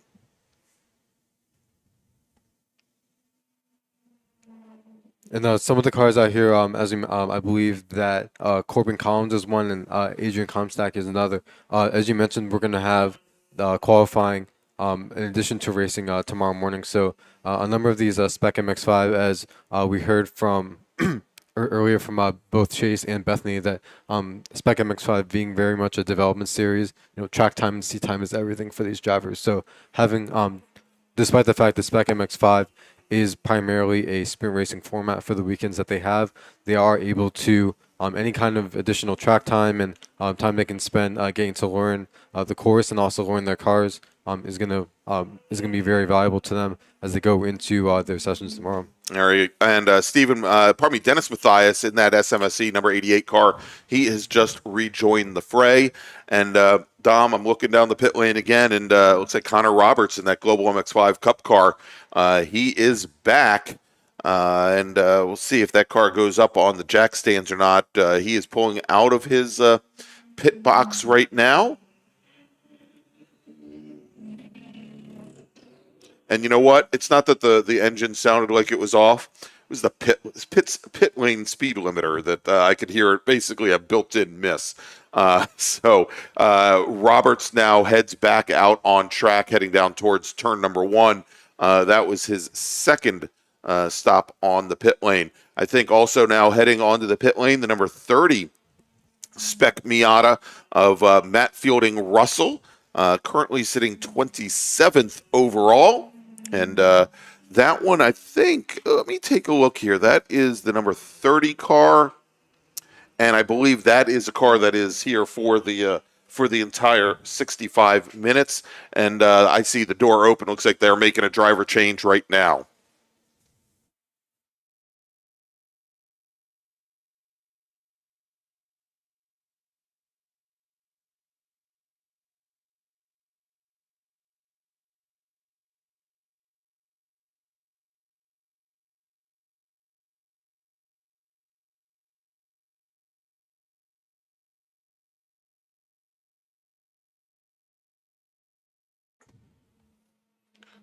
All right, let's check in here. Sound like we might have had another driver.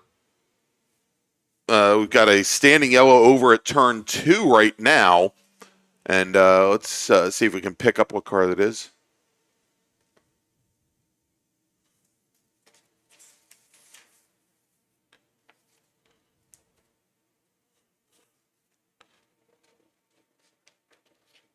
And it looks like the 88 machine who we had just seen on the pit lane a little while ago, Dennis Mathias, had gone off over on the exit of turn 2, rolled into the grass. He has rejoined, and they are back underway.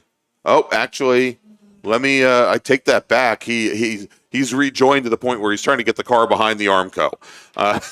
So it's sound, and he is now behind the Armco, directly across the turn 3. So we didn't really see it in our camera view because he was a little bit too far to our right on the camera view, but he's put himself right back behind the tire wall by that tree that you can see on the right-hand side of the screen, and it looks like his day now, whether he likes it or not, is now done. Okay, we do have one of our BMW entries on the pit lane as well. I'm not quite able to see to identify that car from this vantage point. Looks like one of the BMWs, as best I can tell. Yep, doesn't look to be quite as urgent as Connor Roberts' maintenance was, but that car is being attended to. I think that might, judging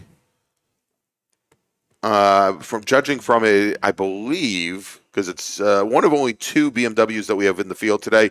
Either Michael Brandt in the BMW 330 Ci or Mark Bradley in BMW 325 IS. And I'm going to go out on a limb from looking at the hood that it is most likely the 330 Ci of the 330 Ci of Brandt, and it looks like possibly an E46 machine, not a whereas I think the E production car is actually an E30 BMW.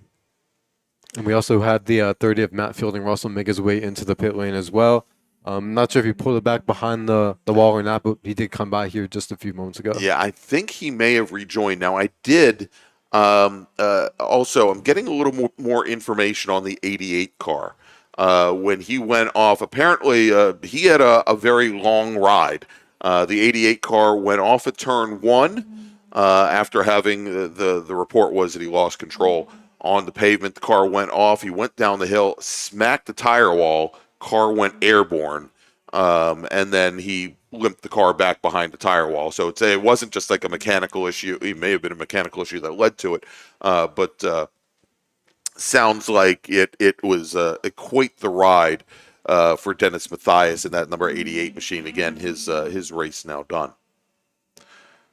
Anyway, this last time by, Herman Ratchford Jr. took over the lead from Giancarlo Angelini. These two going back and forth this entire race, running nose to tail. The last time through, Ratchford ran a 206.884 to Angelini's 207.1, about 3/10 quicker on the last circuit. So I think those two, of course, this being a longer session for them, are playing a little bit of cat and mouse right now, not trying to necessarily be leading, but just being there at the end is what this is going to be all about. All right, and just watching Connor Roberts, who's been down the pit lane twice, just ran his fastest lap of the race. Ran a 2:12 and change, so it looks like they may have resolved whatever issues that car had. Report now from turn 3 is that Mathias and that in the Miata brakes went. No brakes. But he's more than willing to drive it back to the pit lane after the race is over. But the driver's out of the car. He is now, like us, a spectator here at Virginia International Raceway, where we are currently in the midst of our final race of the afternoon, our Tarheel Cup Endurance Series. It's 2 races within a race. We've got a 45-minute sprint-ish race. No pit stops allowed for the drivers. No tire changes, no driver changes, you name it, for the drivers that are running the 45-minute version of this race. But we have a 65-minute endurance version as well. And for those drivers, they can make pit stops. They can change tires, drivers, add fuel, you name it, whatever they need to get to the checkered flag. As we have the, I believe that's Steve Stern making his way back out onto the track. He was, I don't believe he was serviced, just made a quick roll through. So the 190 of Stern making his way back up. All right, very good. And Sturm's had a challenging day. He had, I think, an off in the SM race a little bit earlier today, and good to see him out here. Of course, Steve Sturm, I think he's gathered more notoriety for his motorbike videos than for Spec Miata. Yeah, indeed. I was right. Well, let's see. It's the 53 machine that has just left the pits. Yeah, indeed. That's Michael Brandt in the BMW 330 Ci. He's just finished his what it should be his mandatory pit stop. But yeah, Steve Sturm, absolutely love him on a motocross bike. And he'll be just driving, dirt paths, and the bike just falls over. He just dumps the bike. The bike falls over. It's hilarious to watch. All right, as we take a look here, crossing the stripe, looks like Victor Bruni's out in his SSM machine. Father of Nick Bruni. Nick just stopped up here a few moments ago to say hi. Nick, our reigning national champion in SM. Victor, his father, just got his competition license renewed this past year, so good to see him back out on track, and just Josh Smith as well. And here comes Connor Roberts down the pit lane once again. Hoping this one is a little bit more planned. I'm not sure if I saw the crew out there trying to service the car or not. Yeah, I didn't see whether or not, but he is back out on track. The 74 Spec Racer Ford coming down the pit lane as well right now. And that car is rejoining the 74 machine. Who is that? Yep, 74, Joe Blanks. Yeah. And Blanks has now rejoined.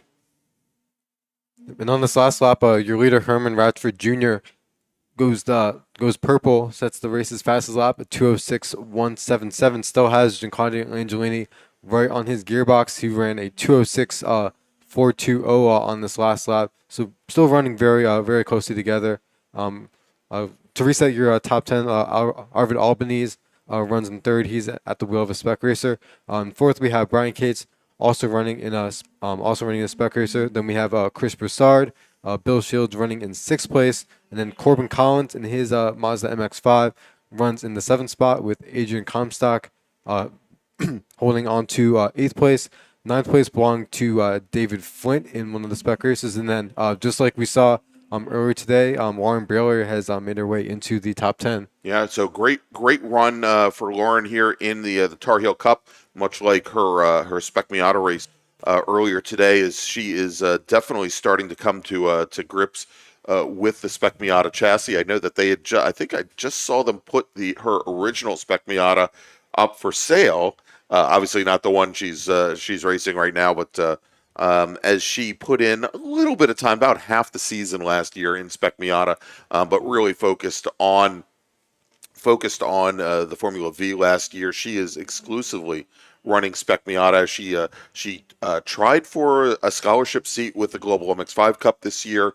Unfortunately, did not win the prize, but certainly you can see that she and her father are trying to move her up the ranks. Now, Dom, we are just about 10 minutes away from that the 45-minute sprint-ish race being complete, as we're 35 minutes into this entire session. So 10 minutes for the sprint drivers, and another half hour for our endurance racers. Okay, for our top two of Ratchford and Angelini, this time through about a half second separating Ratchford from Angelini. So probably the biggest amount of room that Ratchford's had in the lead thus far. I'm not sure if lap traffic played into that or if things are just settling out a little bit here, but a little bit more separation than we've seen in the past few laps between those two.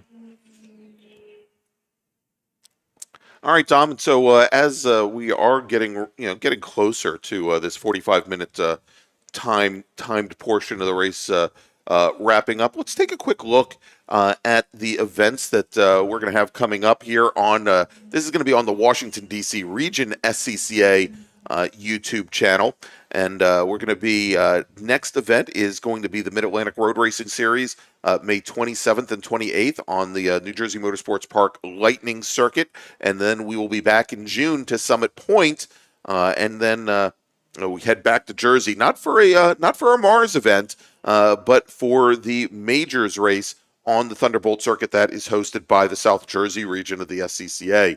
And as you can see there, the rest of the events, with the exception of the Devil in the Dark 12-hour endurance race, that is August 4th and 5th for the entire event.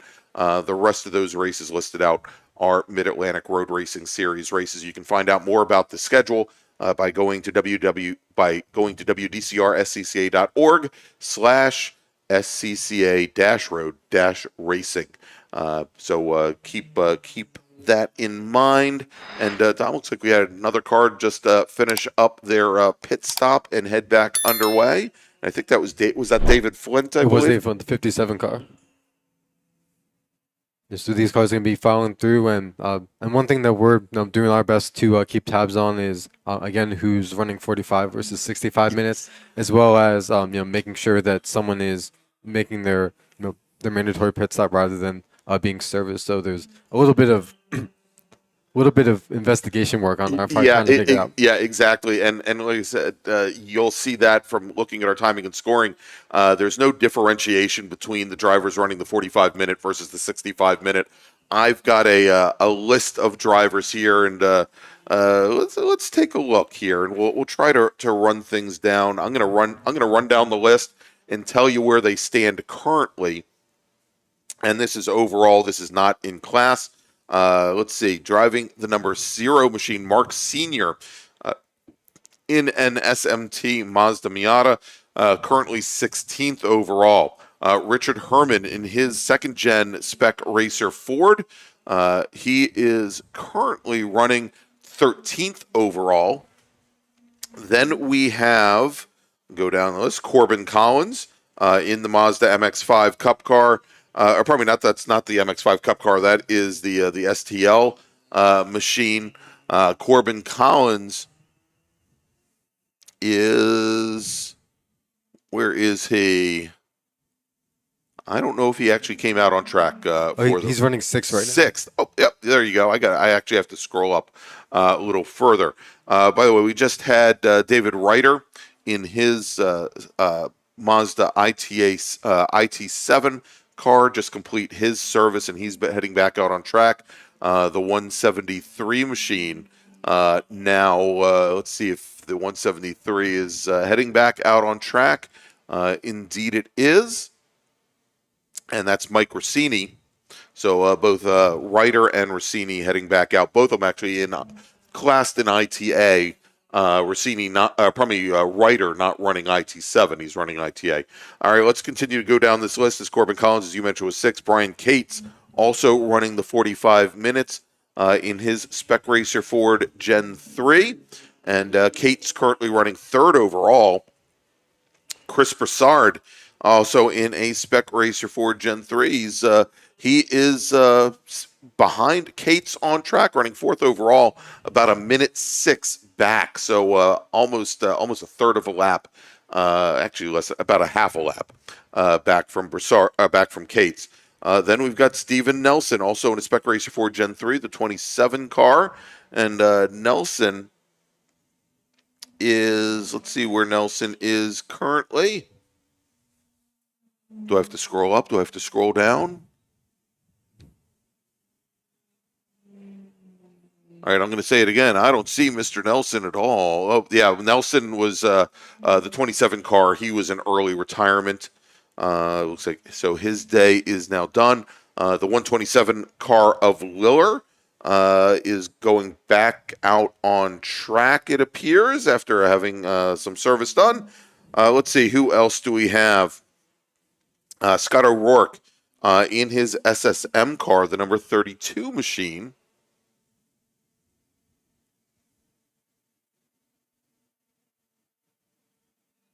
Is listed as one of our 45-minute drivers. And Dom, do you see O'Rourke? Because I'll say I don't see O'Rourke listed as having turned a wheel. So looks like finally I got one right that he's not there. David Blaine in his GT Light machine. And Blaine is currently running 11th overall. And again, that is in a Mazda Miata. Then Brian Hooper Hooper did not take the green flag, and Hooper, for the second race weekend in a row that I've seen him, has had some oiling issues. And it looks like that car is certainly done for the day, might be done for the weekend. Bobby Gossett out of Bluffton, South Carolina, in his Spec Miata. And let's see where he is.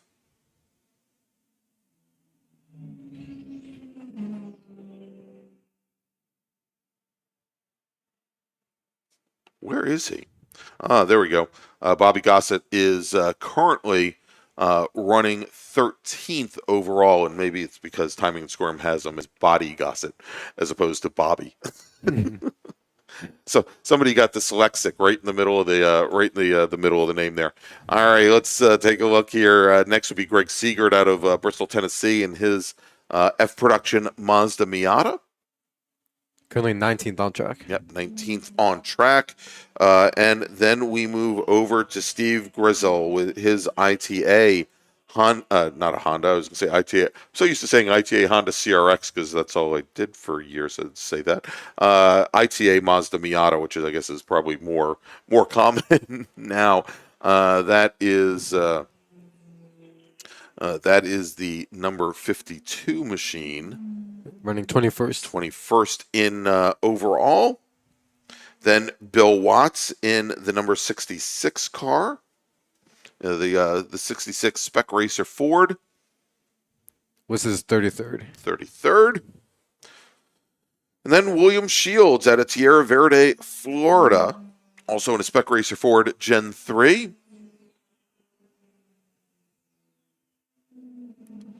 And Shields is running 5th overall. And I just got word that the 77 machine, Albert Albanese, just spun the car coming down the roller coaster down at down turn 15. So after he made that transition up at the top of the hill and had to switch back the other way, maybe got out of the throttle a little bit, rear end came away, but he is back underway. But right now, the drivers up at the front of the field are now running their very last lap here for the short races. We've just hit the 45-minute timer here. So the 161 car of Gianclaudio Angelini, I believe, currently is our lead car on track. And we'll track that in just a moment here. The 92 SSM machine coming down the pit lane. And that is Vic Bruni. And he is taking his car back to the paddock.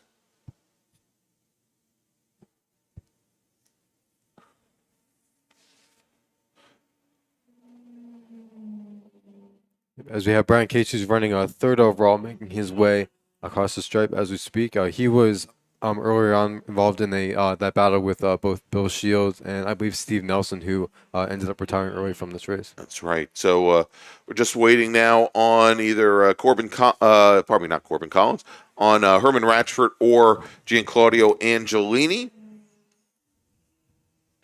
who are shown as our 2 leaders, and they were in very close proximity the last time they went by. As we have another machine coming down the pit lane. This is the Chevy Sonic.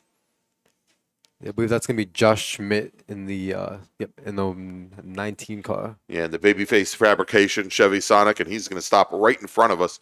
So we're going to have a pretty good idea when he goes and heads back out on track. All right, as the 2 Spec Racer Fords are now coming down through the roller coaster.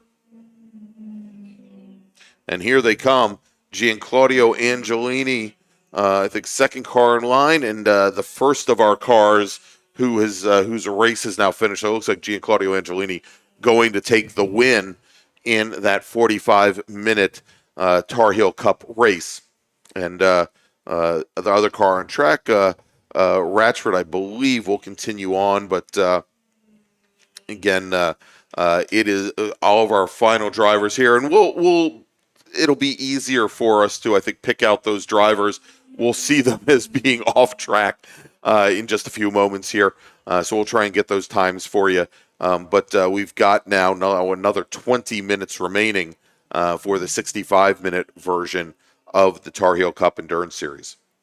I was going to say, Greg, the nice thing about using our timing here is that there is a big blue pit button that says pit next to our car, so helps us out a lot, especially with a number of classes and cars to keep track of here. Exactly. We'll be able to hopefully nail down, and I'm hoping we will shortly be able to give you a rundown by class as to who is finished and who is still racing on track here. And we'll get that in just a few moments.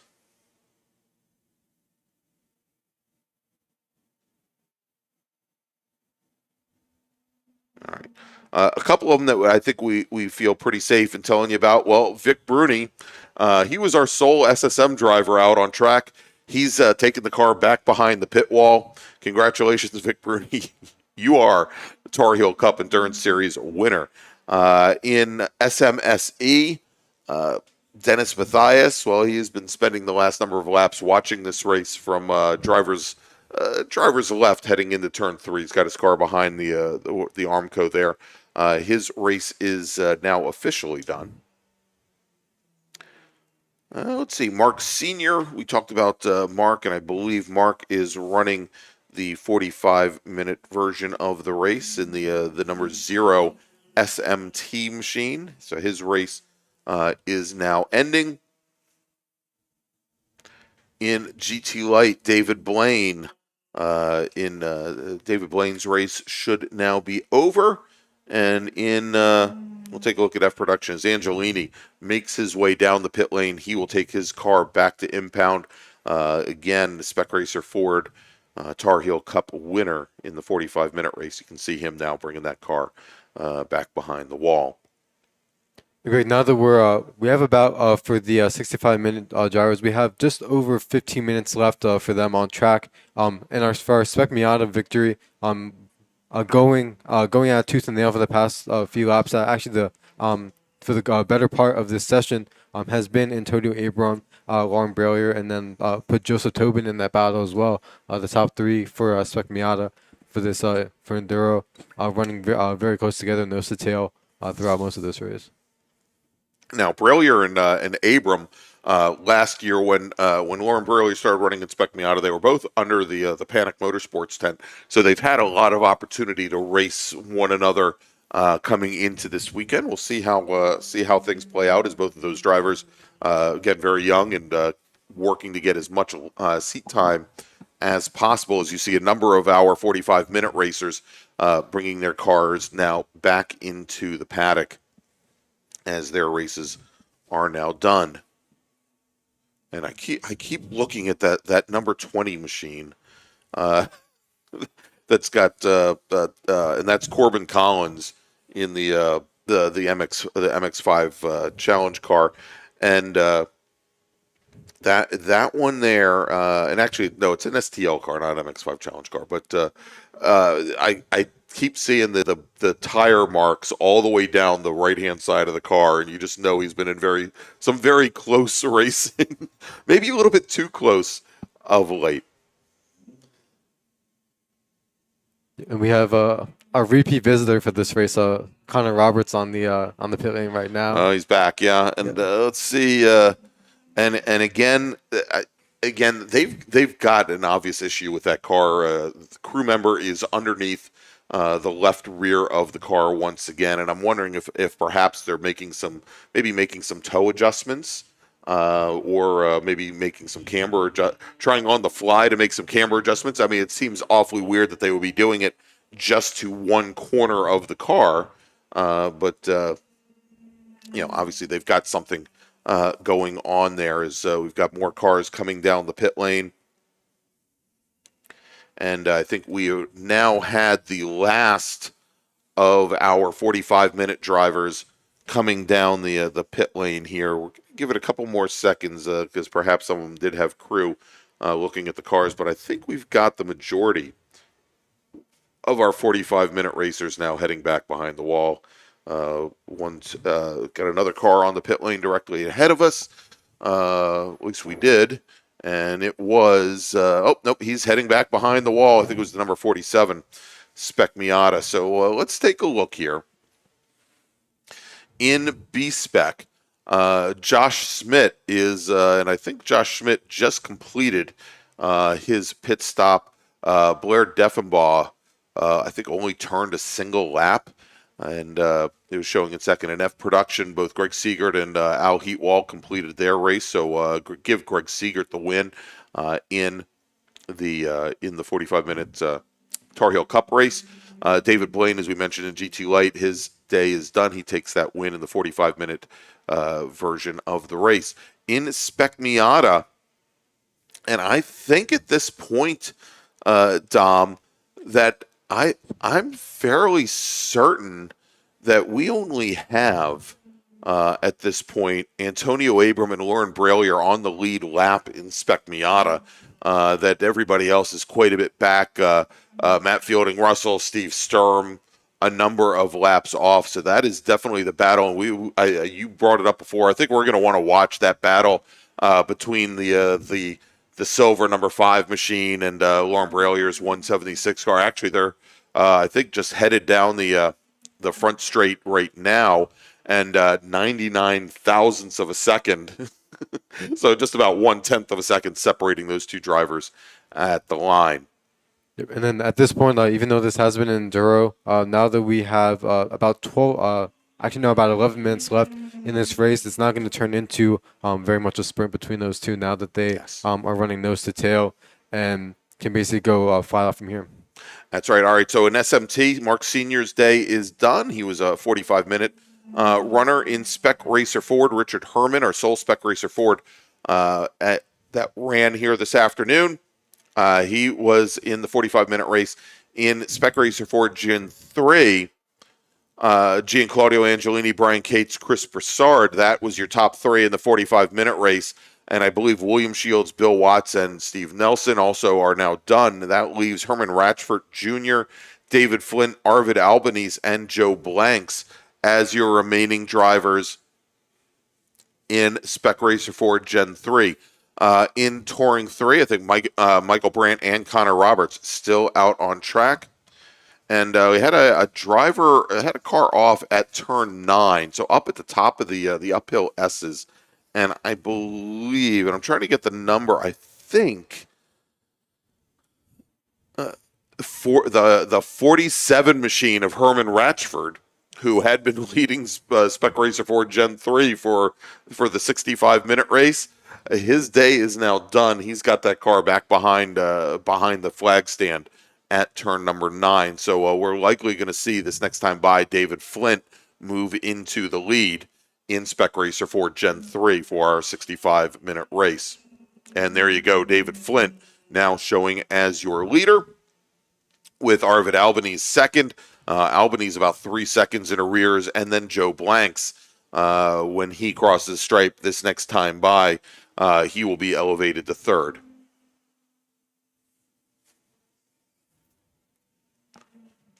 Joe Blanks does cross the line, so as you mentioned, Greg, he is going to be promoted up to 5th place overall. And our timing right now is showing Lauren Bralier having taken the lead, I believe. If they didn't just cross the stripe, they may have done so a few moments ago.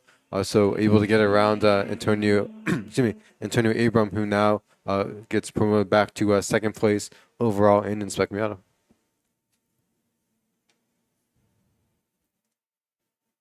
All right. The problems for the 77 car continue. Arvid Albanese, I want to say continue. He had moved up into 2nd in class, but Arvid Albanese, who was only 3 seconds back from David Flint for the lead in Spec Racer Ford Gen 3, spins the car, does a 360 down at turn number 1. He has now continued.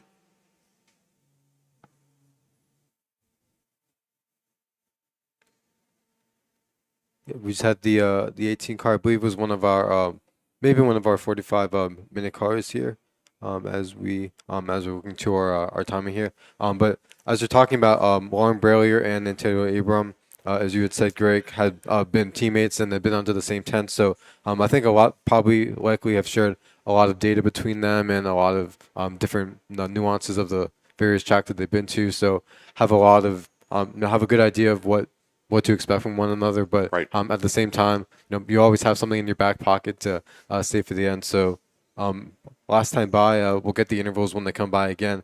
We'll see what both drivers have in store as we close this race out.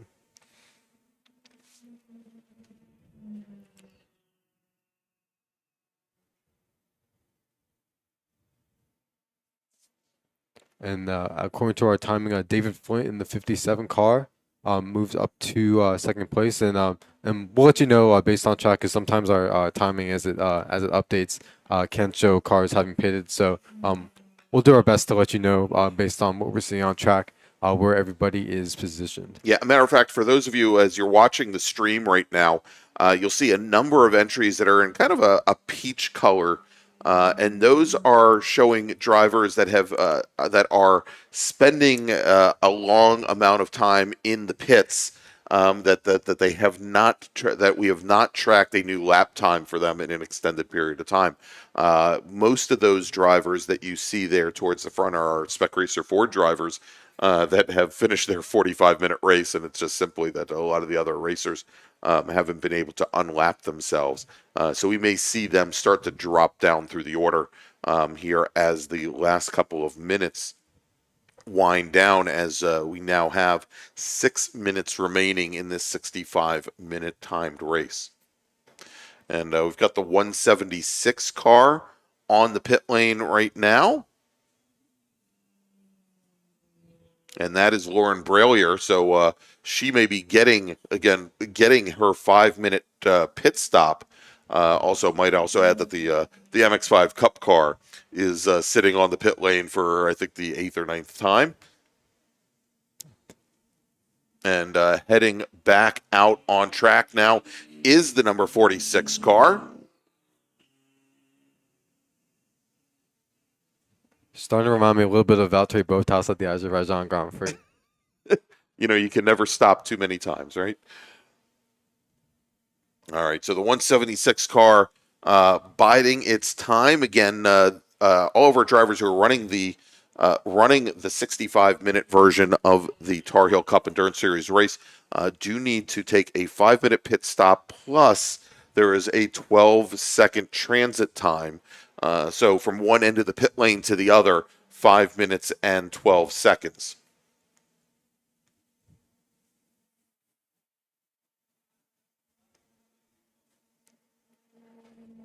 We have the 77 of Albany's running second place in Spec Racer 4-3 and overall making his way across the stripe, as is now Joe Blanks, who with Lauren Brailier in the pit lane is going to move up to third overall. So our top 3 spots occupied by Spec Racer 4 Gen 3s as we have just about 5 minutes left in this race. All right, and I believe we have Antonio Abram on the pit lane as well, Dom. I think much further down the pit lane, I see at least one Spec Miata, or what appears to be a Spec Miata down there. So we'll see what happens when these cars come out. I believe that that Abram had brought his car in a lap late. A lap earlier than Lauren Brailier. That Lauren had put him a lap down. So we may see that number 5 machine come back out, and indeed the number 5 machine is out of the pit stall, is heading down the pit lane now. And what we'll probably see when Lauren Brailier comes out, we'll see if they're in close proximity once again. Abram goes on track without any traffic around him. And I suspect that Brailier will probably be heading out in about 2 minutes from now. The question will be here, Dom, assuming she gets out before the checkered flag comes out, is one, she's going to be on cold tires again. They didn't change tires, but she's been sitting there for 5 minutes. It's given time for the temps to go down, for the pressures to drop somewhat. But almost as importantly, Abram's going to have a full head of steam coming down the front straight. Lauren Brailier is not, as they go down into turn number 1. And how much of a gap is there between the two cars, and if they come out on the pit lane almost in identical positions, Abrams going to have a good 60 miles an hour on her. So we'll have to see how things play out here as we're getting ready. Looks like her father now has shut the door and picked up the stopwatch, and they are now looking to see exactly when to send her on her way.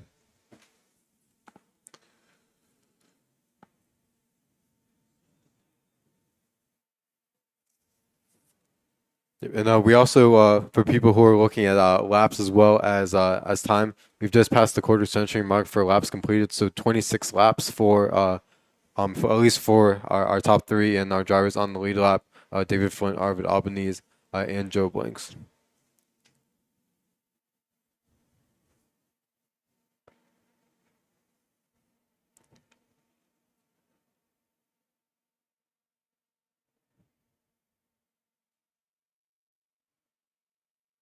And we are we're going to be approaching just under 2 minutes here for our race, as we do have Lauren Bralier rejoining the race, and we're going to see in proximity where she is to Antonio Abram, and if I'm not mistaken, Abram just now making his way past our booth and across the stripe. So as you said, Greg, Abram does have that extra mile per hour on Bralier, so we're going to be seeing here if Abram's able to what kind of deficit Abrams well, is we'll able see, to make. because Bralier is already into the horseshoe at turns 1 and 2.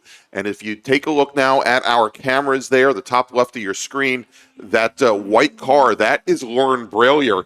And so she has about, I'd say about 30 car lengths on Antonio Abram here as the clock is winding down. Only 45 seconds remaining. And so our overall leader, it is the 5-7 Spec Racer Ford of David Flint. He is now working his last lap. And now, here's one of the intricacies of these endurance races. David Flint is not going to see and has not seen a white flag or a 1-to-go board. It is all going to be relying on if he's the first person to cross the line. A couple years ago, we were here, and the leader was working the very last lap, went up and beached the car over at Oak Tree. And the next car, the second place car, was actually a lap down. So the race actually had to go an additional lap longer to let that driver unlap himself so that he could take the win. It was a very, very, very interesting way to finish up a race, that it actually went longer than the time and longer than well, there's no lap limit. But we'll see here. Now let's check in that Spec Miata battle. They should be coming down the roller coaster here in just a moment, and we'll see where Bralier and where Antonio Abram are.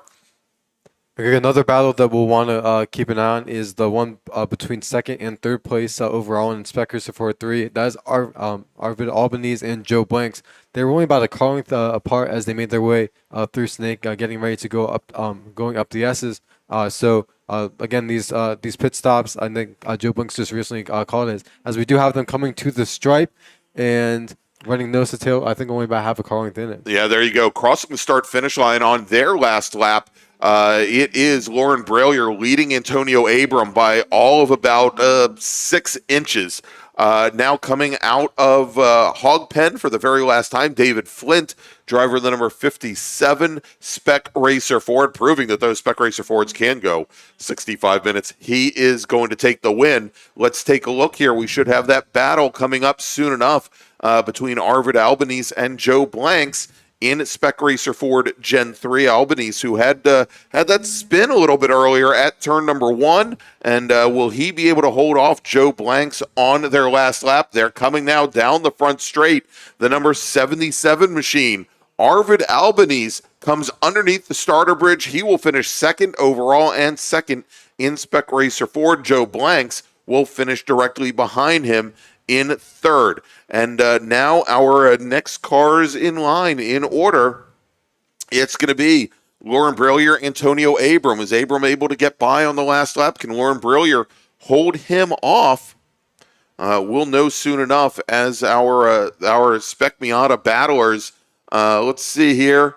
I believe they are coming into Oak Tree now. Yeah, Greg, Antonio Abram, not Antonio, Joseph Tobin has joined them up as well. He's running in the third spot. He's actually pushing Abram down Masson Avenue. So, again, will the draft help them to get by Braullier, or is it going to be a breaking duel as we go down the hill? That's right. We just saw that battle come by on the back straight coming out of Oak Tree, and they are going to be coming up to the top of the roller coaster now. And as they crest the top of the hill, let's take a look. They should be under braking going through 13, and there you are at turn 14, making their way down the hill. The white car, that is Lauren Braullier. The silver with red, that is going to be Antonio Abram, who is side by side with Braullier, and Abram makes the pass going through turn 15 with that third place car with Joseph Tobin right behind as they come down the hill and come out of Hog Pen now and onto the front straight.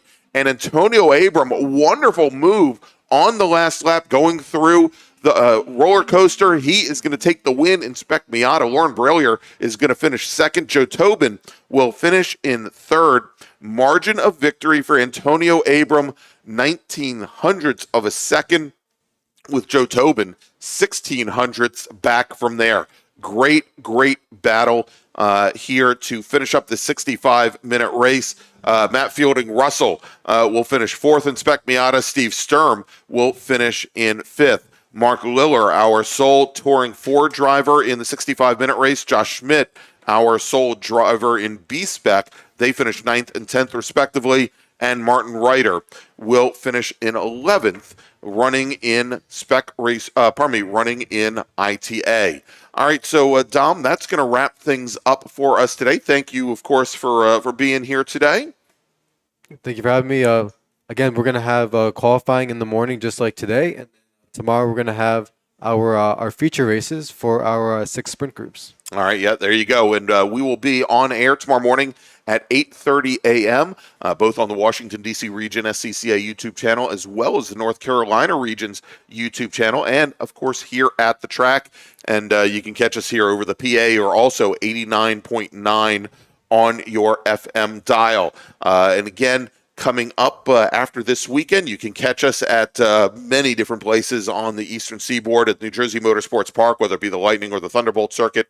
We'll be at Lightning at the end of the month. In June, we'll be at Summit Point, and a lot of events to round out the year. All of those events on the DC Region's YouTube channel. So for Dominic Mandiel, I'm Greg Ginsburg, and we will see you bright and early tomorrow morning here from Virginia International Raceway at 8:30 a.m. Thank you so much for joining us here today.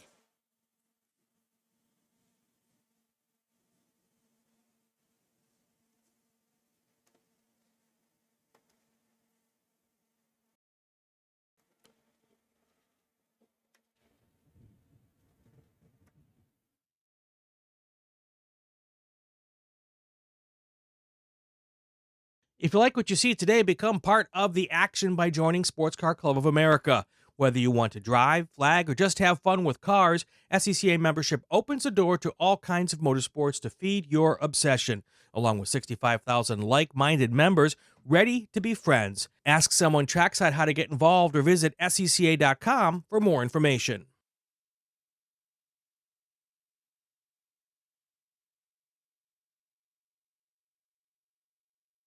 Green, blue, white, checker. You know the flags, but do you know the people waving those flags? Flaggers are the key to the success of every SCCA event at the racetrack, and it's something you can do. Being an SCCA flagger puts you in the action, feet from the race cars, keeping everyone at the track safe and having fun. And did you know that with SCCA's partnership with IMSA, flagging at SCCA events makes it easier than ever to flag at professional races around the country? Find out how you can become a flagger at scca.com/volunteer. OG Racing carries just what you need to get on the track, from driving suits and shoes to helmets, data and video systems, to your favorite brake pads from Performance Friction, Hawk, and Paget. OG Racing has built its reputation during the last 22 years by providing the best customer service in the motorsports business and their depth of inventory is second to none when it comes to safety equipment. That's why OG Racing has been the highest volume Sparco dealer for 17 years. Come visit their 12,000 square foot showroom and warehouse located in Sterling, Virginia. Call them at 1-800-934-9112 or order online at ogracing.com. Racing for ALS utilizes high-performance driving events to build ALS awareness and to battle ALS head-on with a triple-target funding model that supports focused pharma research, no placebo clinical trials, and providing assistance to individual ALS patients in need. Every 90 minutes, doctors deliver a new ALS diagnosis. ALS is a progressive and fatal neurodegenerative disease that destroys motor neurons, eventuating muscle weakness, paralysis, and difficulty breathing and swallowing. Most ALS sufferers live just 2 to 5 years after diagnosis, and every 90 minutes, ALS claims another soul. Racing for ALS believes ALS is not an incurable disease, it's just an underfunded one. Our mission is to raise awareness and direct funds to speed a cure. To help find a cure, please go to racingforals.com/donate and make sure to join us at our next event. The official track photographer of the North Carolina region of the SCCA is Trad's Photos. Trad covers many of the biggest events here at VIR, at Road Atlanta, Carolina Motorsports Park, NCM, and at AMP. In addition to the SCCA, Trad covers Racing for ALS, the Peach State Porsche Club, PCA Club Racing, J-Zilla Track Days, MVP Track Days, Carolina Mustang Club, and many more. To see Trad's work online, visit tradsphotos.com or on Instagram and Facebook at Trad's Photos. And to have Trad shoot for you, text them at 980-395-1116. Since 1976, Radial Tire Company has been providing the Washington, D.C. area with quality tires and the finest service. They have earned a reputation as a premier specialist in hard-to-find performance tire and wheel applications. They stock tires from all of the top manufacturers for whatever you drive, from small economy cars to SUVs to trucks. Their mission is to assist you in getting the most out of your tires and car. For more information or to schedule online, browse radialtirecompany.com or call them in Silver Spring at area code 301-585-2740. That's 301-585-2740.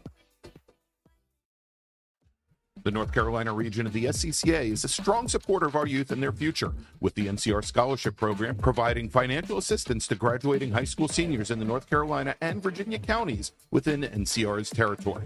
This year, the program will award scholarships to 5 lucky recipients, and your contribution will help us with our goal of telling high school students in the area about the SCCA and helping those students pay for their additional education after high school. To find out more about the NCR Scholarship Program, head to ncrscca.com/scholarship, and to donate online, ncrscca.com/donate. Or, if you prefer to pay by check, please make the check payable to NCR-SCCA SP and mail it to the address on screen. RP Performance is the only premier race shop in the region that specializes in both street and track Mazdas and is located right in the heart of racing at Summit Point's Gasoline Alley. RP has been involved in countless race wins and series championships across many classes with drivers of all ages. Not just a full-service shop, RP has been helping drivers with their individual racing and other track event needs for over 30 years, providing trackside support, arrive and drive packages, as well as race car transport services. And they're known for its help all attitude. RP Performance is your go-to for getting cars back on track for that positive experience at some point when you're ready to pack it in. For more information about RP Performance, come talk to them here in the paddock. Call them at 304-728-6749 or email them at Brett, that's BRET, at rpperformanceracing.com.